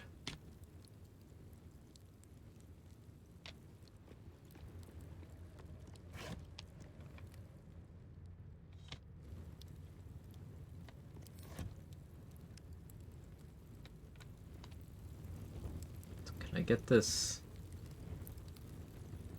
closer? Come on, crate. I'm trying to feel you from the inside.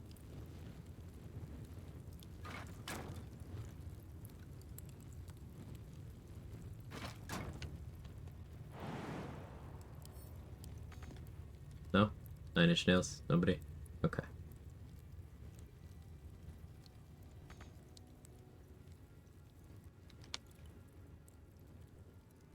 I just stuck it in the wall.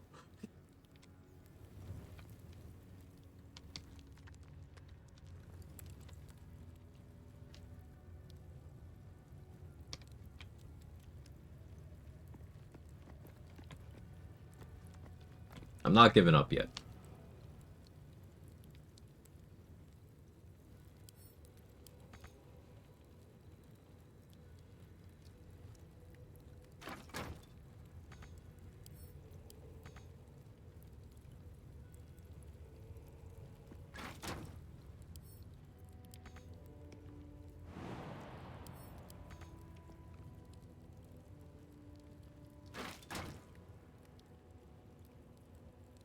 Oh no. It's further merged.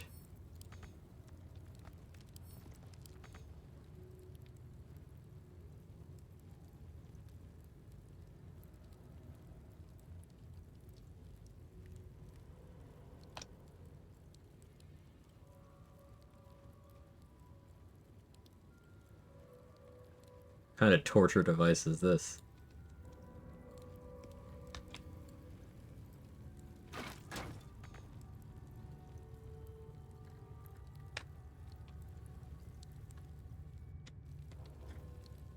The great homunculus grows larger.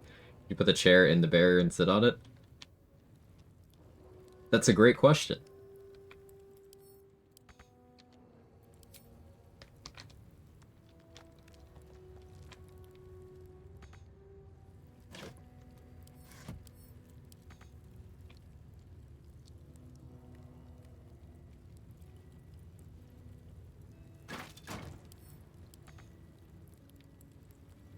Enough space.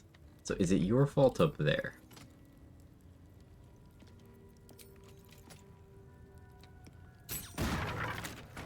Yes.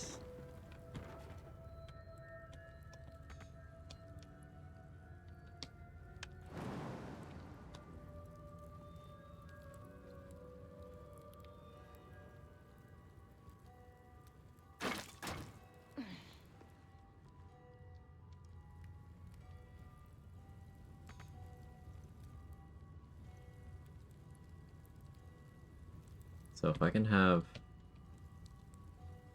that there.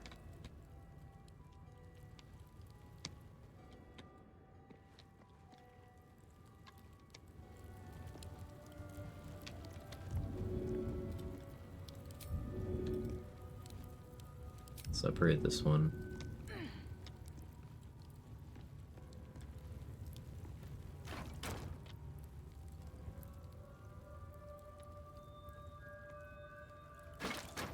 No, you motherfucker.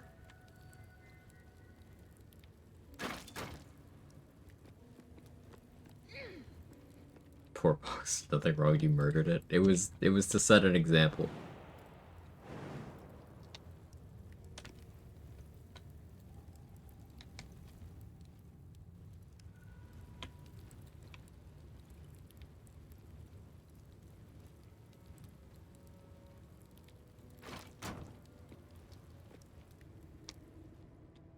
Like, her foot is through it. That is definitely through it.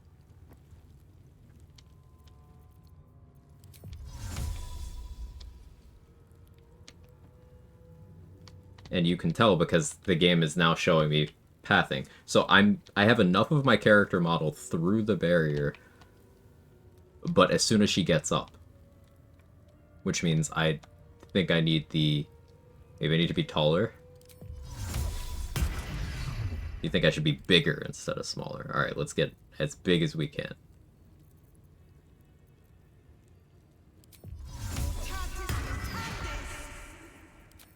No, bigger, bigger. Make it bigger.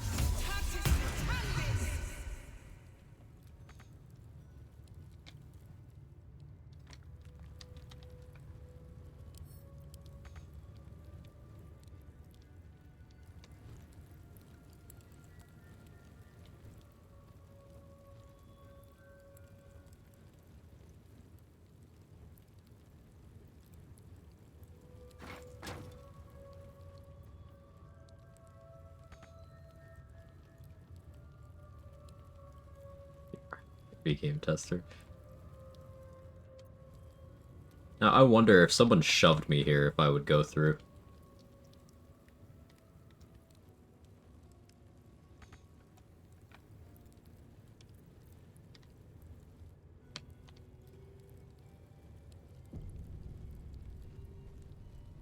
Stack more on the lone crate. Yeah, I was trying to get this wooden trunk over there to do that. It's a little tricky, but...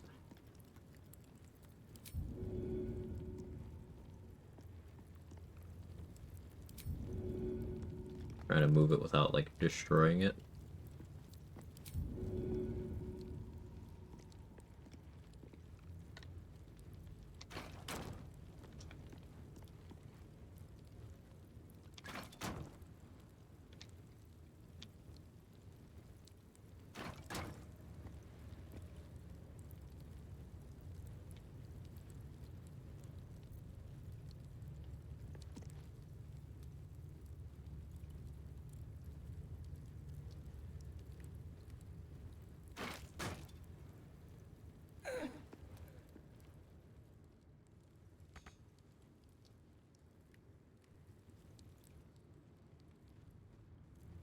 under arrow myself? No. And also, I'd get up from the chair. That's the issue. No way to get a mage hand to do that? Have mage hand.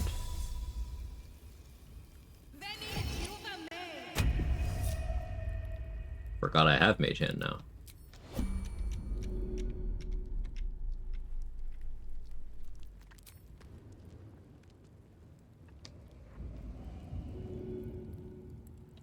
Can't reach destination.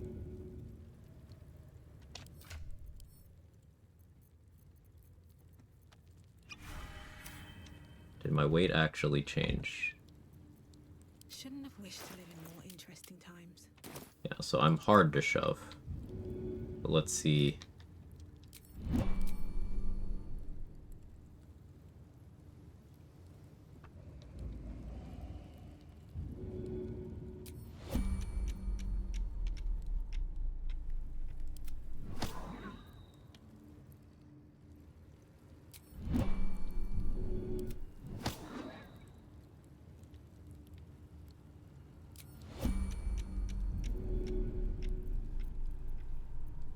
Too heavy. Let's move.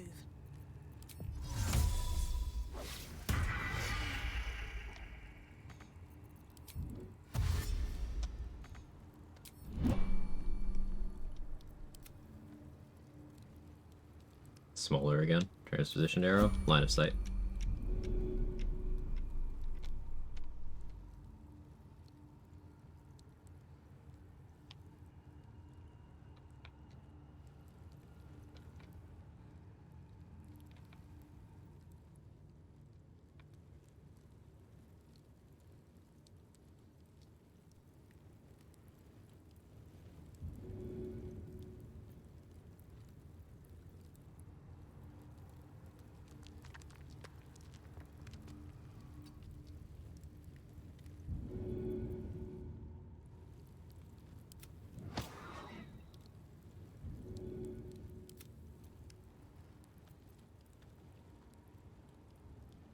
Surely there's a pixel.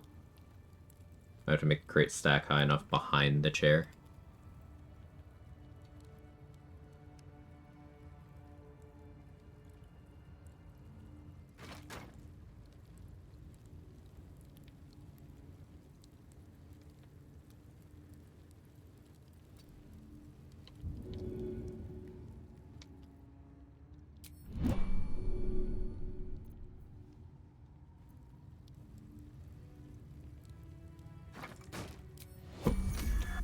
No, ran out of time.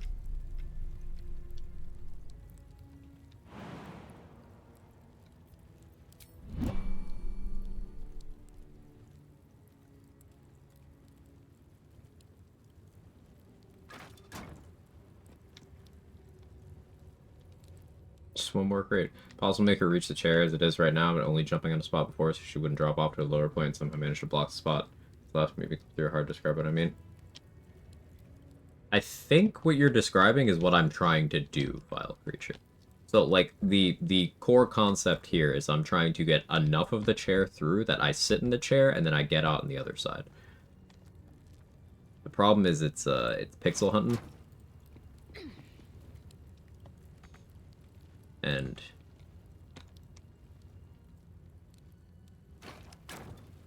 at a certain point, it doesn't let me sit in the chair anymore. You can see it with this much in. It's like, alright, you're through, but I'm not yet.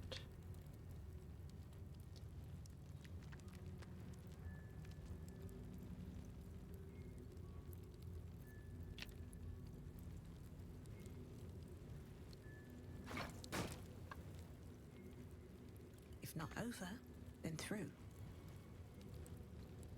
Yeah, that pretty much describes this whole thing. If not over, then through. Yeah.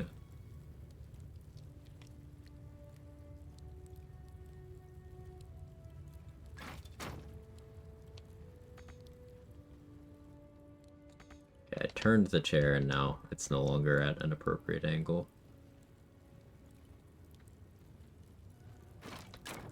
Not that way.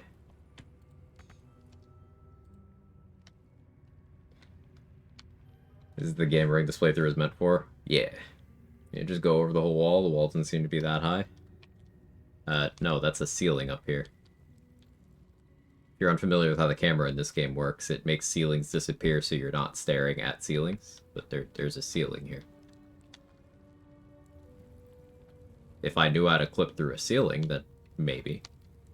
We could try getting enough crates to go all the way over like that. Is the ceiling real? Alright, Jaden Smith. I'll go get more crates.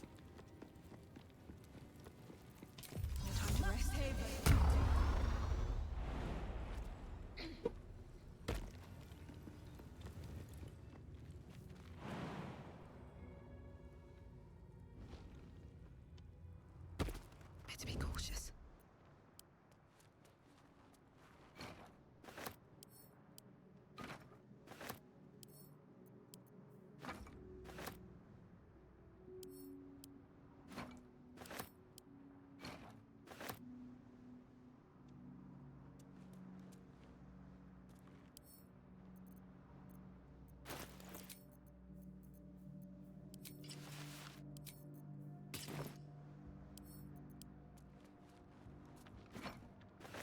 That should work. I'll take that. 90% of challenge runners quit right before they're about to hit it big. Just one more crate, trust. Just got excited. It knows how close we are. That's a sign from the game, right? Light on my feet. Time to press ahead.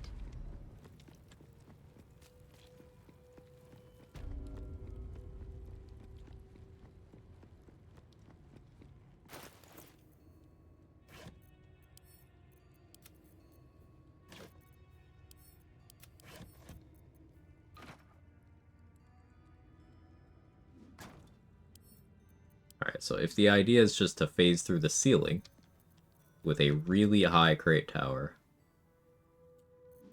we can try that.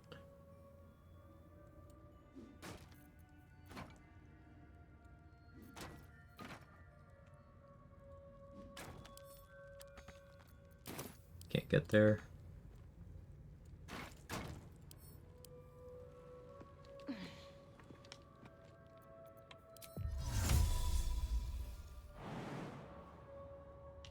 Path interrupted. We can keep trying to go up, but I need more crates.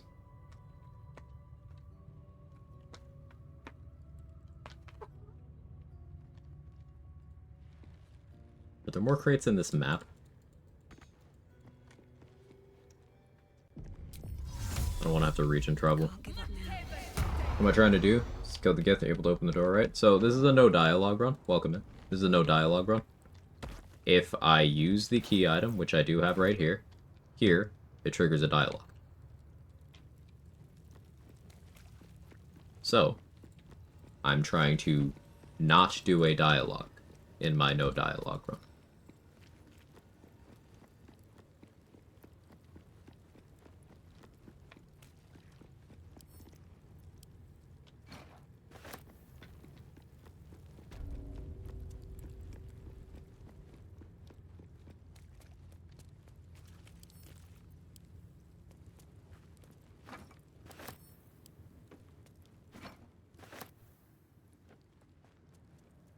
Here? No. I'm wondering if I'm able to complete honor mode. You guys are doing solo run without dialogue. Good luck. Thank you. I appreciate that. And I guarantee that you can do it. Absolutely nothing that I do here on my channel is like outside the realm of possibility for anybody watching this. It's all just like, hey, I wonder if I could do, and then insert various dumb thing like this. And sometimes the answer is yes, sometimes the answer is no. If the answer is yes, then usually we are able to incorporate that into something else. But, like, you can do more than you think you can. I promise you.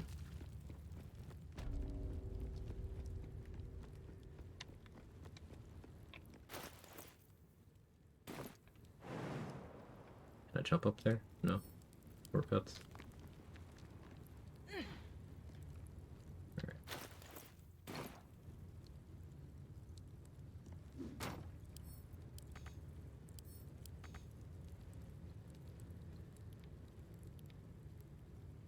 Reach.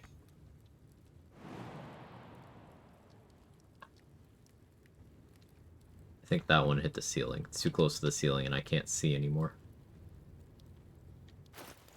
So if I build a second crate stack next to it,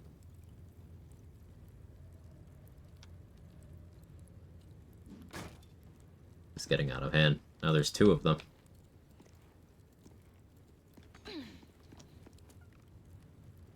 Yeah, Jake, it's hurting my head too, man. What do you mean at? What do you need?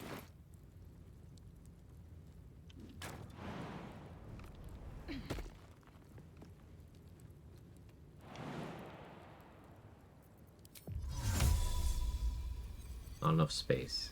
Yeah, so I think this answers the ceiling thing. I can't see up here, and I can't get this crate back very easily because of the height.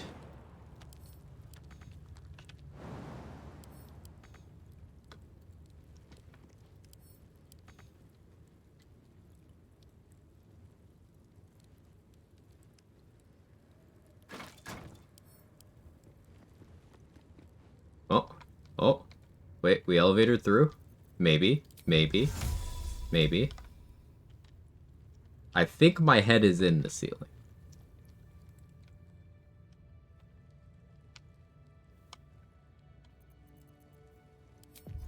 Worth a shot, I guess. It wasn't a bad idea, October Day.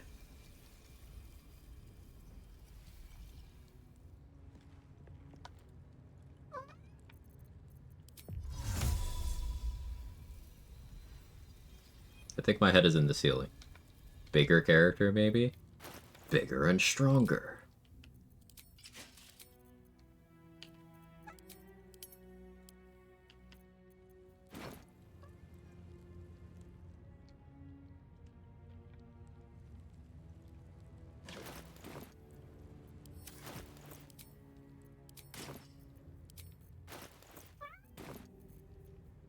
Let's get as big as possible here.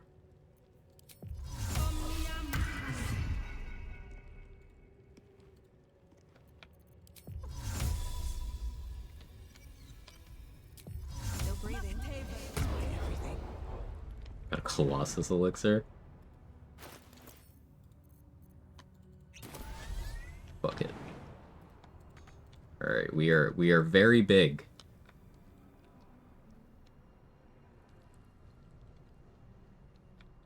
What would be YouTube videos you recommend to get a better grasp on mechanics? I would discourage using YouTube videos as a shortcut like that. Like, there's no magic shortcut to having a bunch of really weird, only situationally useful game knowledge. The way you get better at mechanics in this game is by exposing yourself to more of them as you play the game. But if there's a specific area that you have questions about, we got the questions welcome tag on the stream, and that is meant so like you can ask, and myself and chat will help you out with whatever.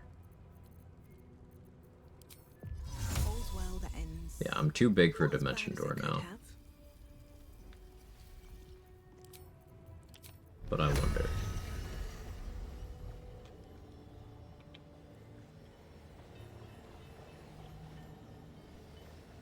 And I wonder.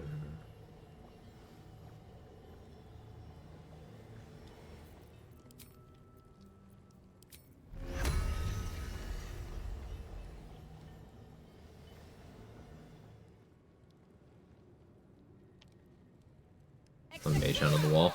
Mage Hand's on cooldown right now. I'm gonna try my bird though.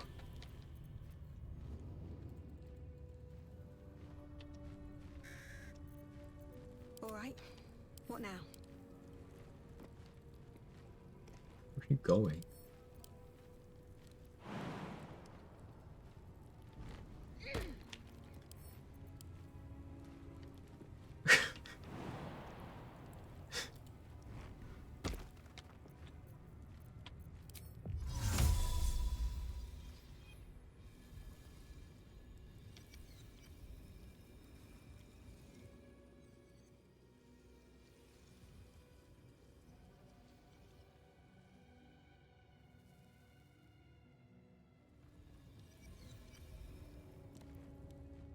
So I tend to stay away from spellcasters. Think it's not worth to waste a spell slot. Strong enemies, a very low chance of getting hit by spells. How can I improve my chances of hitting?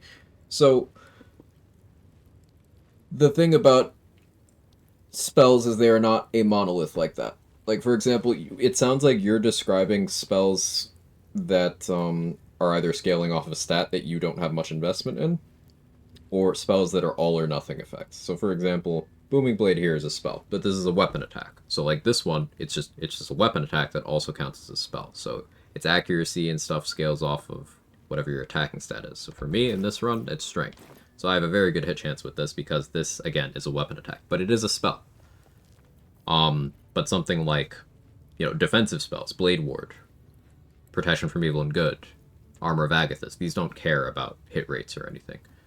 I'm an Eldritch Knight, so I'm not structured around landing, like, offensive spells, really, but I have a bunch of scrolls. If I wanted this Scorching Ray, and Scorching Ray is one of the most powerful damaging spells in the game. If I wanted this to hit consistently, for my current character, I'd have two options. Increase, currently, my Charisma, or I can use non-character based ways of scaling that up.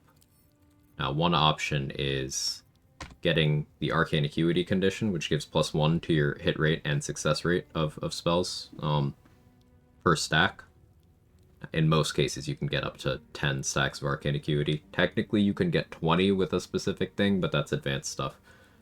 So, building up this condition. You've probably heard of Arcane Acuity gear. There's a pair of gloves and 3 different helmets that give it, and also this elixir that gives you 3 stacks. That really helps with landing your offensive spells. There's also pieces of gear that give you +2 spell save DC, like this Fistbreaker helm here. That lets you land spells that are based on saving throws more consistently. So most spells are either an attack roll or a saving throw. An attack roll is you roll a d20 to hit them. A saving throw is they roll a d20 to resist you. Some spells have both effects, both categories, but most are just one or the other. So spell save DC helps with that. If you're doing attack roll spells, anything that improves your accuracy as a whole does that. So the Bless spell, or items and effects that give you the Bless spell. Heroism Elixir is another one. Lightning charges give you accuracy while you have them. Having the Gloves of Dexterity equipped gives you +1 accuracy to everything, etc. Dragonborn looks stack, yeah. Can you hit a Roaring Thunder and knock yourself through? You are not vulnerable to your own Roaring Thunder. It doesn't work on yourself. How do you know which stat affects chance of hitting a spell? Is it just int, wisdom, or charisma based on the highest stat? No, it's based on where you got the spell from. Or what your last invested spellcaster level is. So, for example, for me, it's charisma, because charisma is the spellcasting stat of Warlock. And my most recent casting class that I took is Warlock. So, anything that isn't from a specific spellbook, so like scrolls, it's going to go off of my charisma, because the game has to pick a stat. So it picks the most recent one. So for me, charisma. But let's say I had like Thunderwave in my fighter spellbook. That would be going off my intelligence, because intelligence is the spellcasting stat of Eldritch Knights.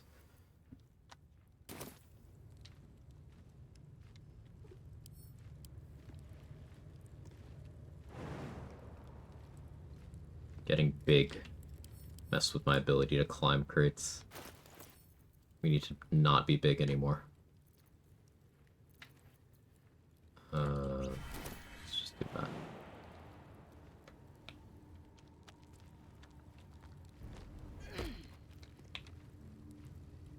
Throw a mage hand the way I can myself. So, like, again, my mage hand is on cooldown. I'm not using a short rest to get it back right now.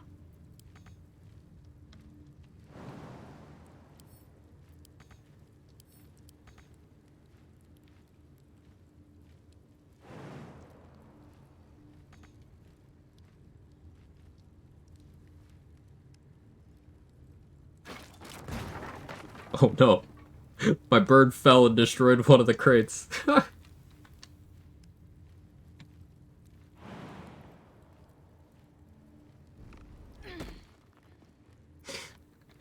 Hey, Eve.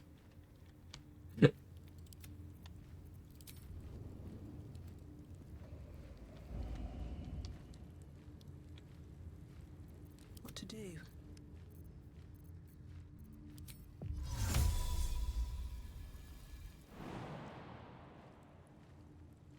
I need more crates.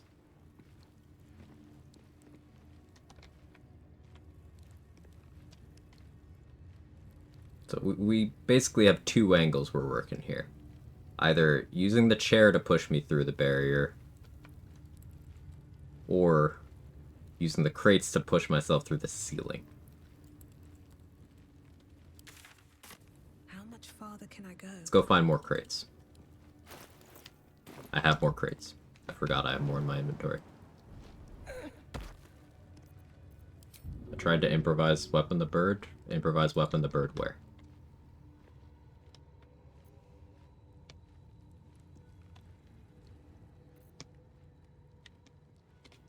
Where?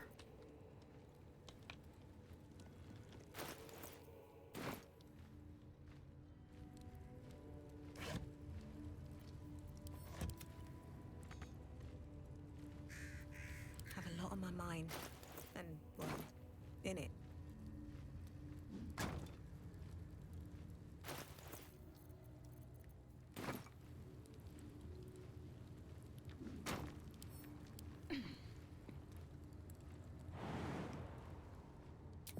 Never a dull moment.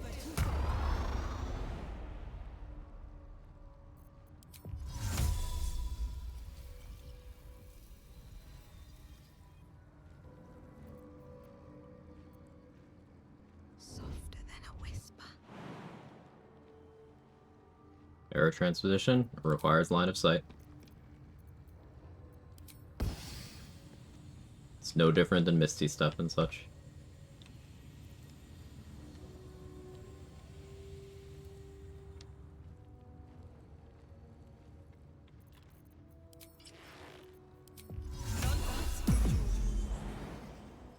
No hesitation.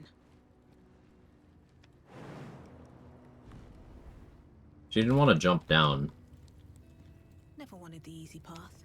because she couldn't see. So yeah, that's definitely clipping into the ceiling. Gaseous form help? Don't see how.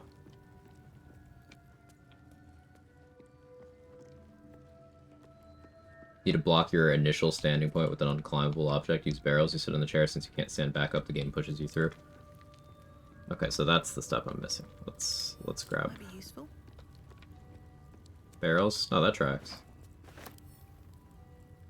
We block the back of the chair, we'll teleport forward. The problem is doing this solo is I have a summon, so I can do anything another player would need to do. Doing the solo is I can't get in the chair if I'm not at an angle where I can get out of the chair at all. So I need to get in the chair and then block it, or trick the game into thinking I can get out when I can't. So what its discontinued said makes the most sense to me.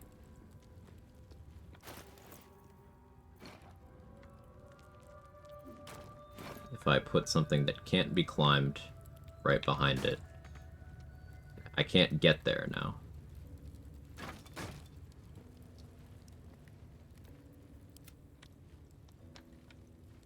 But Burb. Maybe Burb.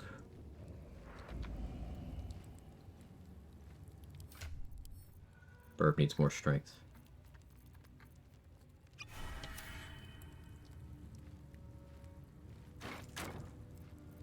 Looking ahead. Now I'm just stuck inside the barrel. Let's get going.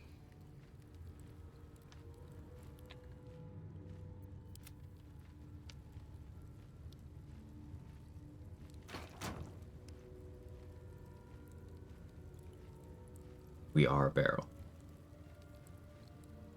The bird throw it. Still alive, so that's progress.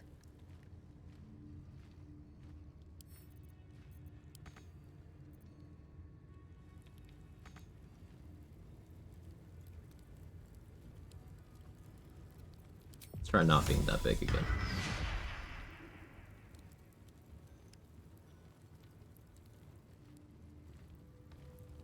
You two characters have the Raven. Yeah.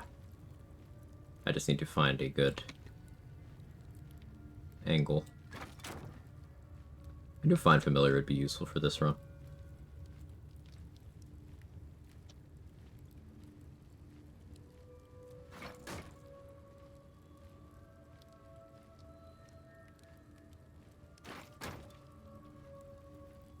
No one stopped me yet.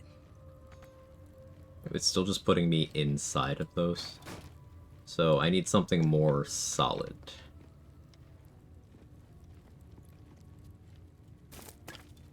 Let's try this.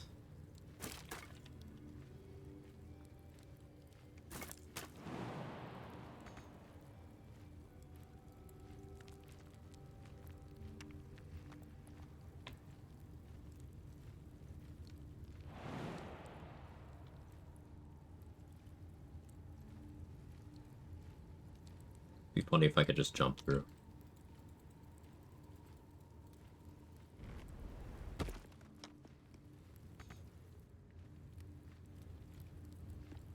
PG3 Minecraft Edition. Turn the chair backwards. Tried that. Light on my feet.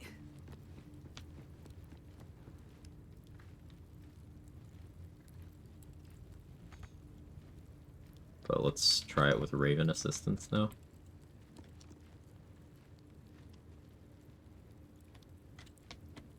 So it's very resistant.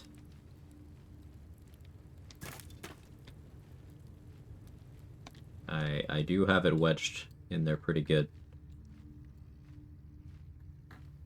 Doesn't want to turn. Like, that's me using my scroll wheel.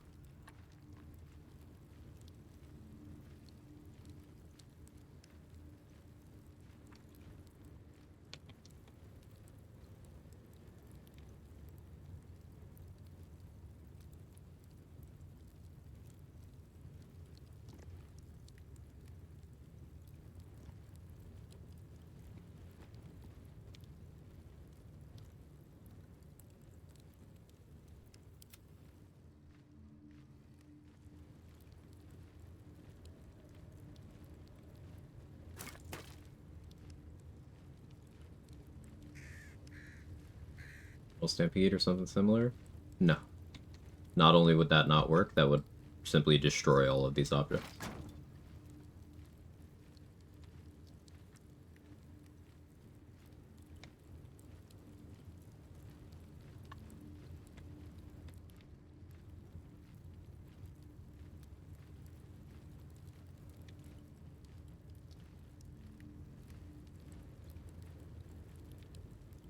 We explode ourselves to fly. Push the chair with the Raven? No. The Raven does not have the push action.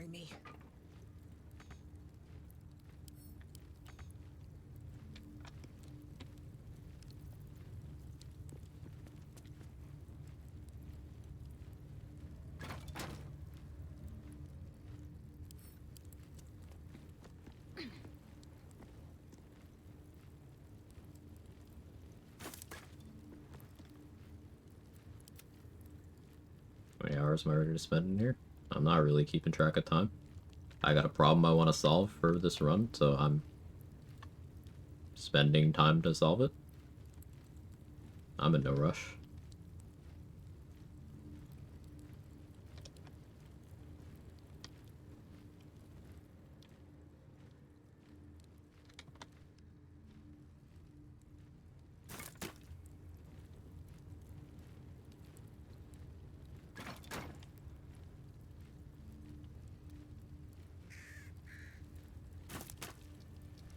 I'm starting to get hungry, but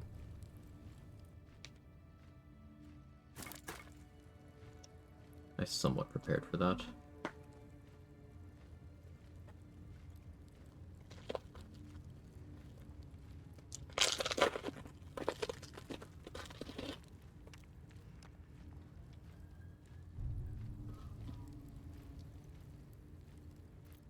No one back home will ever believe this. So that put me up there.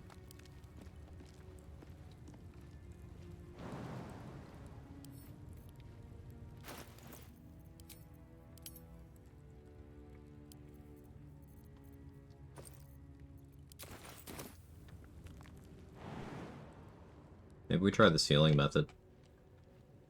That does seem promising, like...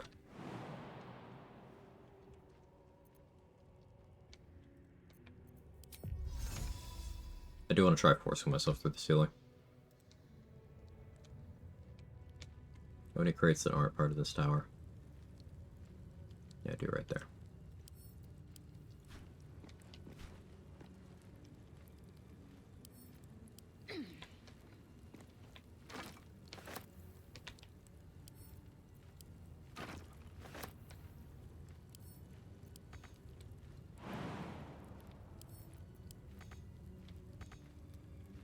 Now getting up there is an issue. His boots have seen everything.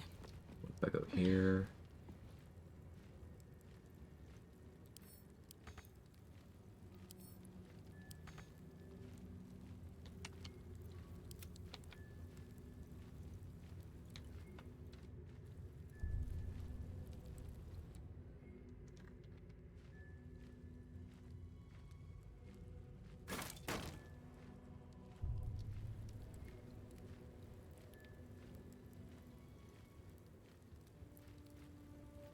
Enhanced leap jump further away increases peak height. So I clicked that a couple times. Had the same thought.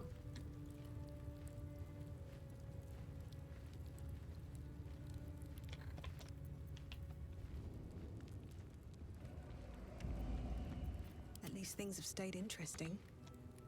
Puts me just there now.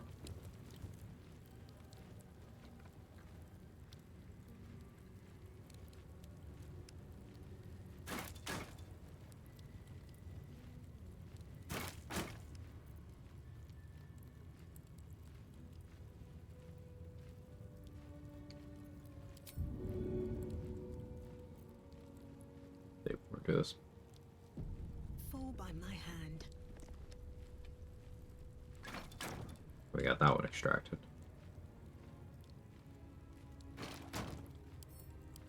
Now the thing about that is that should make that like walkable, which I don't think helps me. Confirm.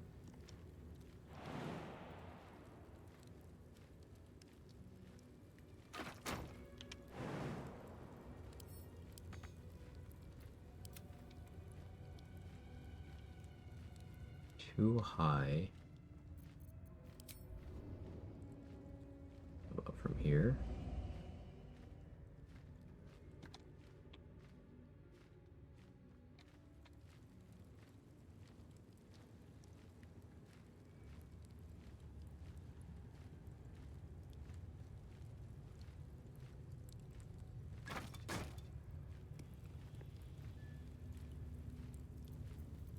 Is that blood? No, never mind. I'm sure this is so boring, but I'm very engaged.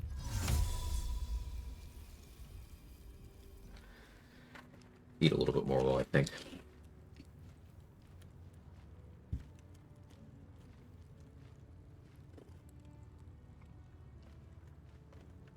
Now, reiterating, a variant of this is like long known, using a chair to get through a wall.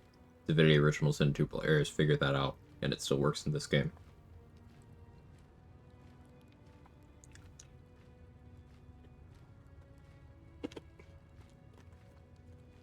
But I want to figure this shit out.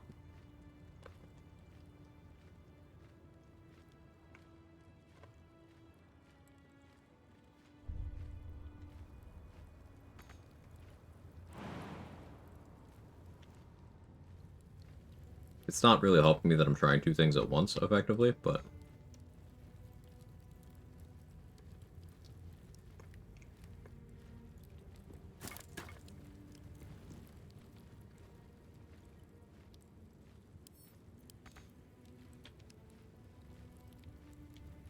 that puts me there now.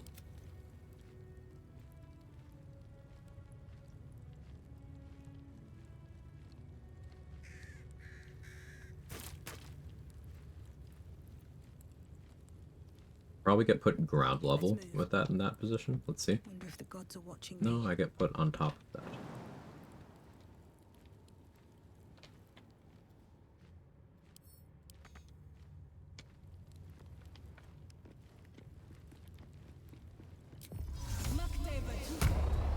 wanting the tower to do.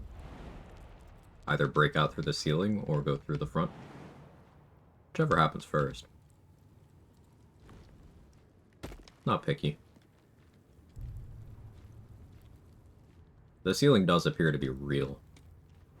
So I haven't been able to stack anything up there. I have a lot of flight scrolls. Burn one.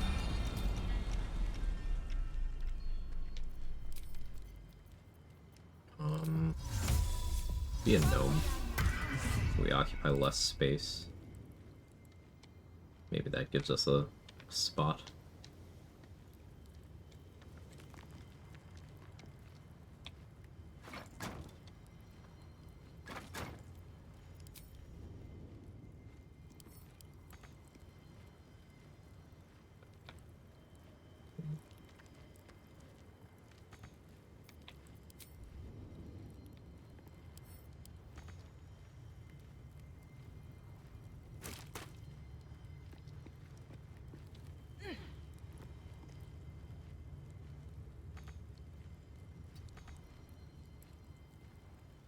That's cannot reach. What if I move that?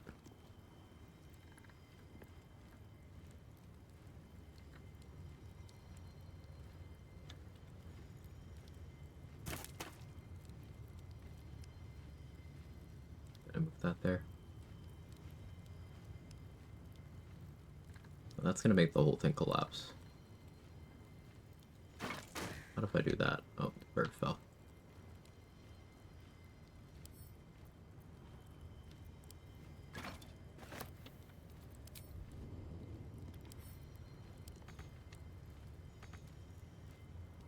Now I don't have a path there. No, oh, I misclicked. Maybe that's fine though.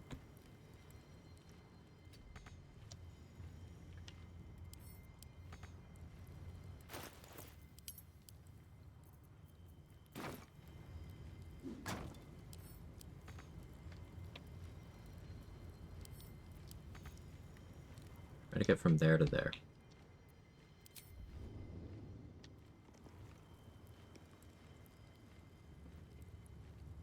Glass ceiling exists even in this game.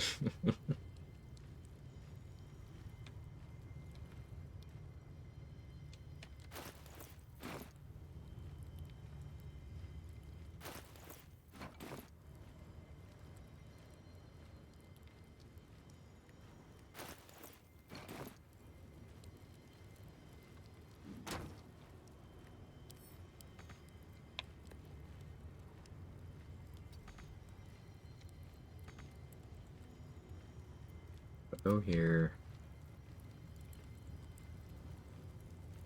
You block this.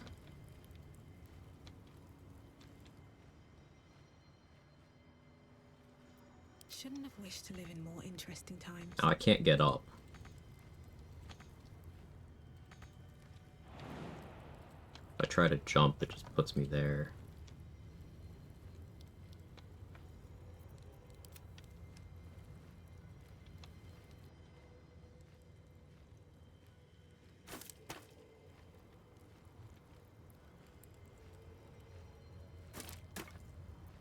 Never a dull moment.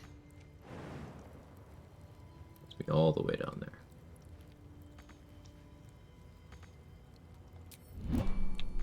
And now I'm just stuck.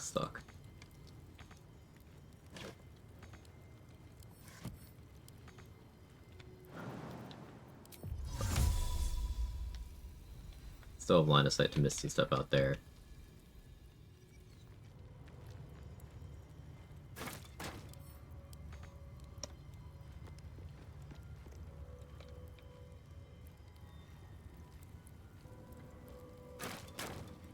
An interesting problem.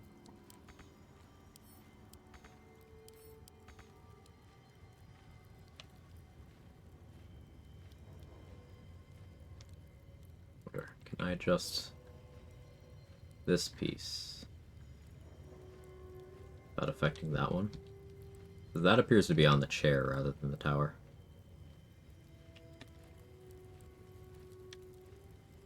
myself, put it in chest, clip to revive. Problem with that. How many characters in my party?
Thinking.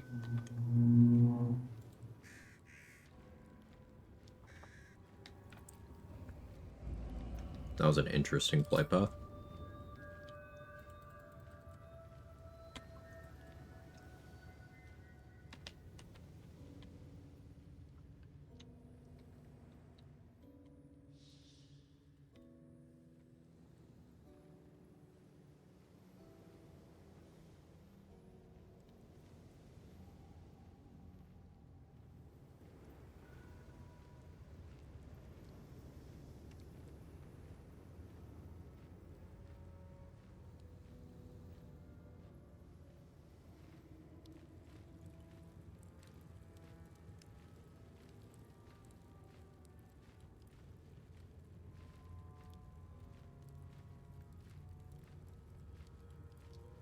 Space. I think that's the ceiling. I don't think I'm gonna create higher than that.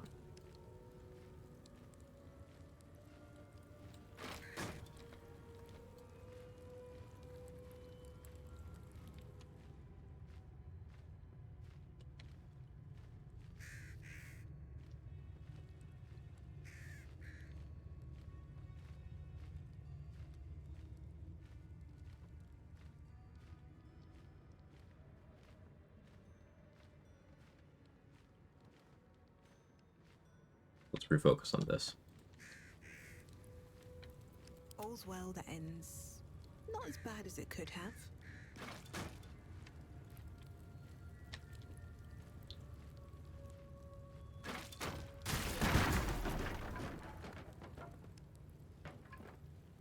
I was hoping that wouldn't happen, but it was very funny.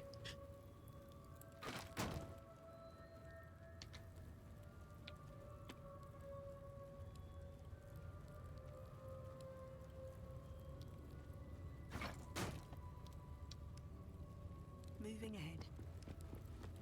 Poor bird. Can we use chair to clip ceiling? If I'm having trouble getting a crate that high, getting a chair that high is also going to be hard. We're gonna region travel and come back to a reset cooldown on bird and mage hand. Shillelagh just useless if you have 16 decks? No.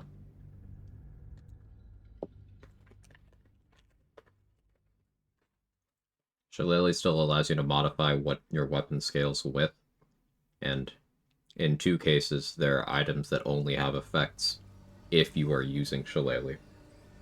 Ironwood Club and Ironvine Shield require using Shillelagh.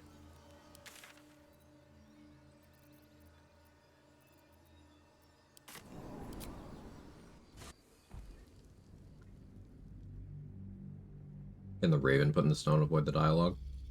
Don't think so.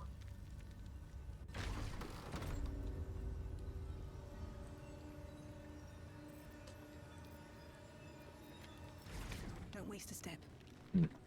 I should have summoned while I was there.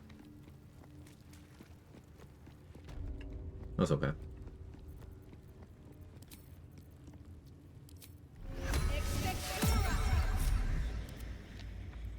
No.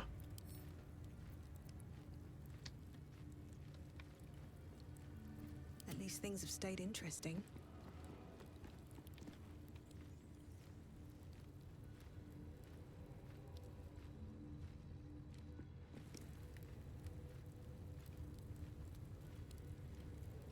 You're too high.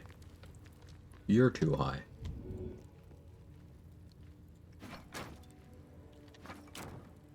Game.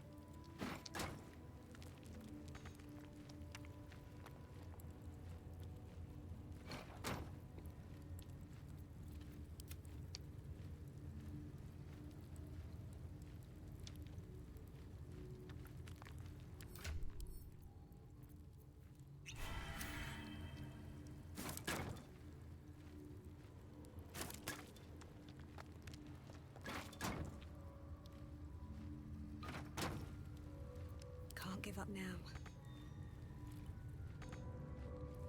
Can't get out of the chair. Unless I try to jump. Now I need to block that spot. What now? Hey, more chairs. Perfect. I think this attempt, I feel I'm not high enough.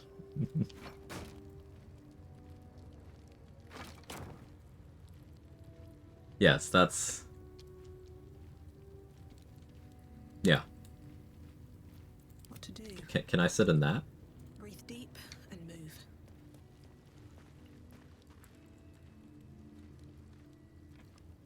Would have been nice.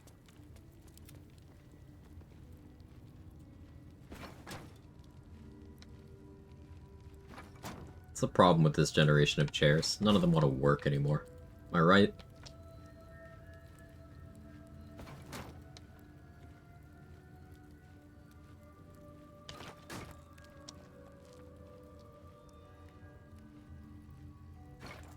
Looking ahead.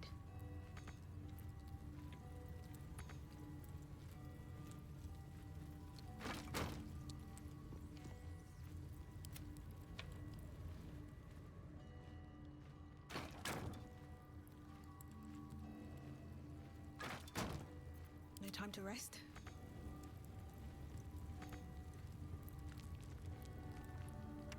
It's just spitting me out there, which is frustrating.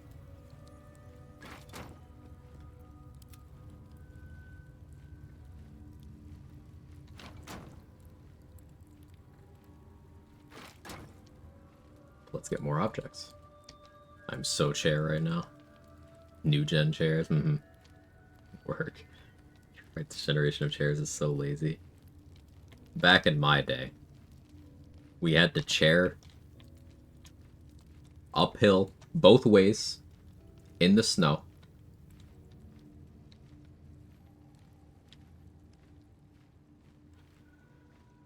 What's your solution? Let's see.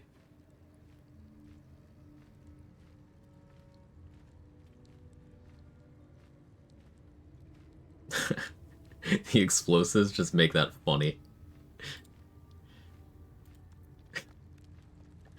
Just, I want you to know the way that loaded in, it was like normal, normal, normal, normal, explosives.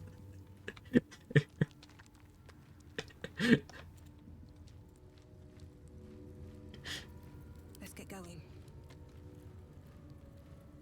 Yeah, let's try it that way.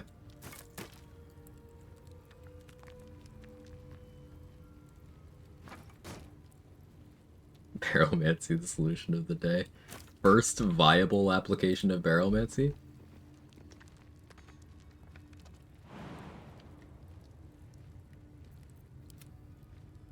I'm joking, but only mostly.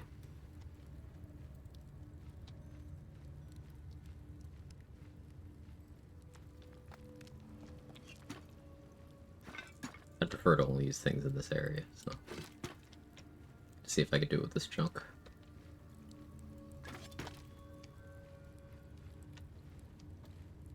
And more chairs. One question, how to avoid dialogues at the very end? Dialogue you have to decide. Blithid, kill, dominate the brain.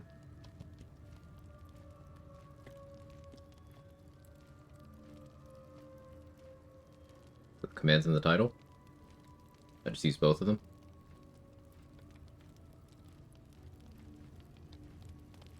Should have all the info you're looking for.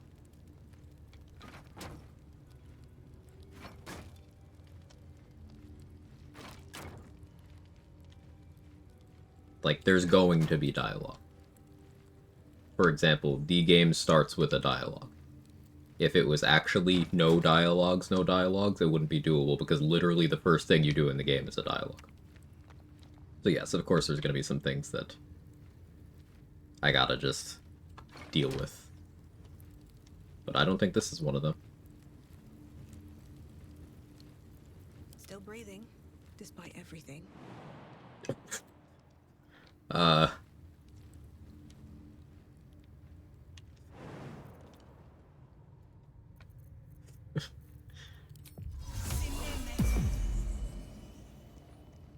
Well, if it isn't the consequences of my actions.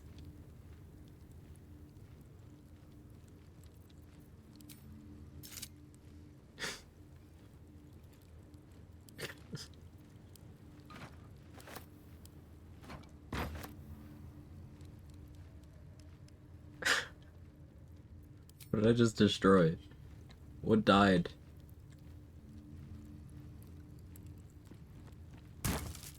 No, what do you mean? What?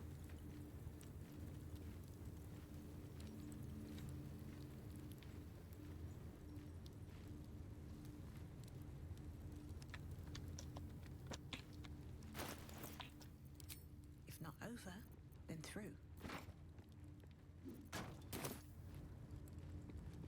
We need street tacos.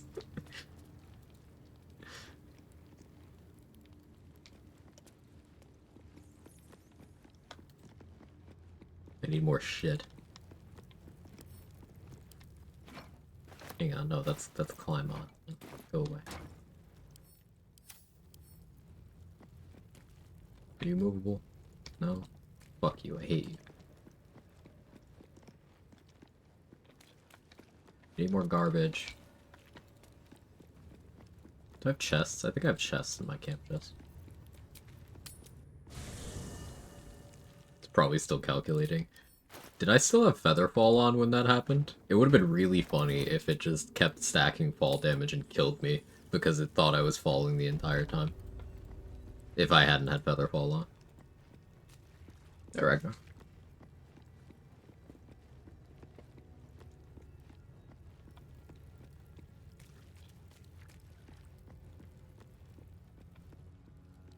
I mean, if we stack boxes a bit higher, it'd be on the ceiling. That's what I was hoping for, but I couldn't stack the boxes any higher than they were. It just stopped allowing me to move them. Because of the ceiling.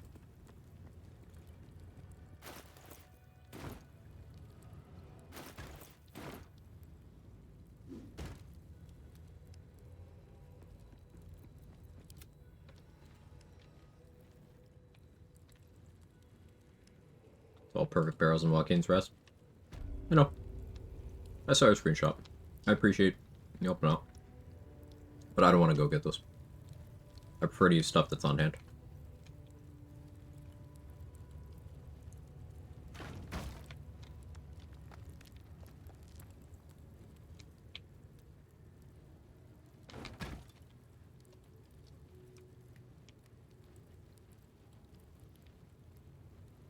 No one back home will ever believe this.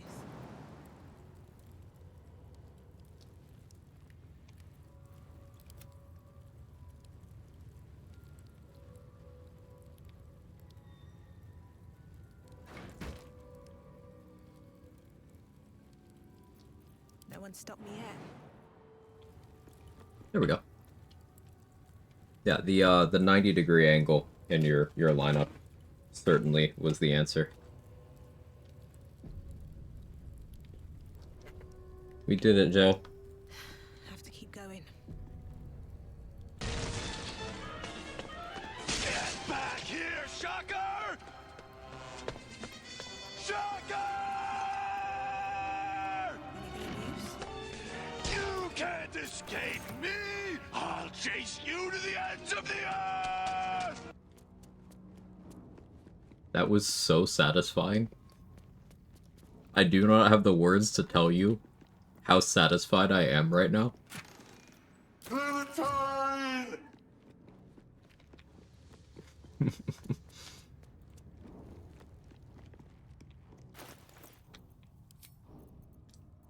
was cool.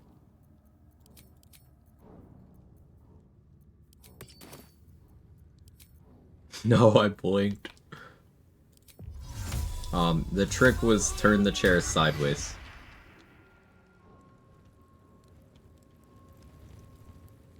I don't know why I'm dropping frames, but the trick was turn the chair sideways.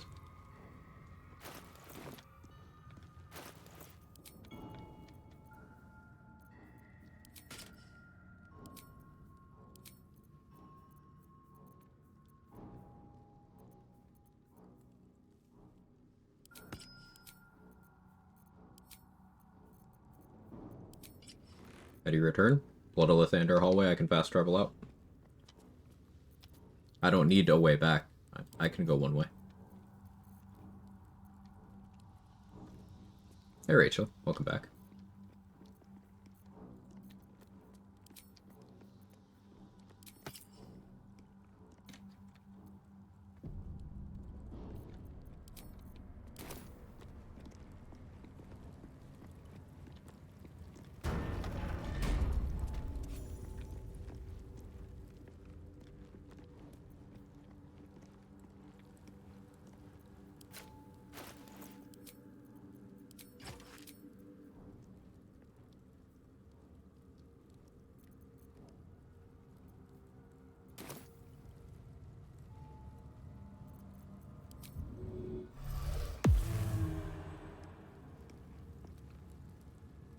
There are chairs in here too, yeah.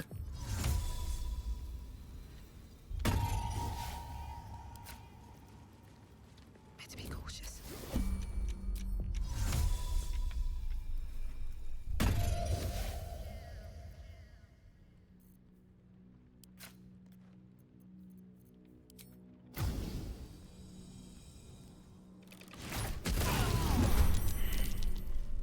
Crush Yillik with me to the death.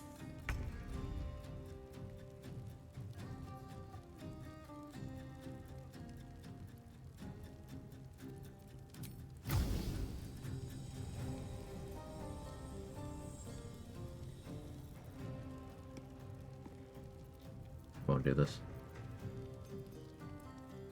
Don't want you to die. I know.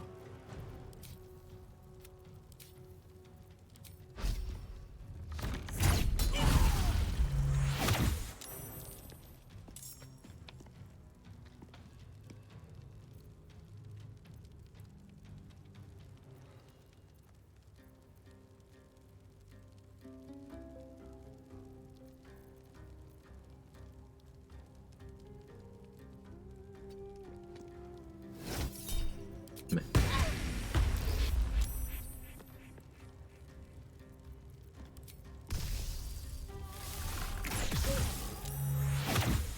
Meh.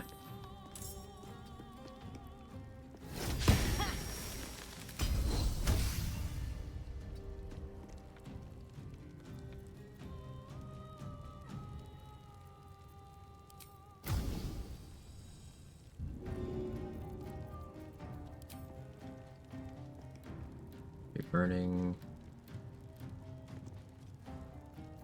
Call the weak back on.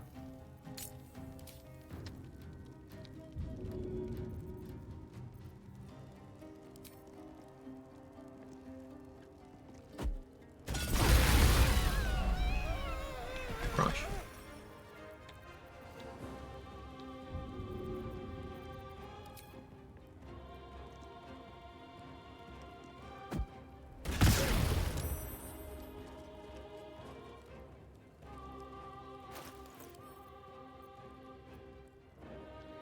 Hey, I still have rune powder?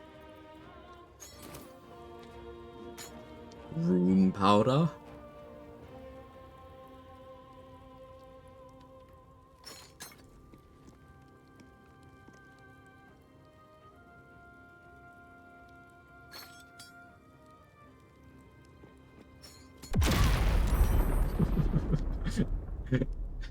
Inquisitor Wargas was potent.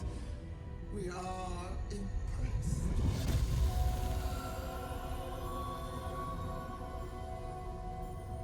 A sharp pain, like not You are permitted to look upon me.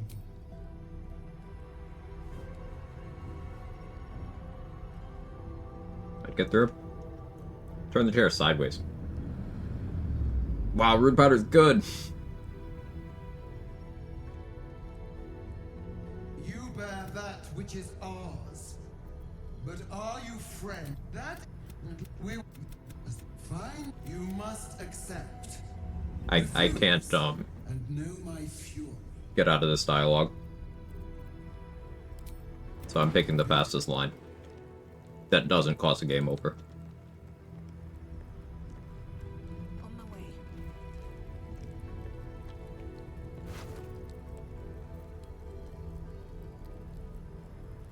Now the real way to avoid that would be to kill a Wargaz out here. But functionally this is the same thing. I can't go into the prism, because that's like exclusively dialogues. So we won't be doing that.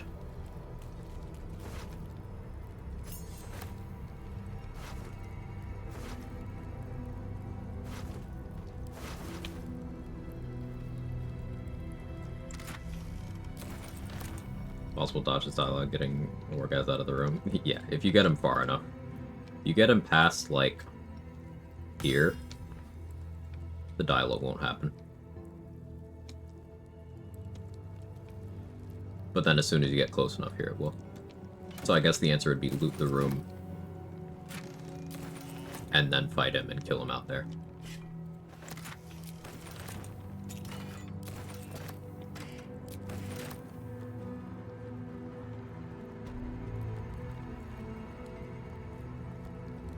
Now, I can't grab the Blood of Lathander, because that also starts a dialogue. Excuse me, a dialogue. So we'll just go into the hallway to get the XP, and then fast travel back to the crush.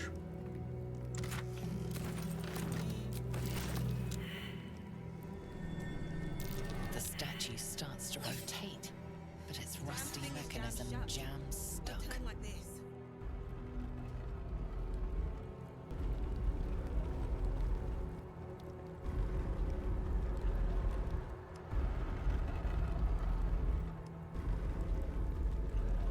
Statues reveal the hidden door. Curious.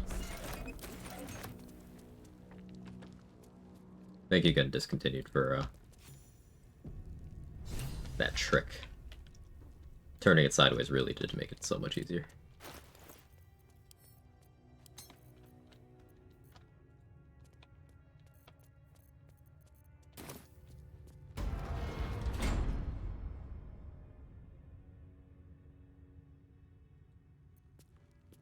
Remarkable that this stayed hidden all this time.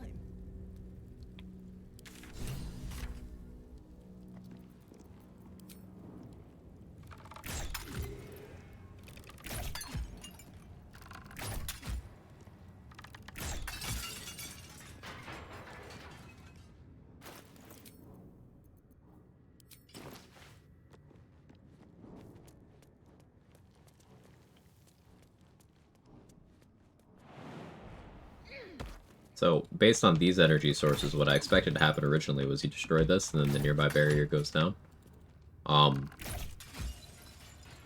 Didn't happen over there. Have a lot on my mind. And, well, in it.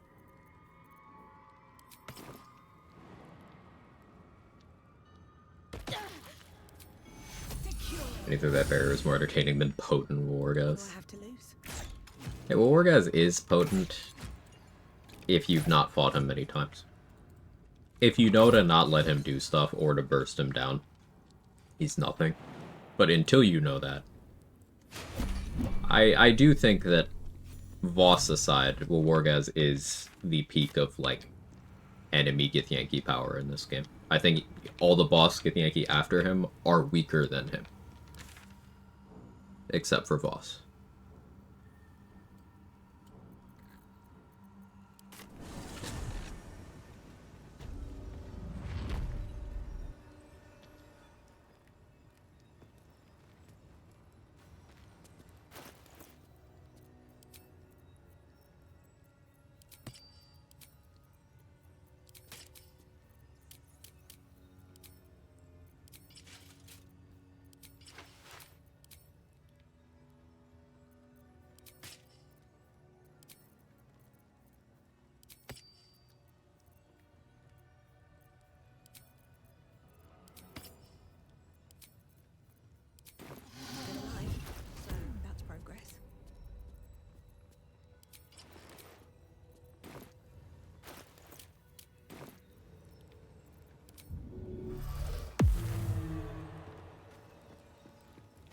Forgot to actually get everything I wanted from Jira.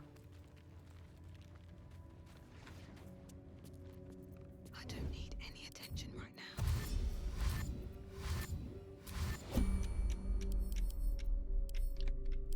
Gotta have to right click now. Carefully now. What to take? Nice. What to choose?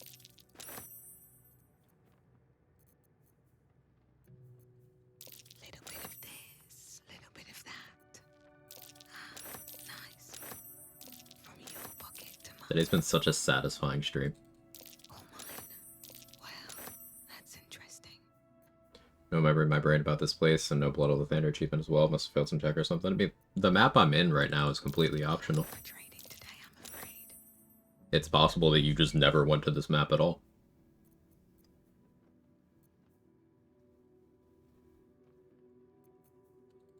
What to choose? Interesting selection. I can take what I please. Surely no one will notice. Using a 5-finger. I don't actually need dragon slaying. We won't be fighting any dragons in this run, other than the one we already killed. What to take?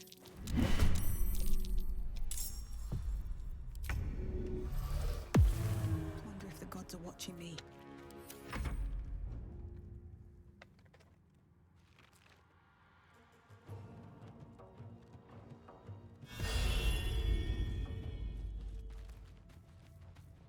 This calls for careful footwork. Interesting selection. Nice. What to take from your pocket to mine, using a 5-finger discount. These boots have seen everything. It's me, the wind.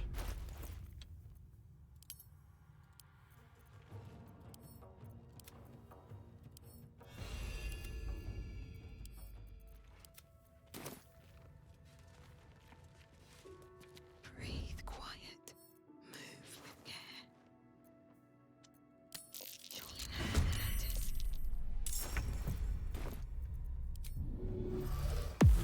Swift as my It's definitely a lot smoother with her being perm hostile. I gotta start stealing from perm hostile enemies more often.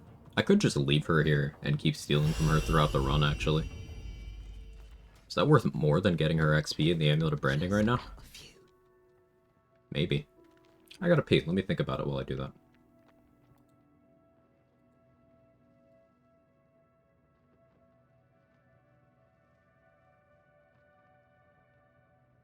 It's been a long day. I need to rest soon.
I'm back. Instead of doing the thinking that I meant to do, I kind of got lost and I found some spaghetti and meatballs, so that was cool. But I did no thinking, head empty.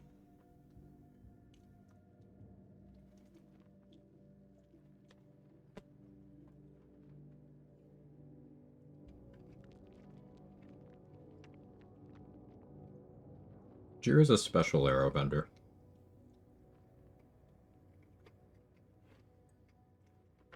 But I have a bunch of those available already. That's Aaron, Damon, Lantarv, and Tally. Meh.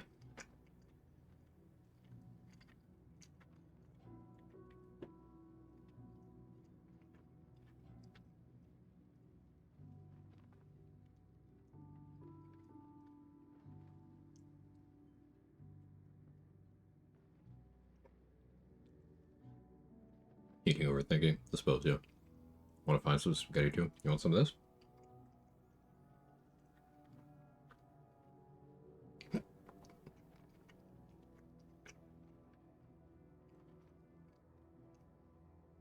Eating too fast, gave myself a hiccup.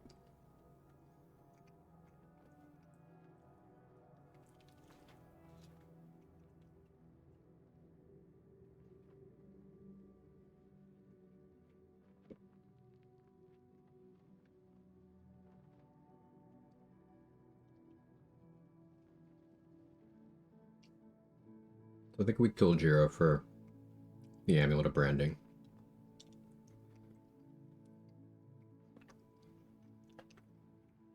Which probably gets used on your gear.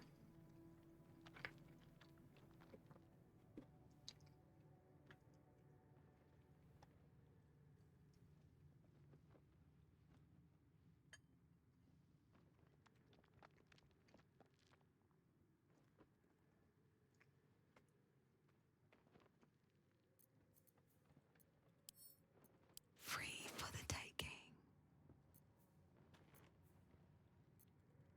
Little bit of this, little bit of that. What path lies before me?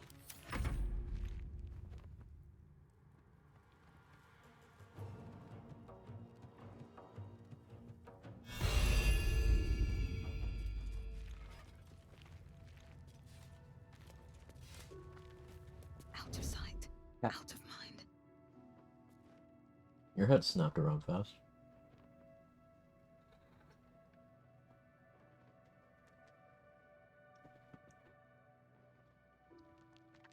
The Kevin.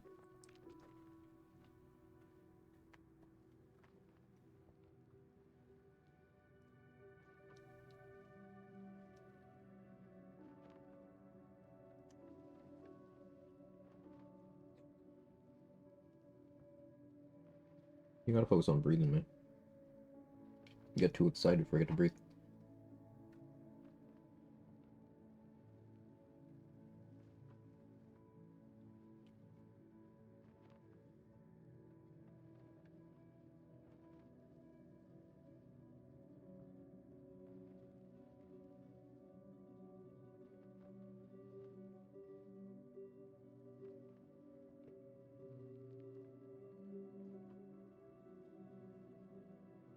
Seems like he wanted some luck. Let's get in and out. It's totally for him and not me.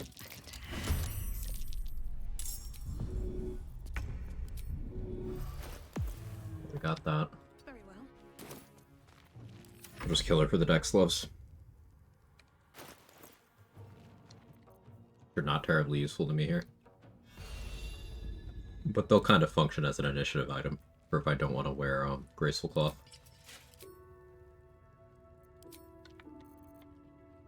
As a buffered input, so she's doing a prime response right now.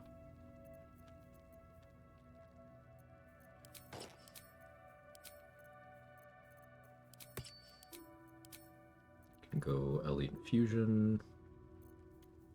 I was using Coatings, Baneful Strike would make sense.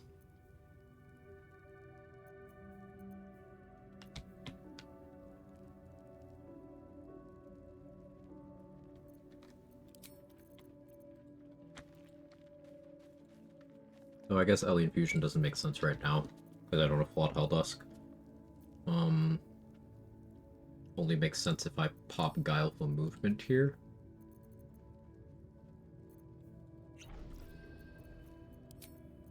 So then I can take that off, put that on.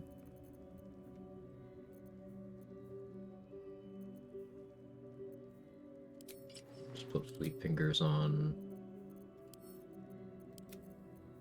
Let's go Unworthy.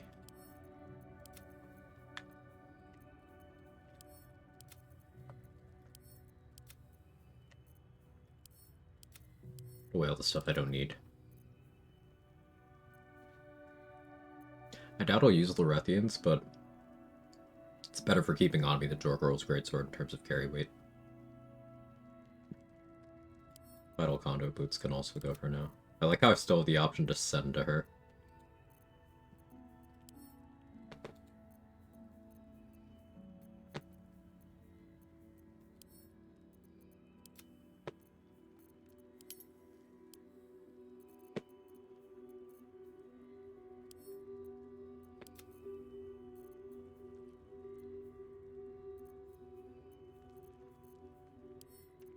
I need to keep my Trident, because I don't think there's anything I want to disarm. Maybe Ketheric, but definitely not Merkel.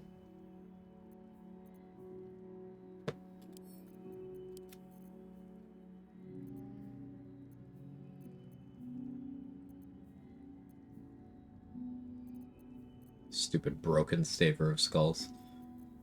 A Wraith took off the light and it never comes back. Sag.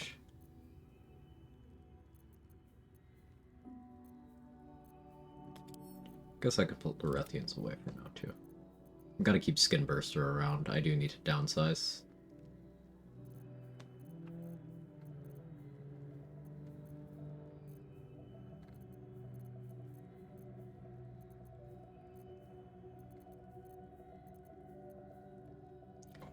Vulcan. I won't use Bloodroot Skies. Reverb outside of boot slot, kind of mid. Sonic Revenge?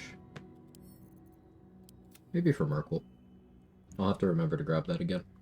Because Hexblade's Curse will allow that to actually do damage. I still gotta go get Sorrow. That'll be some XP too.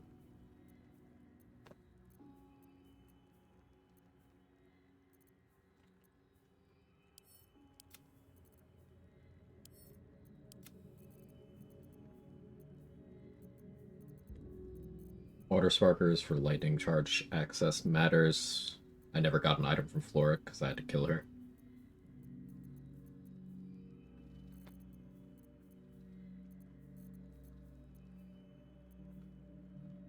Bounce between yours and Danny's. Do we get past the door? We did. We did.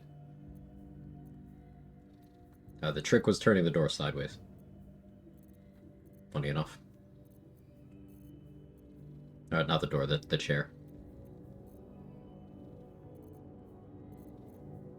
That almost made more sense.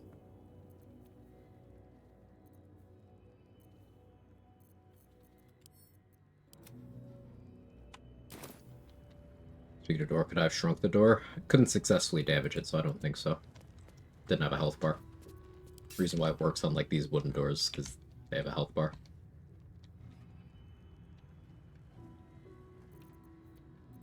Can't risk being in open view.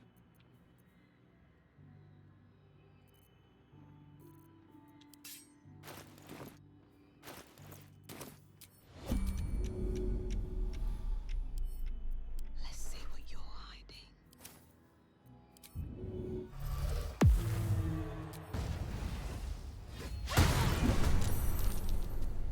So I missed.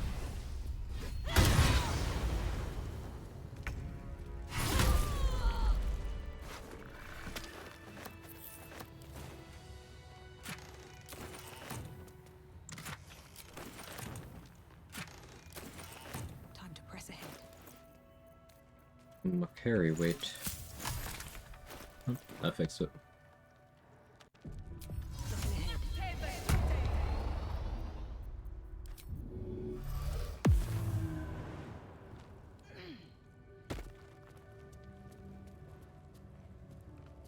been a long day. I need to rest soon. So I have that Guileful Movement elixir on, so I'm not worried about the Gish. Not worried about the sword guy. I have Psychic and Slashing Res at 2 DR. The Ardent doesn't have much HP.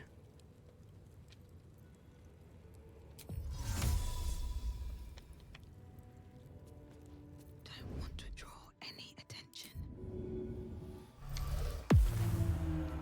Alright, time to skulk about. I have something to ask.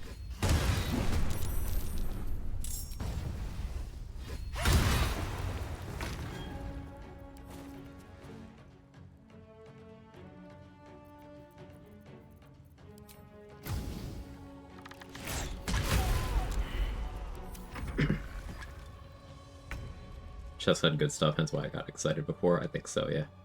It'd be funny if Chess just did that in the game. Like, hey, I got something really good.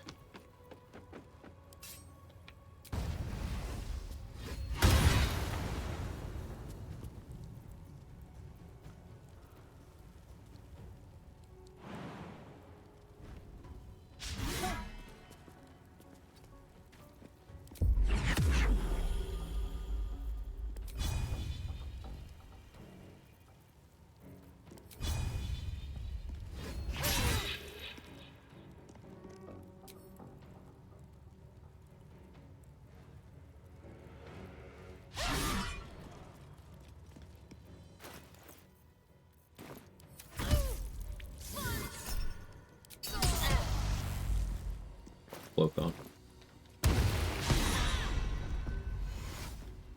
Call it a Mimic with obvious bait if that was the case. Fair enough, yeah. I feel like a lot of people might do the same, huh?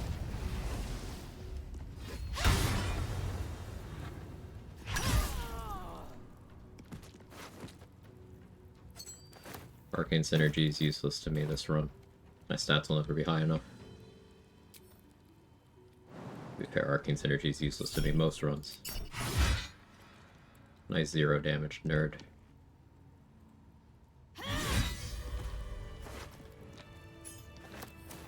Elika is not here because we killed her. But this room still has a Crown of Madness scroll, a Grimishka tail, and a Warg Fang.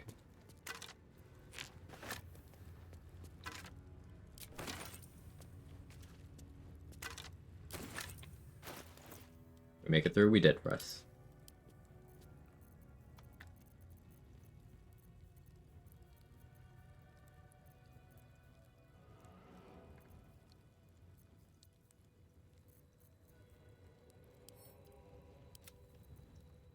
That away for now. Flawless GG's. You're flawless. Got him. That was very rude of me. I apologize. The door situation awakened my mean streak. I said streak.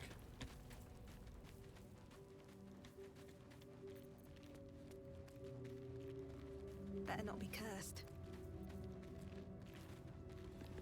What was I doing? Never a dull moment.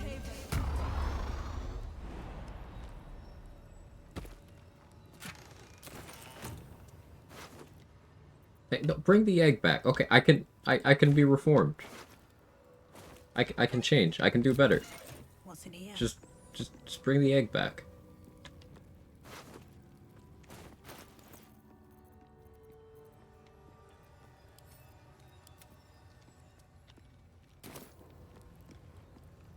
It should be. How am I getting boss's sword act 1 solo? In this run, I killed him for it. If you go to Act 2 after spawning boss in, not the mountain pass, the Shadow Curse lands, and then come back, the trigger that makes him leave is gone, as is the one that makes him invincible. So, I killed him.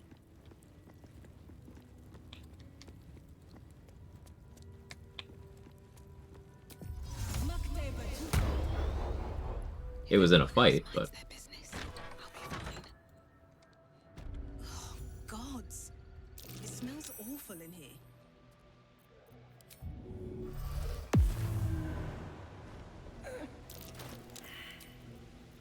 Let's go missile snaring here.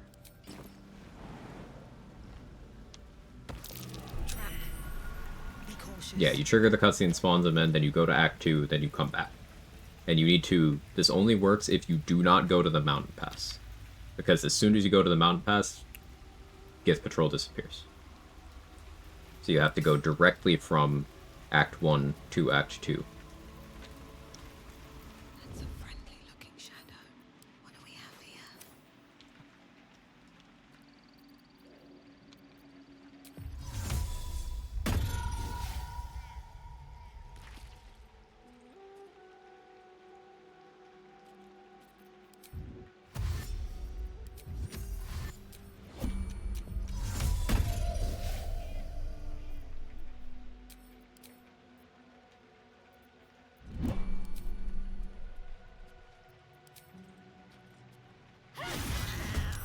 Pavril! Your future ends now!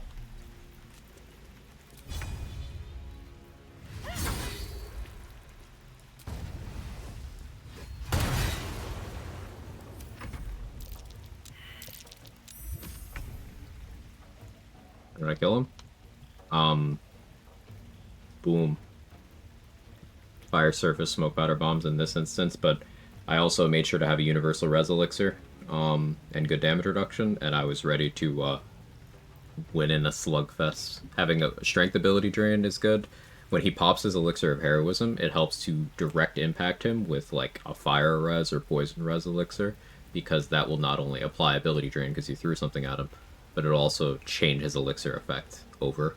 You don't want him having that extra 1d4 to accuracy and saving throws, because with that elixir active and with his two-handed sword, Voss has the highest attack rolls of any individual thing in the entire game. So, keeping his accuracy low, having slashing and psychic resistance. If you can get your hands on, like, Fire Shield, that's pretty good, because he attacks 3 times a turn. So, if an accurate enemy is hitting you 3 times a turn, you can make him hit himself 3 times a turn. Dragon pieces out. Nope, dragon sits there. Dragon doesn't have combat AI, so you shoot the dragon from an angle where its breath weapon can't hit you, and you just kill it. 250 XP for the dragon.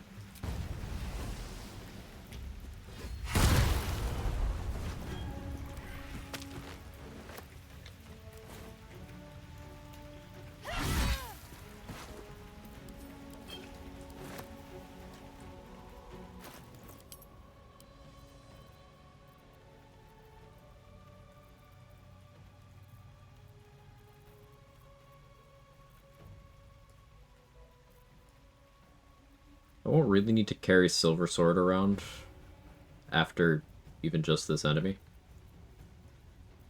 Maybe I keep it for Tiscan.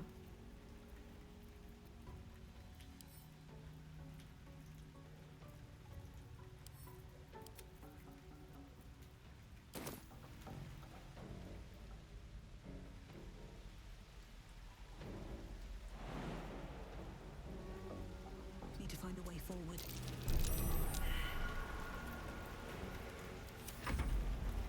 You want to play with Gale in your squad, rush to Act 2, what do you miss? You miss out on the opportunity to... Wait, if you want to play with Gale and you rush to Act 2? You mean, like, without having recruited Gale? Or... Just so I understand the question, Gringo.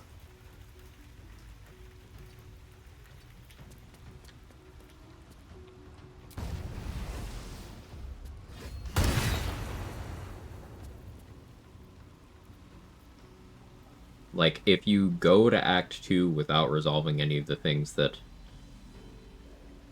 lock up if you do that, recruit Gale but rush to elements to fix Gale fast, you'll miss out on being able to romance Gale if you care about that, because you gotta, like, have more dialogues with them.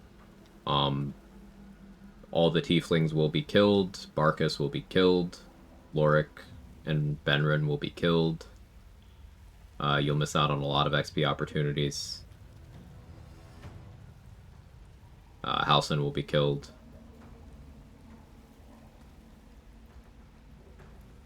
A lot. If you look at this link,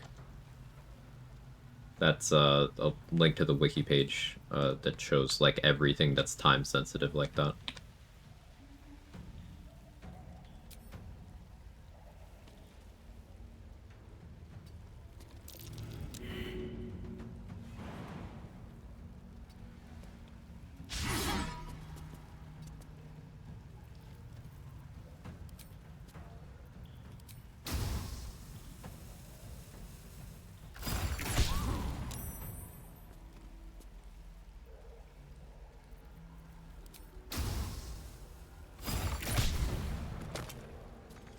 Scanned.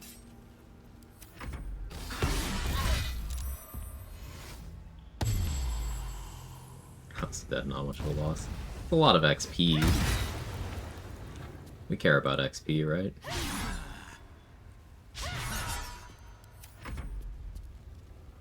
Oh. I ability drained enough of his strength, he doesn't see a damage roll that hurts me anymore.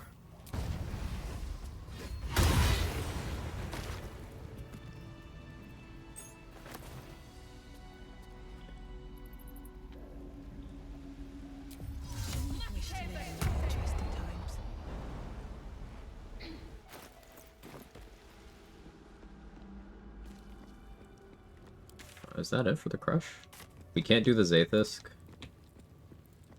We can't do the prism.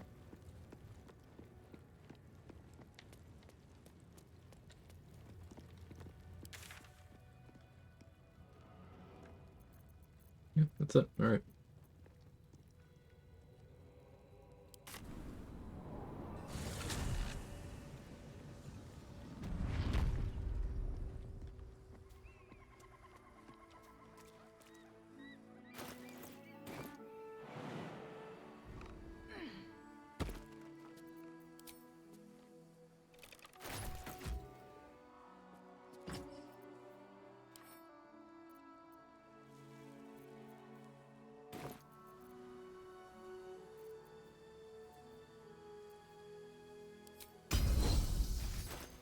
Switch to Radis Battis.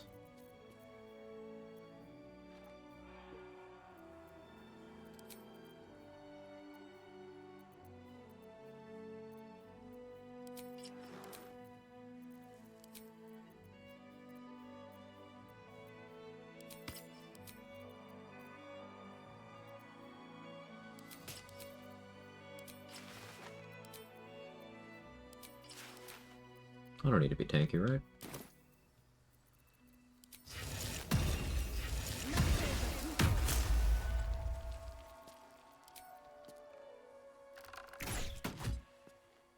And Karlach solo act 2 with Arcane Synergy regroup here. Nice. I enjoy Karlach runs.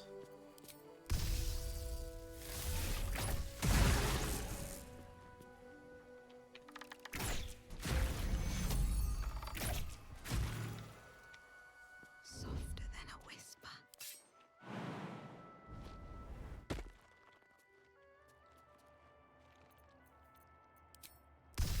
Time for some blood. Just out a few. Y'all just not gonna get mad at me? Alright.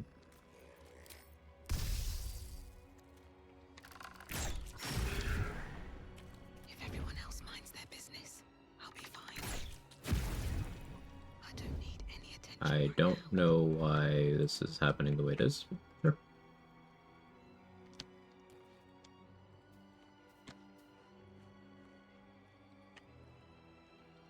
Game? Don't let me target them?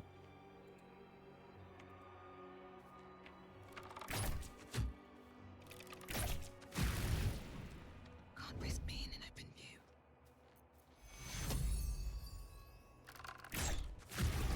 Good fight, I guess.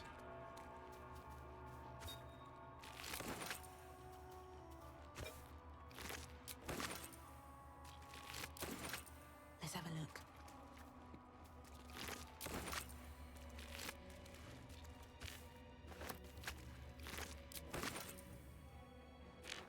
One day I'll catch a break. Product res elixir, very important to this run. As a reminder, I can get neither Isabel's Blessing, nor Merkel's Gift, nor Night Singer's Favor, because those are all dialogues.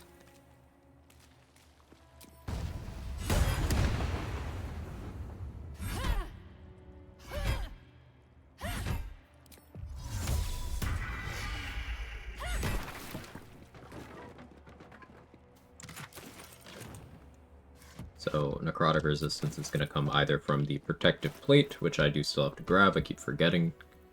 Or it's going to come from Elixirs, or Leviatar Scourge.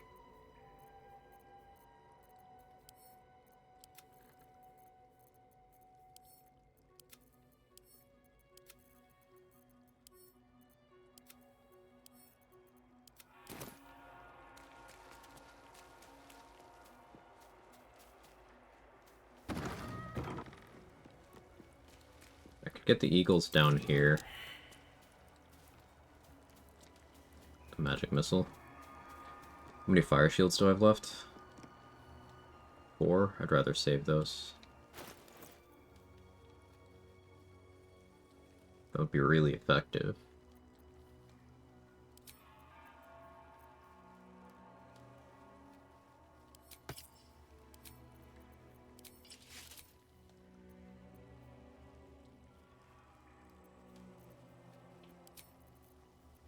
Thinking.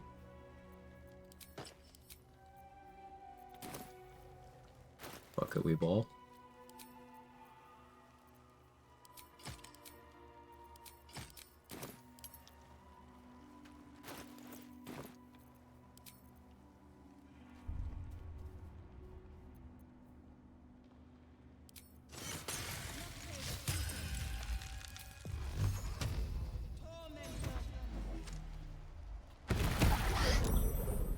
Stealth successful. Bastard.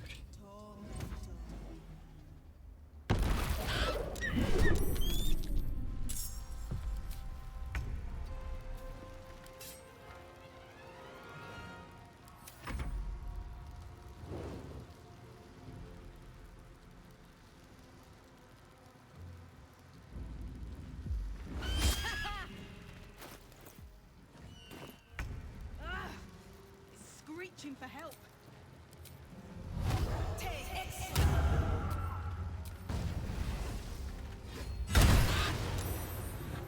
Man. Raddest baddest, you know? It has been a minute since I've done big investment rat bat.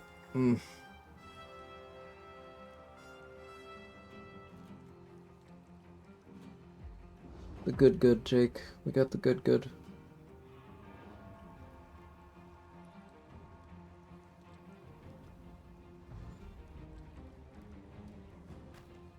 I'm gonna eat you. I'm gonna eat this. Ha.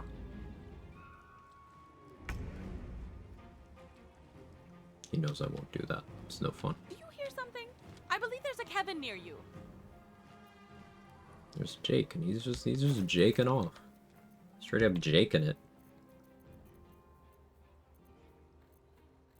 Jake and egg and cheese.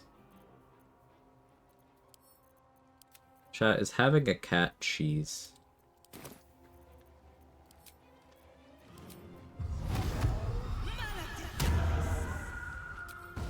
Shouldn't have made me your enemy.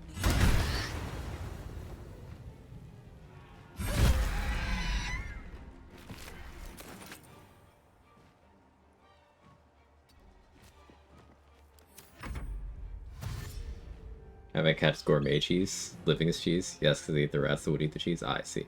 Who are the best companions to fight in honor mode? Go Karlak, Shard, Ascend to Astarion? I mean, are you talking, like, in terms of features available to each of the backgrounds?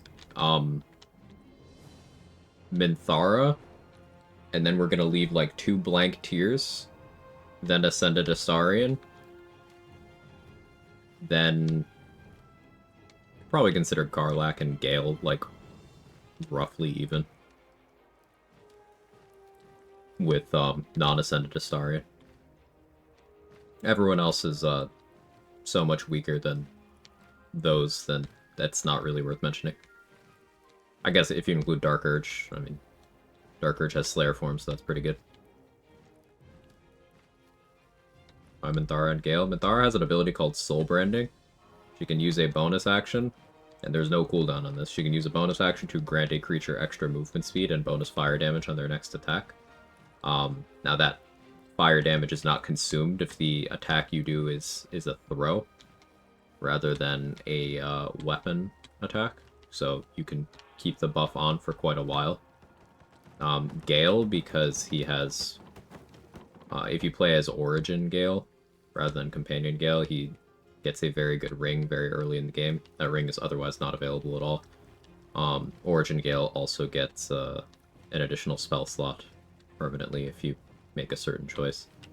In terms of as a companion, he doesn't really get anything special. I was kind of thinking Origin Gale.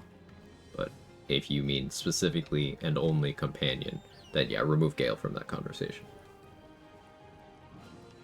It would be Karlach and Astarion relative to each other until Astarion ascends, where he's stronger. And then Minthara stronger than both of them.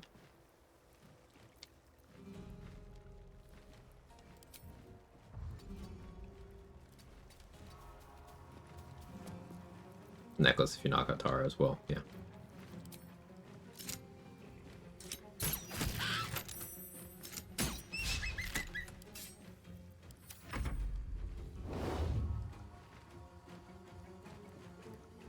What's the run? I don't understand. It's no dialogue.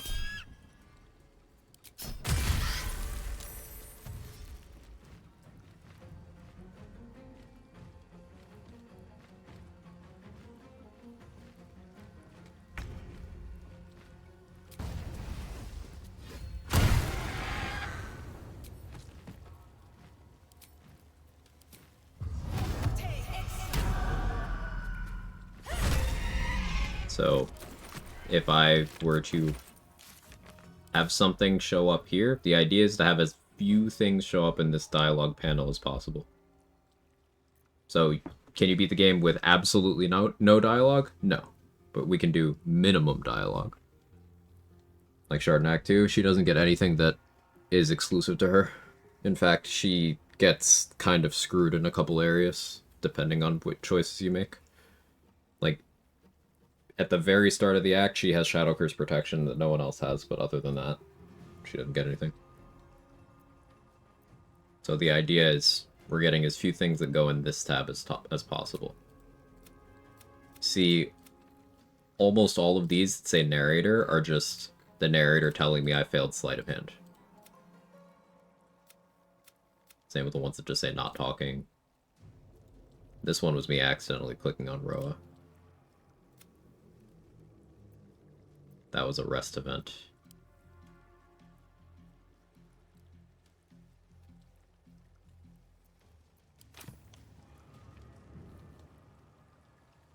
Like 50% dialogue in Classic Run. There's very few that you have to do. Very few.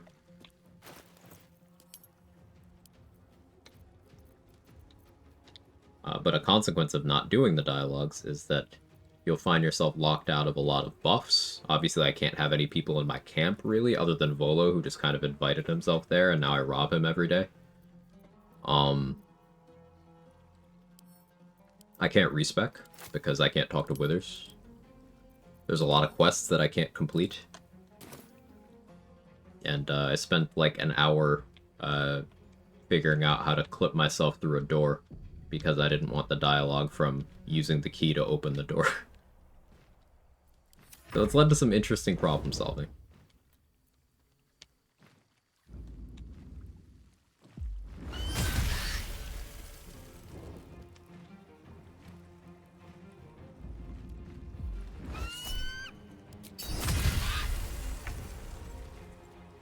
Chops a dialogue? Yep. You have to talk to someone to start trading with them, so I can't use vendors. I can steal from them.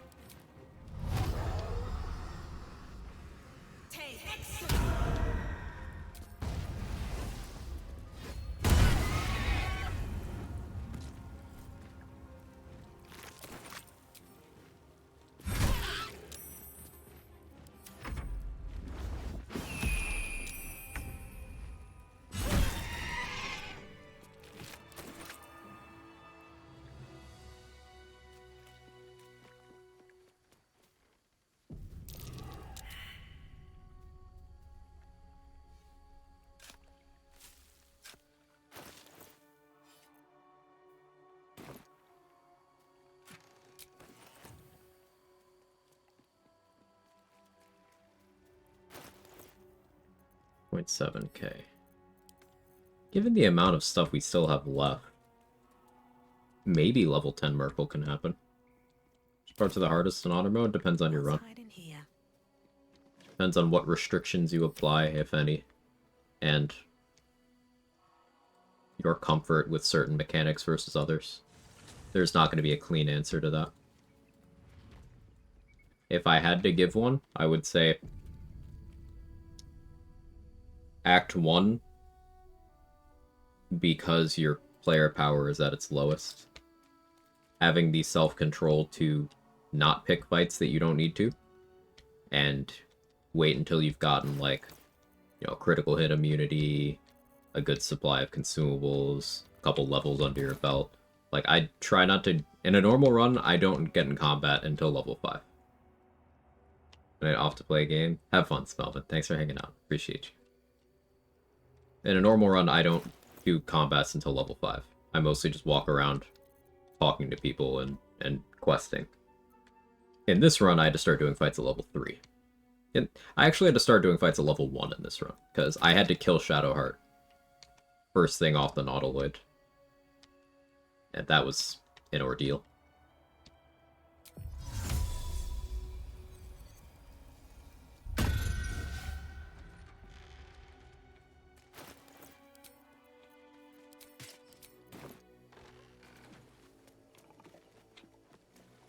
But yeah, you don't need to get in fights until you're ready.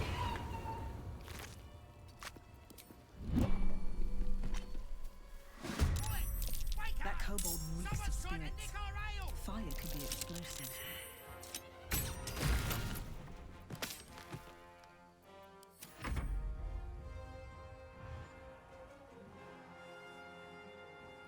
Yeah, I like Act 1 a lot. Act 2 is my favorite, but I have developed an appreciation for what we've dubbed the loot loop, which is getting your playthrough up and running in Act 1. You know, running around, unlocking all the waypoints, grabbing stuff to sell, getting attitude with vendors, you know, clicking on this person for 15 XP, talking to that person for 10 XP, you know, all of that. That's the loot loop. I've developed an appreciation for that. And I still find it engaging. Probably just because my brain is wired weird and I get a lot of satisfaction from, like, giving myself a good foundation for a run. If that makes sense.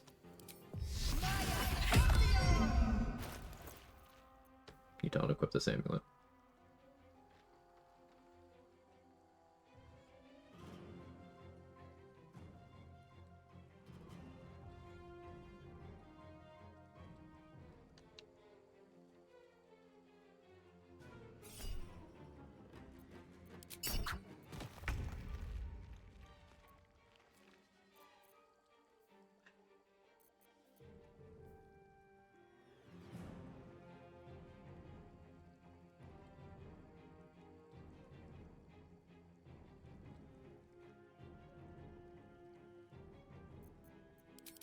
Why I needed to unequip the amulet. Cool.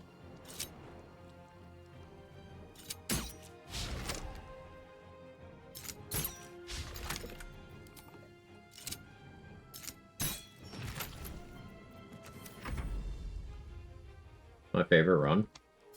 Hard for me to pick. I've done a lot. There's a lot of rule sets I enjoy. I couldn't really tell you. I've done a lot.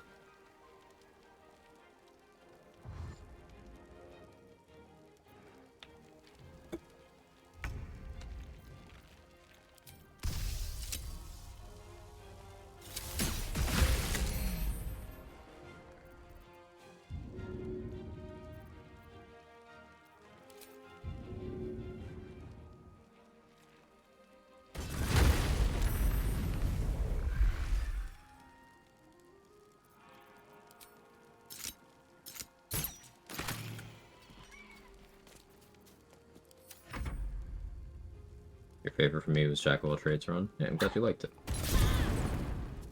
Your first one's the favorite? No. Not for me, anyway.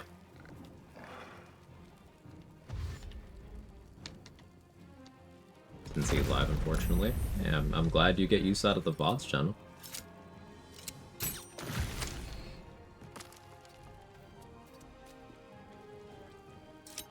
Don't have to see something live to enjoy it, right?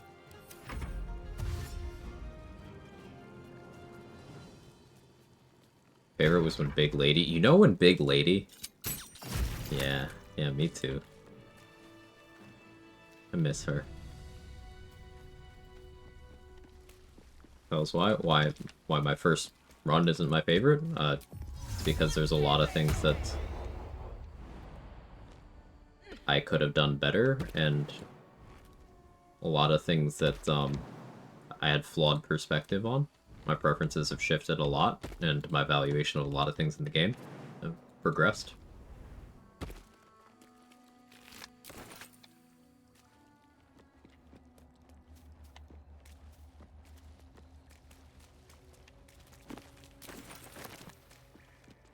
So a lot of the solutions I chose for problem solving in that run are things that I don't care to do now.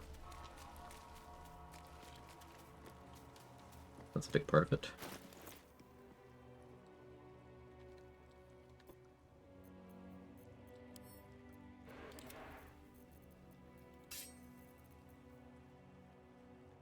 Could kill Esther whenever, but I'm gonna leave her available as a vendor option.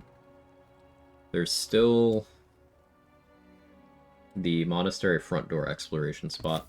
Maybe I try to save that for level 9. We'll see. I haven't been into the Gauntlet of Shar yet.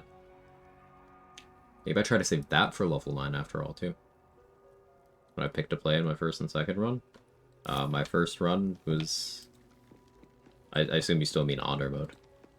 My first honor mode run was a half-orc ranger. My second was Gale as a light cleric. If I remember correctly.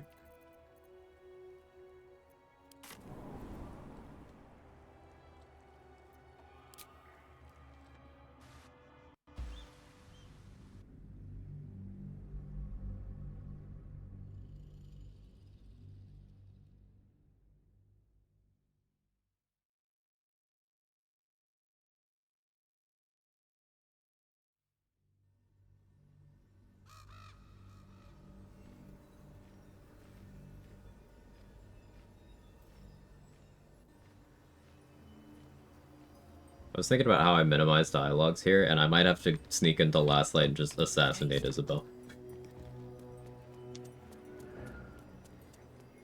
Was my deity on that run? Mistra, because, you know, Gale.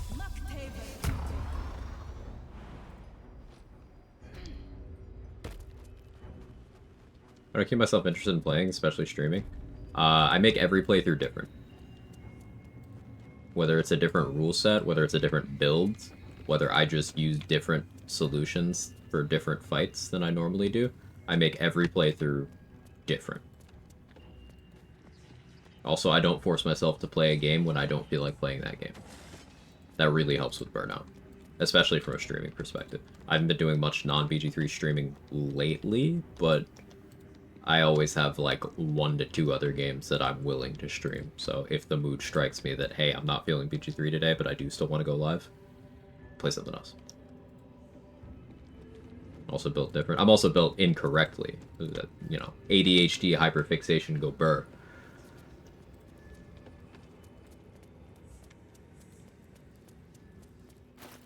But that's the less interesting answer.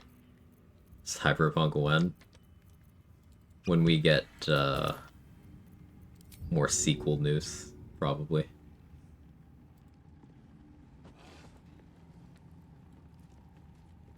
Here we go again. Nothing value's incorrect. Very kind of you to say, Bryce. I don't agree, but it's very sweet of you.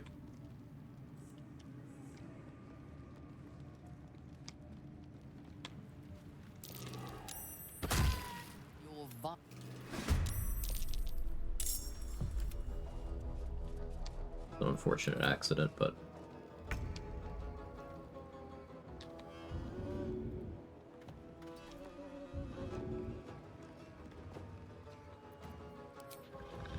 Recoverable. I might have to waste my action surge, but it's recoverable.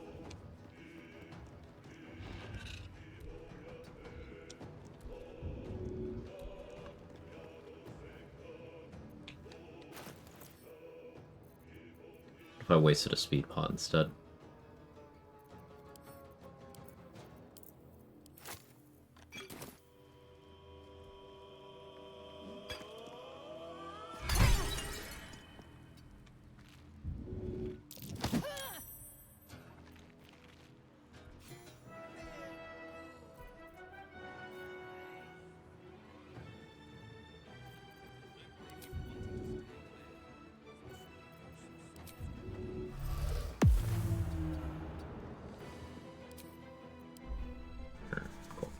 Bro, I can't take a joke. Made ADHD2, still struggle. Love the game. Burn out quicker. Thanks for the answer, though. Yeah, no problem. Different things work for different people.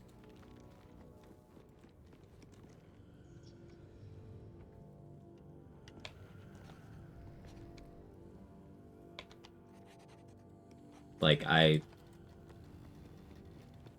have played this game too much. I don't know of anyone who has played this game more than me. Just because I fixate to the degree where it's like, I'll have a run idea while I'm doing a run, so then I'll want to do another run, but then that's just a chain that doesn't stop. I can't say that I fixated on another game in this way. Ever, so...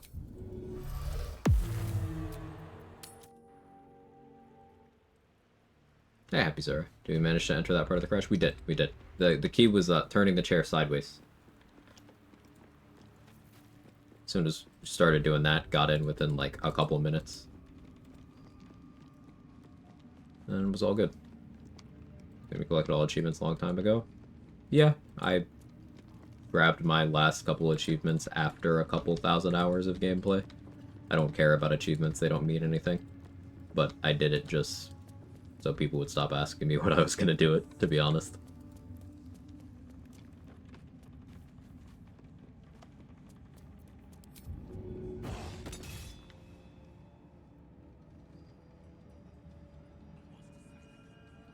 Have an idea for the next? I want to play Gale in some capacity. Out of sight, out of mind. So, I don't know, some kind of Gale fuckery.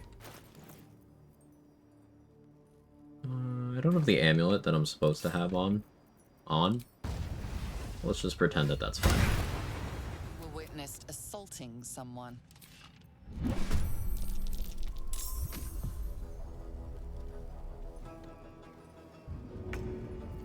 Guy's a halfling, so I don't actually need to respect him.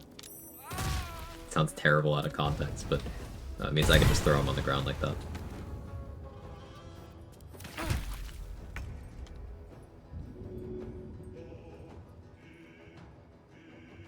Hey Nico, thanks for streaking.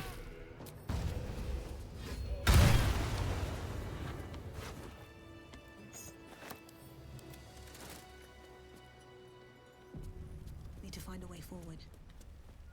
But yeah, I want to do some kind of Gale playthrough, leaning into his origin features. I play a lot of Gale, but in particular, I want to have Astarion, make him a vampire, and then I want to become a god as well, and see what those decisions look like. I don't know why my game stalled for a second there. That was alarming. It's been a long day. I need to rest soon. Favorite origin? It's between Karlach, Astarion, Gale. I play a lot of tabs though, just full custom characters. Because being able to select backgrounds is important for builds sometimes. Like I chose a Urchin background here so that I could have sleight of hand proficiency. And stealth proficiency is not something I usually want, but I figure it's theoretically useful for this run, and deception is useless, so...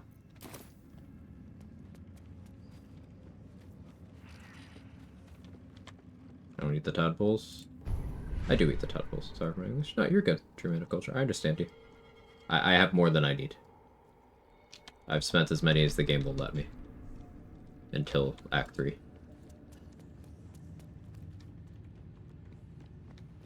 Bedtime. Good night, Steph. Thank you for hanging out. Better be cautious. All mine. What to choose?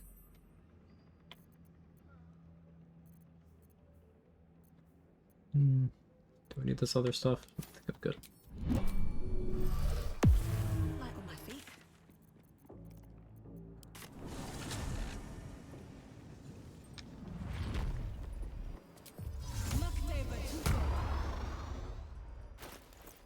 I want to change elixirs, but I don't have that many, so I'll stick on Hill Giant for now.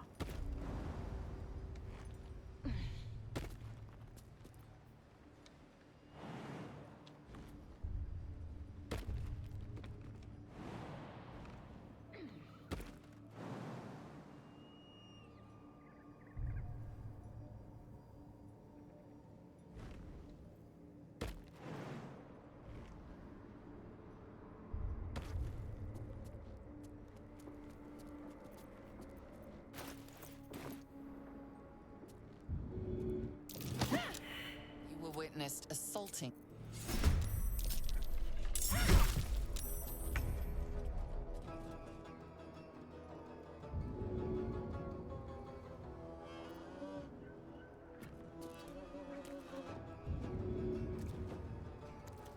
Where is he?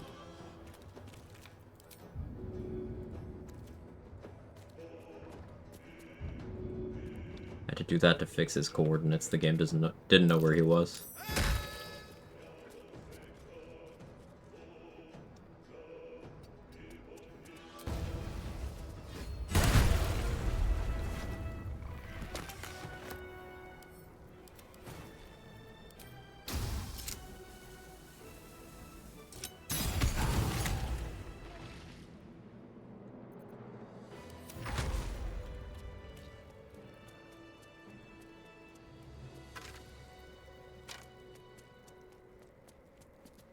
Bedtime here. Thanks for sharing. Have fun.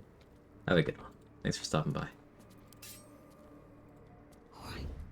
Time to skulk about. Wait for the scrying eye.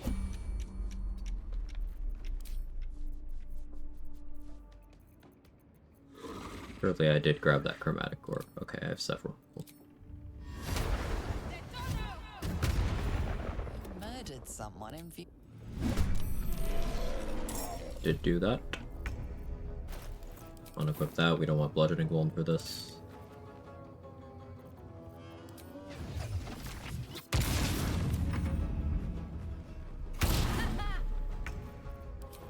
Blade's Curse. X. Radis. It's supposed to be Baddis, but okay. Baddis. Best be on my way. Rabat's a balanced weapon.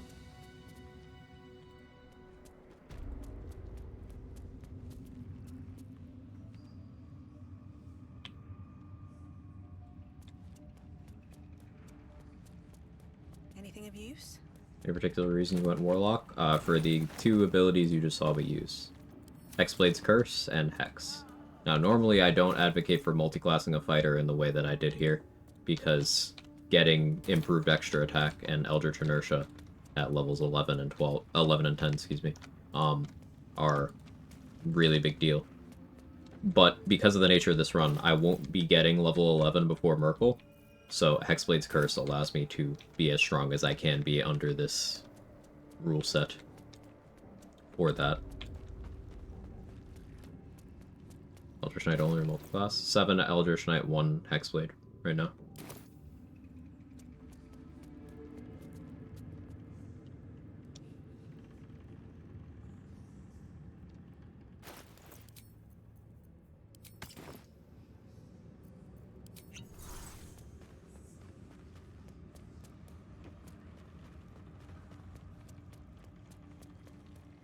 This calls for careful footwork.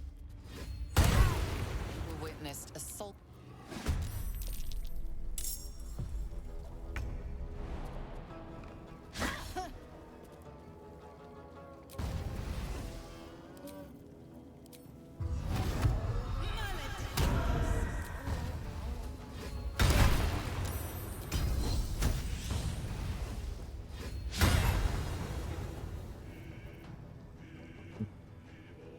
What I was hoping wouldn't happen here.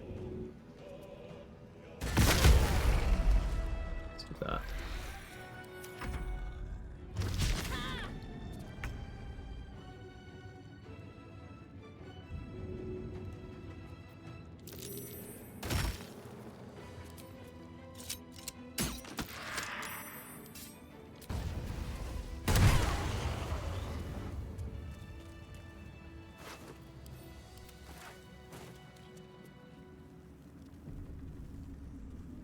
I think there's another 11-1 split for EK. It's worth it, apart from Hexblade.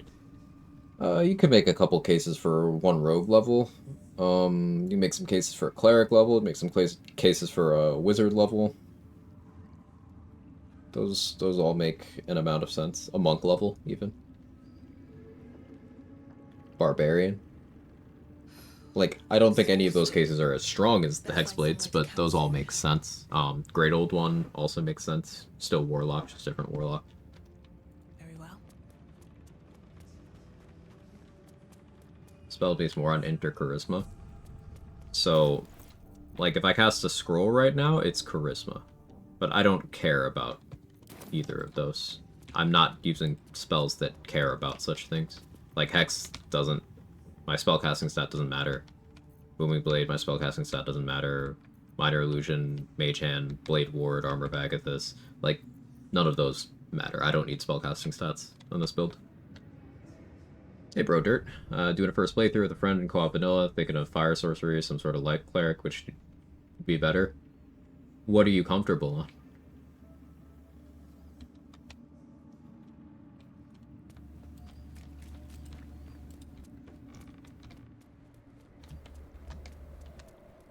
Because everything works. Now, based on the two things you listed, I would guess you've probably been doing some research and seeing what's popular. And I can tell you, the popular stuff doesn't necessarily, like, doesn't mean it's good. And also doesn't mean it's right for you. You could beat this game with anything as long as your strategy is sound. So, ultimately, like, finding what is fun and enjoyable for you and something that plays the way you like playing is better than any internet recommendation, my own included. Just big magic bonk? Yeah, exactly. Flashy spells and AoE mostly. Evocation Wizard is pretty good. I know that's not one of the recommendations, or not one of the options. Evocation Wizard's pretty good. If you want to be big flashy. But of the two, Light Cleric does that job better.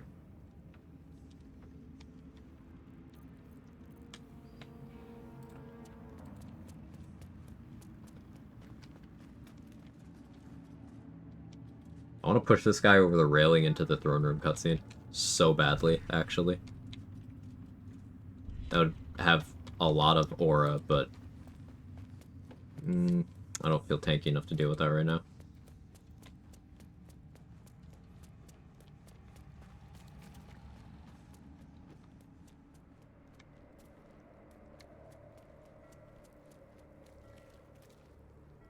Long time in life? 9 hours? I want to hit level 9. We're a ways off.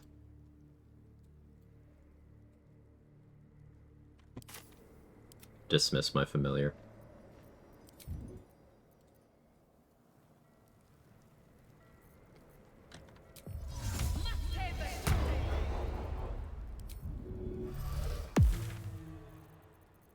So I don't have last light access. I'm still just kind of breaking in from time to time. Say, do any builds is really good to play Fist without monk character? Yes. Yep.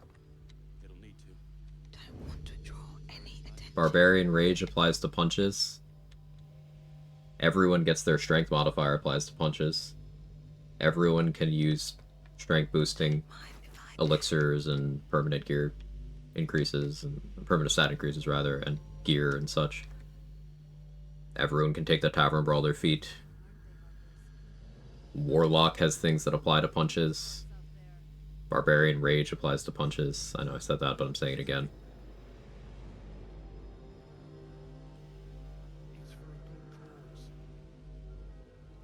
Yes. 2 levels of light cleric on your Evo Wiz? You could. Certainly could. I have...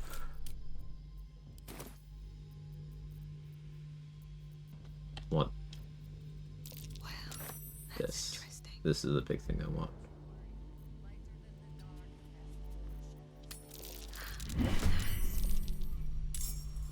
Crit fail. With haste.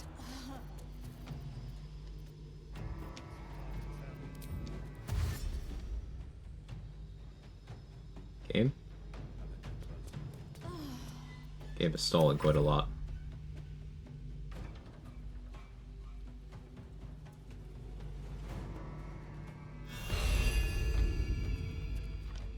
Chrome? Why are you using this much RAM? I know it's Chrome, but...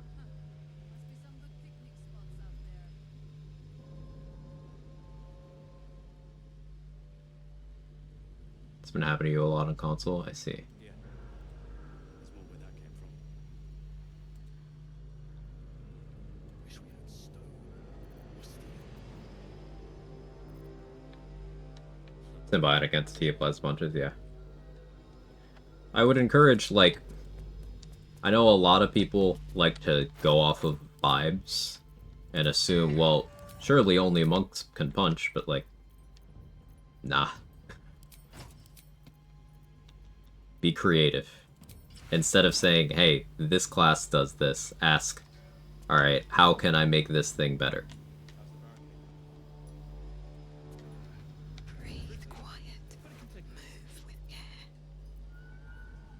It helps to not put things in little boxes.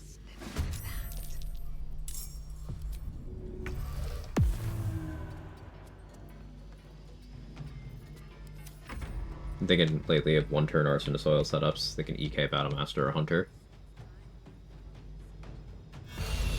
I like it.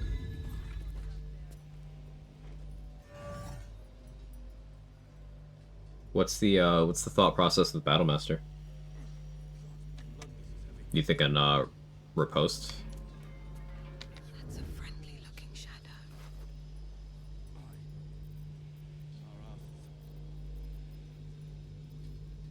I can take what I please. Interesting selection. All mine. What to choose? Surely no one will notice.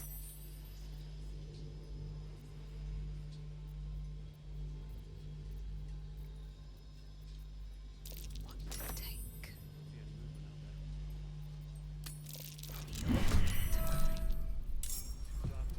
I want those Condor Elemental Scrolls just so I have backups for when it's Merkle time. Because I have 2, but having more than 2 is nice. Thing is, what survives with enough health for the Fireball to be useful? Not many things.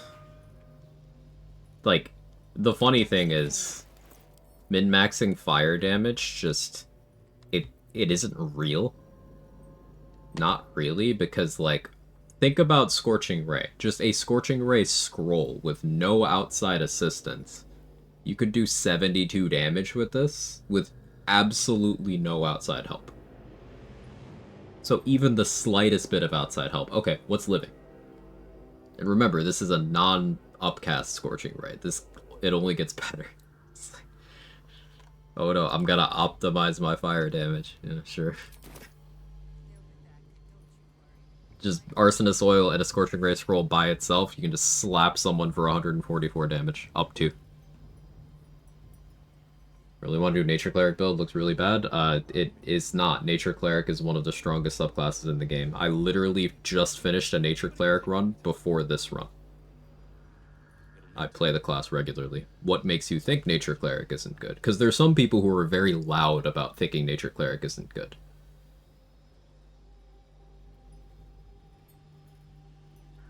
It's a bad take, but there's some people who are very loud about it. Like, I know the creator of Ancient Megapack is apparently very loud about that, but they're very wrong about a lot of things. So. How to use arsonist oil? You make someone temporarily resistant to fire. Temporarily. Then you remove that resistance. And because what arsonist oil actually does is it reduces resistance by 1 stage, but people can only receive it if they are resistant. So you can't use it to make someone neutral vulnerable. But if you make someone resistant neutral, then you remove the resistance, it does make them vulnerable.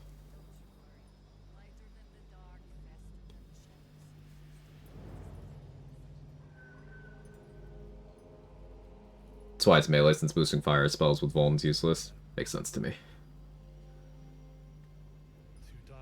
Does it look bad? I don't know, because it looks like a bad druid. How does it look like? How does it look like a bad druid? Which druids have access to cleric features? Which druids have divine strike? Which druids have dampen elements? Like, it's okay to say you just didn't actually look at the class and decided it's bad, but don't give fake reasons. That's not real.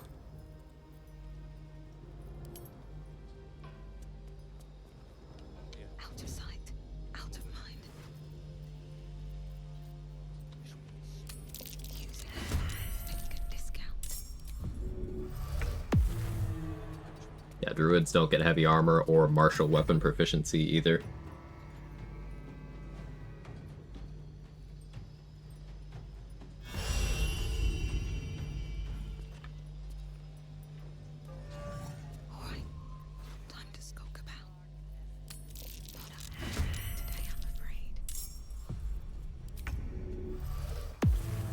Nature Cleric's not bad, but hard to master. No, it's not even hard.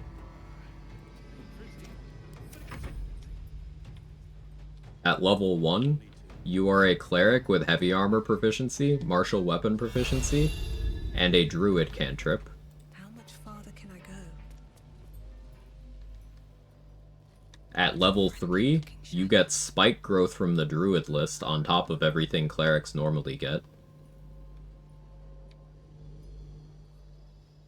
At level 6, you get a reaction that just says, actually, no, you take half from that elemental damage that you could use on yourself or allies.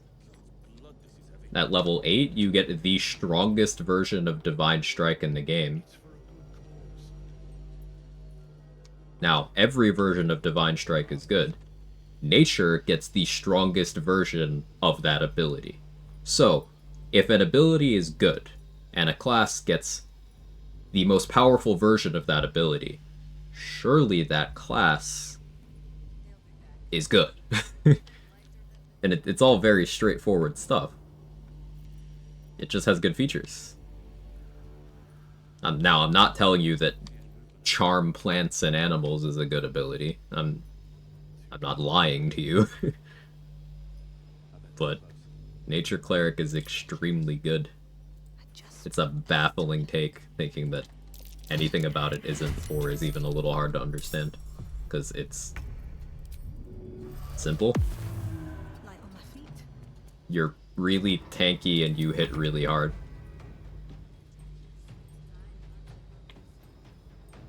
Nature doesn't get martial, sorry, apologies. I was thinking Tempest in my head. Yeah, Nature doesn't get martial, so you get cleric weapon proficiencies, which are still better than druid ones.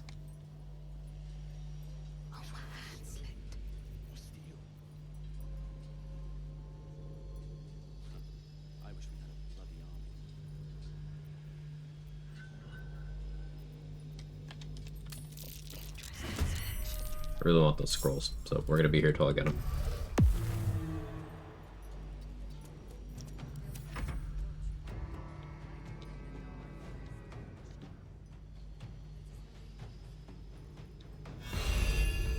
I don't know, for real, just did like level 5, forget it and try to push it, but that means you didn't look at the features? Like,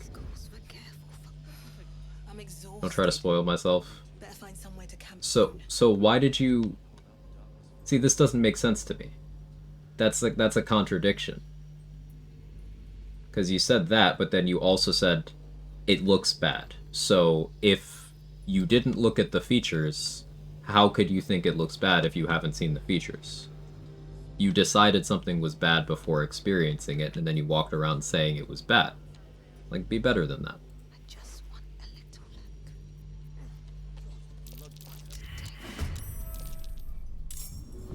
It is okay to say, hey, I don't get this.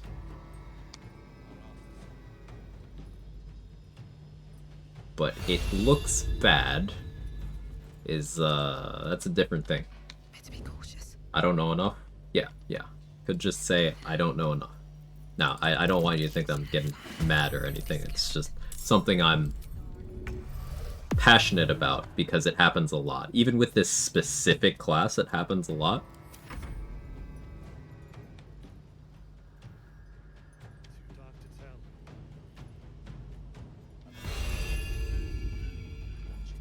At the ready.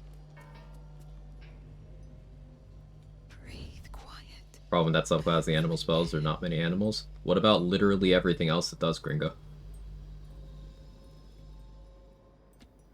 Like, who cares? Just don't click them. I never click animal friendship or charm animals and plants. They are useless abilities that are not worth thinking about. What about everything else? All the other things are great? Okay, then how does that make it hard to master? Don't click the bad abilities, do click the good ones. Carefully now. Little bit of this, little bit of that. With haste. Druid weapon proficiencies combined with the fact that I pretty much always want 12 Druid is why I personally don't like the class. That makes sense to me. Like, I like the class, but I get it. I do find myself, most frequently, I take partial investment into Druid rather than full investment, just because, usually I'm dipping to grab its features to boost something else. Like on my Glamour Bard run, I took enough Druid for Symbiotic Entity and to scale that up well. I'll take a Stars Druid dip for my concentration on some builds, you know. I don't tend to like going full Druid. It's not that it isn't good, it's that, like, a lot of that stuff I'd rather just be full Cleric. But I get your perspective.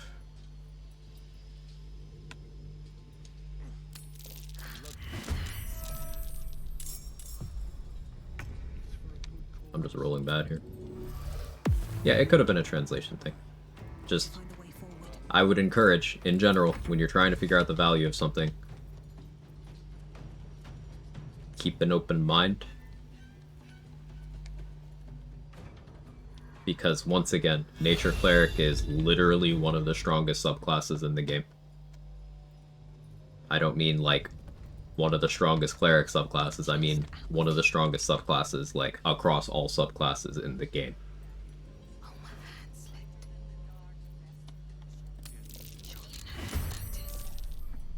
Ah, we got it. Cool.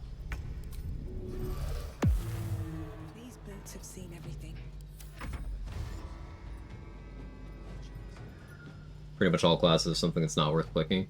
I find it very funny how a lot of players are willing to hold 2 bad abilities against Nature Domain, yet they won't hold Paladin's 10 bad abilities against them. Like, Paladin gets a pass.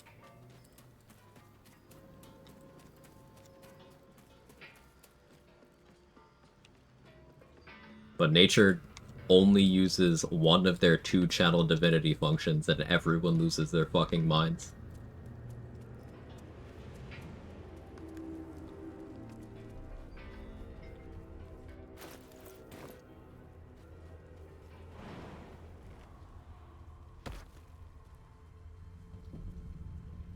I don't need any attention right now.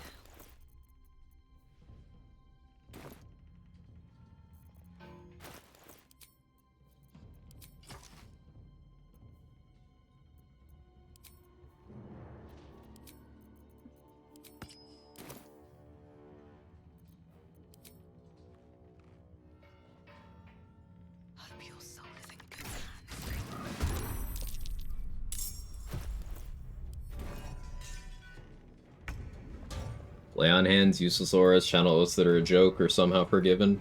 Having absolutely no improved action economy, having no initiative, forgiven. Having bad spell lists or, at best, bad versions of other classes' spell lists, forgiven.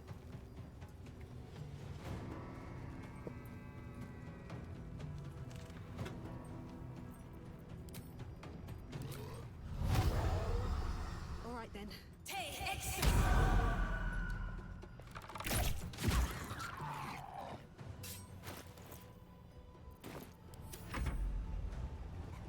Your control undead fails, I guess what, suck it?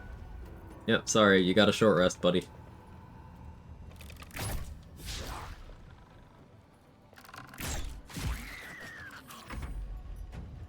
So we can't do Leviatar Cleric? Yeah, I'm kind of surprised they didn't put more Cleric deities in. A little surprising.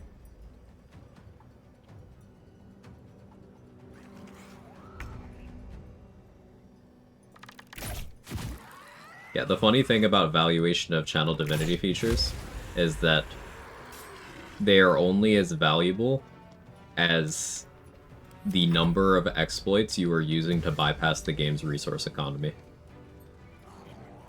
Whether that's region traveling the Armor of Devotion, whether that's this one is not an exploit, whether that's investing enough time to have short rest potions so that you can just keep restoring your Channel Divinity. Or whether that's turn buffering so you never actually consume your charges to spam the abilities every turn and still have them be weaker than things other classes can do, like Warlocks simply click the Hex button, for example. Just, that gets a pass. But Nature Domain, the heavy armor cleric domain with access to druid features and the strongest version of Divine Strike, gets shit on constantly. I don't get it, man. It's exhausting. Again, my last completed run, my previous run, completed a few days ago, was a Nature Cleric Archer run.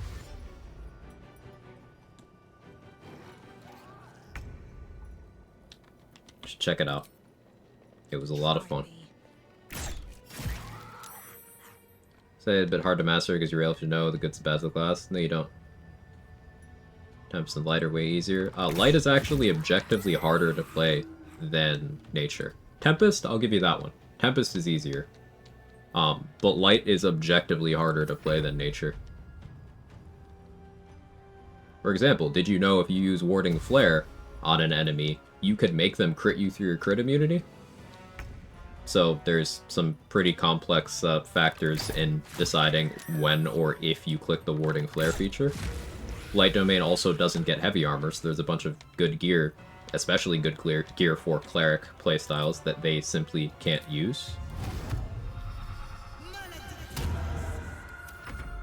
Light Domain also doesn't get Divine Strike at all. Light Domain gets a bad feature at level 8. So you have to make up for that in other ways.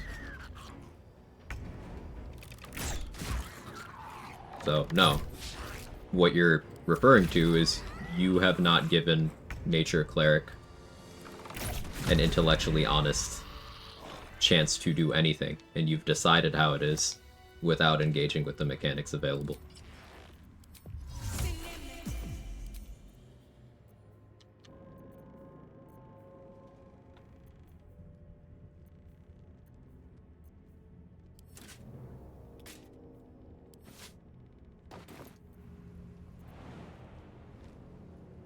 Later, Atrix. Thanks for hanging out.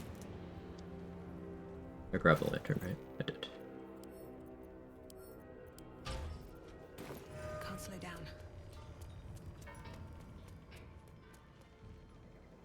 I tried my own Jack of all trades run, and I did one level of Death Cleric, so I don't know if I did the good choice. Death Cleric's good. I mean, like, there's no wrong choices. You can make anything work. You say it was bad, so I struggle with it? No, you didn't say you struggle with it, you said hard to master. It isn't.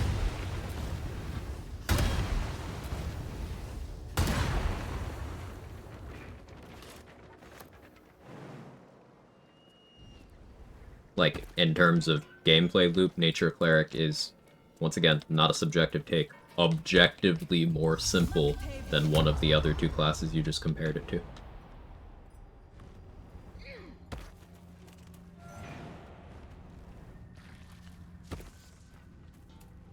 It's not harder to master, you just haven't gotten it yet. Those are different things.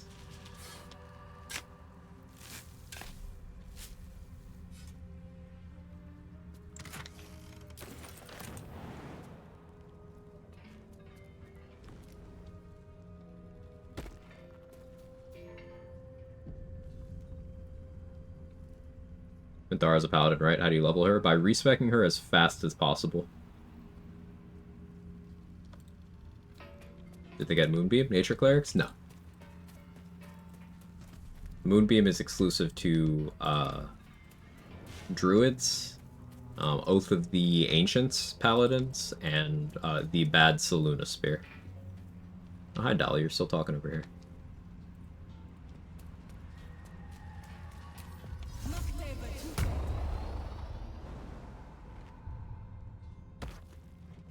It's the hardest subclass to master, in my opinion. That's a good question. What do you think about that? You forgot to say IMO. And that's valid. Big of you to say that, Gringo. Like, I'm sure this doesn't mean anything, but I respect you saying that a lot.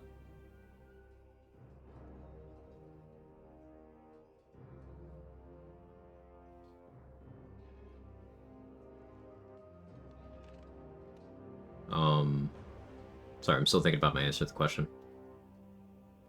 My knee-jerk instinct for, like, hardest to master subclass is Wild Magic Sorcerer, just because you have to play it completely the opposite of how people think you have to play it. But I do like Ansel's suggestion of Beastmaster Ranger going in that category. I think that's a really good example of one that gets downplayed because people don't get it. And it's inherently a lot of micromanagement for Beastmaster to be good. Well, like I say Wild Magic Sorcerer because the way you play optimal Wild Magic Sorcerer is you don't cast leveled spells. You bonk shit.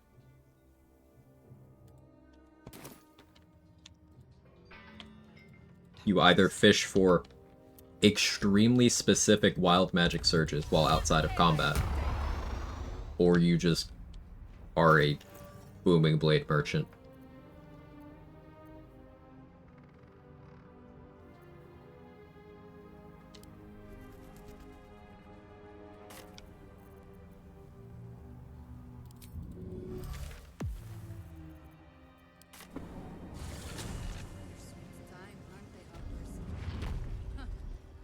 Never wanted the easy path.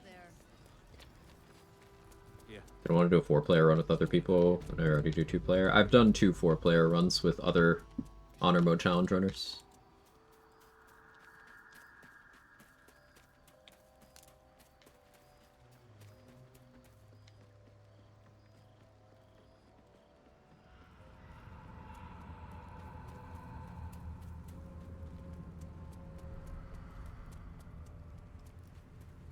Yeah, Wild Magic Sorcerer is boring Blade Man with Bendlock.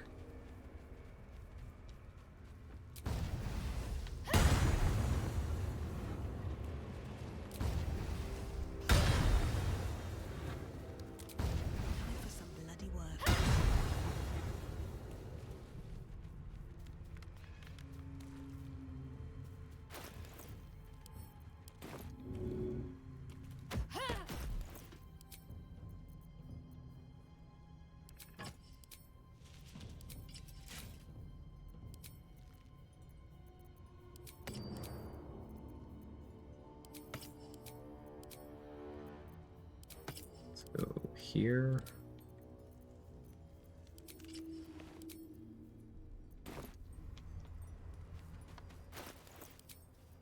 These are monstrosities, right?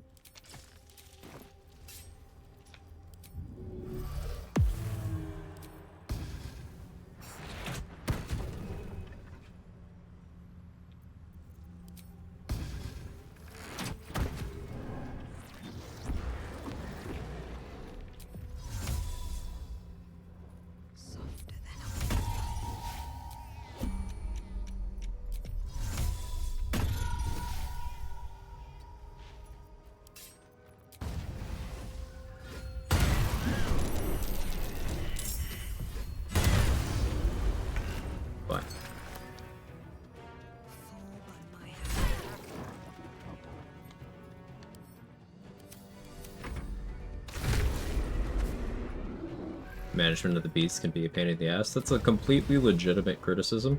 In fact, it's incredibly frustrating when your beast just gets stuck on the terrain and you don't notice. And it's like, hang on, you can fit through this doorway. It's just your hitbox is fucked up.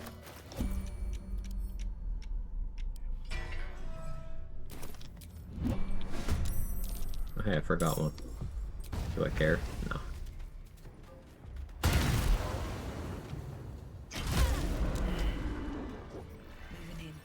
didn't even know these dogs exist. There's a lot of hidden content.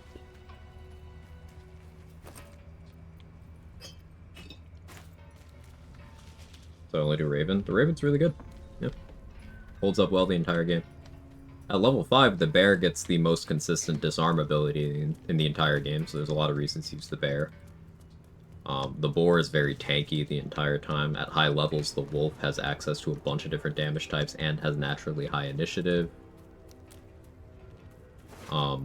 At high levels, the spider is also just a demon, damage-wise. Like, the spider is running around with player levels of damage.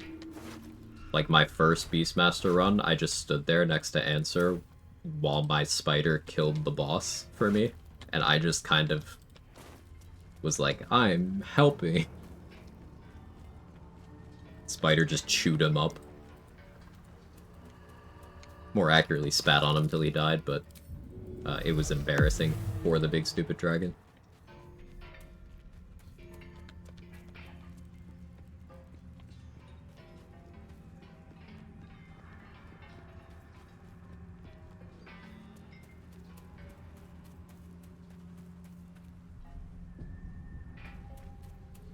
What other stuff Beastmaster have? Oh, the bear has, like, an actual taunt. Welcome back, Poppy. You know how some things are, hey, maybe attack me or you get disadvantage? The bear has an actual real, like, if you get an NPC with this, they drop everything and they turn and they go for the bear. Like a real MMO tank taunt. And that's pretty unique in this game.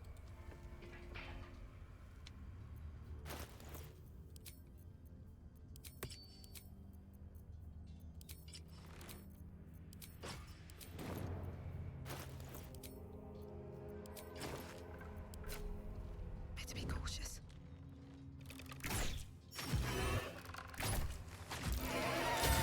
Softer than a whisper. The thing that's a bit annoying about level 11 spiders, the ranged attack is strength based. It is a little annoying, but it at least means you can scale it higher with Cloud Giant. Weapon Cocooner, good CC early game when there's no fire involved. And spider mobility is also good. Sharp be afraid of her own wolf? I don't think so. But I'm not sure.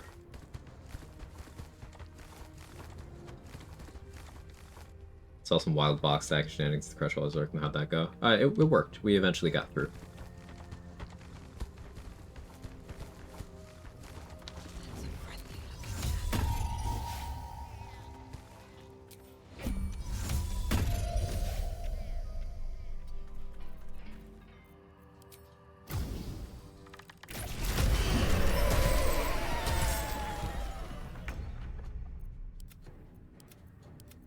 Where do I go from here? If everyone else finds their business, I'll be fine. Beastmaster companions only scale up with that subclass's levels? Yes. So, Beastmaster, if you want your companions to max out their power, you need 11 levels of Ranger. The big levels are 5, 7, and 11. But, you really want 11 if you want your pets to do anything of value. What do you do at the last level? You can either go one more Ranger for another feat, or you can dip to grab something else that you find useful. Cleric level is pretty good if you want more spell slots, and maybe Sanctuary for protecting a companion that's on its last legs. Maybe you want Hexblade for damage output, same as this build. Maybe you want Rogue for sneak attack, which you could have consistently if enemies are standing next to your pet. Have to keep going.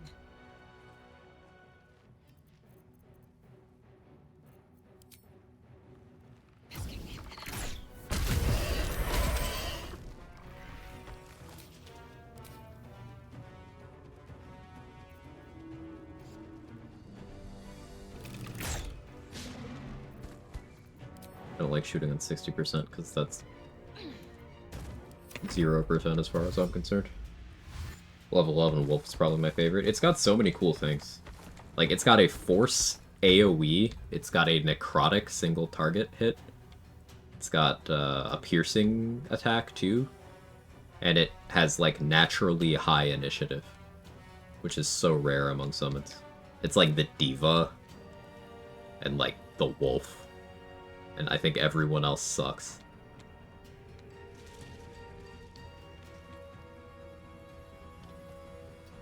Tav or Dirge? Tav. I chose Tav so I could be an urchin for sleight of hand proficiency.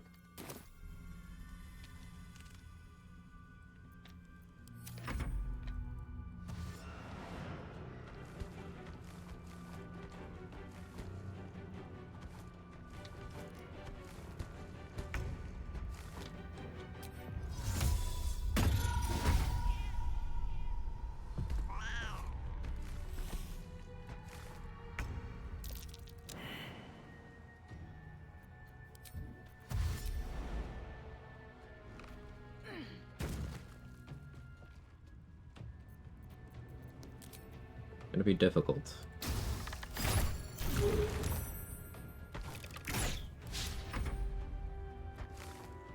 Other nice thing about the pets at 5, you could do necromancer wizard things with companion bond.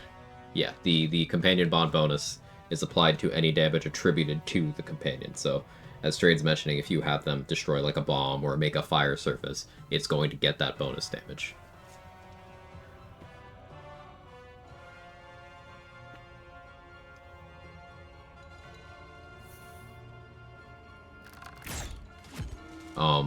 A really funny mechanic you can do with that, or a funny combination you can do, I should say, is if you give your bear an alchemist fire by its feet, and you make a huge flammable surface, and you have it be the one to ignite that surface, then everything that takes damage from that surface is going to get the damage bonus. But then you can have the bear taunt everyone to keep them there, while you stand off to the side, keep it alive, pick things off safely.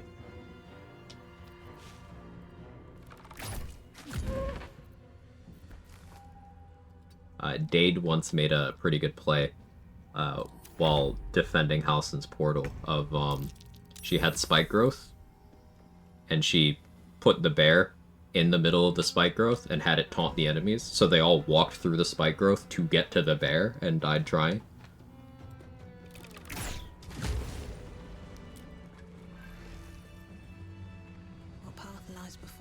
Fire Sorcerer really that good? Oh, let me stop you there. No. I don't need to read the rest of that message. No. And many bosses are immune to fire? No. Literally 2 of them. And I've killed both of them with Scorching Ray, despite their immunity. So, no, fire immunity doesn't matter, and no, Fire Sorcerer isn't good. I'm done. I can't wait to sleep. Right tool will do the trick.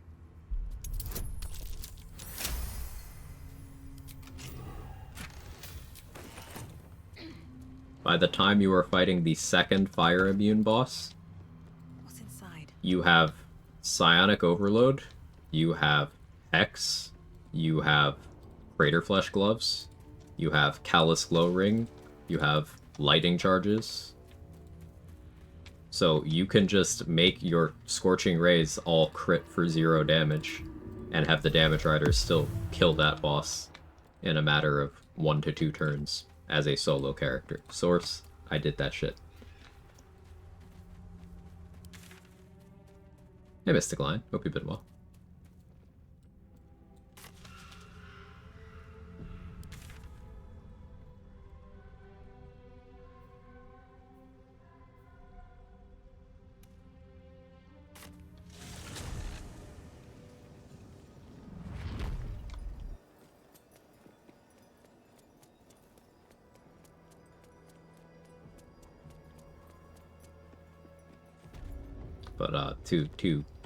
But let's glaze Scorching Ray again.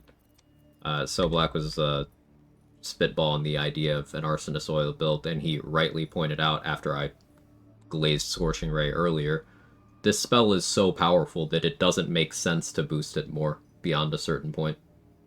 Like, if you're at a point where you're applying Fire Vuln to something to boost this, you're trying too hard because this is already going to kill everything.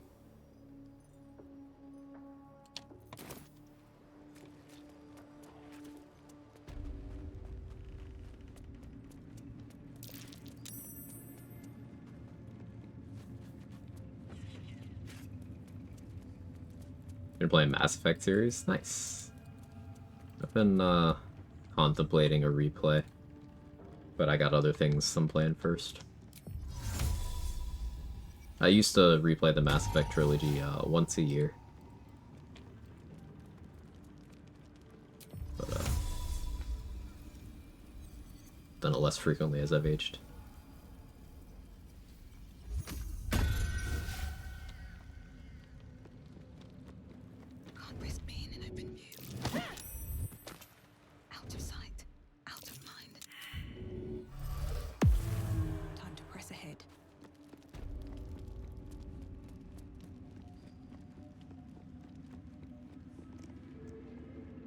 This guy out there too.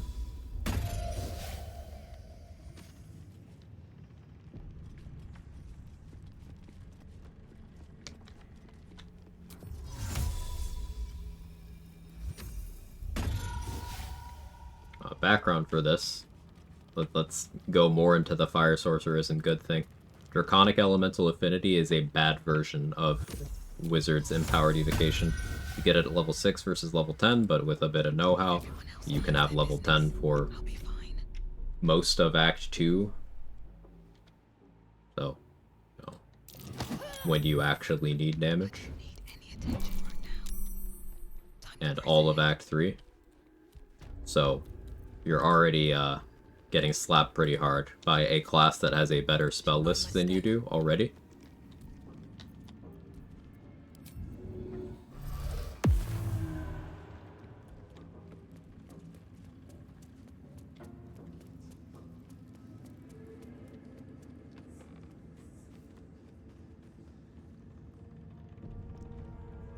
So to switch though, you don't. I don't think you listened, Gringo. So, when I said that I killed Raphael with Scorching Ray, I don't mean I clicked other stuff in my Scorching Ray build. I mean I targeted Raphael with Scorching Ray and clicked it until he died. I really cannot stress this enough. I killed the fire immune boss with the fire spell. Let me know if I need to clear that up more.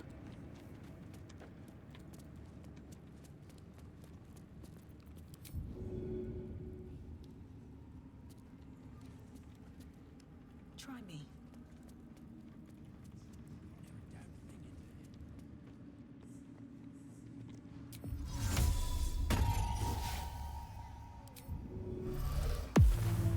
How? Like I said the last time I brought it up, Damage Riders. Psionic Overload, Callous Glow Ring, Hex, Lightning Charges, Crater Flesh Gloves.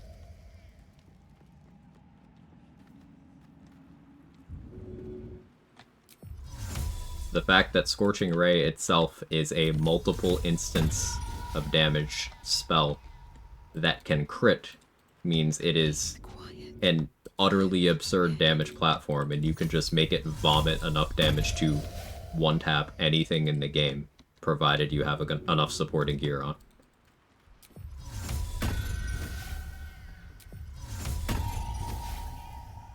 Don't want to draw any attention. Just out of view. Wonder if the gods are watching me. Never wanted the easy path. I've one-shot the brain with Maul's Scorching Ray. It's the same as using a scroll. Yeah, effectively.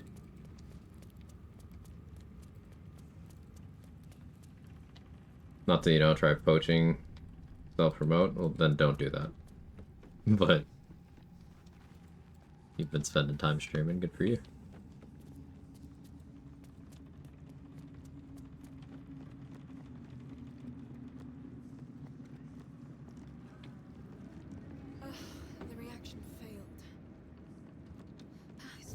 Careful with luck potion.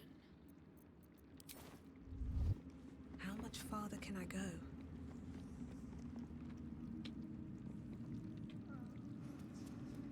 Trying to think of, if I attack anyone involved in this cutscene, Ketherick will aggro, and then Moonrise goes permanently hostile. I don't think that's something I actually care about, but I don't want to deal with that until I've developed a plan to fight Paladins and Zealots at the same time. Or Paladins and Adepts. Zealots and Adepts. Got there eventually. Because these guys can make these guys bypass my crit immunity. I'm not scared of any of them as long as these aren't here. We'll have to wait on that.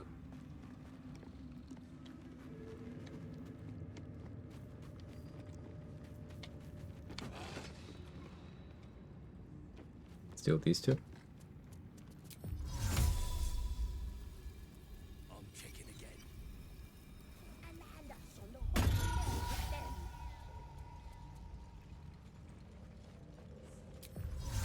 Powder barrel isn't enough for this. Barrels are terrible. Barrels do horrible damage. They are bad at killing things.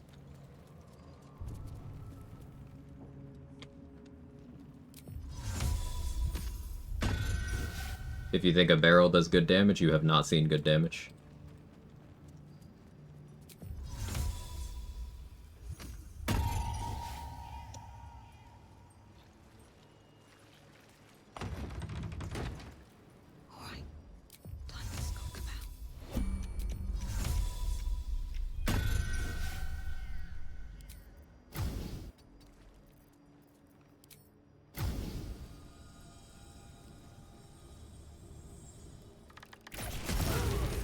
Being arrested.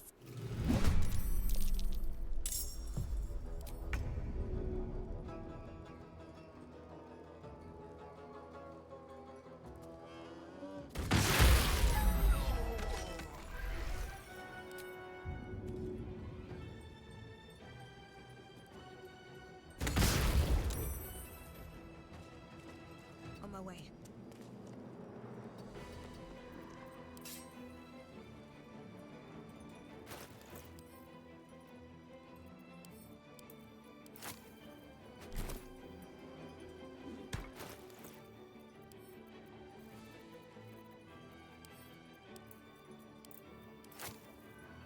Forgot about short people tax. Didn't move as far as I meant to.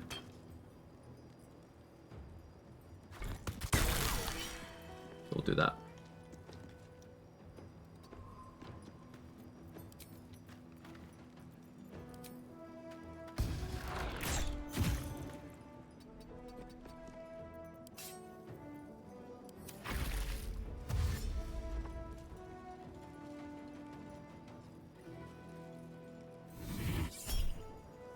Really have to exploit the mechanics?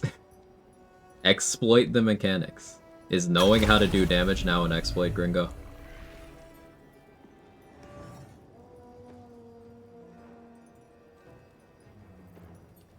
Is reading and seeing this do damage and clicking the do more damage button before you click your do damage button and exploit now?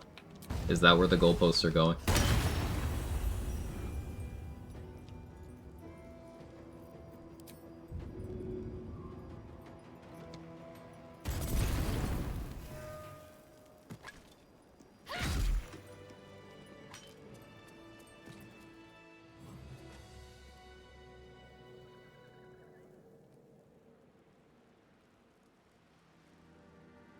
Reading is cheese, remember? That's true. That's true.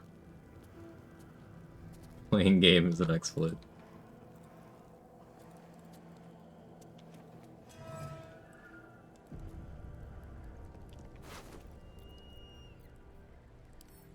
So this is perfectly in line with the earlier take of Nature Cleric hard to master. This is you projecting your lack of understanding onto something and inflating that to mean, well, nobody could possibly reasonably do that. Surely you're doing something. No. No. It's just click thing that do damage. It's very simple.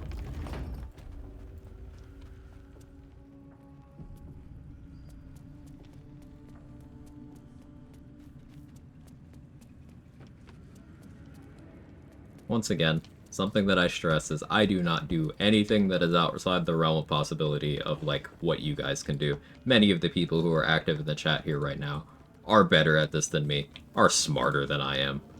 Like, I'm not doing anything special. So when I tell you that, like, it ain't that deep, it really ain't that deep.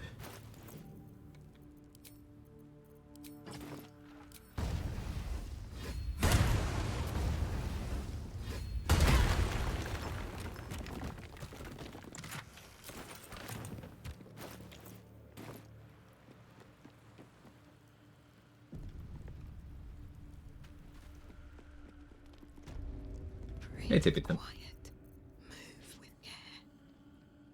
Maybe more creative, just have more knowledge of the game. I will accept the more knowledge thing, but that's, again, only because I try to surround myself with people who, like, similarly like busting open the game and stuff.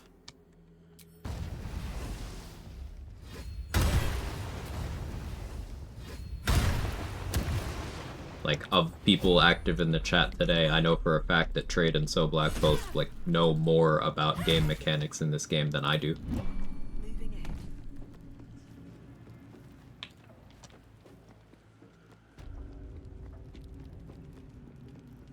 Like, I know that for a fact.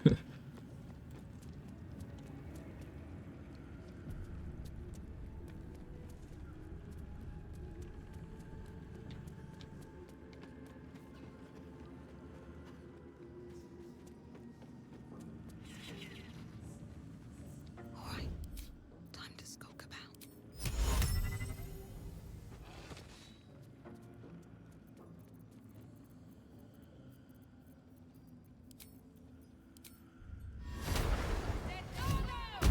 Speaking of, y'all should follow both of them. If not over, then through. It's funny because Larian's aware of all the wild shit players pulled from DOS 2, so they didn't do the shit by accident. That's a good thing to bring up, Mustard. A fascinating thing is that a lot of gamers do seem to think that the people who made the game are stupid. Which is really an interesting perspective. Because, I don't know, maybe it comes from the childish desire to, like, pull one over on someone. Like, oh yeah, I know thing that authority figure doesn't know. But, like, no, a lot of the shit is like, oh, they can do that? Oh, okay, cool. Let them do that. This is not me saying they know everything about how their game works, because they absolutely don't. And there's some shit that really bugs me that I wish they would do stuff about, or I wish they would know about, or listen about. I get it, I do. But, like, it's not an accident that they gave everybody in the game who wants to use tadpoles access to a thing that adds psychic damage onto every attack you do, and they made it so the only enemies immune to psychic are completely optional. They didn't do that accidentally.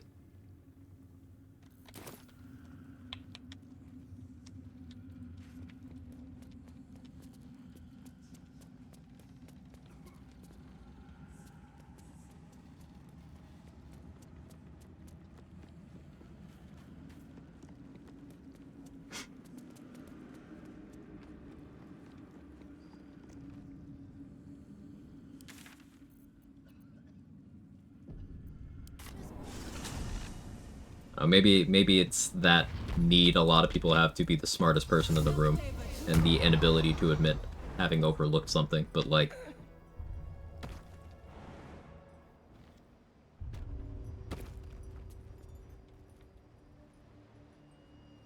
as when you see immune, your build's based on that element, you're going to change your strategy. So, when I see immune, I go for the color that isn't the one they're immune to.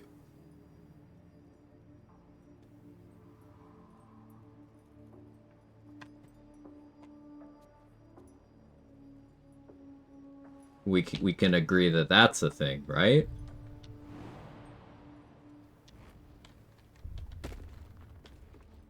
Hi, Cat. You're a good boy. He's so cat.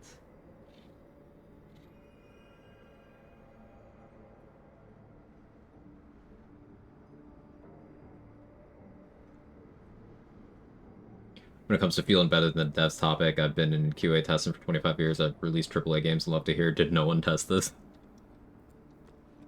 What's your professional opinion on this, Diox?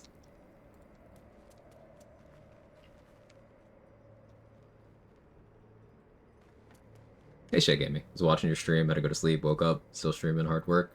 Hyperfixation. We had a challenging problem to solve earlier, and we solved it, and I'm coasting along. I like ending on a milestone, so I want to hit level 9 before we end.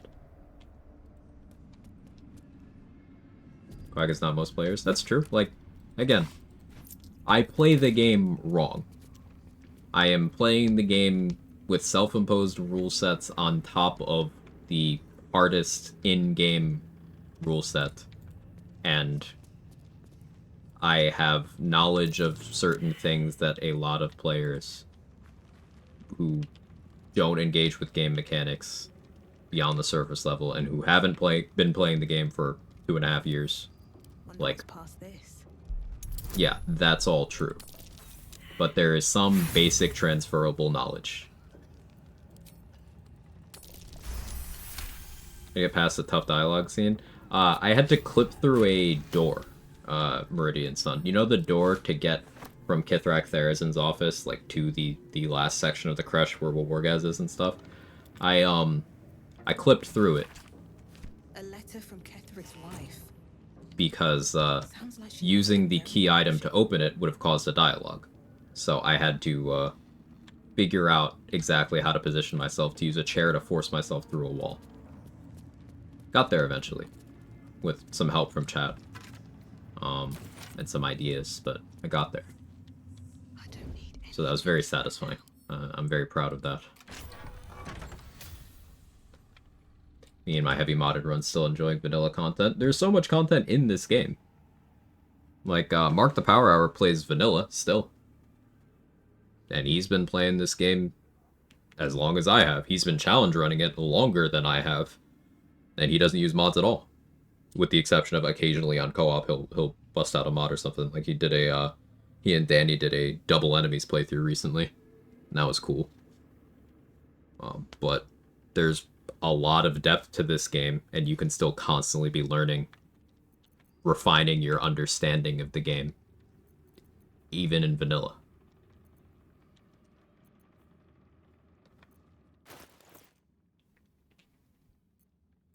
Weapons bound, right?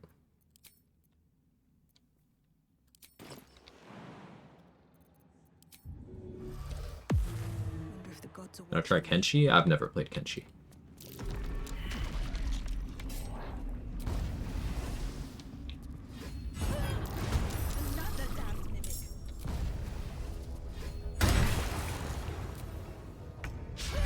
That dialogue's interesting. That confirms. So the game does track how many times you've run into mimics.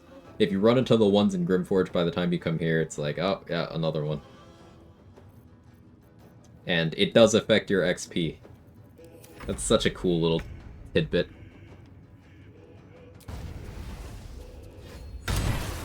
Like, if you manage to access the Harper Stash in Act 1 without ever having fought any mimics at all, including the ones there and this one, you get extra XP. And if you have fought the ones there, by the time you go here, your character comments. Little details. About putting a minor illusion cat in the mimic cutscene. Yeah. That's fun.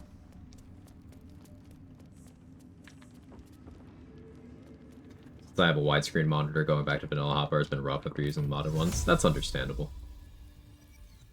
Yeah, I don't have a particularly fancy monitor or anything. If I had it any bigger, I would probably use some UI mods. I feel you there.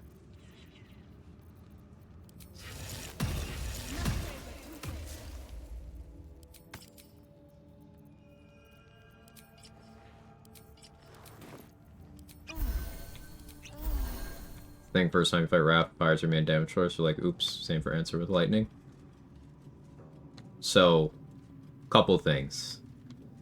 Once again, you always have other options available, even for your build. Second thing, you listed 2 Act 3 bosses. By the time you're in Act 3, I would hope you'd have an understanding of how to deal damage.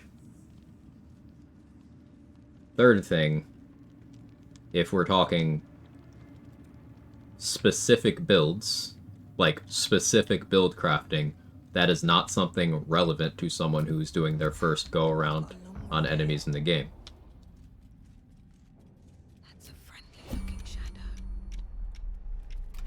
Like, people who are doing their undergrad don't have their doctoral thesis ready, right? Like, it's not relevant. It's competing in a different event.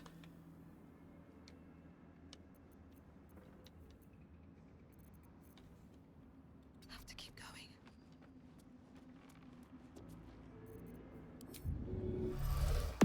Seems like a good moment to talk.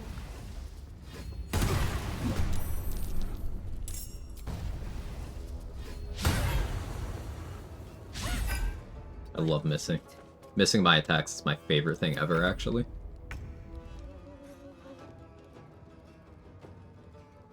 How you get all these tats in early game? Use a glitch or something? Partially, yeah. If you put your tadpoles in a container when you're first given access, you can essentially cause the game to count your tadpoles twice, if you so choose. I did that, but even if I hadn't done that, I would have been full brain by now. Even glitchless, you are full brain within 5 minutes of making it to Act 2. Without having gone to the mountain pass. So, it's easy.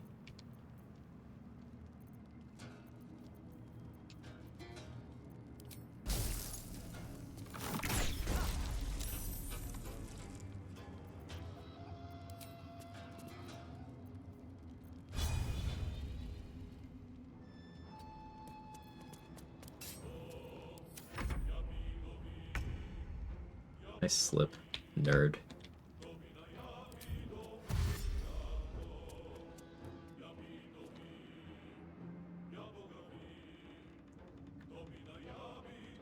When I got started in the strength throwing rogue build, talked about doing like 4 months ago. Any suggestions on feats? Gonna go pure rogue.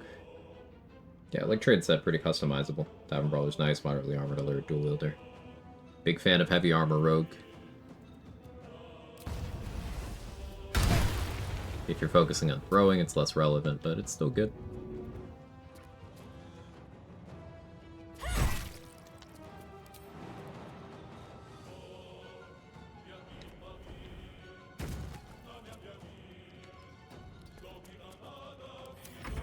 It's okay, Happy's right. T to you as well. What's the T?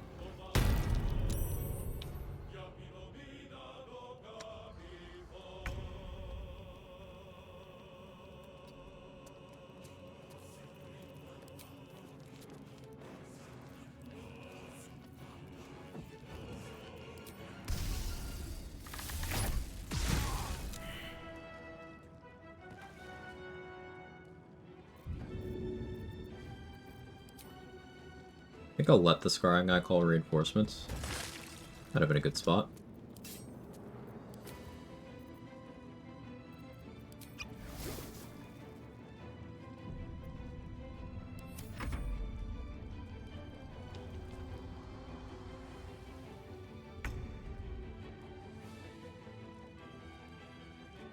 I don't know if anyone's even actually gonna get called. Because I've killed all the guards not tied up in the cutscene. Now that I think about it. Let's see.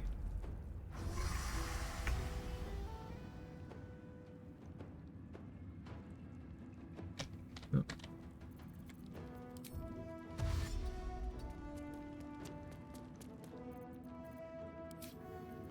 Well, good job past me.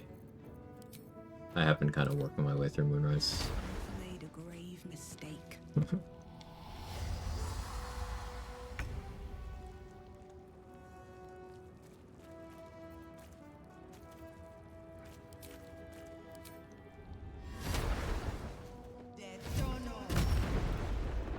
Not the low roll.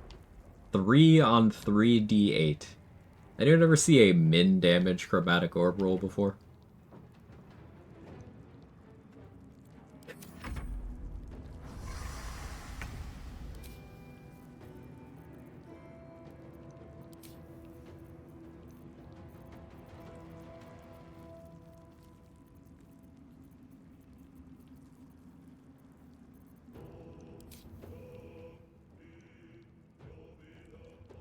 Game, don't freeze.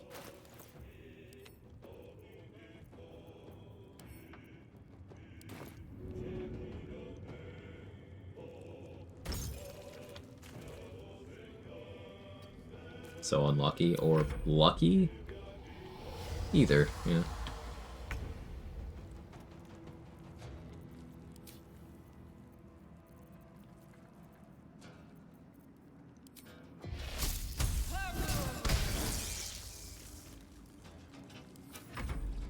Kind of clicking stuff.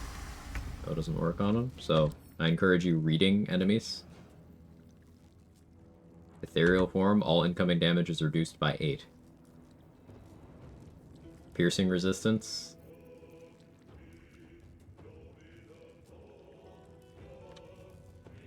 I would have to do 18 damage with my bow to do 1 damage.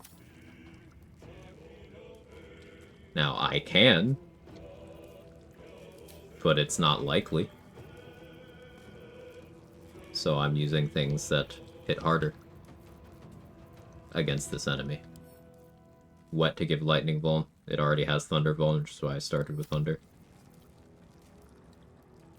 The way you get a good sense of the value of things in this game is by reading.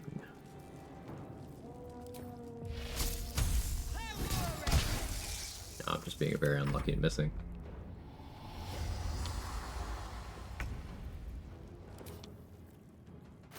Water. Here, we'll do the best of both worlds. We'll Hannah Montana this shit. There we go. The lightning got through.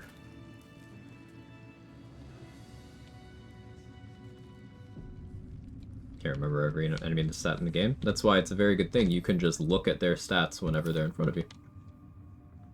And I always encourage doing that.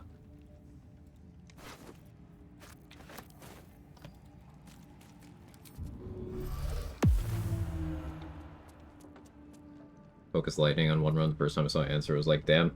Yeah, that could be an issue. Good thing is, that boss is completely optional, and sucks, so we skip it a lot.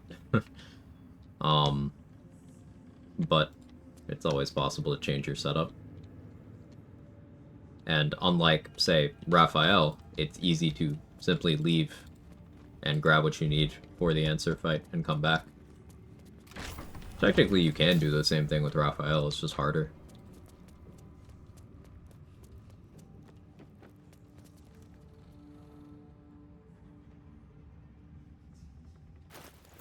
What I wanted to say, I'm currently trying a ham fighter rogue, focus on strength. I love that. Tanky rogue with high strength is my happy place.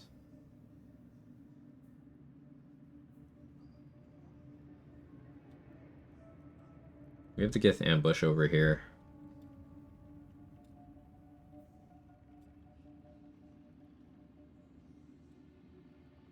Some plant fights.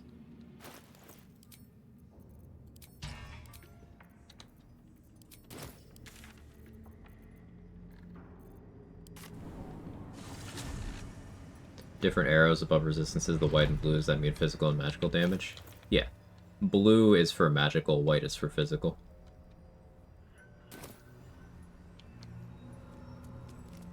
And then red is vulnerability.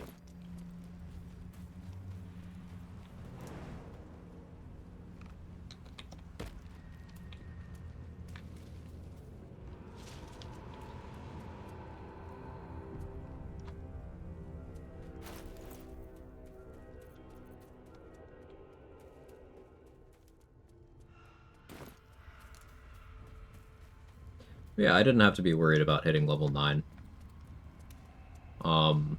For this run. Pre-Merkle. Level 10? That's pretty unlikely. There's really not many things I can still fight. In, like, the best case, maybe I hit 10 in the colony. Maybe. But I don't think so. Is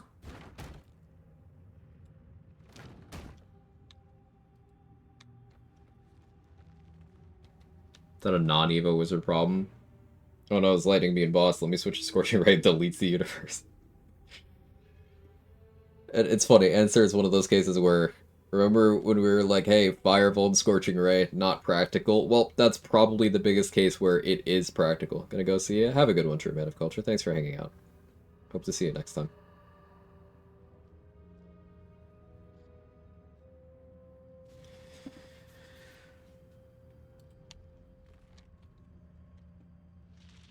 Just a 6th level Fire Vuln Scorching Ray to Answer's face.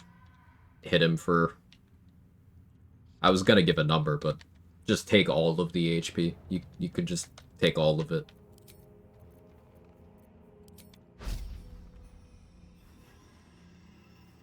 I should save many target arrows.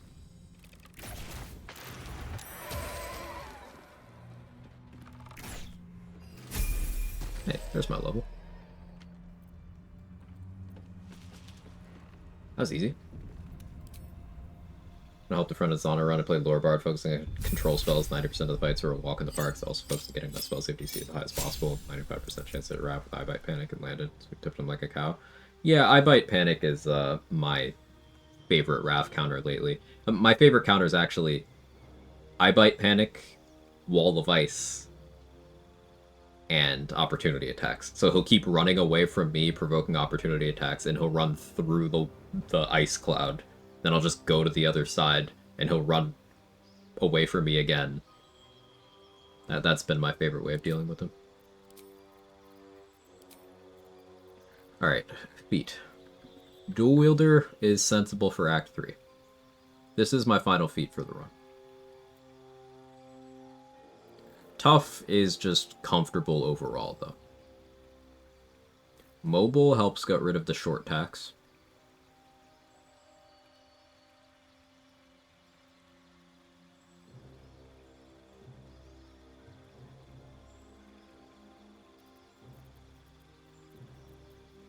Kind of feeling Dual Wielder. Because what does that enable for me? That enables Marco Cold Snap, Marco Rhapsody, Defender Flail Moon Lantern. I take Warlock at level 1? No, I took Warlock at level 8.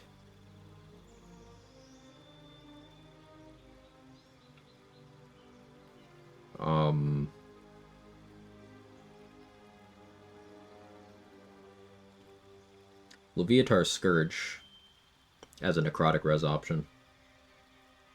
Yeah, it's definitely Dual Wielder. Let's take Shadow Blade.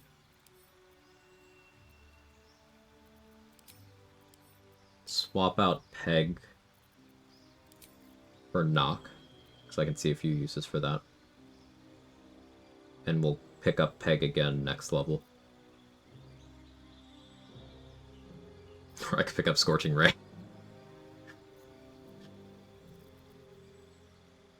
No, I'll pick that up the level after.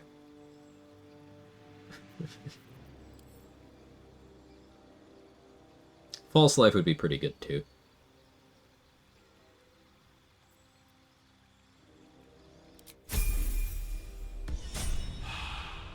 Can't get Rhapsody? Yeah, I can. Why would I not be able to get Rhapsody?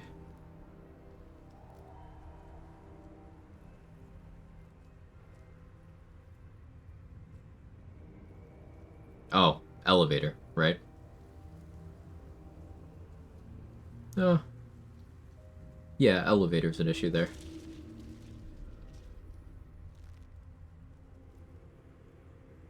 Thought pulling him out to stab was dialogue. That too.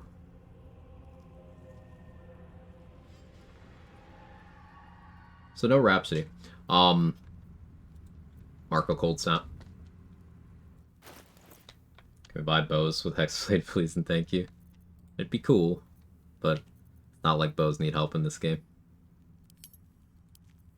Yeah, 2 problems with that. Clicking on the coffin and the elevator. So probably no Rhapsody this run.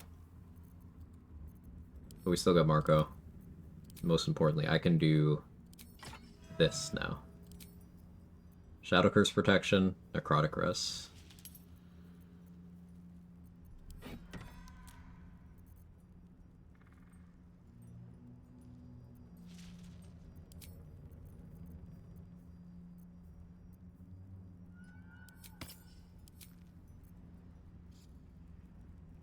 Maybe Corvid token? Nah, Mattis is dead.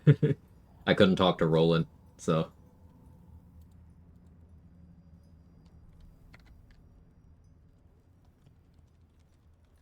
edit com build. Final. Tentacle Kitty? Ooh. Yeah, we could try that. 11 EK Fighter. 1 Squid. Warlock. Flirt. Heavy Armor Master.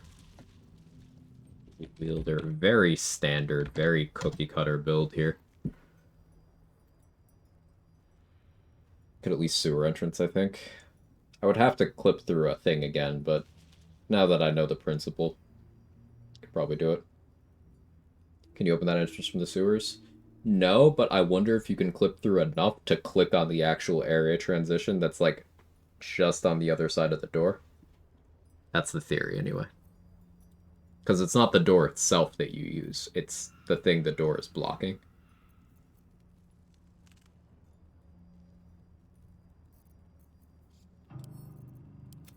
But there's no real merit in doing so if I can't get Rhapsody anyway, so... Alright, cool. That's it for today. Thank you very much, everybody, for hanging out.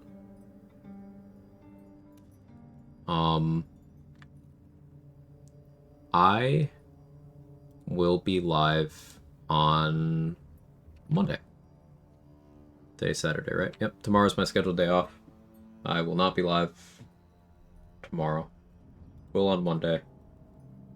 Oh, perfect. Dade and Danny are co-oping. Let's raid Danny. She's just getting back from a few days off from having to take care of some stuff.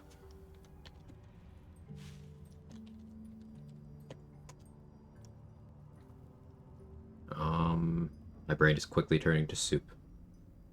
Just got here. Sorry, I have been live for over 10 hours.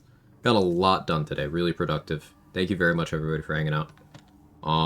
If you got my emotes, feel free to jiggle or whatever. We're gonna go over there.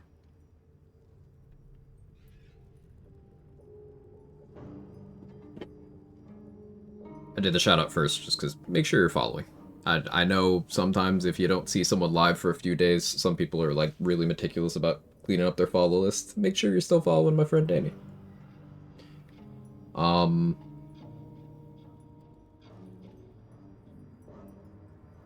Yeah, more of this on Monday. Wash your ass.